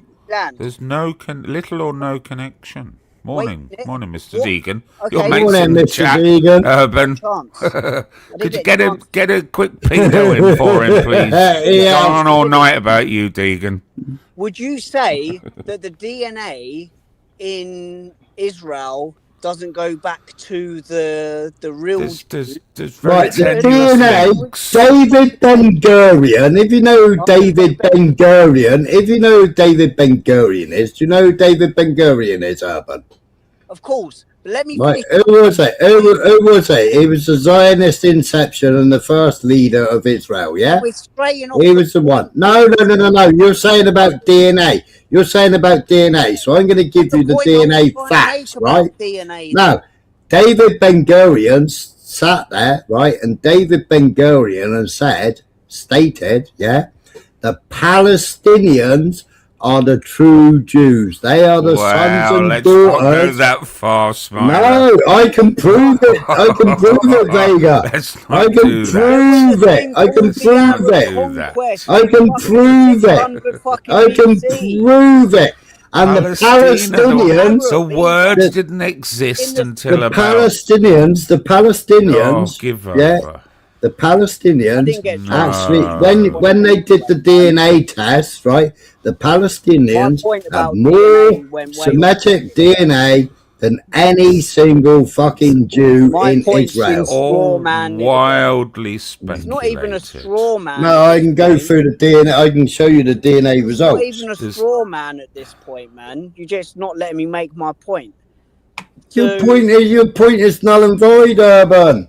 You said there's no other country. There's a fucking Jewish oblast in Russia. It borders China. You should have known about it. Everything. It's fucking Mahusev. It's called the Jewish oblast.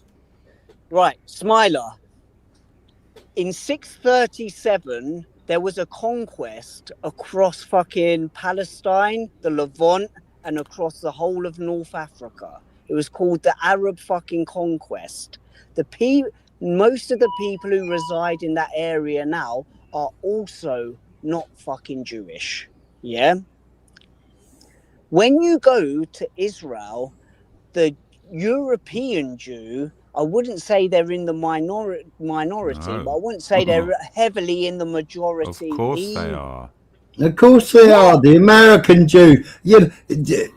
Urban, if it was so fucking, if Israel was so good, tell me why there's so many thousands every day fleeing and asking for Portuguese residency. Ashkenazi. How do you spell Ashkenazi? I don't even know how to spell it. Ashkenazi. Ashkenazi. ASKE. No, ASHK. I thought you was a teacher.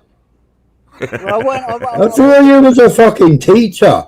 I wasn't teaching fucking Jewish fucking history. I was teaching. Well, it's an English word. You're supposed to be fucking English. Wait, how do we spell it? Like this doesn't. ASHKENAZI. NAZI. Spell it again. KINAZI. Ashkenazi. What is the percentage of Ashkenazi Jews in Israel? There's 4 bodies. There's 4 houses of Jews. What are they? List them, Smiley. You know, you're a Sephardic, Hasidic. So there's 4 bodies. 4 bodies. Sephardic, Hasidic. They all sort of Ashkenazi. stem from. Ashkenazi, and I can't remember the 4th one. Three sort of loose ones, and one of them are a bunch of fucking retards and every single one. Approximately they're the ones. 32% of Israel Jewish population is Ashkenazi. What are the other ones that come from Europe? You've got Hasidic. You've got what's the other 2? Right, you've got the Ethiopian Jews. You've got the Ethiopian Jews, Urban.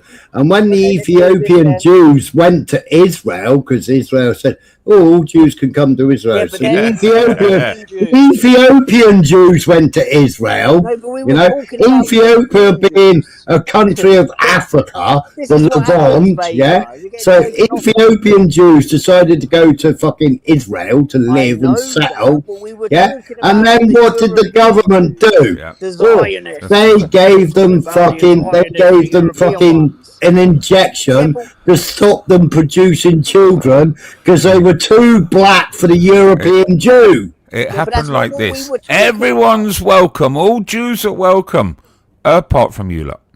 Yeah. You're too fucking black for the fucking Jewish community. Ethiopians are treated really well in fucking Israel, then. Fuck off. The fucking Jewish government have paid fucking, yeah, they paid fucking thousands because they sterilized them, you prick. The ones doing the Hasbara, I take it, yeah? The ones who were paid 7,000 fucking shekels to say that they like Yeah, it. Tommy got 11,000.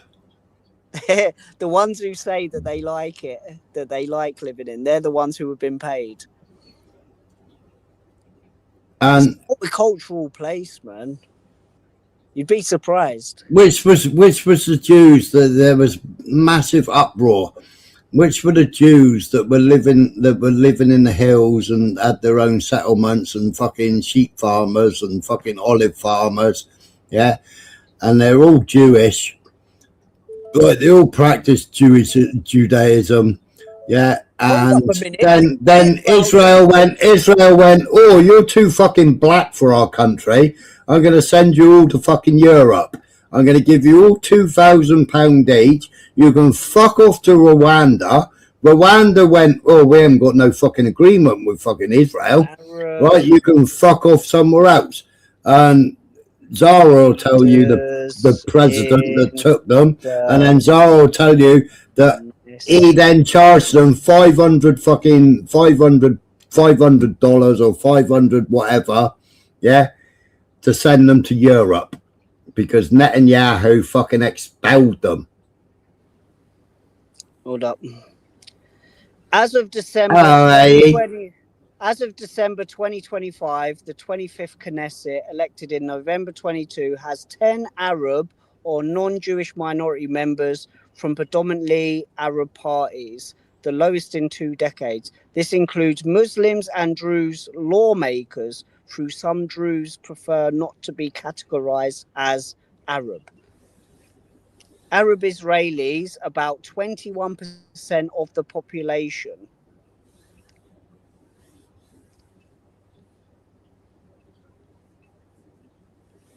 How many Christians? Okay, how many Christians? It's big, it's a lot, it's way more than Arabs. How many Christians? I think it's it's a lot, man. How many Christians living? Which part? Jerusalem? No. How many Christians in the Knesset? Christians serving the Knesset. Leaders in the Knesset.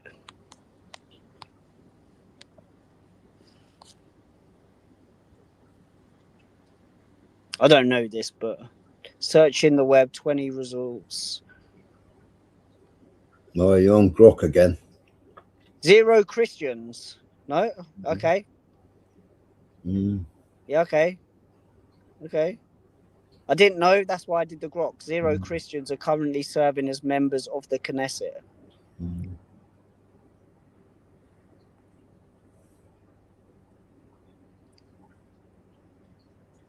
Israel's Christian community is small, about 2%. Okay. Yeah, I mean, look how many have been kicked out of Bethlehem. Look how many have had to flee because of persecution from the IDF. Look at the great big walls they put up. And if you're a Palestinian Christian, you have to buy a permit daily to go to Bethlehem. You have to buy a permit daily to go to Jerusalem. You have to buy a permit daily to go to Israel to work in your job. Hold up a minute. A daily permit to go and work. Wait a minute. over half their wages goes on permits to go to work before October the 7th. Wait a minute. As a non-Jew, I could go to Jerusalem, but I couldn't go to Bethlehem.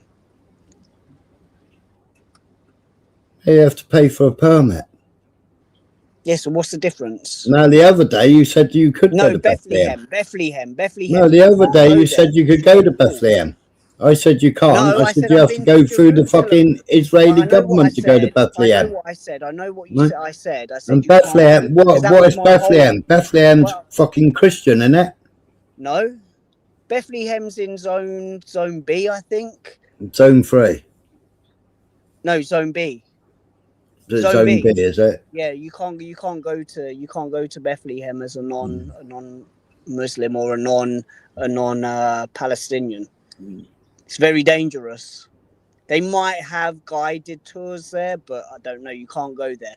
Anyone can go to Jerusalem, which is even the Palestinians have to pay for a permit. Even the Christians have to pay for a permit to go to Bethlehem. Right, and the only way Jews are in Bethlehem. Jews are in Bethlehem. The IDF are protecting the Jews in Bethlehem. They welded up the fucking houses in Bethlehem. No, we're talking about two different things. They built a fucking great wall around Bethlehem. Bethlehem is zone B that is occupied. And also, when they had the big wall up there a couple of years ago, they painted a fucking great mural of the woman reporter that the IDF shot and killed. She had fucking, I don't know how many fucking bullets she had in her body, yeah? And she was wearing a blue hat, a blue bulletproof vest, and was a reporter. And the IDF shot her stone cold brown bread. Okay, but that doesn't discredit my point that you cannot go to Bethlehem. over a dozen bullets they put into her body, and she was a Christian. She was a Christian. Even a lot of Muslims who don't have a document that allows them into Bethlehem can't go there, whereas they will go to Jerusalem and walk around freely. There's loads of videos of Muslims on YouTube. They go to Jerusalem. Have you found Putin blowing up churches in fucking Ukraine? No. Did fucking Israel blow up churches in Palestine? Yes. Did they blow up the oldest church? Yes. Did they turn their gun barrel on the church and blow the fucking church away? When two women, one being pregnant, tried to go into the Orthodox Church to take sanctuary from the IDF, what did the IDF do? Double tap them in the head. She was pregnant, and they double tapped her in the head. If they have intelligence, and then the Pope called them out, yeah. Because they were going into the church, because the church opened its doors so that they could go into the church. Yeah. Okay. And they got double tapped in the head, and then the Pope came out and called it a fucking crime. Okay, I can't stay on till like 4 o'clock in the morning. I've got to go again soon. But in response to that, is it beyond the power of reality that maybe there might have been intelligence saying that there were enemies? Off, you fucking idiot! Is that going to be your answer to every single thing? Is that your answer to every single thing? Oh, there might have been evidence. No, there was no evidence. No, there was no evidence. There was no evidence. How do you know, Smiler? How do you, sitting on your couch in fucking Cornwall, know that? There was no evidence. It was How do you cried know out. that? It was cried out. Israel apologized for it. They never came up with any excuses. Yeah, they never came up with any excuses.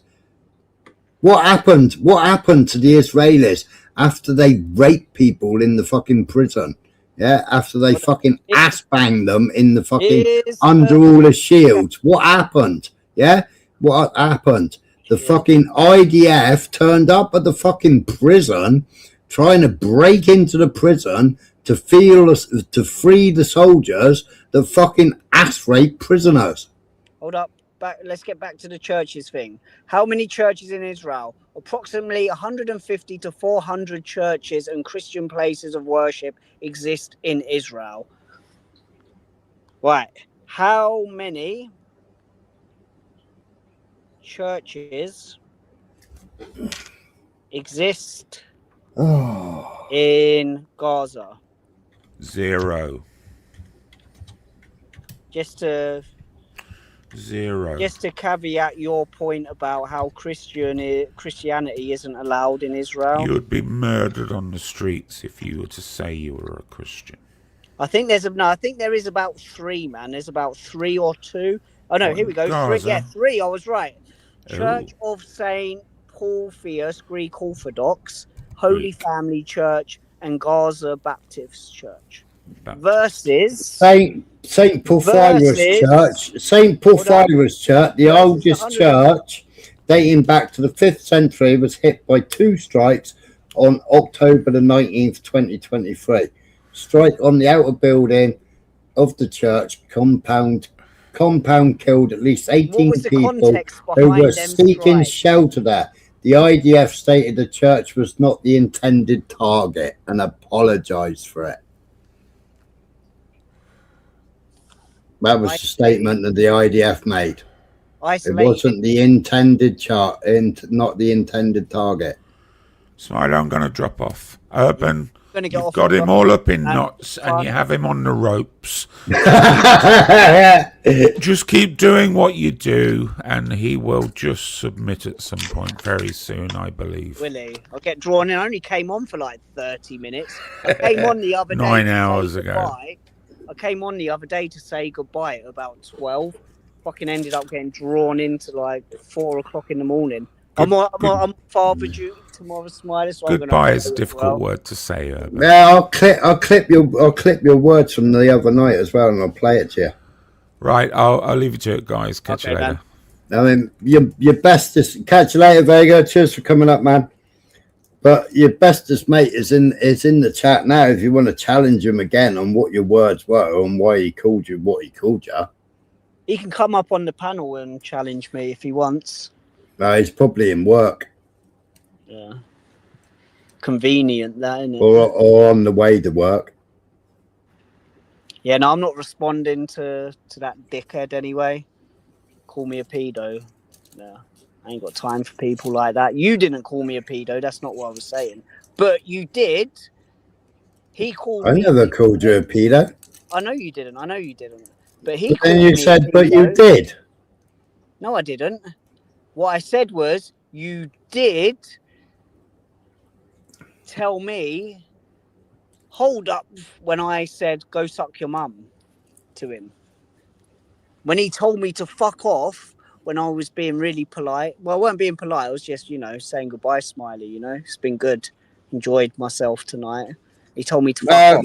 That's why sticks and stones and all that lot, but to tell you to go and suck your mum, to tell you to go and dig up your dead mum and fuck her, things like that, it's derogatory. It's worse than derogatory. Okay, if they're the standards, people in their silly little arguments shouldn't bring kids and parents into an argument. Go at the person who's present, not at their family. For me, that's kind of like someone calling someone a son of a bitch. For me, I'm not actually saying go suck your mum. It's like a colloquial get fucked. Go suck your mum. It's go suck your mum, innit? Yeah, so you know what it's like. No, I weren't actually. No, I take it in the literal sense. I don't take it as a colloquial term whatsoever. I take it. So calling someone a pedo's okay then? Well, Zara came up to help you get out of your pedo, didn't she? Okay. Well, I ain't going to speak about that anymore anyway. I'm not a pedo, and that's where I'm going to leave that one. I don't even support puberty blockers either. But I got called a Nazi. I got called a fascist. I didn't call you that. But I'm not a Nazi and I'm not a fascist, Yeah, but everyone. No, Henry Krinkle told me that. He's got his opinion, innit? I prefer Hitler any day of the week over Netanyahu. You know, I prefer Netanyahu, but that's where it is. But anyway, if I know that mums are off limits, but calling people pedos is on limits, then I won't call anyone either of them from now on.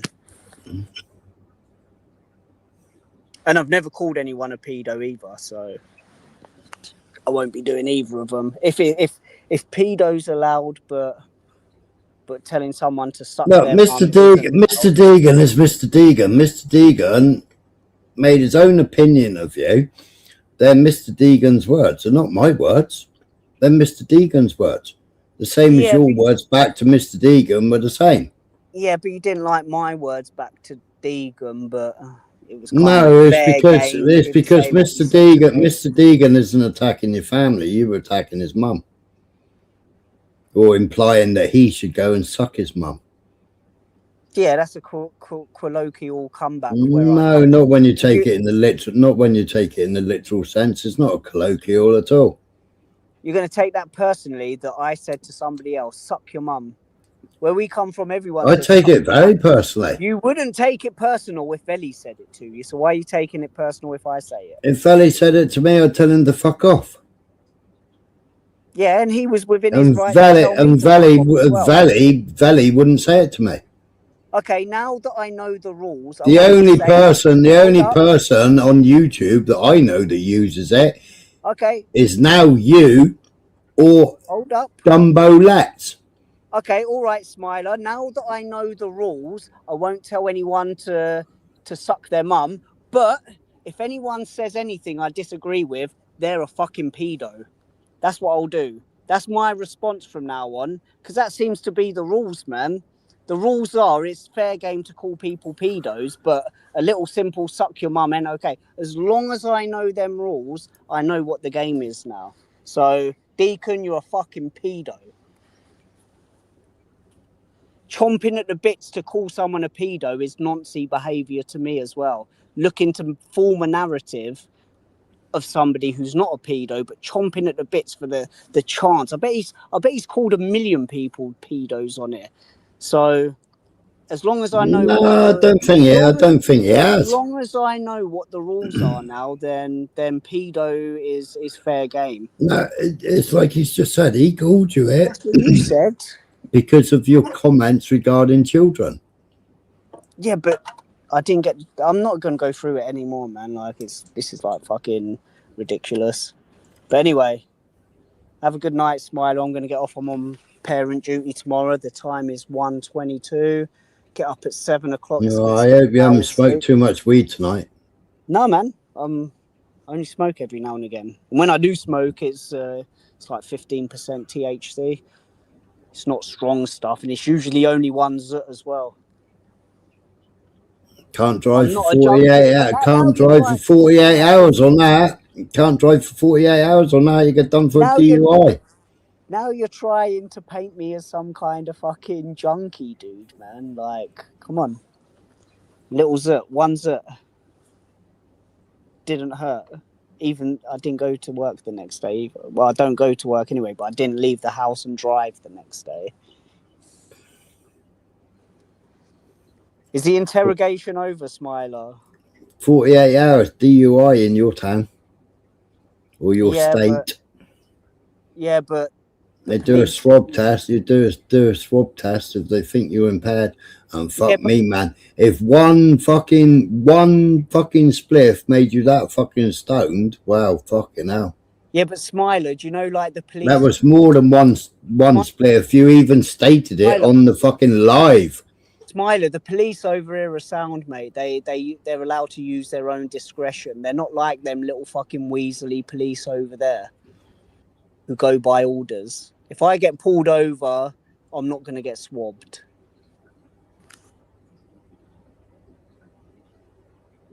Anyway, good night. Stop trying to paint me as things that I'm not.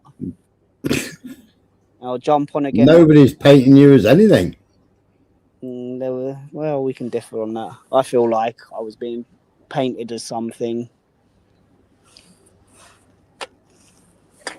Two things, actually. Some kind of fucking junkie and a paedophile, but You all got your right to your opinions, man. Well, you started coming on here rocking piss, didn't you? Before you said you was off work. I've been drinking, man. When? When you first started coming on my channel. Yeah, I have a couple of beers every now and again. What's the problem with He that? does hate his own words and he can't remember them, Deegan. He can't remember his own words. I've got to go and clip him so I can show him his own words. All right, do that and then show me them next time I come on and I'll try and justify them. But if you're not willing to listen, I doubt I'll come on again, man, because it's fucking ridiculous. Anyway, good night, Smiler. Catch you later. Have a good day. Night. Wow, there you go. Vincent's always happy, Tom.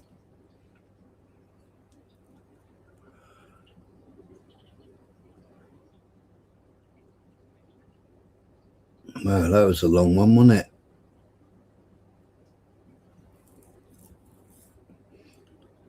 I said at the beginning of this I was only going to do a short one.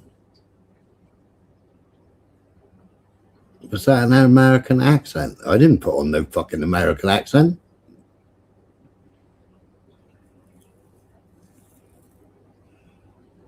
I only had my accent. And I ain't got a clue what that was or what it is, but I know my mum was embarrassed by it.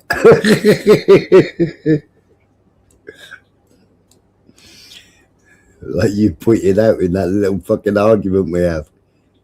Oh, have a good day. Yeah.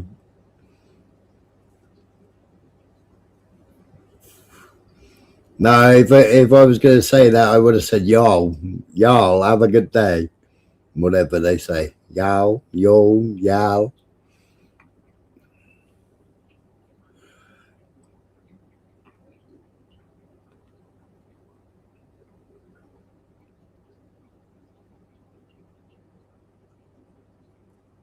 Great a Jamaican accent, yeah. Okay, now.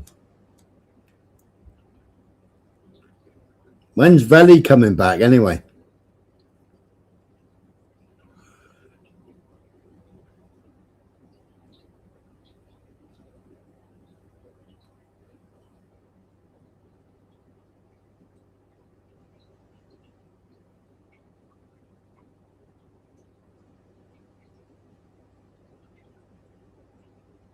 Came back and then disappeared again.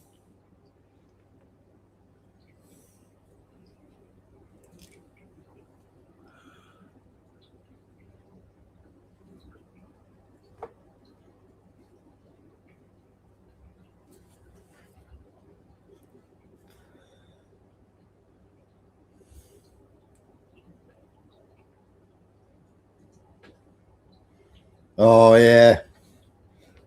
He spends all his time on that channel.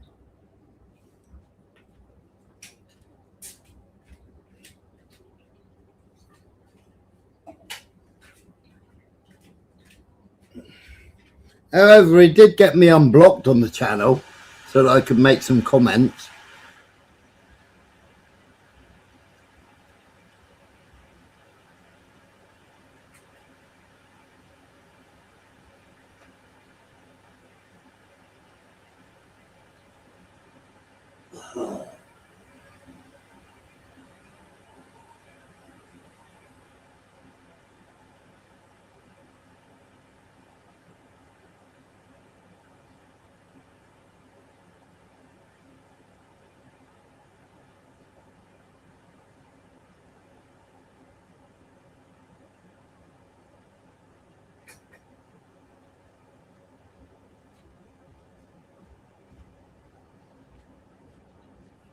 No, I see JOJ's trying to monopolise another channel at the moment, isn't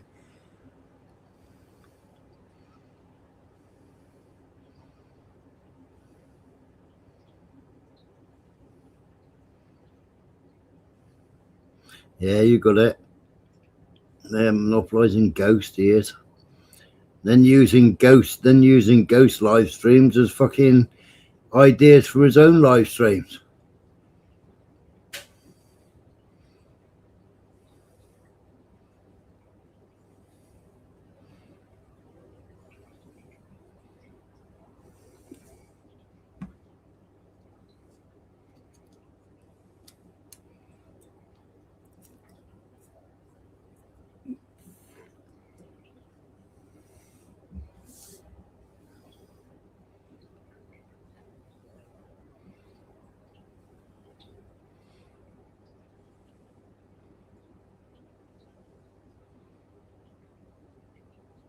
Yeah. I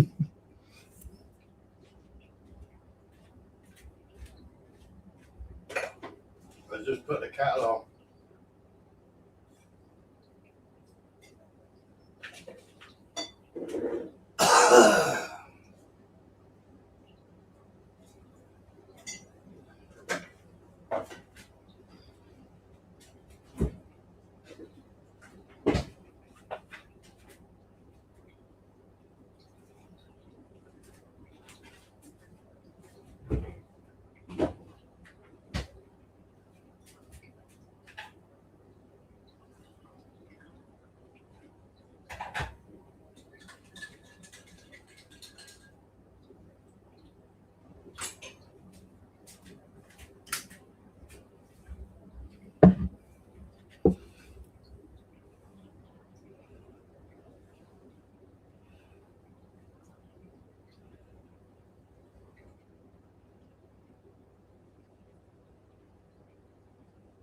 Exactly, it's one of such sayings, a sad reflection of someone's primitive ability to express themselves effectively.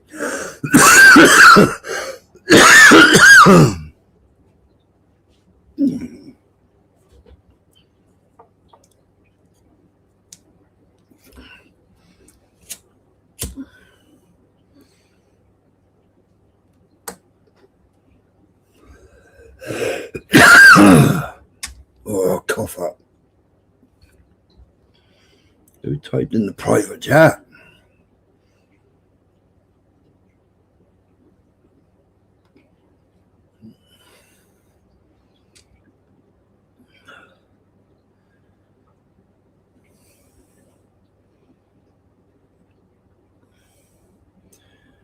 Crazy, crazy night.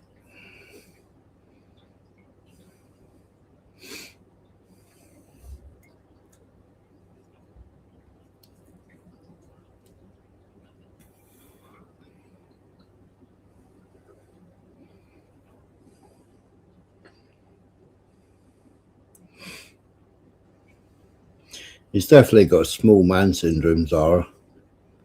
Syndrome.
Oh,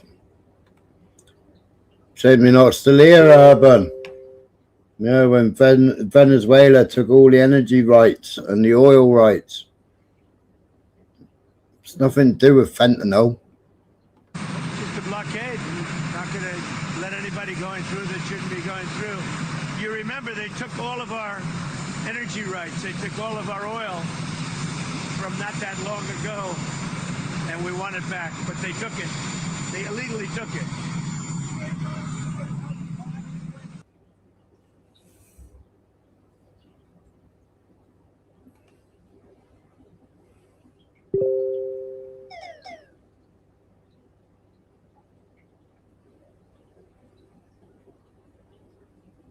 I said, Mike, that we are fighting today the battle that the Maccabees fought.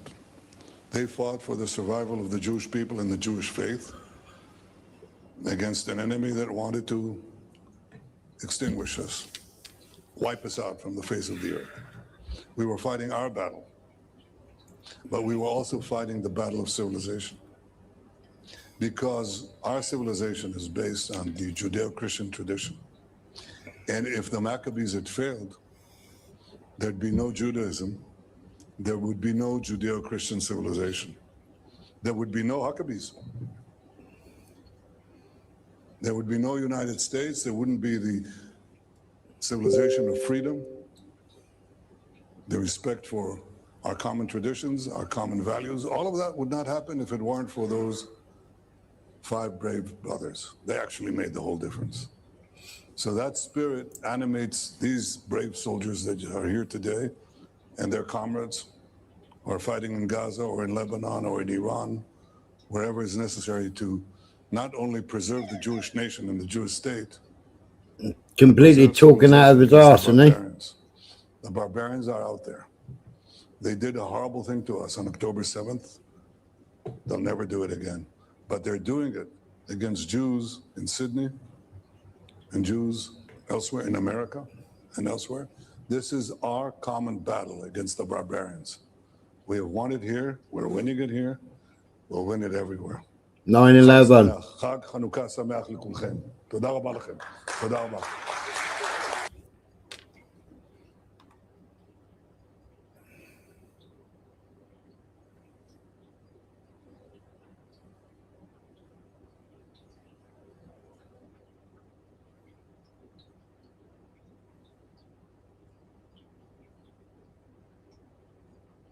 Cheers, Tom. I do try.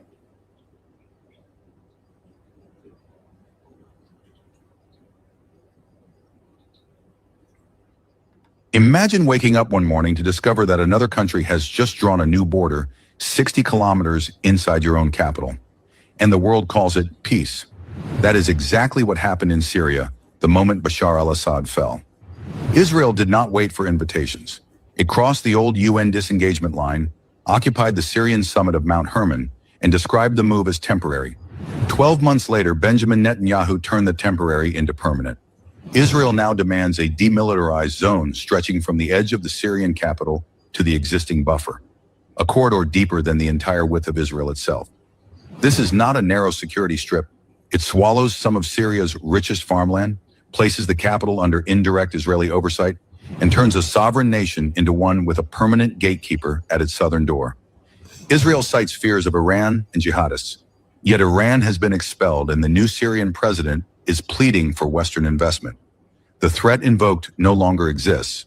The territory demanded very much does. Washington speaks of historic peace while quietly tolerating an Israeli military presence inside a country it claims to be stabilizing. What Israel calls a buffer zone, Syria will live as a permanent loss of control over its own land. Peace should not require a nation to surrender its geography before it is allowed to rebuild. Where do you draw the line between security and annexation? Drop your take below and follow map narratives for daily breakdowns of the maps that shape our world. Going.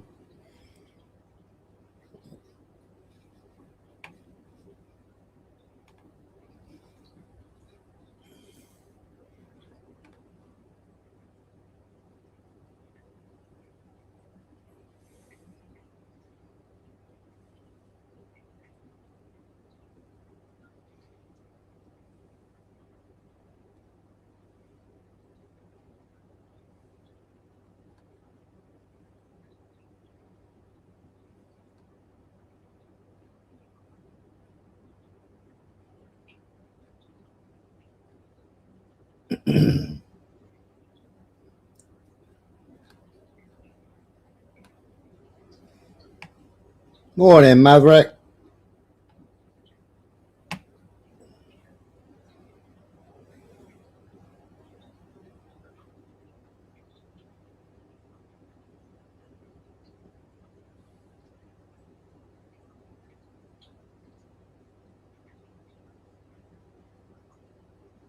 I haven't been watching anything of the Ukraine, Russia.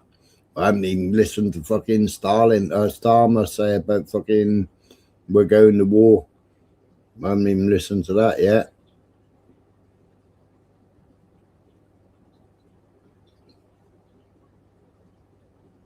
Which part of territory have they gone on?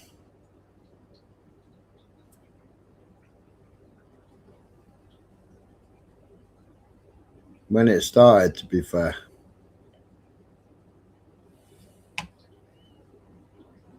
Well, it's NATO expansion, wasn't it?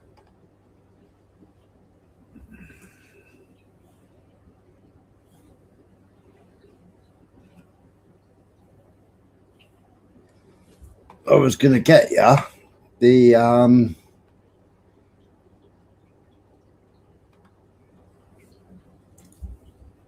I just spelled through all these names, Ara. I was going to play that out.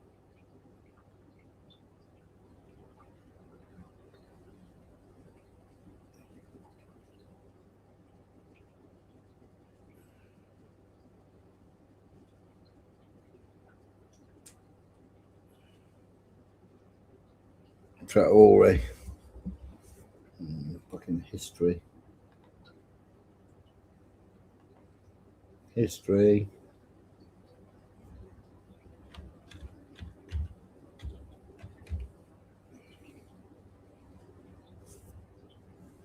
Burkina Faso.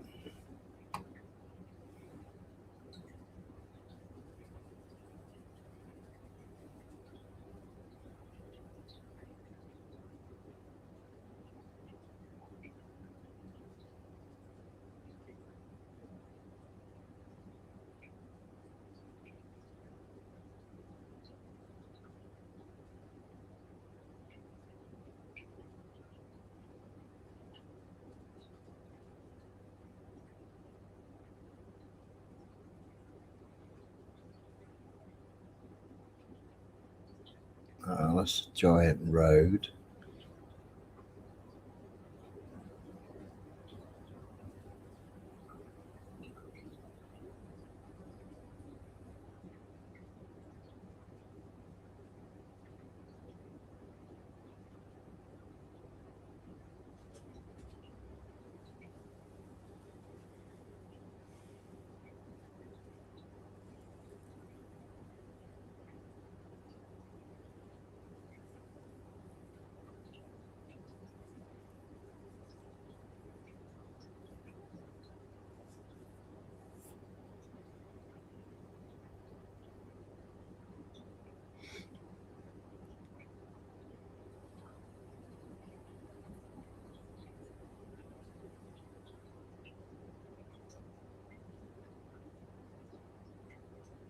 You know, the French tried to blow him up, didn't they?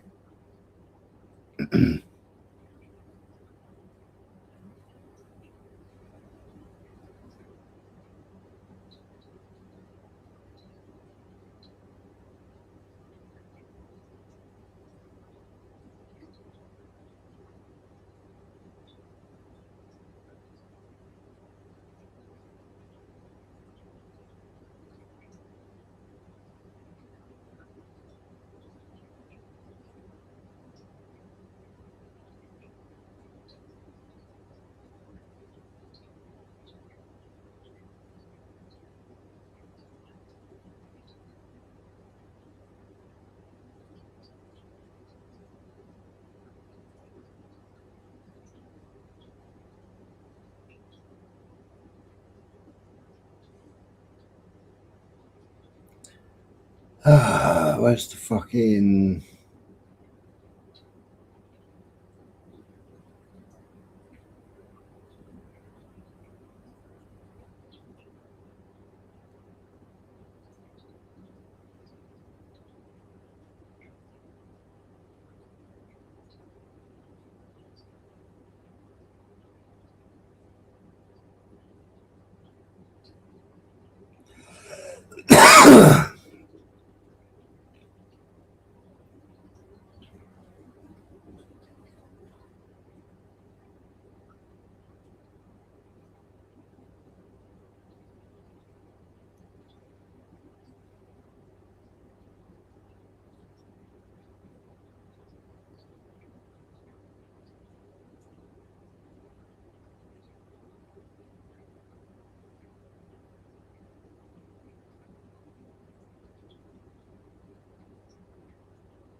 You still there?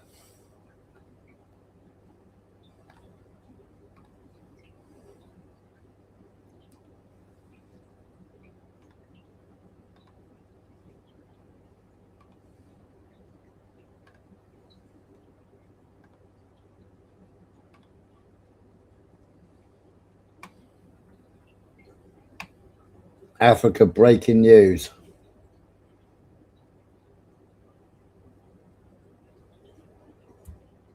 This is the channel.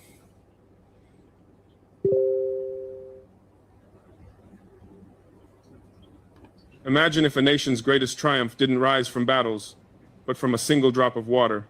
On the 27th of November, 2025, while global eyes were on politics and markets, a silent revolution was taking place deep in the savannah. For decades, communities trekked 12 kilometers daily just to fill a lone container. Yet at 5:14 in the morning, an alert sparked inside the vast underground control center. Flow steadied, pressure at 7.2 bar beneath the cracked earth within a sprawling 4,000-kilometer steel artery, energized by solar power and constructed under President Ibrahim Traore's guidance, finally surged to life. At that very instant, in a small village erased from most maps, a child turned a metallic tap and pure water flowed freely for the first time in living memory. If you believe some truths must be witnessed fully, stay with me. For over 50 years, the savannah bore a burden the world seldom acknowledged. Entire regions of Burkina Faso and the Greater Sahel endured on less than 6 liters of water per individual each day, far below basic humanitarian needs. By 2024, more than 67 million people in the area were officially water-stressed, and drought cycles had intensified by 41% since the early 2000s. In numerous villages, children set out before dawn, walking 6 to 14 kilometers for water often tainted, warm, and hazardous. Against this backdrop, President Ibrahim Traore made a bold decision, one African media then deemed wildly ambitious and nearly unbelievable. In August 2023, he gave the green light to a continental-scale water network, 4,000 kilometers of high-carbon steel pipelines, engineered to endure shifting sands and blistering temperatures beyond 48 degrees Celsius. This system would run not on diesel, but harness the savannah's brightest gift, the sun. The blueprint called for 620 solar pumping stations, 1.8 million photovoltaic panels, a daily capacity to transport 2.1 million cubic meters of clean water, directly benefiting 21.4 million people throughout Burkina Faso and neighboring areas. International experts doubted its feasibility. Some likened it to Africa's Great Wall of Water. Others predicted it would take 2 decades. Yet by March 2024, President Traore's administration had completed the first 1,000 kilometers of pipeline, stunning onlookers and forcing African media to reconsider their earlier doubts. By December 2024, the central 2,500-kilometer mainline was ready for testing. Workers endured relentless sandstorms, dwindling supplies, and political pressure, but the system remained intact. Then came August 2025, when every solar pumping station was activated, finally granting the pipeline complete energy autonomy. Suddenly, what was once a distant vision pulsed with life. Engineers realized the countdown to the inaugural full-pressure water release had commenced. Every gauge reading mattered. Every weld was critical. Every choice bore the weight of the nation. And yet, despite these remarkable milestones, they paled compared to what was yet to unfold. But this was only the start, for every monumental change faces its first true trial. As the system neared completion, the savannah's harshness intensified, as if the land itself sought to test the resolve of those daring to forge its fate. Across 2024 and 2025, construction teams, many barely in their 20s, labored under soaring temperatures above 48 degrees Celsius. Steel pipes stretched with the heat. Welding seams fractured unexpectedly. Fierce winds lifted tons of sand, burying entire sites overnight. In May 2024, a devastating sandstorm swept through the northern route. Visibility vanished in minutes. Communication failed. For nearly 12 hours, 32 engineers vanished somewhere between the Kaya and Tugan sections. At first light, rescue crews found them buried in sand but alive, huddled together near a temporary pumping station they refused to abandon. Their first words, "The pipeline stays." Despite these trials, work pressed on. By December 2024, the central 2,500-kilometer backbone was primed for its initial pressure trial. The nation held its breath, an event broadcast live across multiple African stations. When the valves opened, pressure spikes wildly fluctuated. Pressure shifted swiftly from 4.1 to 7.8 bar. The entire grid risked catastrophic rupture. For a fleeting moment, failure on the global stage loomed large. But a team of system engineers, trained through a national scholarship program founded by President Traore, acted with extraordinary precision. They isolated a pressure fluctuation spanning 64 kilometers, recalibrated 3 pumping stations, and stabilized the system in just 19 minutes. When readings finally steadied, the control room erupted in cheers. It was the first time international observers openly recognized Burkina Faso achieving feats far beyond all expectations. Yet even as pressure settled and hope surged, both advocates and skeptics grasped a fundamental truth. Every historic endeavor faces challenges beyond engineering alone, and this challenge emerged sooner than anyone had foreseen. As the pipeline settled into its rhythm and the initial controlled surge coursed through the heartland, global attention finally pivoted to Burkina Faso. What had once been written off as an overreaching fantasy was now yielding data too exact, too reliable, and too compelling to dismiss. The international press began to shift their narratives. BBC Africa aired a special feature titled "A Marvel Forged from Steel and Sunlight." Al Jazeera hailed the Savannah Pipeline Grid as the most transformative water initiative in modern West African history. French media, typically skeptical of political transformations in the region, cautiously praised the unprecedented technical feat achieved at such rapid pace. The reactions extended beyond mere reportage. Leaked diplomatic cables from early January 2020 revealed several Western nations quietly revising their strategic evaluations of the area. The United States in particular started viewing the grid as a potential catalyst for stability, especially in light of escalating migration pressures and regional unrest. Yet the most unexpected change arose within international development agencies. For decades, major global financiers had dismissed projects of this magnitude as too risky or beyond regional capacity. Yet by March 2025, internal documents from various bodies unveiled something extraordinary. They were now formally requesting detailed technical briefings from the very Burkinabe engineers they had previously overlooked. African media chronicled this shift extensively, emphasizing how President Ibrahim Traore compelled the world to reconsider its assumptions about African capability, sovereignty, and innovation. Experts dubbed.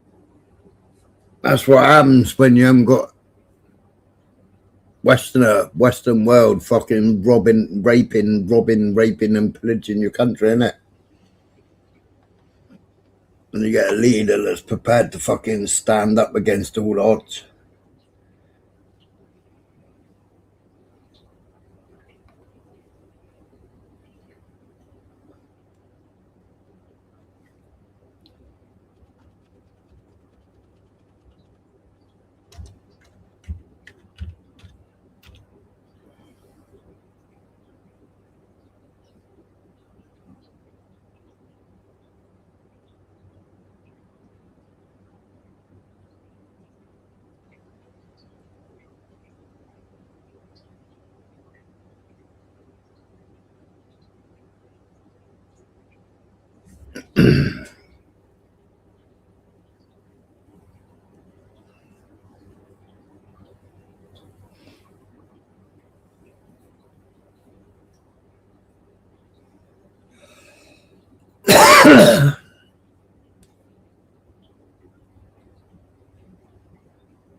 What's that, Azar? I think I slept.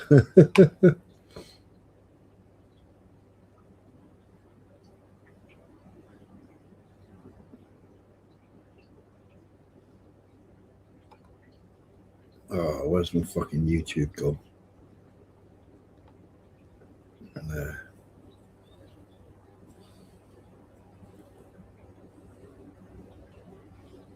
No, that ain't it. Where's my YouTube gone? There. No.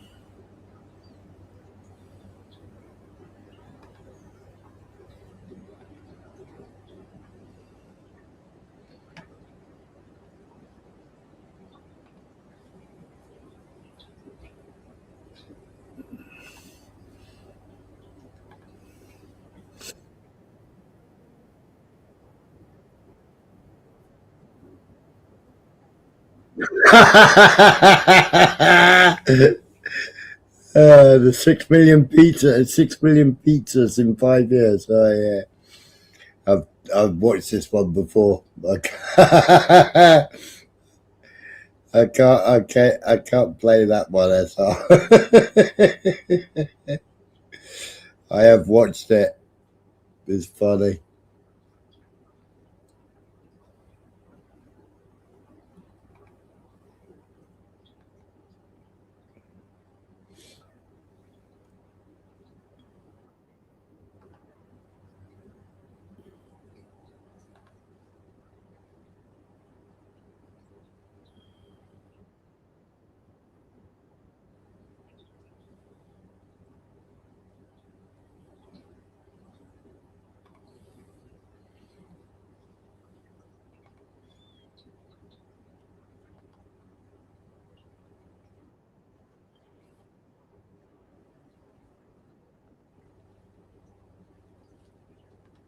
Where's my bloody live gone again? It's disappeared. Hello, Tim. Merry Crimbo, mate.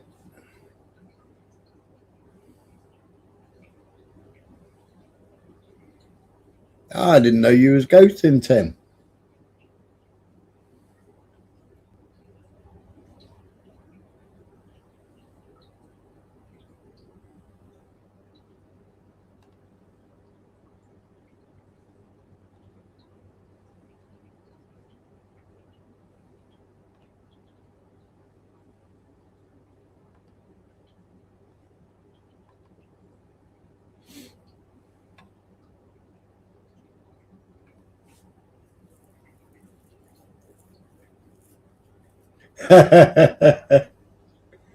That is true. That is true.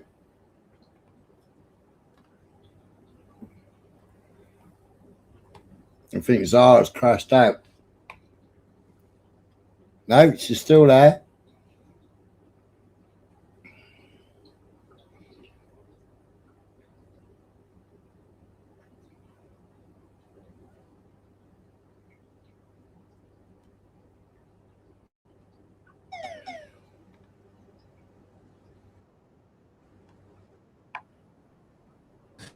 Nearly 100 kilometers long across the Burkina Faso has dug a giant canal nearly 100 kilometers long across the arid Sahel without a penny from the IMF, USAID, or the EU.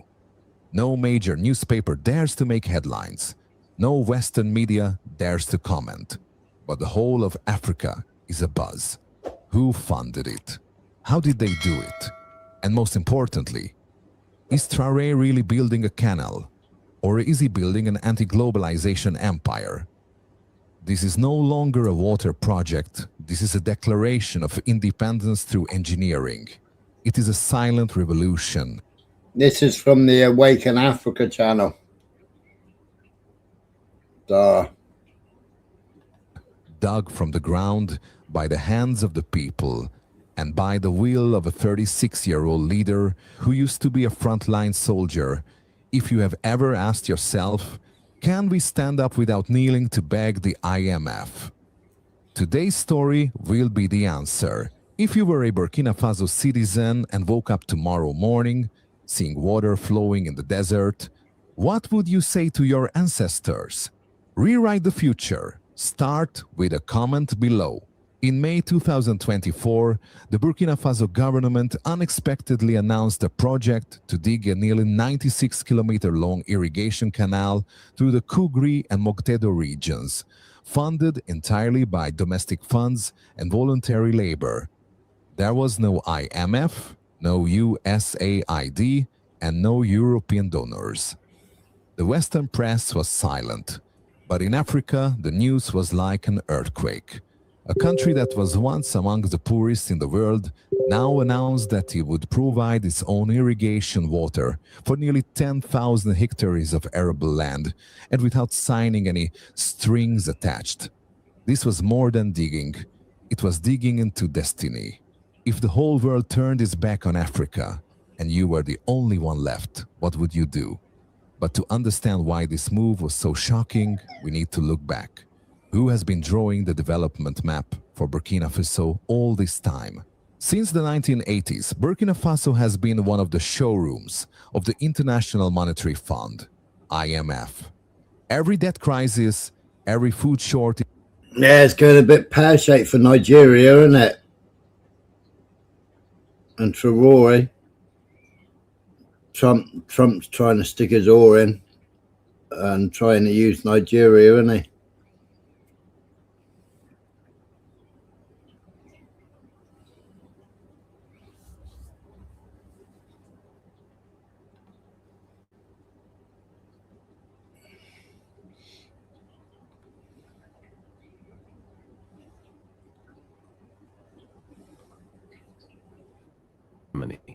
Their message was very... Africa will no longer bow to anyone. Today, we stand as a continent of dignity, pride, and unshakable sovereignty. South Africa made a very bold decision that surprised the whole world. Normally, when one country finishes its time as G20 president, it flies to the next host nation to hand over the leadership baton. This is a tradition that has been followed for many years, and every country respects it. But this time, South Africa said no. They refused to travel to the United States for the ceremony. Their message was very simple. If you want the G20 presidency, you must respect us. We will not fly across the world just to follow a tradition that benefits you more than us. This decision was not rude. It was a statement of dignity. South Africa wanted to show that Africa is not a continent that can be pushed or ordered around. For many years, African leaders have been expected to travel to Western countries to ask for support, approval, or permission. But now things are changing. By refusing to travel, South Africa showed confidence and self-respect. The country said, "We are equal partners, not followers." This move sent a powerful message across Africa. Many Africans celebrated on social media, calling it a big moment for African pride. South Africa showed that they can stand strong even when facing a superpower like the US. This event reminded the world that Africa is rising, becoming more confident, more united, and less dependent. South Africa's bold decision proves that a new era has begun, an era where African countries stand tall and make decisions based on respect, not fear. The United States shocked many people when it announced that it would not attend the G20 summit held in Johannesburg. This decision surprised not only South Africa but also leaders around the world. For many years, the US has always been present at the G20 summits. Presidents from America always attend because the G20 is one of the most important gatherings for world leaders. But this time was different. The US decided not to send any delegation, no president, no vice president, and not even a high-ranking official. This sent a very strong and strange message. Many people wondered, why would the US ignore such an important meeting? Some said it was because the summit was in Africa. Others said it was because of political reasons inside the US. But no matter the reason, the impact was huge. Many Africans felt disrespected.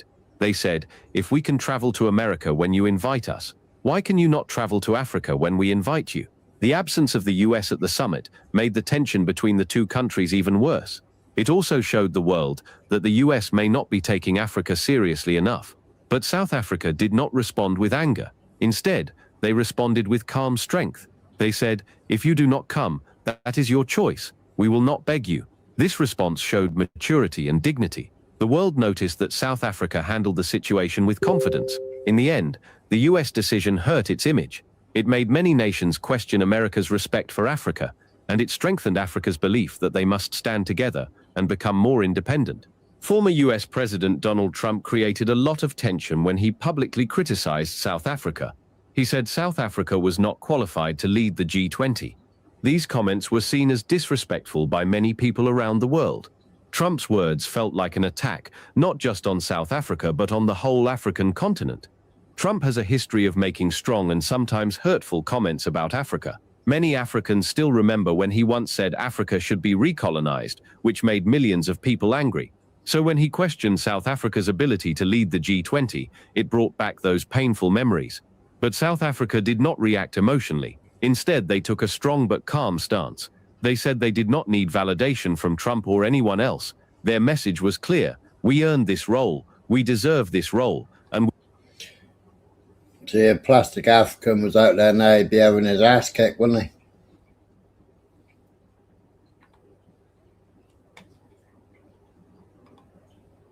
But I don't think it's going to go well with fucking...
The last thing that crosses your mind. We do not retreat, ever. We are soldiers, and that is the last thing that crosses your mind. We do not retreat, we do not surrender, and we do not kneel before anyone except our parents and God. That is our mentality. Burkina Faso has issued a powerful warning to Nigeria over the detention of Nigerian soldiers accused of illegally crossing into its territory. Under the revolutionary leadership of Captain Ibrahim Traoré, Burkina Faso is making it clear its sovereignty will not be violated by anyone. As President Tinubu faces a difficult diplomatic dilemma, 80% of Africans are reportedly standing with Traoré, not just in support of Burkina Faso, but in support of a new kind of Africa, bold, unapologetic, and united through struggle. This is not just about borders. This is about African dignity, self-determination, and the revolutionary spirit that refuses to bow to neo-colonial influence. Burkina Faso is not a democracy. It is a revolution, and revolutions are built not on comfort, but on vigilance, sacrifice, and survival. If you believe in a united sovereign Africa, this video is for you. In the heart of West Africa, a revolution is brewing, not in the shadows, not behind closed doors, but in broad daylight in the eyes of millions who are waking up to a new kind of Africa. Burkina Faso has drawn the line. Nigeria is watching. The world is listening. This is not just politics. This is a battle of ideologies. Democracy versus revolution, diplomacy versus defiance. Welcome to Make Africa Great, where the spirit of Pan-Africanism lives and the fire of freedom never dies. Recent reports confirm that several Nigerian soldiers were detained after allegedly crossing into Burkinabe territory without clearance. Burkina Faso's military-led government responded immediately, issuing a stern warning to Nigeria and making it abundantly clear: our sovereignty will not be violated by land or by air. The statement wasn't just military protocol, it was a symbol, a line in the sand. Captain Ibrahim Traoré, the 35-year-old leader of Burkina Faso, is not interested in playing politics. He is leading a revolution, and revolutions don't make compromises. This isn't just about border control. This is about African self-respect. It's a direct message to any regional power or international actor that sees West Africa as a chessboard. The time for puppets and passive diplomacy is over. Burkina Faso is saying, we may be small, but we are not afraid. And guess what? People are listening, not just in Burkina Faso, but across the continent. Surveys and social media trends show a powerful truth. 80% of Africans support Traoré's leadership, especially among the youth. Why? Because he represents something rare: authentic resistance. Traoré speaks not in political cliches, but in the language of revolution. He has kicked out foreign military bases, refused to bow to Western pressure, and called for African unity, not in theory, but in action. For millions, Traoré is not a dictator.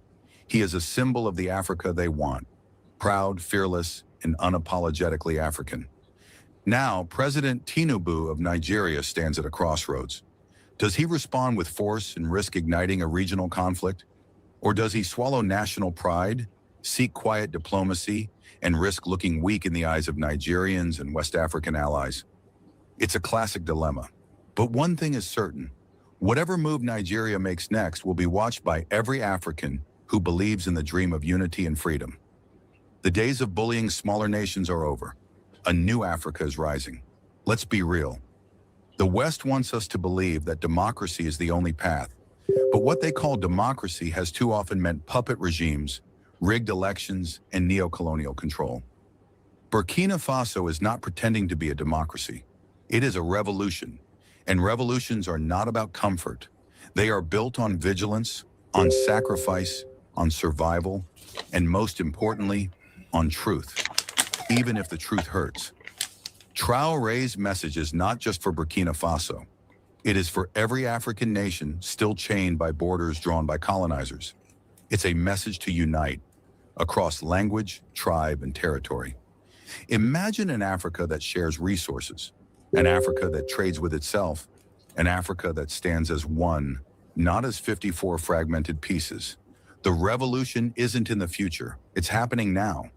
If you believe that Africa belongs to Africans, if you believe in sovereignty over submission, if you believe the revolution is bigger than any one leader, then you are part of the change. Subscribe, share, and stand with the voice of the continent, because this isn't just a video, this is Make Africa Great. Wow, greetings and welcome.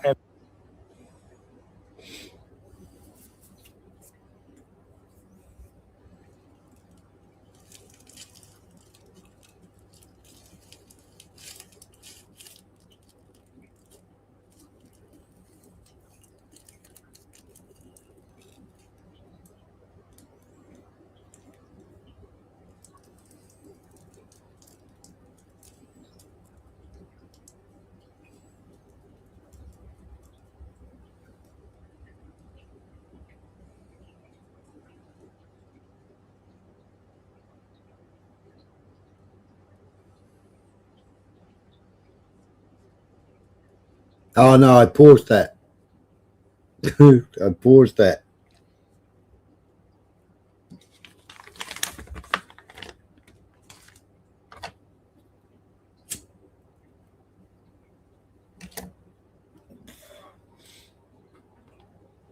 I was going to get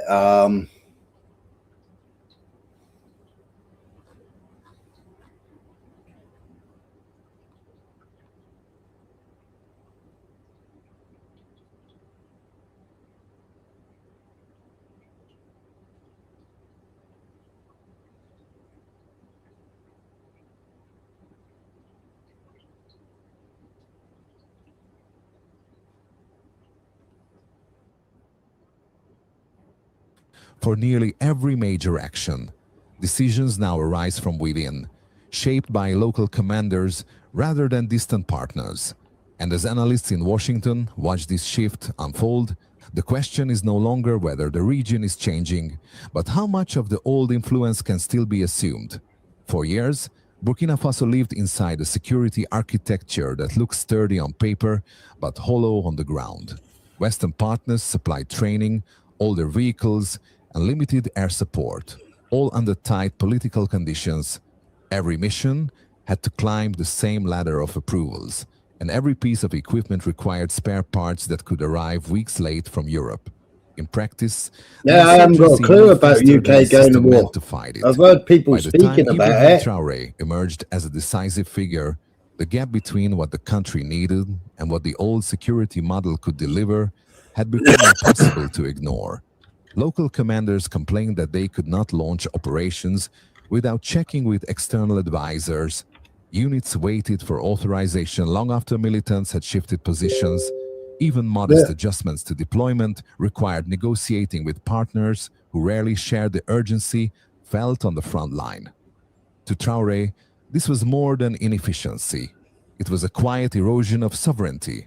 A nation that cannot act without permission is a nation that can never control its own security. And in the Sahel, hesitation carries a cost measured not just in territory, but in lives. The breaking point came when several Western missions began to contract or withdraw from the region. What was framed diplomatically as reassessment left Burkina Faso exposed in ways that revealed how fragile the dependency model truly was. If outside actors stepped back, even briefly, entire sectors of the country lost surveillance and logistical coverage overnight. That vacuum forced Traoré to confront a question most leaders in the region had avoided for decades. What if the only sustainable security is the one you build yourself? This is where the shift toward new partnerships began.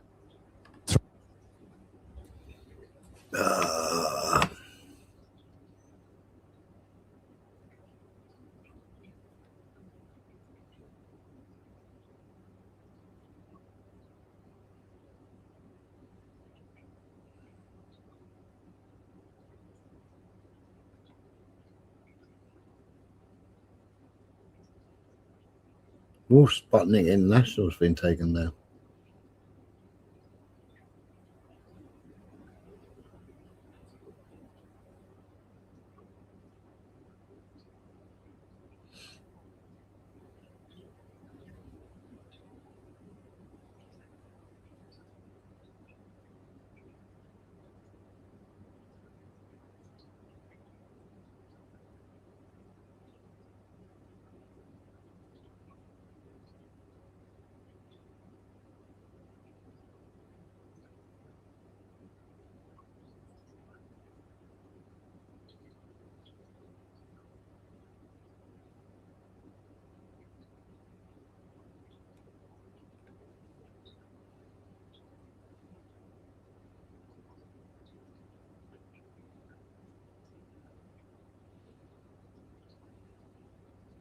When was that?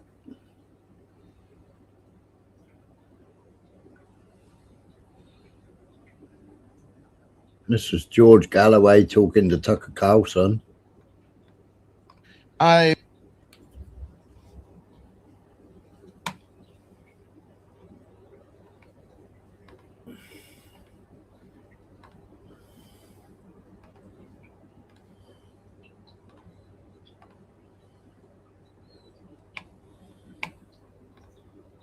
believe in democracy. I believe in freedom of speech. That's the problem.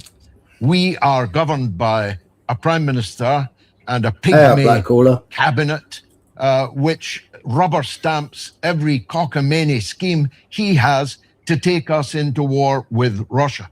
Now, I don't want to go to war with Russia, not for Russia's sake, but for Britain's sake, for the sake of the British people, whose blood and treasure would be burned, and the British people whose country might disappear into cinders and ash underneath their feet if such a war were to take place. So the proximate reason insofar as one can glean it from 4 hours of circumlocution, is that I oppose the British government's policy towards Russia.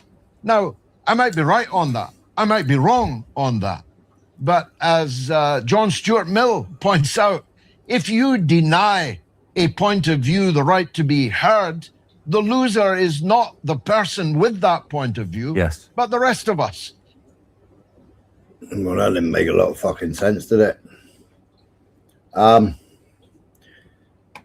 When Russia started the fucking special military operation, what did they have? 600,000 fucking troops. Plus 250,000 reservists. We haven't even got 75,000 fucking troops in the UK. In the British military, we haven't even got 75,000. And then there isn't even enough fucking guns to go around. Yeah, basic freedom of speech. We've never had freedom of speech.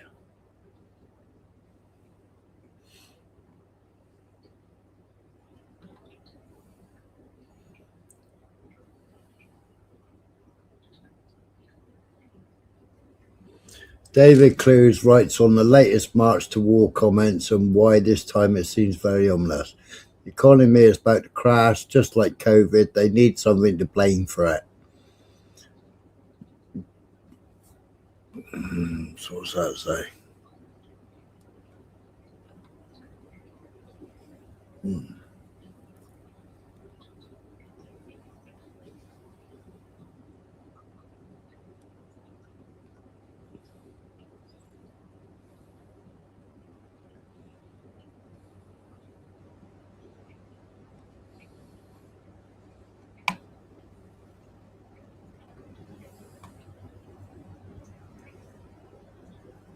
Yeah, Russia.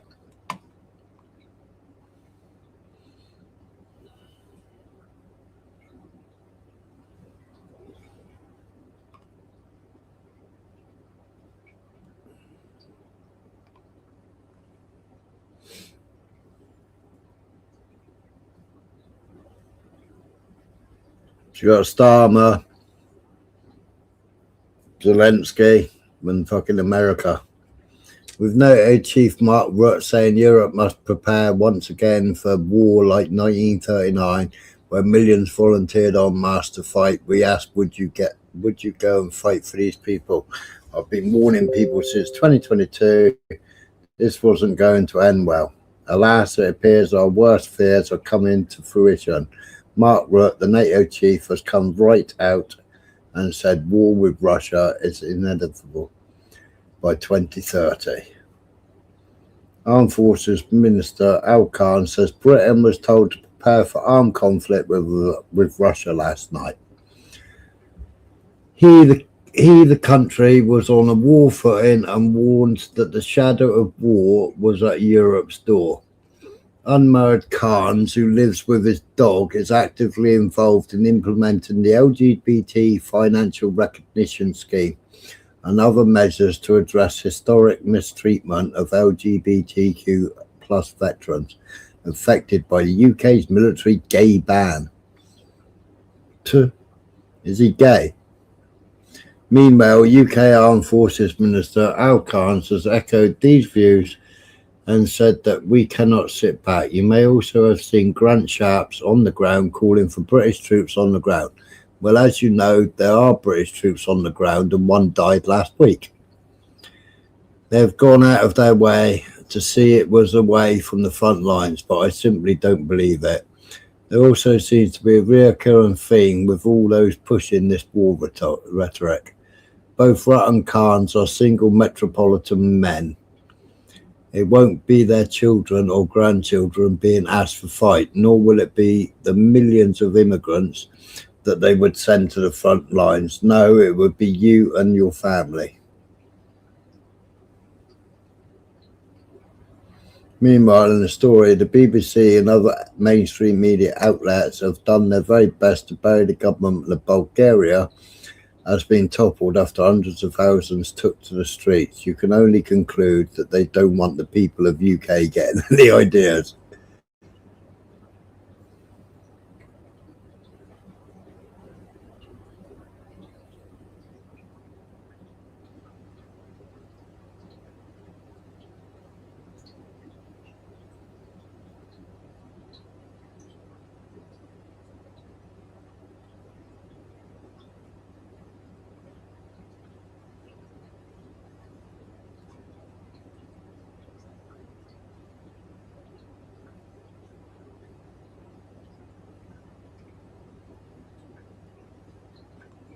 What was the video you played when they were testing out some military weapons on the boat and none worked? I think they were on a loan from USA. Oh yeah, I got that.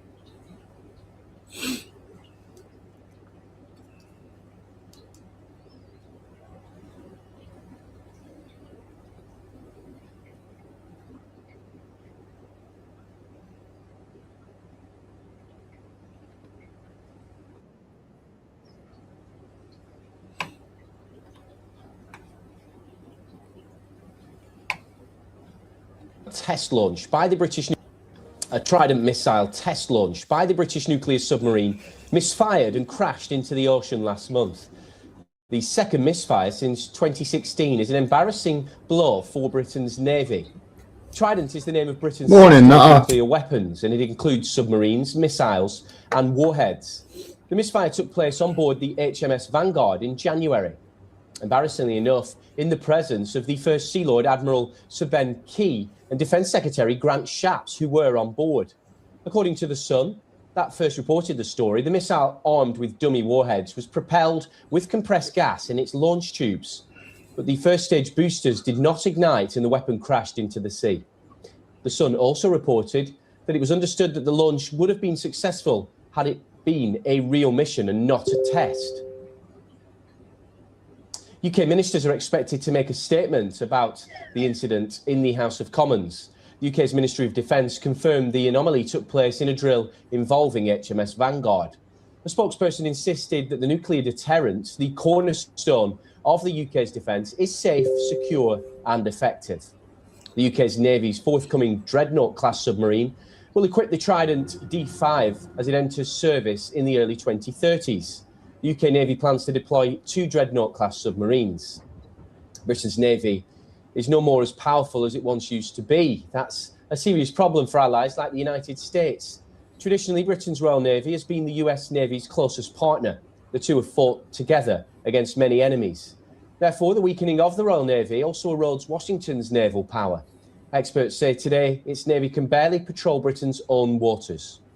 The UK Navy has very few surface ships and submarines, limited offensive capabilities, budget restrictions and delayed procurement challenges.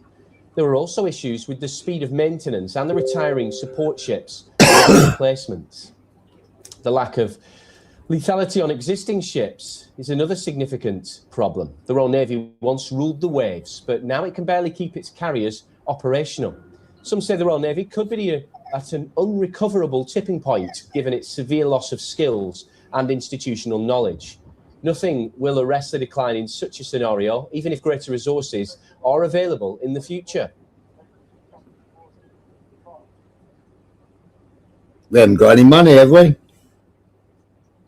Well, for more on this, we're joined by Greg Svensson from London. He's an international affairs expert. Greg, many thanks for your time. Just give us a sense of how significant this failure is, particularly given the attention in the UK over defence spending at the moment.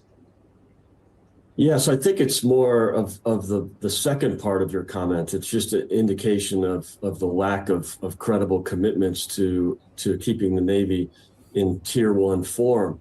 And whereas I don't think the failure of this particular Trident missile, and as you know, it happened previously in Theresa May's administration a few years ago. I don't think that's in itself a big problem. I think, this was just, an unfortunate mishap, but I think it points to the bigger issues, which they'll be addressing in the House of Commons today. And it's not just the Why isn't it a big problem? We're the only country that tested our nuclear weapons and they failed. Every other country have tested theirs and they haven't fucking failed. How is it not a big problem?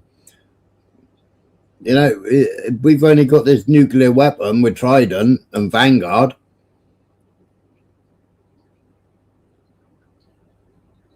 We haven't got nothing else in comparison to fucking Russia.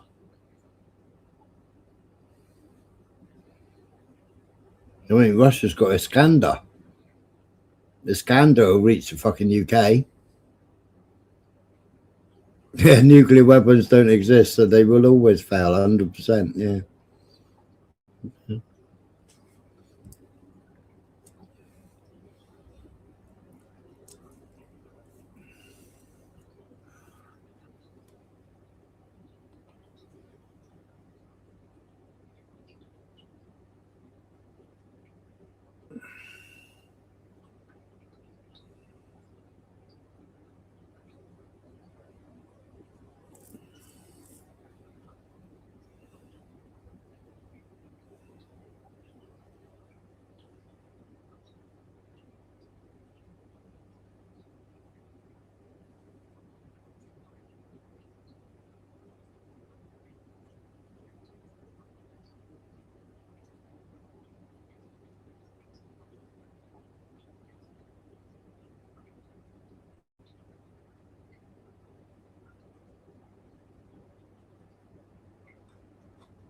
Where's the actual video?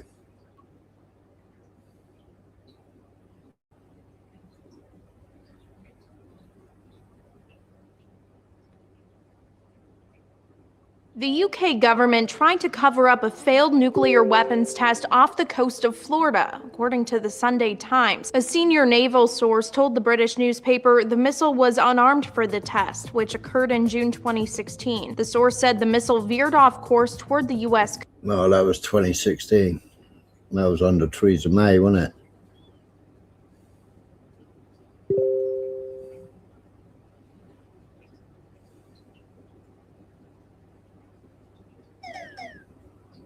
That was 2012.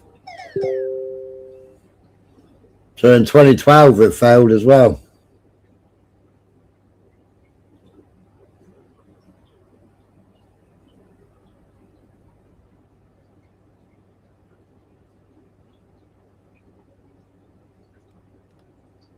On the front of the Sun, a missile from a Trident nuclear submarine, and this is in the middle of sort of NATO tests, this is where you show off how good you are, has misfired and crashed into the ocean off the coast of the United States. That was bad enough. Well, it's on the front page of the Sun newspaper today. The failure follows the last Trident test launch in 2016, where the missile then veered off course. We're delighted to be joined straight away by Defence Editor for the Sun, Jerome Starkey, who is responsible for that front page. Jerome, welcome. Thank you so much indeed for getting out of bed so early. Let's get this right. We have very, very few military people and logistics and technology, it seems, nowadays, but we get called to NATO and we're doing a great big demonstration. We fire a nuclear thing and it goes and goes into the sea, right in front of the Defence Secretary. Not a great look, Jerome Starkey. Jeremy, you're absolutely right. This is not a great look. It's the last thing the MOD, the UK government, or indeed the Royal Navy would have wanted.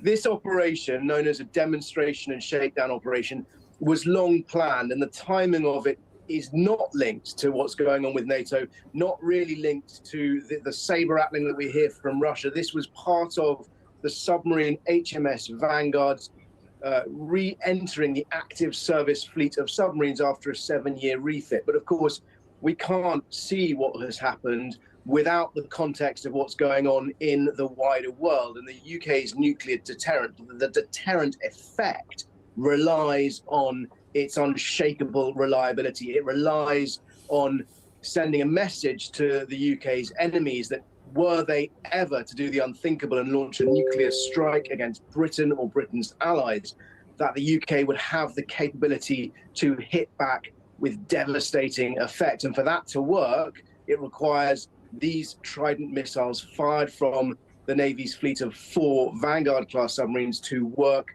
and to work, you know, every time, or at least to work enough that when the missiles are fired from a sub, there's enough that fire and hit their targets. Now, each submarine contains multiple missiles. Each missile in a war scenario would carry multiple warheads. But something went wrong with this launch, and that's a concern.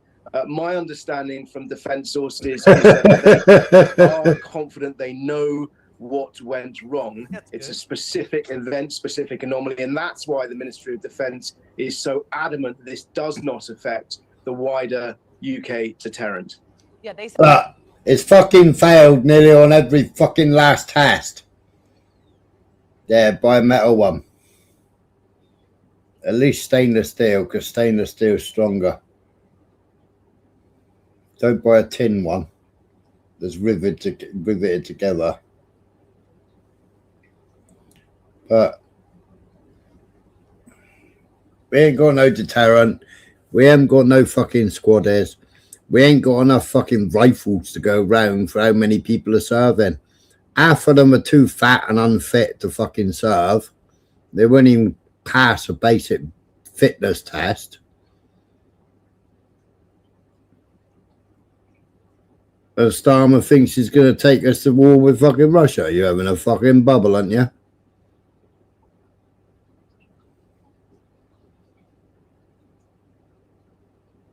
Absolute bubble.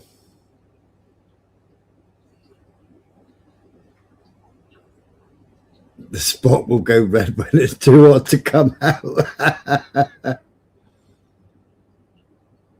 Panorama. Hey, Panama.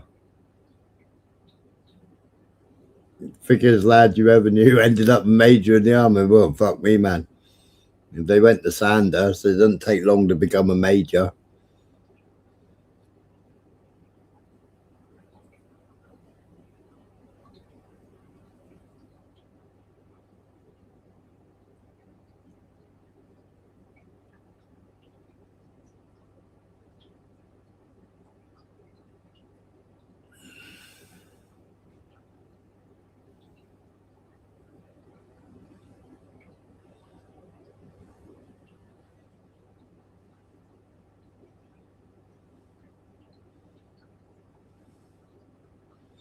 Panama, Bimini. What's with all the one words?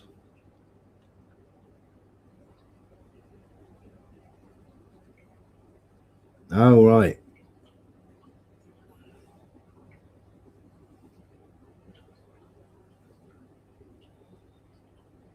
I don't know, I missed it in the chat earlier.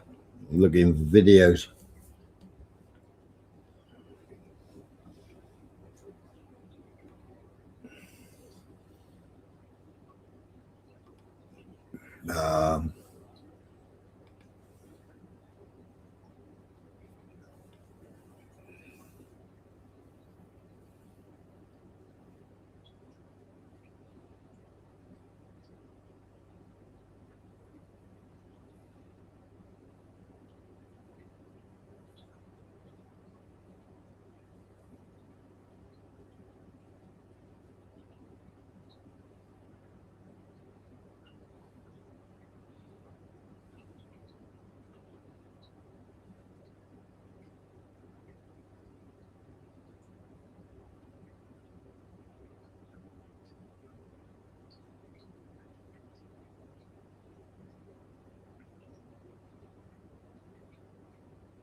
So what's this? Europe's goal in the war in Ukraine is the fall of Russia. This is openly wished for by the Danish journalist Per Nylon.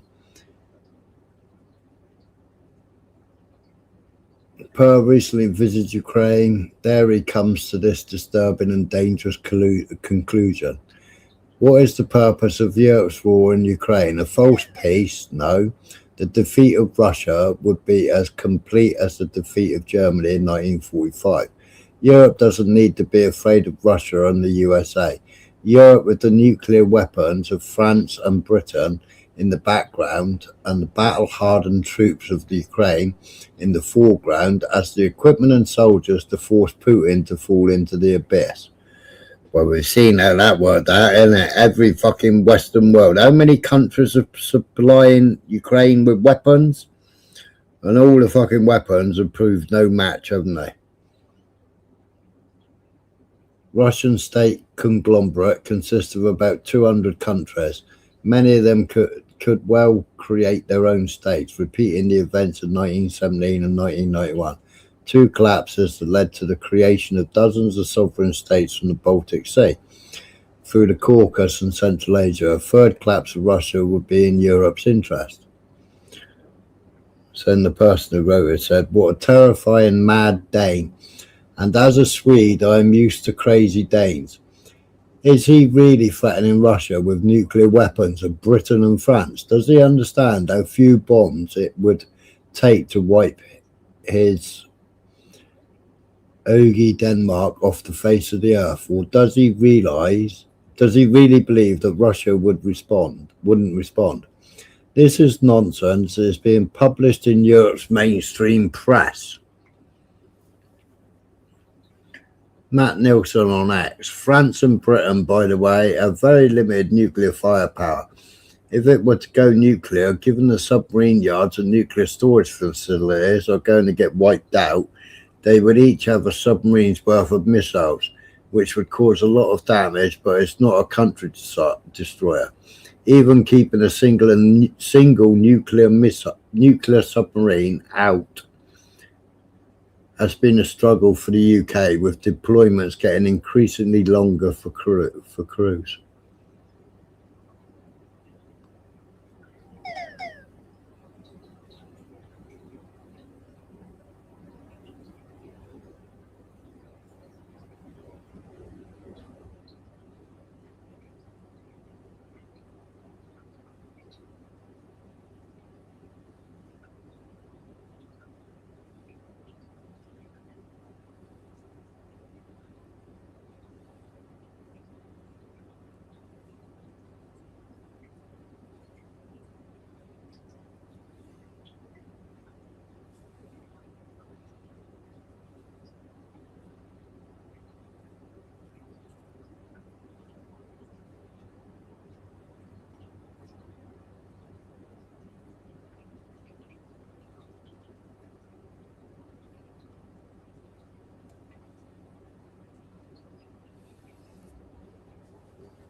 So Ukraine reject US demands. Negotiations between Ukraine and the US in Berlin ended without any agreements.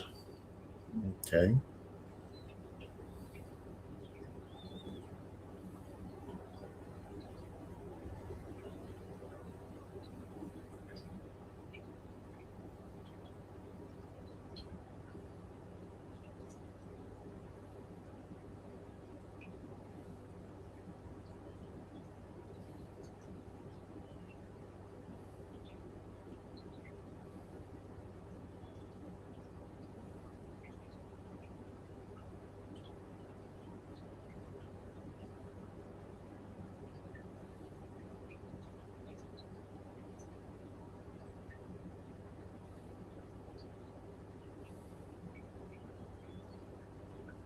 Who gets that freedom?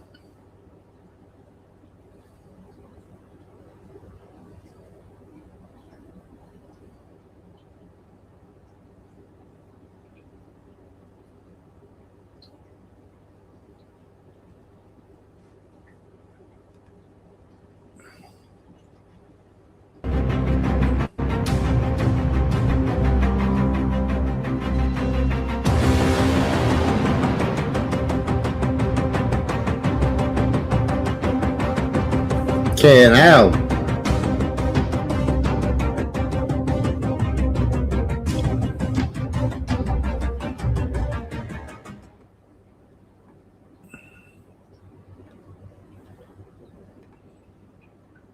So a drone takes out of 10. Volkswagen gears up for first production closure in Germany in its 88-year history. Ending manufacturing at Dresden site comes as Europe's largest auto producers battles weak demand in its key markets. Wow.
Oops, daisies.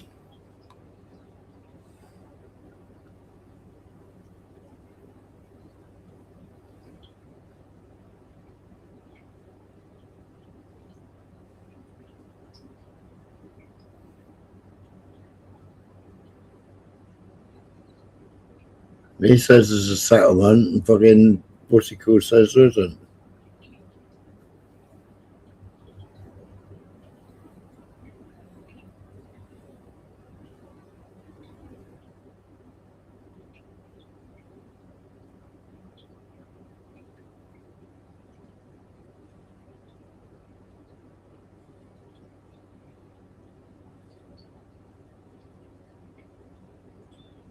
No, they completely missed.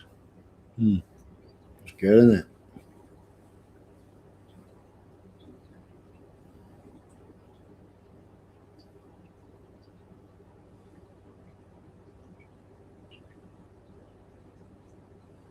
It's all in French.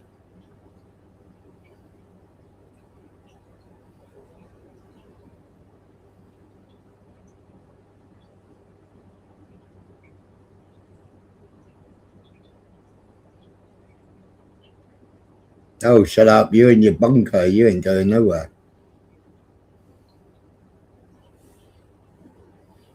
President Trump designates fentanyl as a weapon of mass destruction.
Sponsored by Vicks Vapor Rub. What the fuck?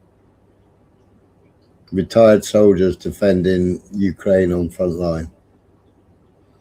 Let's celebrate guys over 60 and 70 serving in the Ukrainian military with a puff piece.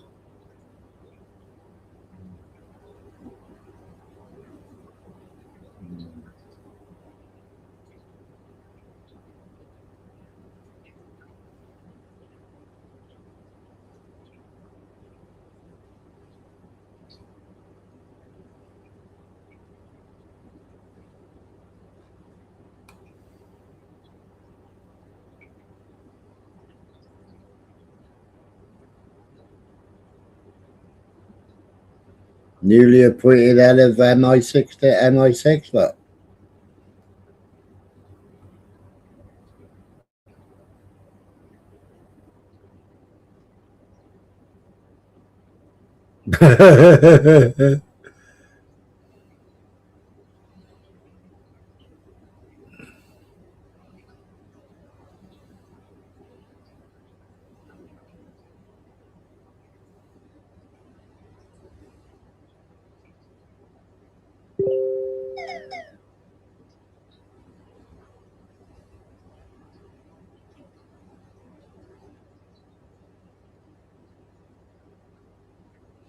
UK's main export is now pompous jackasses. The sons and daughters of Great Britain should be ready to fight against Russia, said the chief of the Air Staff, British Armed Forces, Air Chief Marshal Richard Nathan. According to him, there's a risk of a Russian attack on Great Britain, and it's necessary to inform the country's civilian population, families and households about how to prepare for a whole series of real physical threats. The situation is more dangerous than I ever known in my entire career. Among the measures he proposed increasing the defence industrial potential, preparing society and infrastructure. A lot of meth smoking going up in the upper circles of the UK.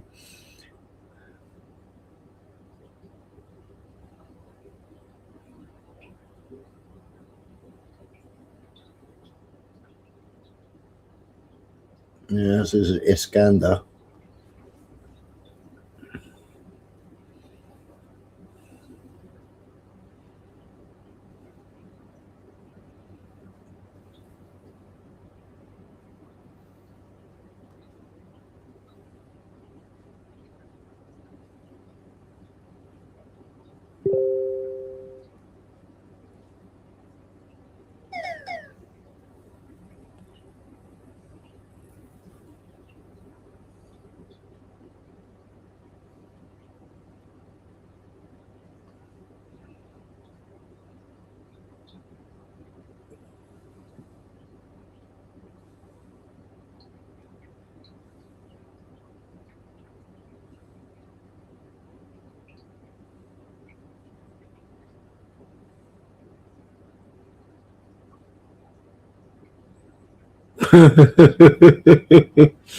Brazilian Statue of Liberty left the chat.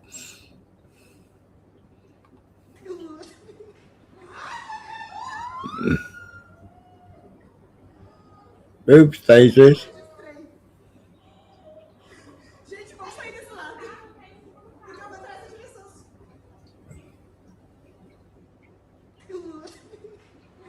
Timber.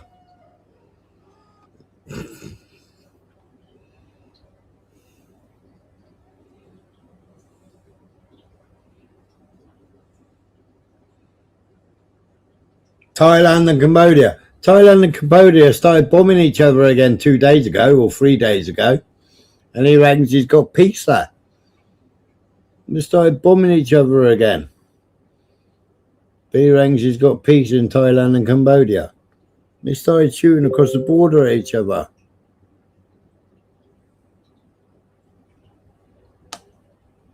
They already said the ISS will be blown up on 2030, which will end.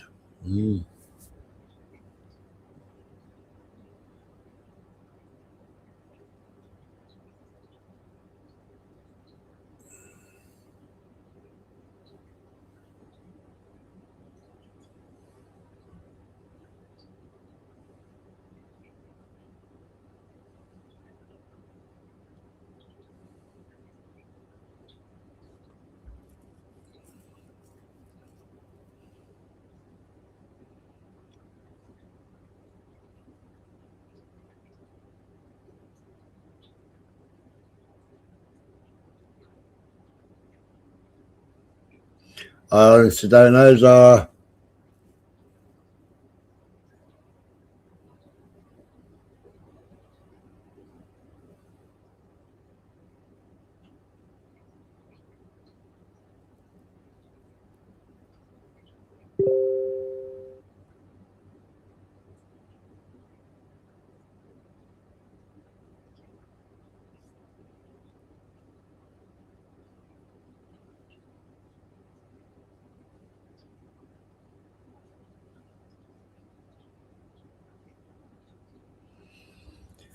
Sanctions against Russia have already brought Western economies to their knees. Yeah, that's true. Hitler, Napoleon failed in the Russian campaigns. Kaja Kallas, Macron, Starmer, and Merz are unlikely to do so. That's the Italian deputy PM.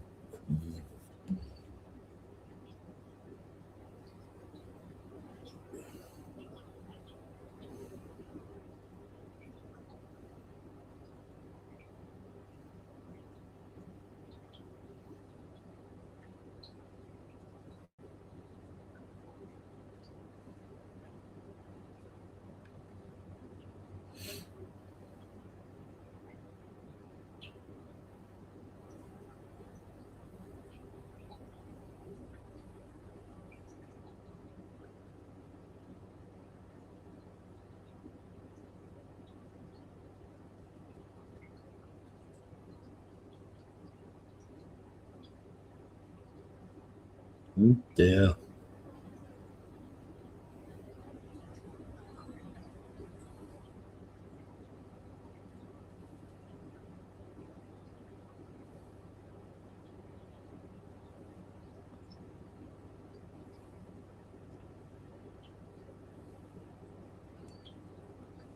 Yeah.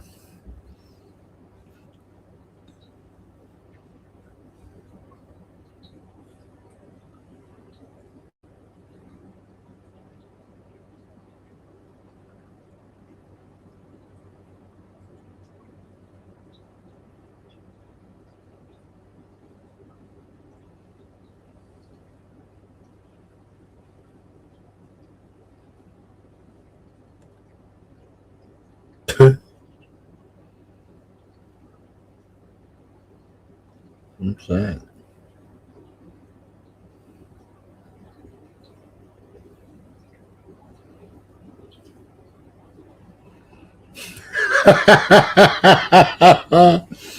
Bridget Macron decorated the Christmas tree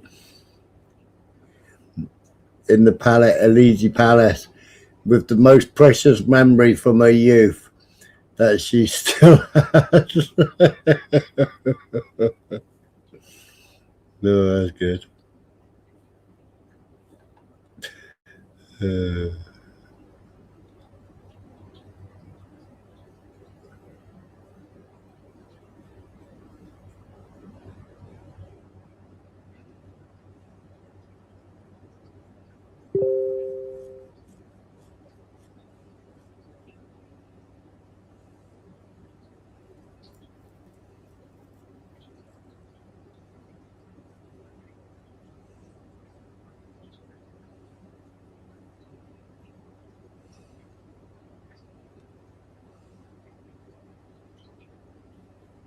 Saudi Arabia new death pattern on 300 people in a year.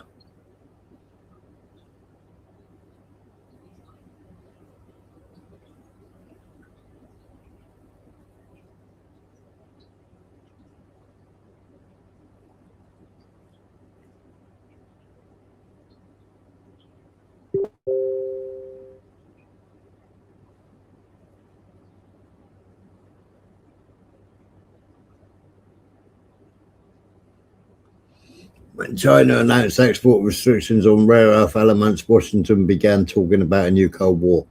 Rare earth elements are more than just raw materials. They are nervous system American power. Without them, F-35 fighter jets can't fly. Arleigh Burke destroyers can't move. And Virginia submarines can't detect radar. An airplane carries 480 kilograms, a destroyer 2.6 tons, and a submarine 4.6 tons of these elements. And 70% of supplies come from China. rare earth elements are no less critical in the civilian economy. Catalysts, metallurgy, optics and electronics. The rare earth isn't just politics, but it's also a way of redistribute capital, boost prices and trigger a new wave of investment in national security. So it's very profitable for someone overseas to fuel anti-Chinese sentiment and provoke a Chinese threat to the market.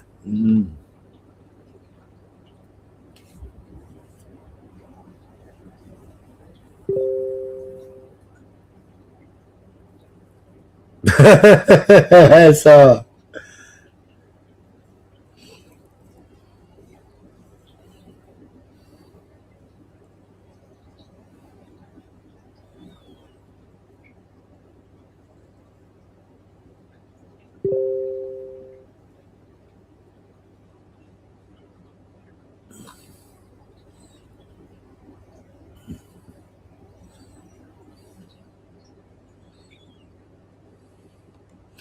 ugh.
Yeah, I wonder how.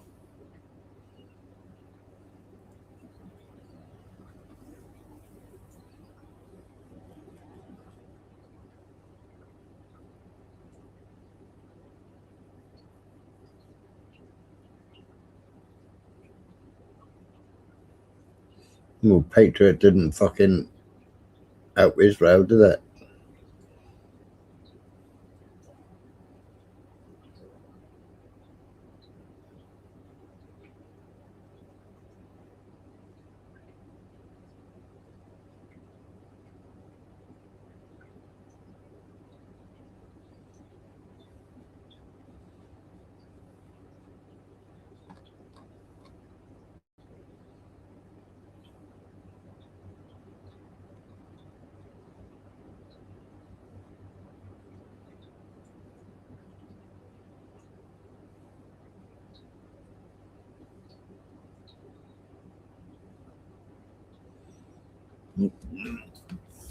So Russia's just built a new submarine, diesel electric submarine.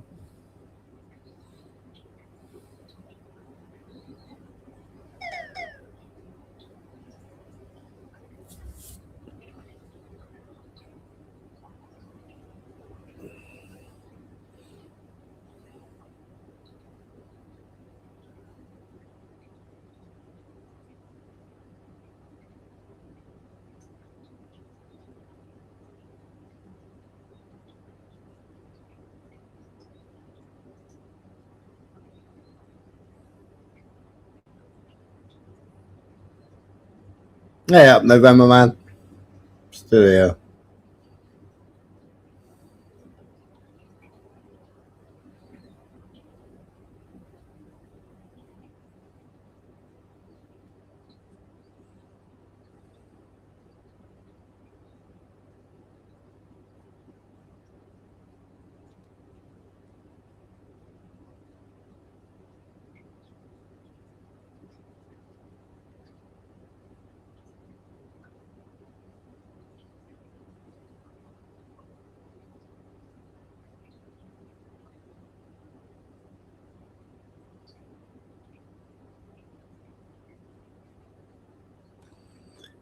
See, China got more. Russia got new weapons.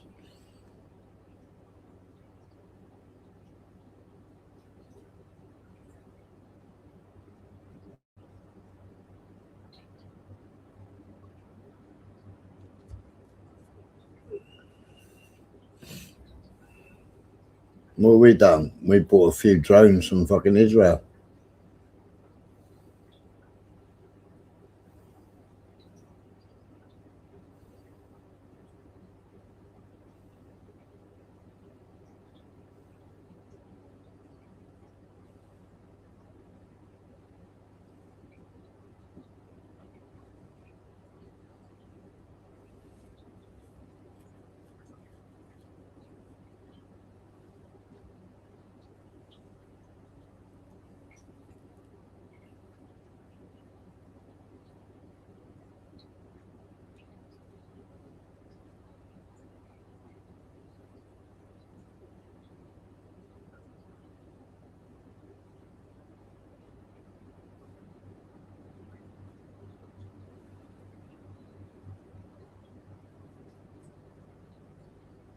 That's one way of decorating it, isn't it?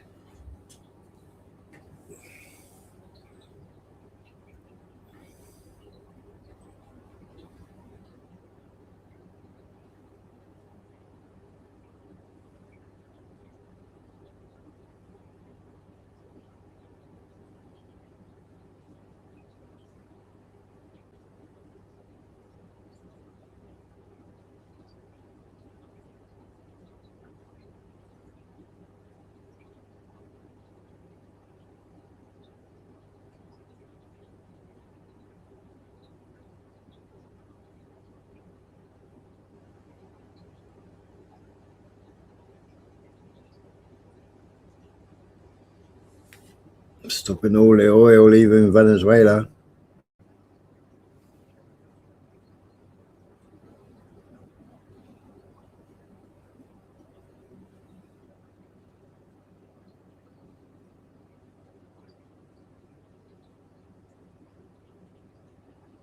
Oh, there we go. Well, I think there's a lot we can. What else are we supposed to be doing? Well, I think there's a lot we can do, and they do talk about what's called a strategic reserve. There are about 1 million veterans like myself still in the country who could certainly be used and are very keen to get involved as well. And I think, you know, any citizen of this country who doesn't want to get involved and doesn't want to help out to provide national resilience should probably consider whether, you know, they should be here at all. But I think there are a lot of things. Well, wait, but there'll be lots of Brits whose families have been in this country for many, many centuries who will say, I've heard this from callers. I don't want to fight for this country. I don't believe in this country. Well, then presumably they're quite happy that this country is run by somebody else. And I think the vast majority of us don't. And the realization from MI6 and from the military is that we are under severe threat from the Russians, and nobody thinks they're going to stop if they prevail in Ukraine. But the way to stop them is to show that we have a strong conventional deterrent so that Putin does blink and doesn't just think that we can capitulate, which, unfortunately, as you suggest, some people in this country might prefer that. But how much can we control this? Look, you know, we don't have conscription. We've seen some civil conscription in France. We know in Finland, or actually lots of other countries around Europe are now moving to this way. Do we need to actually, to actually have a, national service of some kind? We need to get our young people trained up, ready, so if and when they are called to arms, because a lot of people just say we're both warmongers. Well, yeah, I quite agree. I think we need to have plans for it. We don't need it now. The strategic reserve, the veterans, they're all keen to get involved. Absolutely. We have to look at our European, people like the Finns and the Swedes, where they do, everybody is trained and they can put a lot of people on the ground, but they're a lot closer to the threat than we are. I think we just... It's completely out of touch with reality, isn't it? Completely out of touch with reality. Absolutely out of touch. How do you think? So there's 100,000. 100,000, did he say? What else are we supposed to be doing? Well, I think there's a lot we can do, and they do talk about what's called a strategic reserve. There are about 1 million veterans. 1 million veterans. How many of us million veterans are fit to fucking go to war, you fucking spastic?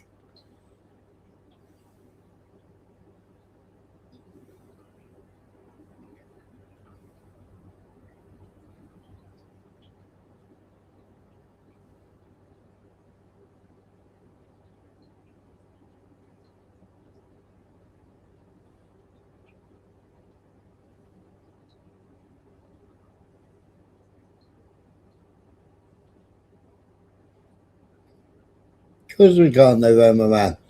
You know, how many years has this SMO been going for now?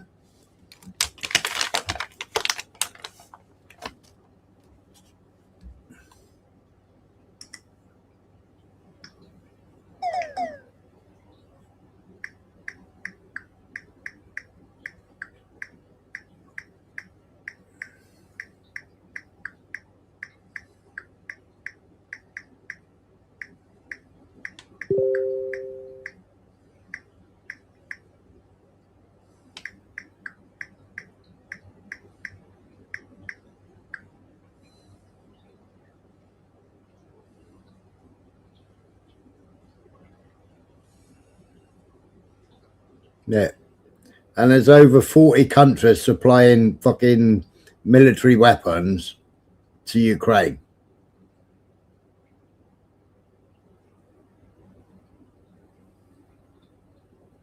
There's 29 out of 32 countries of NATO supplying weapons. 24 other nations, totaling 54 countries. So 54 countries are supplying weapons to Ukraine. What's happening to those weapons that are being supplied to Ukraine? Frickin' hell. The weapons that are being supplied, including what's our fucking missile called that we fucking buy off France? Or we jointly build it with France?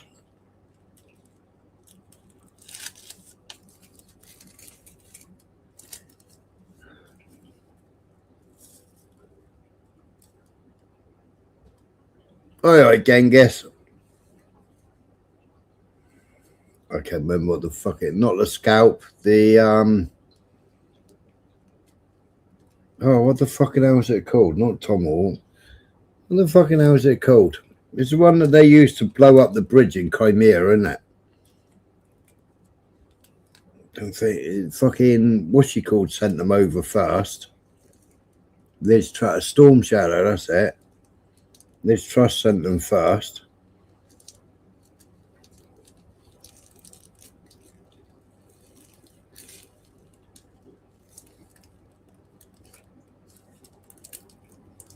No, is that the other name for it? Scalp.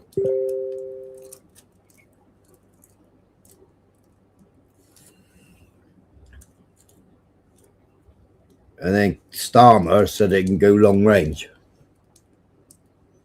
But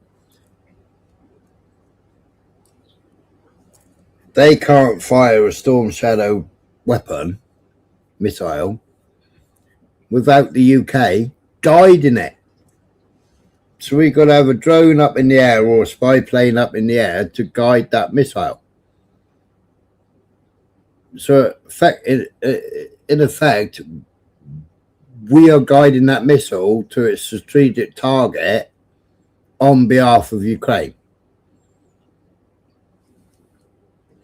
So we're over there. We've got boots on the ground. One guy died the other day. There was 12 guys died, wasn't there, in that restaurant in the first year. Some of them were SAS and SBS. In the pizza restaurant underneath the hotel. Yeah, they got took out.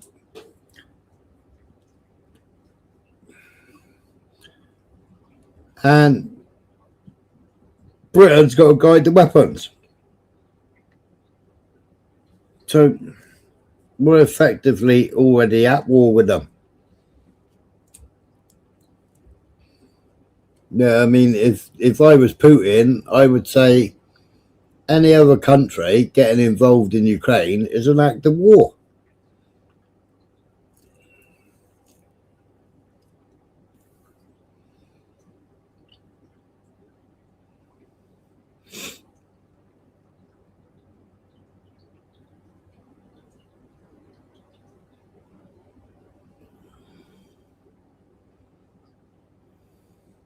I wish they'd do us all a fucking favour on PMQ's question times, fucking dropping Iskander or a couple of fucking Iskanders straight on the fucking Houses of Parliament.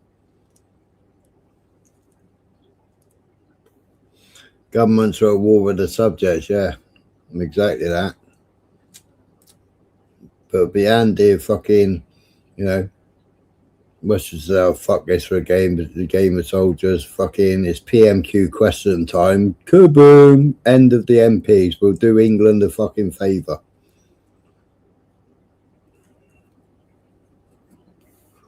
Make sure the fucking Lords are sitting at the same time. House of Lords.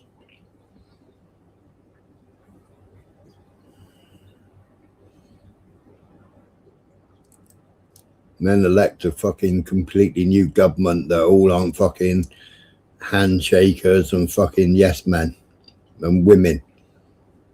And then reinstate the law that you have to be fucking English born and bred, from English heritage, from at least fucking 10 generations before you can serve in Parliament.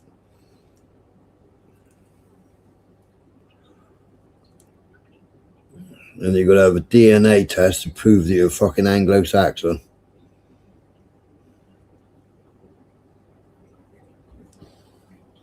Fuck all this wokery and all these fucking people in Parliament wearing fucking WEF badges.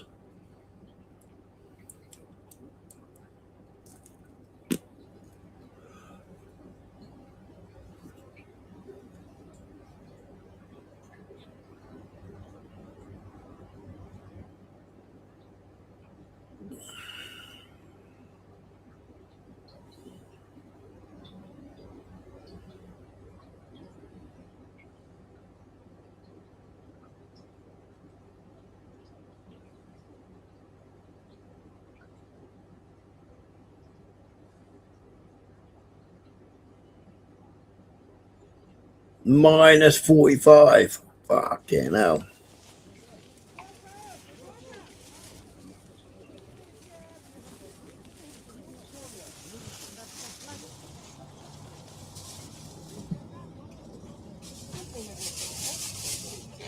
As the saying goes, there is no bad weather, only bad clothing. Dress up warm and everything is going to be fine. There is no wind, so it is wonderful. Do not stay indoors, just go out in the open.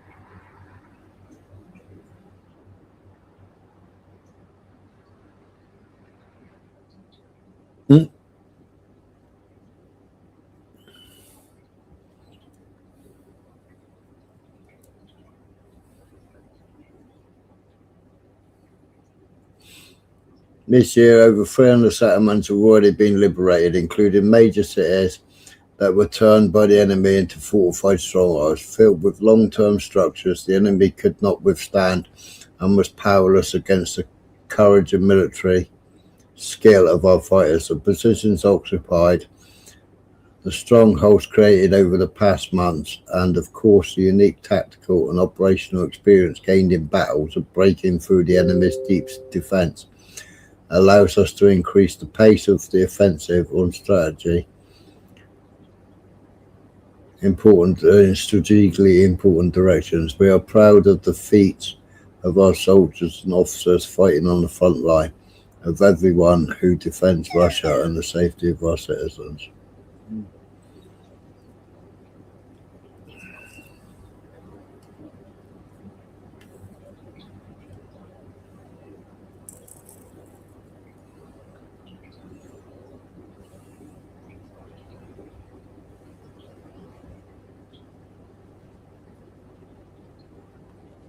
New York Times, US and EU's peace plan envisages strengthening the armed forces of Ukraine by deploying European forces in Ukraine and actively using American intelligence. Priority task is to increase the number of Ukrainian armed forces to 800,000. This, as the newspaper writes, will serve as a powerful deterrent to Russia. Fucking assholes. Are they off their heads or what?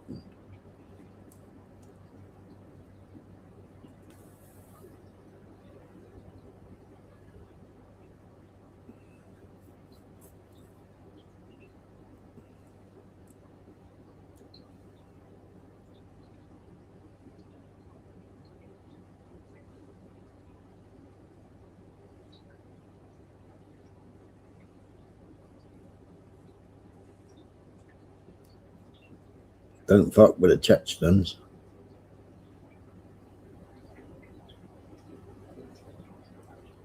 US threatens to retaliate against EU firms over digital tax.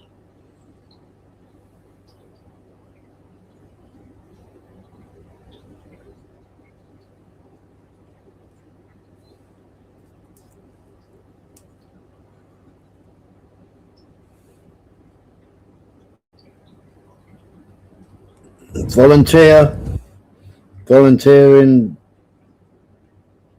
yeah, whoever that is eager to go to the front line.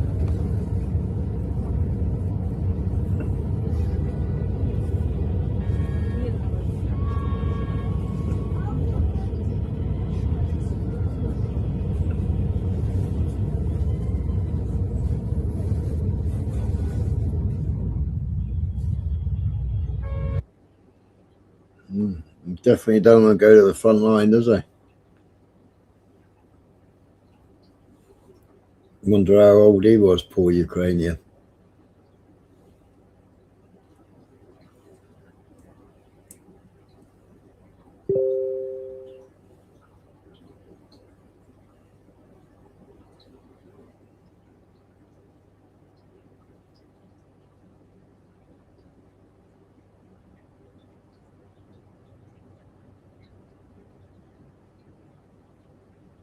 Jesus.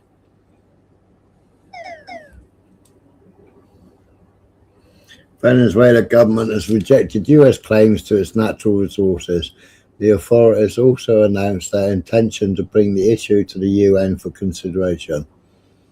Venezuela, in full compliance with international law, our constitution, and the laws of the Republic, reaffirms its sovereignty over all its natural resources, as well as the right to free navigation and free trade, said in a communique of the Republic's government, which was published by the Vice President.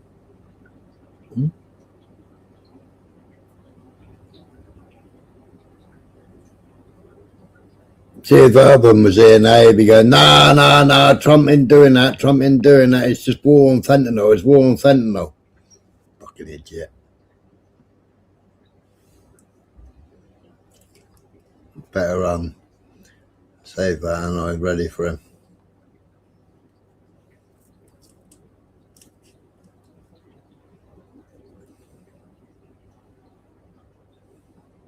The EU's problem in Belgium is Trump.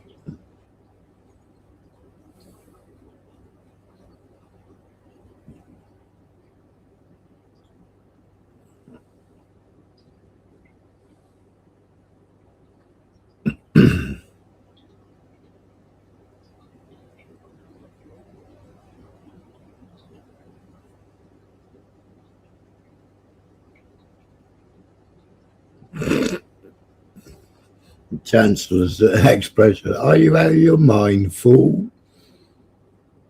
If the US says we are ready to provide platinum guarantees similar to Article 5 of NATO, can you imagine the Americans would really engage in a military action against Russia if necessary?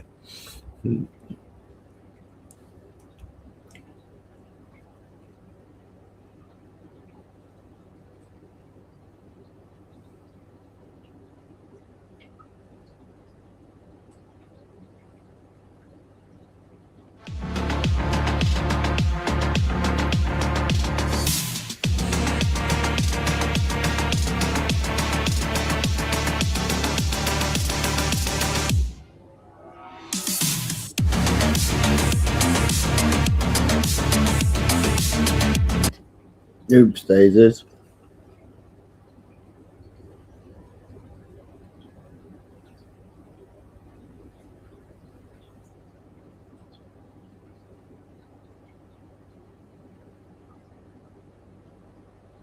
And we know the threats that we face, and we will confront them. This means we need to be ready. We have to develop and deploy new capabilities so that we can fight a modern hybrid war.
The number of armed forces of Ukraine at the moment is only 880,000.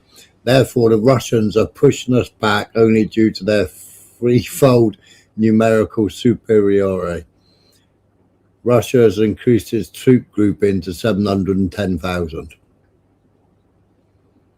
You know, we haven't even got enough rifles for fucking 70,000.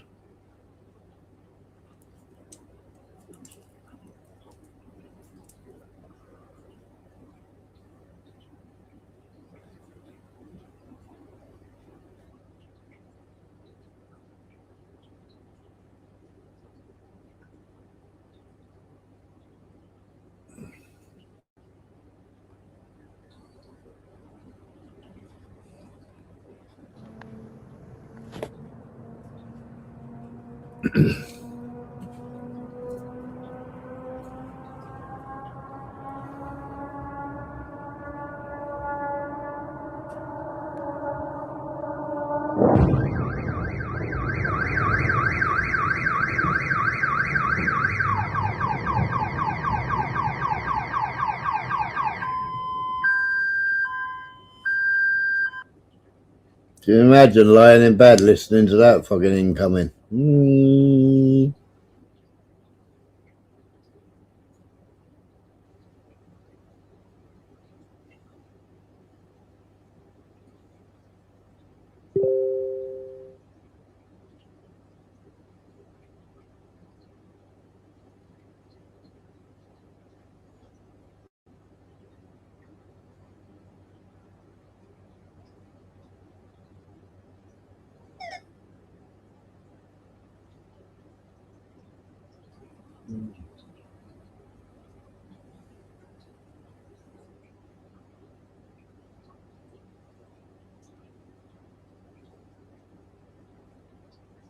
Oh yeah, that's Venezuelan oil, wasn't it? It's a blockade. Not going to let anybody going through that shouldn't be going through. You remember they took all of our energy rights. They took all of our oil from not that long ago, and we want it back. But they took it. They illegally took it. How is it your oil if it's on fucking Venezuelan soil?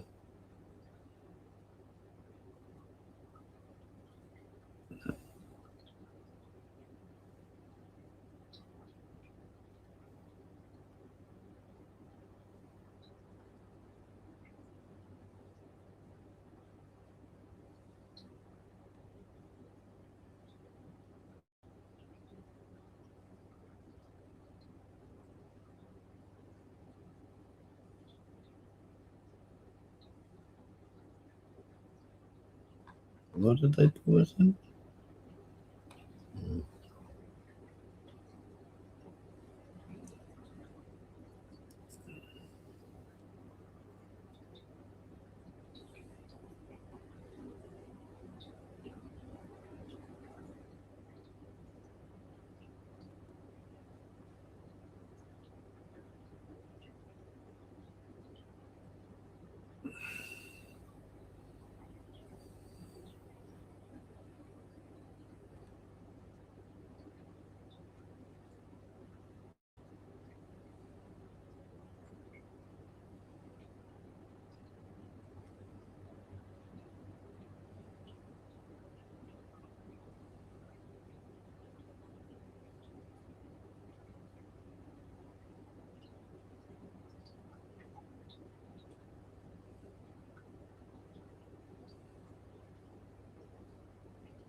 Oops, daisies.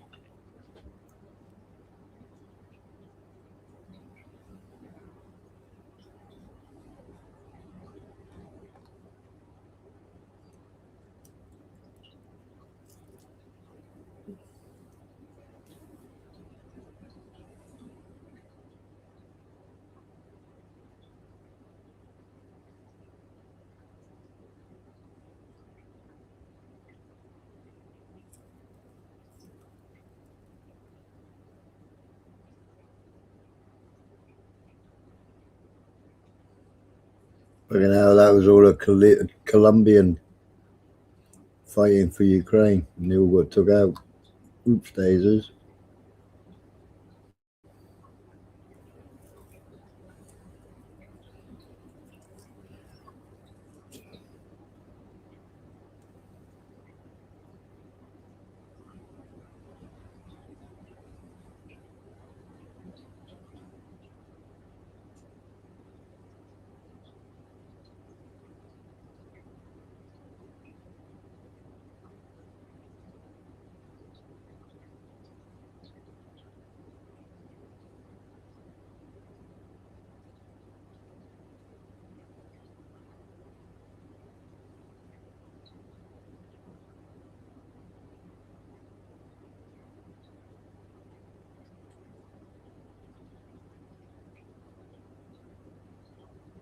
So they want to finance Ukraine for another 2 years.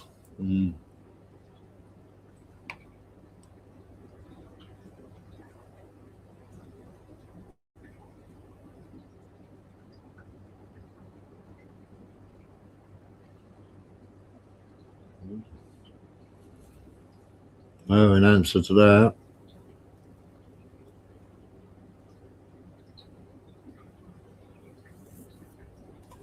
was that 2 majors? Armed forces has been to say UK is rapidly developing plans to prepare for war. Britain is planning to go to war even though no one has attacked it. According to one version, Prime Minister Keir Starmer needs this to impose a state of emergency and cancel elections, which will undoubtedly lose. At a minimum, Starmer and Merz and Macron believe that their only hope electorally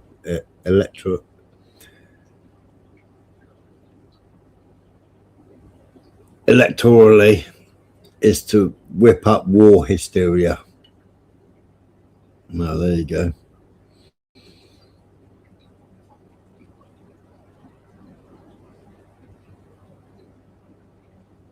Yeah.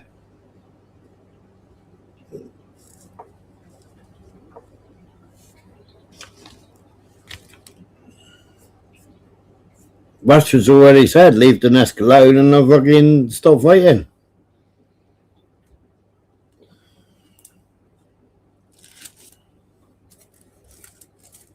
But this year's already captured 300 fucking places.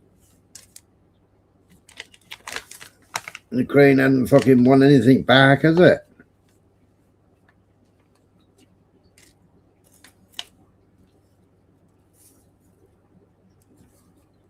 And they're just capturing more and more land to come to the fucking bargaining table. And Zelensky ain't allowed to fucking do a deal, is he? You know, like Boris Johnson went over and fucking scuppered it all in the beginning, didn't he?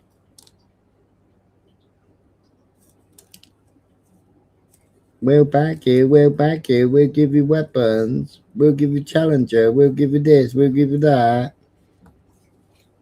You fight Russia for us. You all die. Send your children to war because we don't like Putin.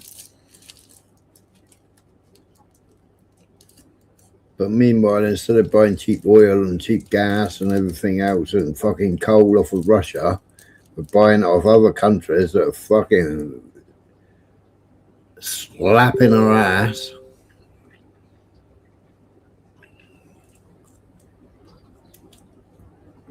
Then Boris sold all our gas reserves to France, didn't he? And then we had to buy it all back again. We sold it in the summer and we were buying it back fucking double the price in the fucking winter. Fucking plebs.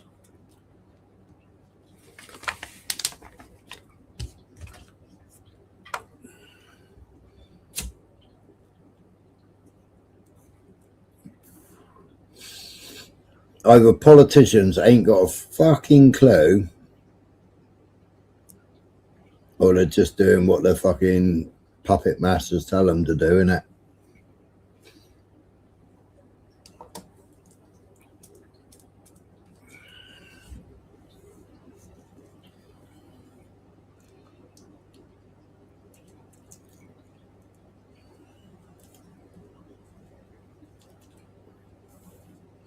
More and more people are being made unemployed to fucking put national minimum wage up so fucking employers can't employ.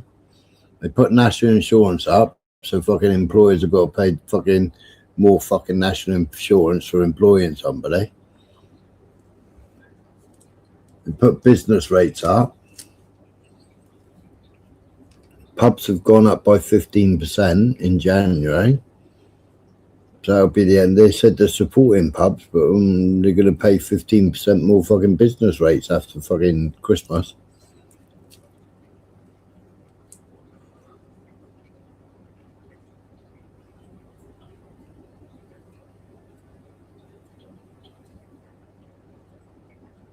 So in a minute, you'll only have the social clubs left, won't you?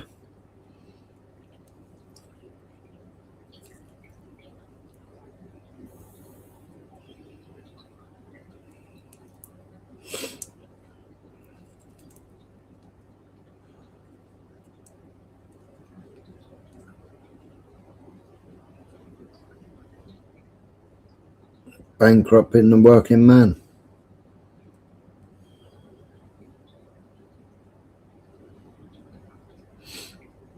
Rich get richer and the poor get poorer. Prices of food. You can look at Co-op fucking on a weekly basis and you see the fucking food prices going up on a weekly basis.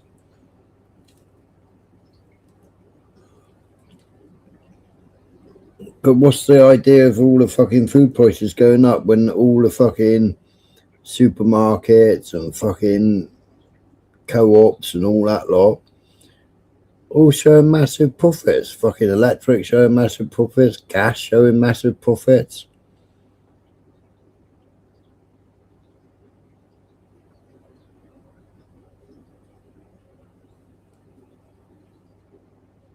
But our wallets aren't showing massive profits, are they?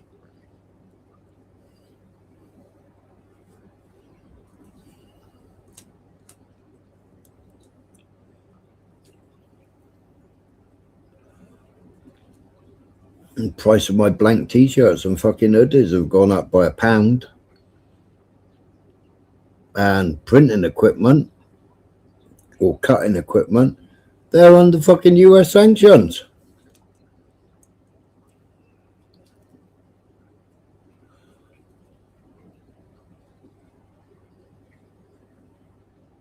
a new vinyl cutter is fucking 200 quid dearer before Trump came in.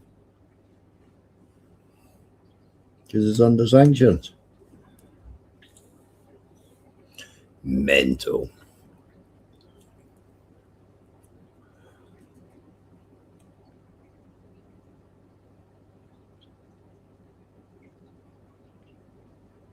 Right, I think I've finished moaning now. I've gone through the whole fucking Russian channel to find out about Britain going to war because I haven't listened to it.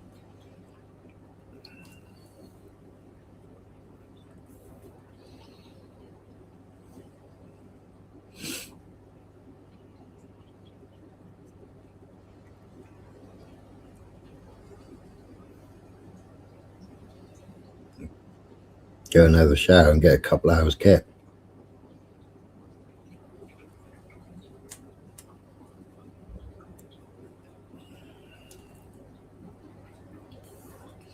Anyway, people, we've stayed in there this long. It's been a funny old night.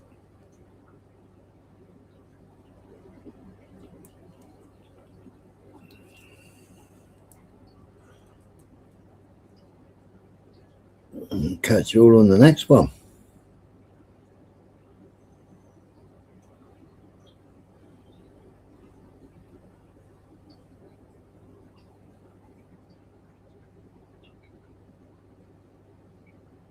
Take it easy and have a good day.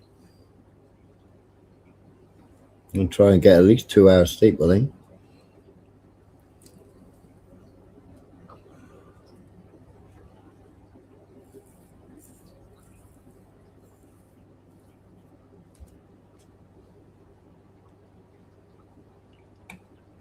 I'll catch you all later.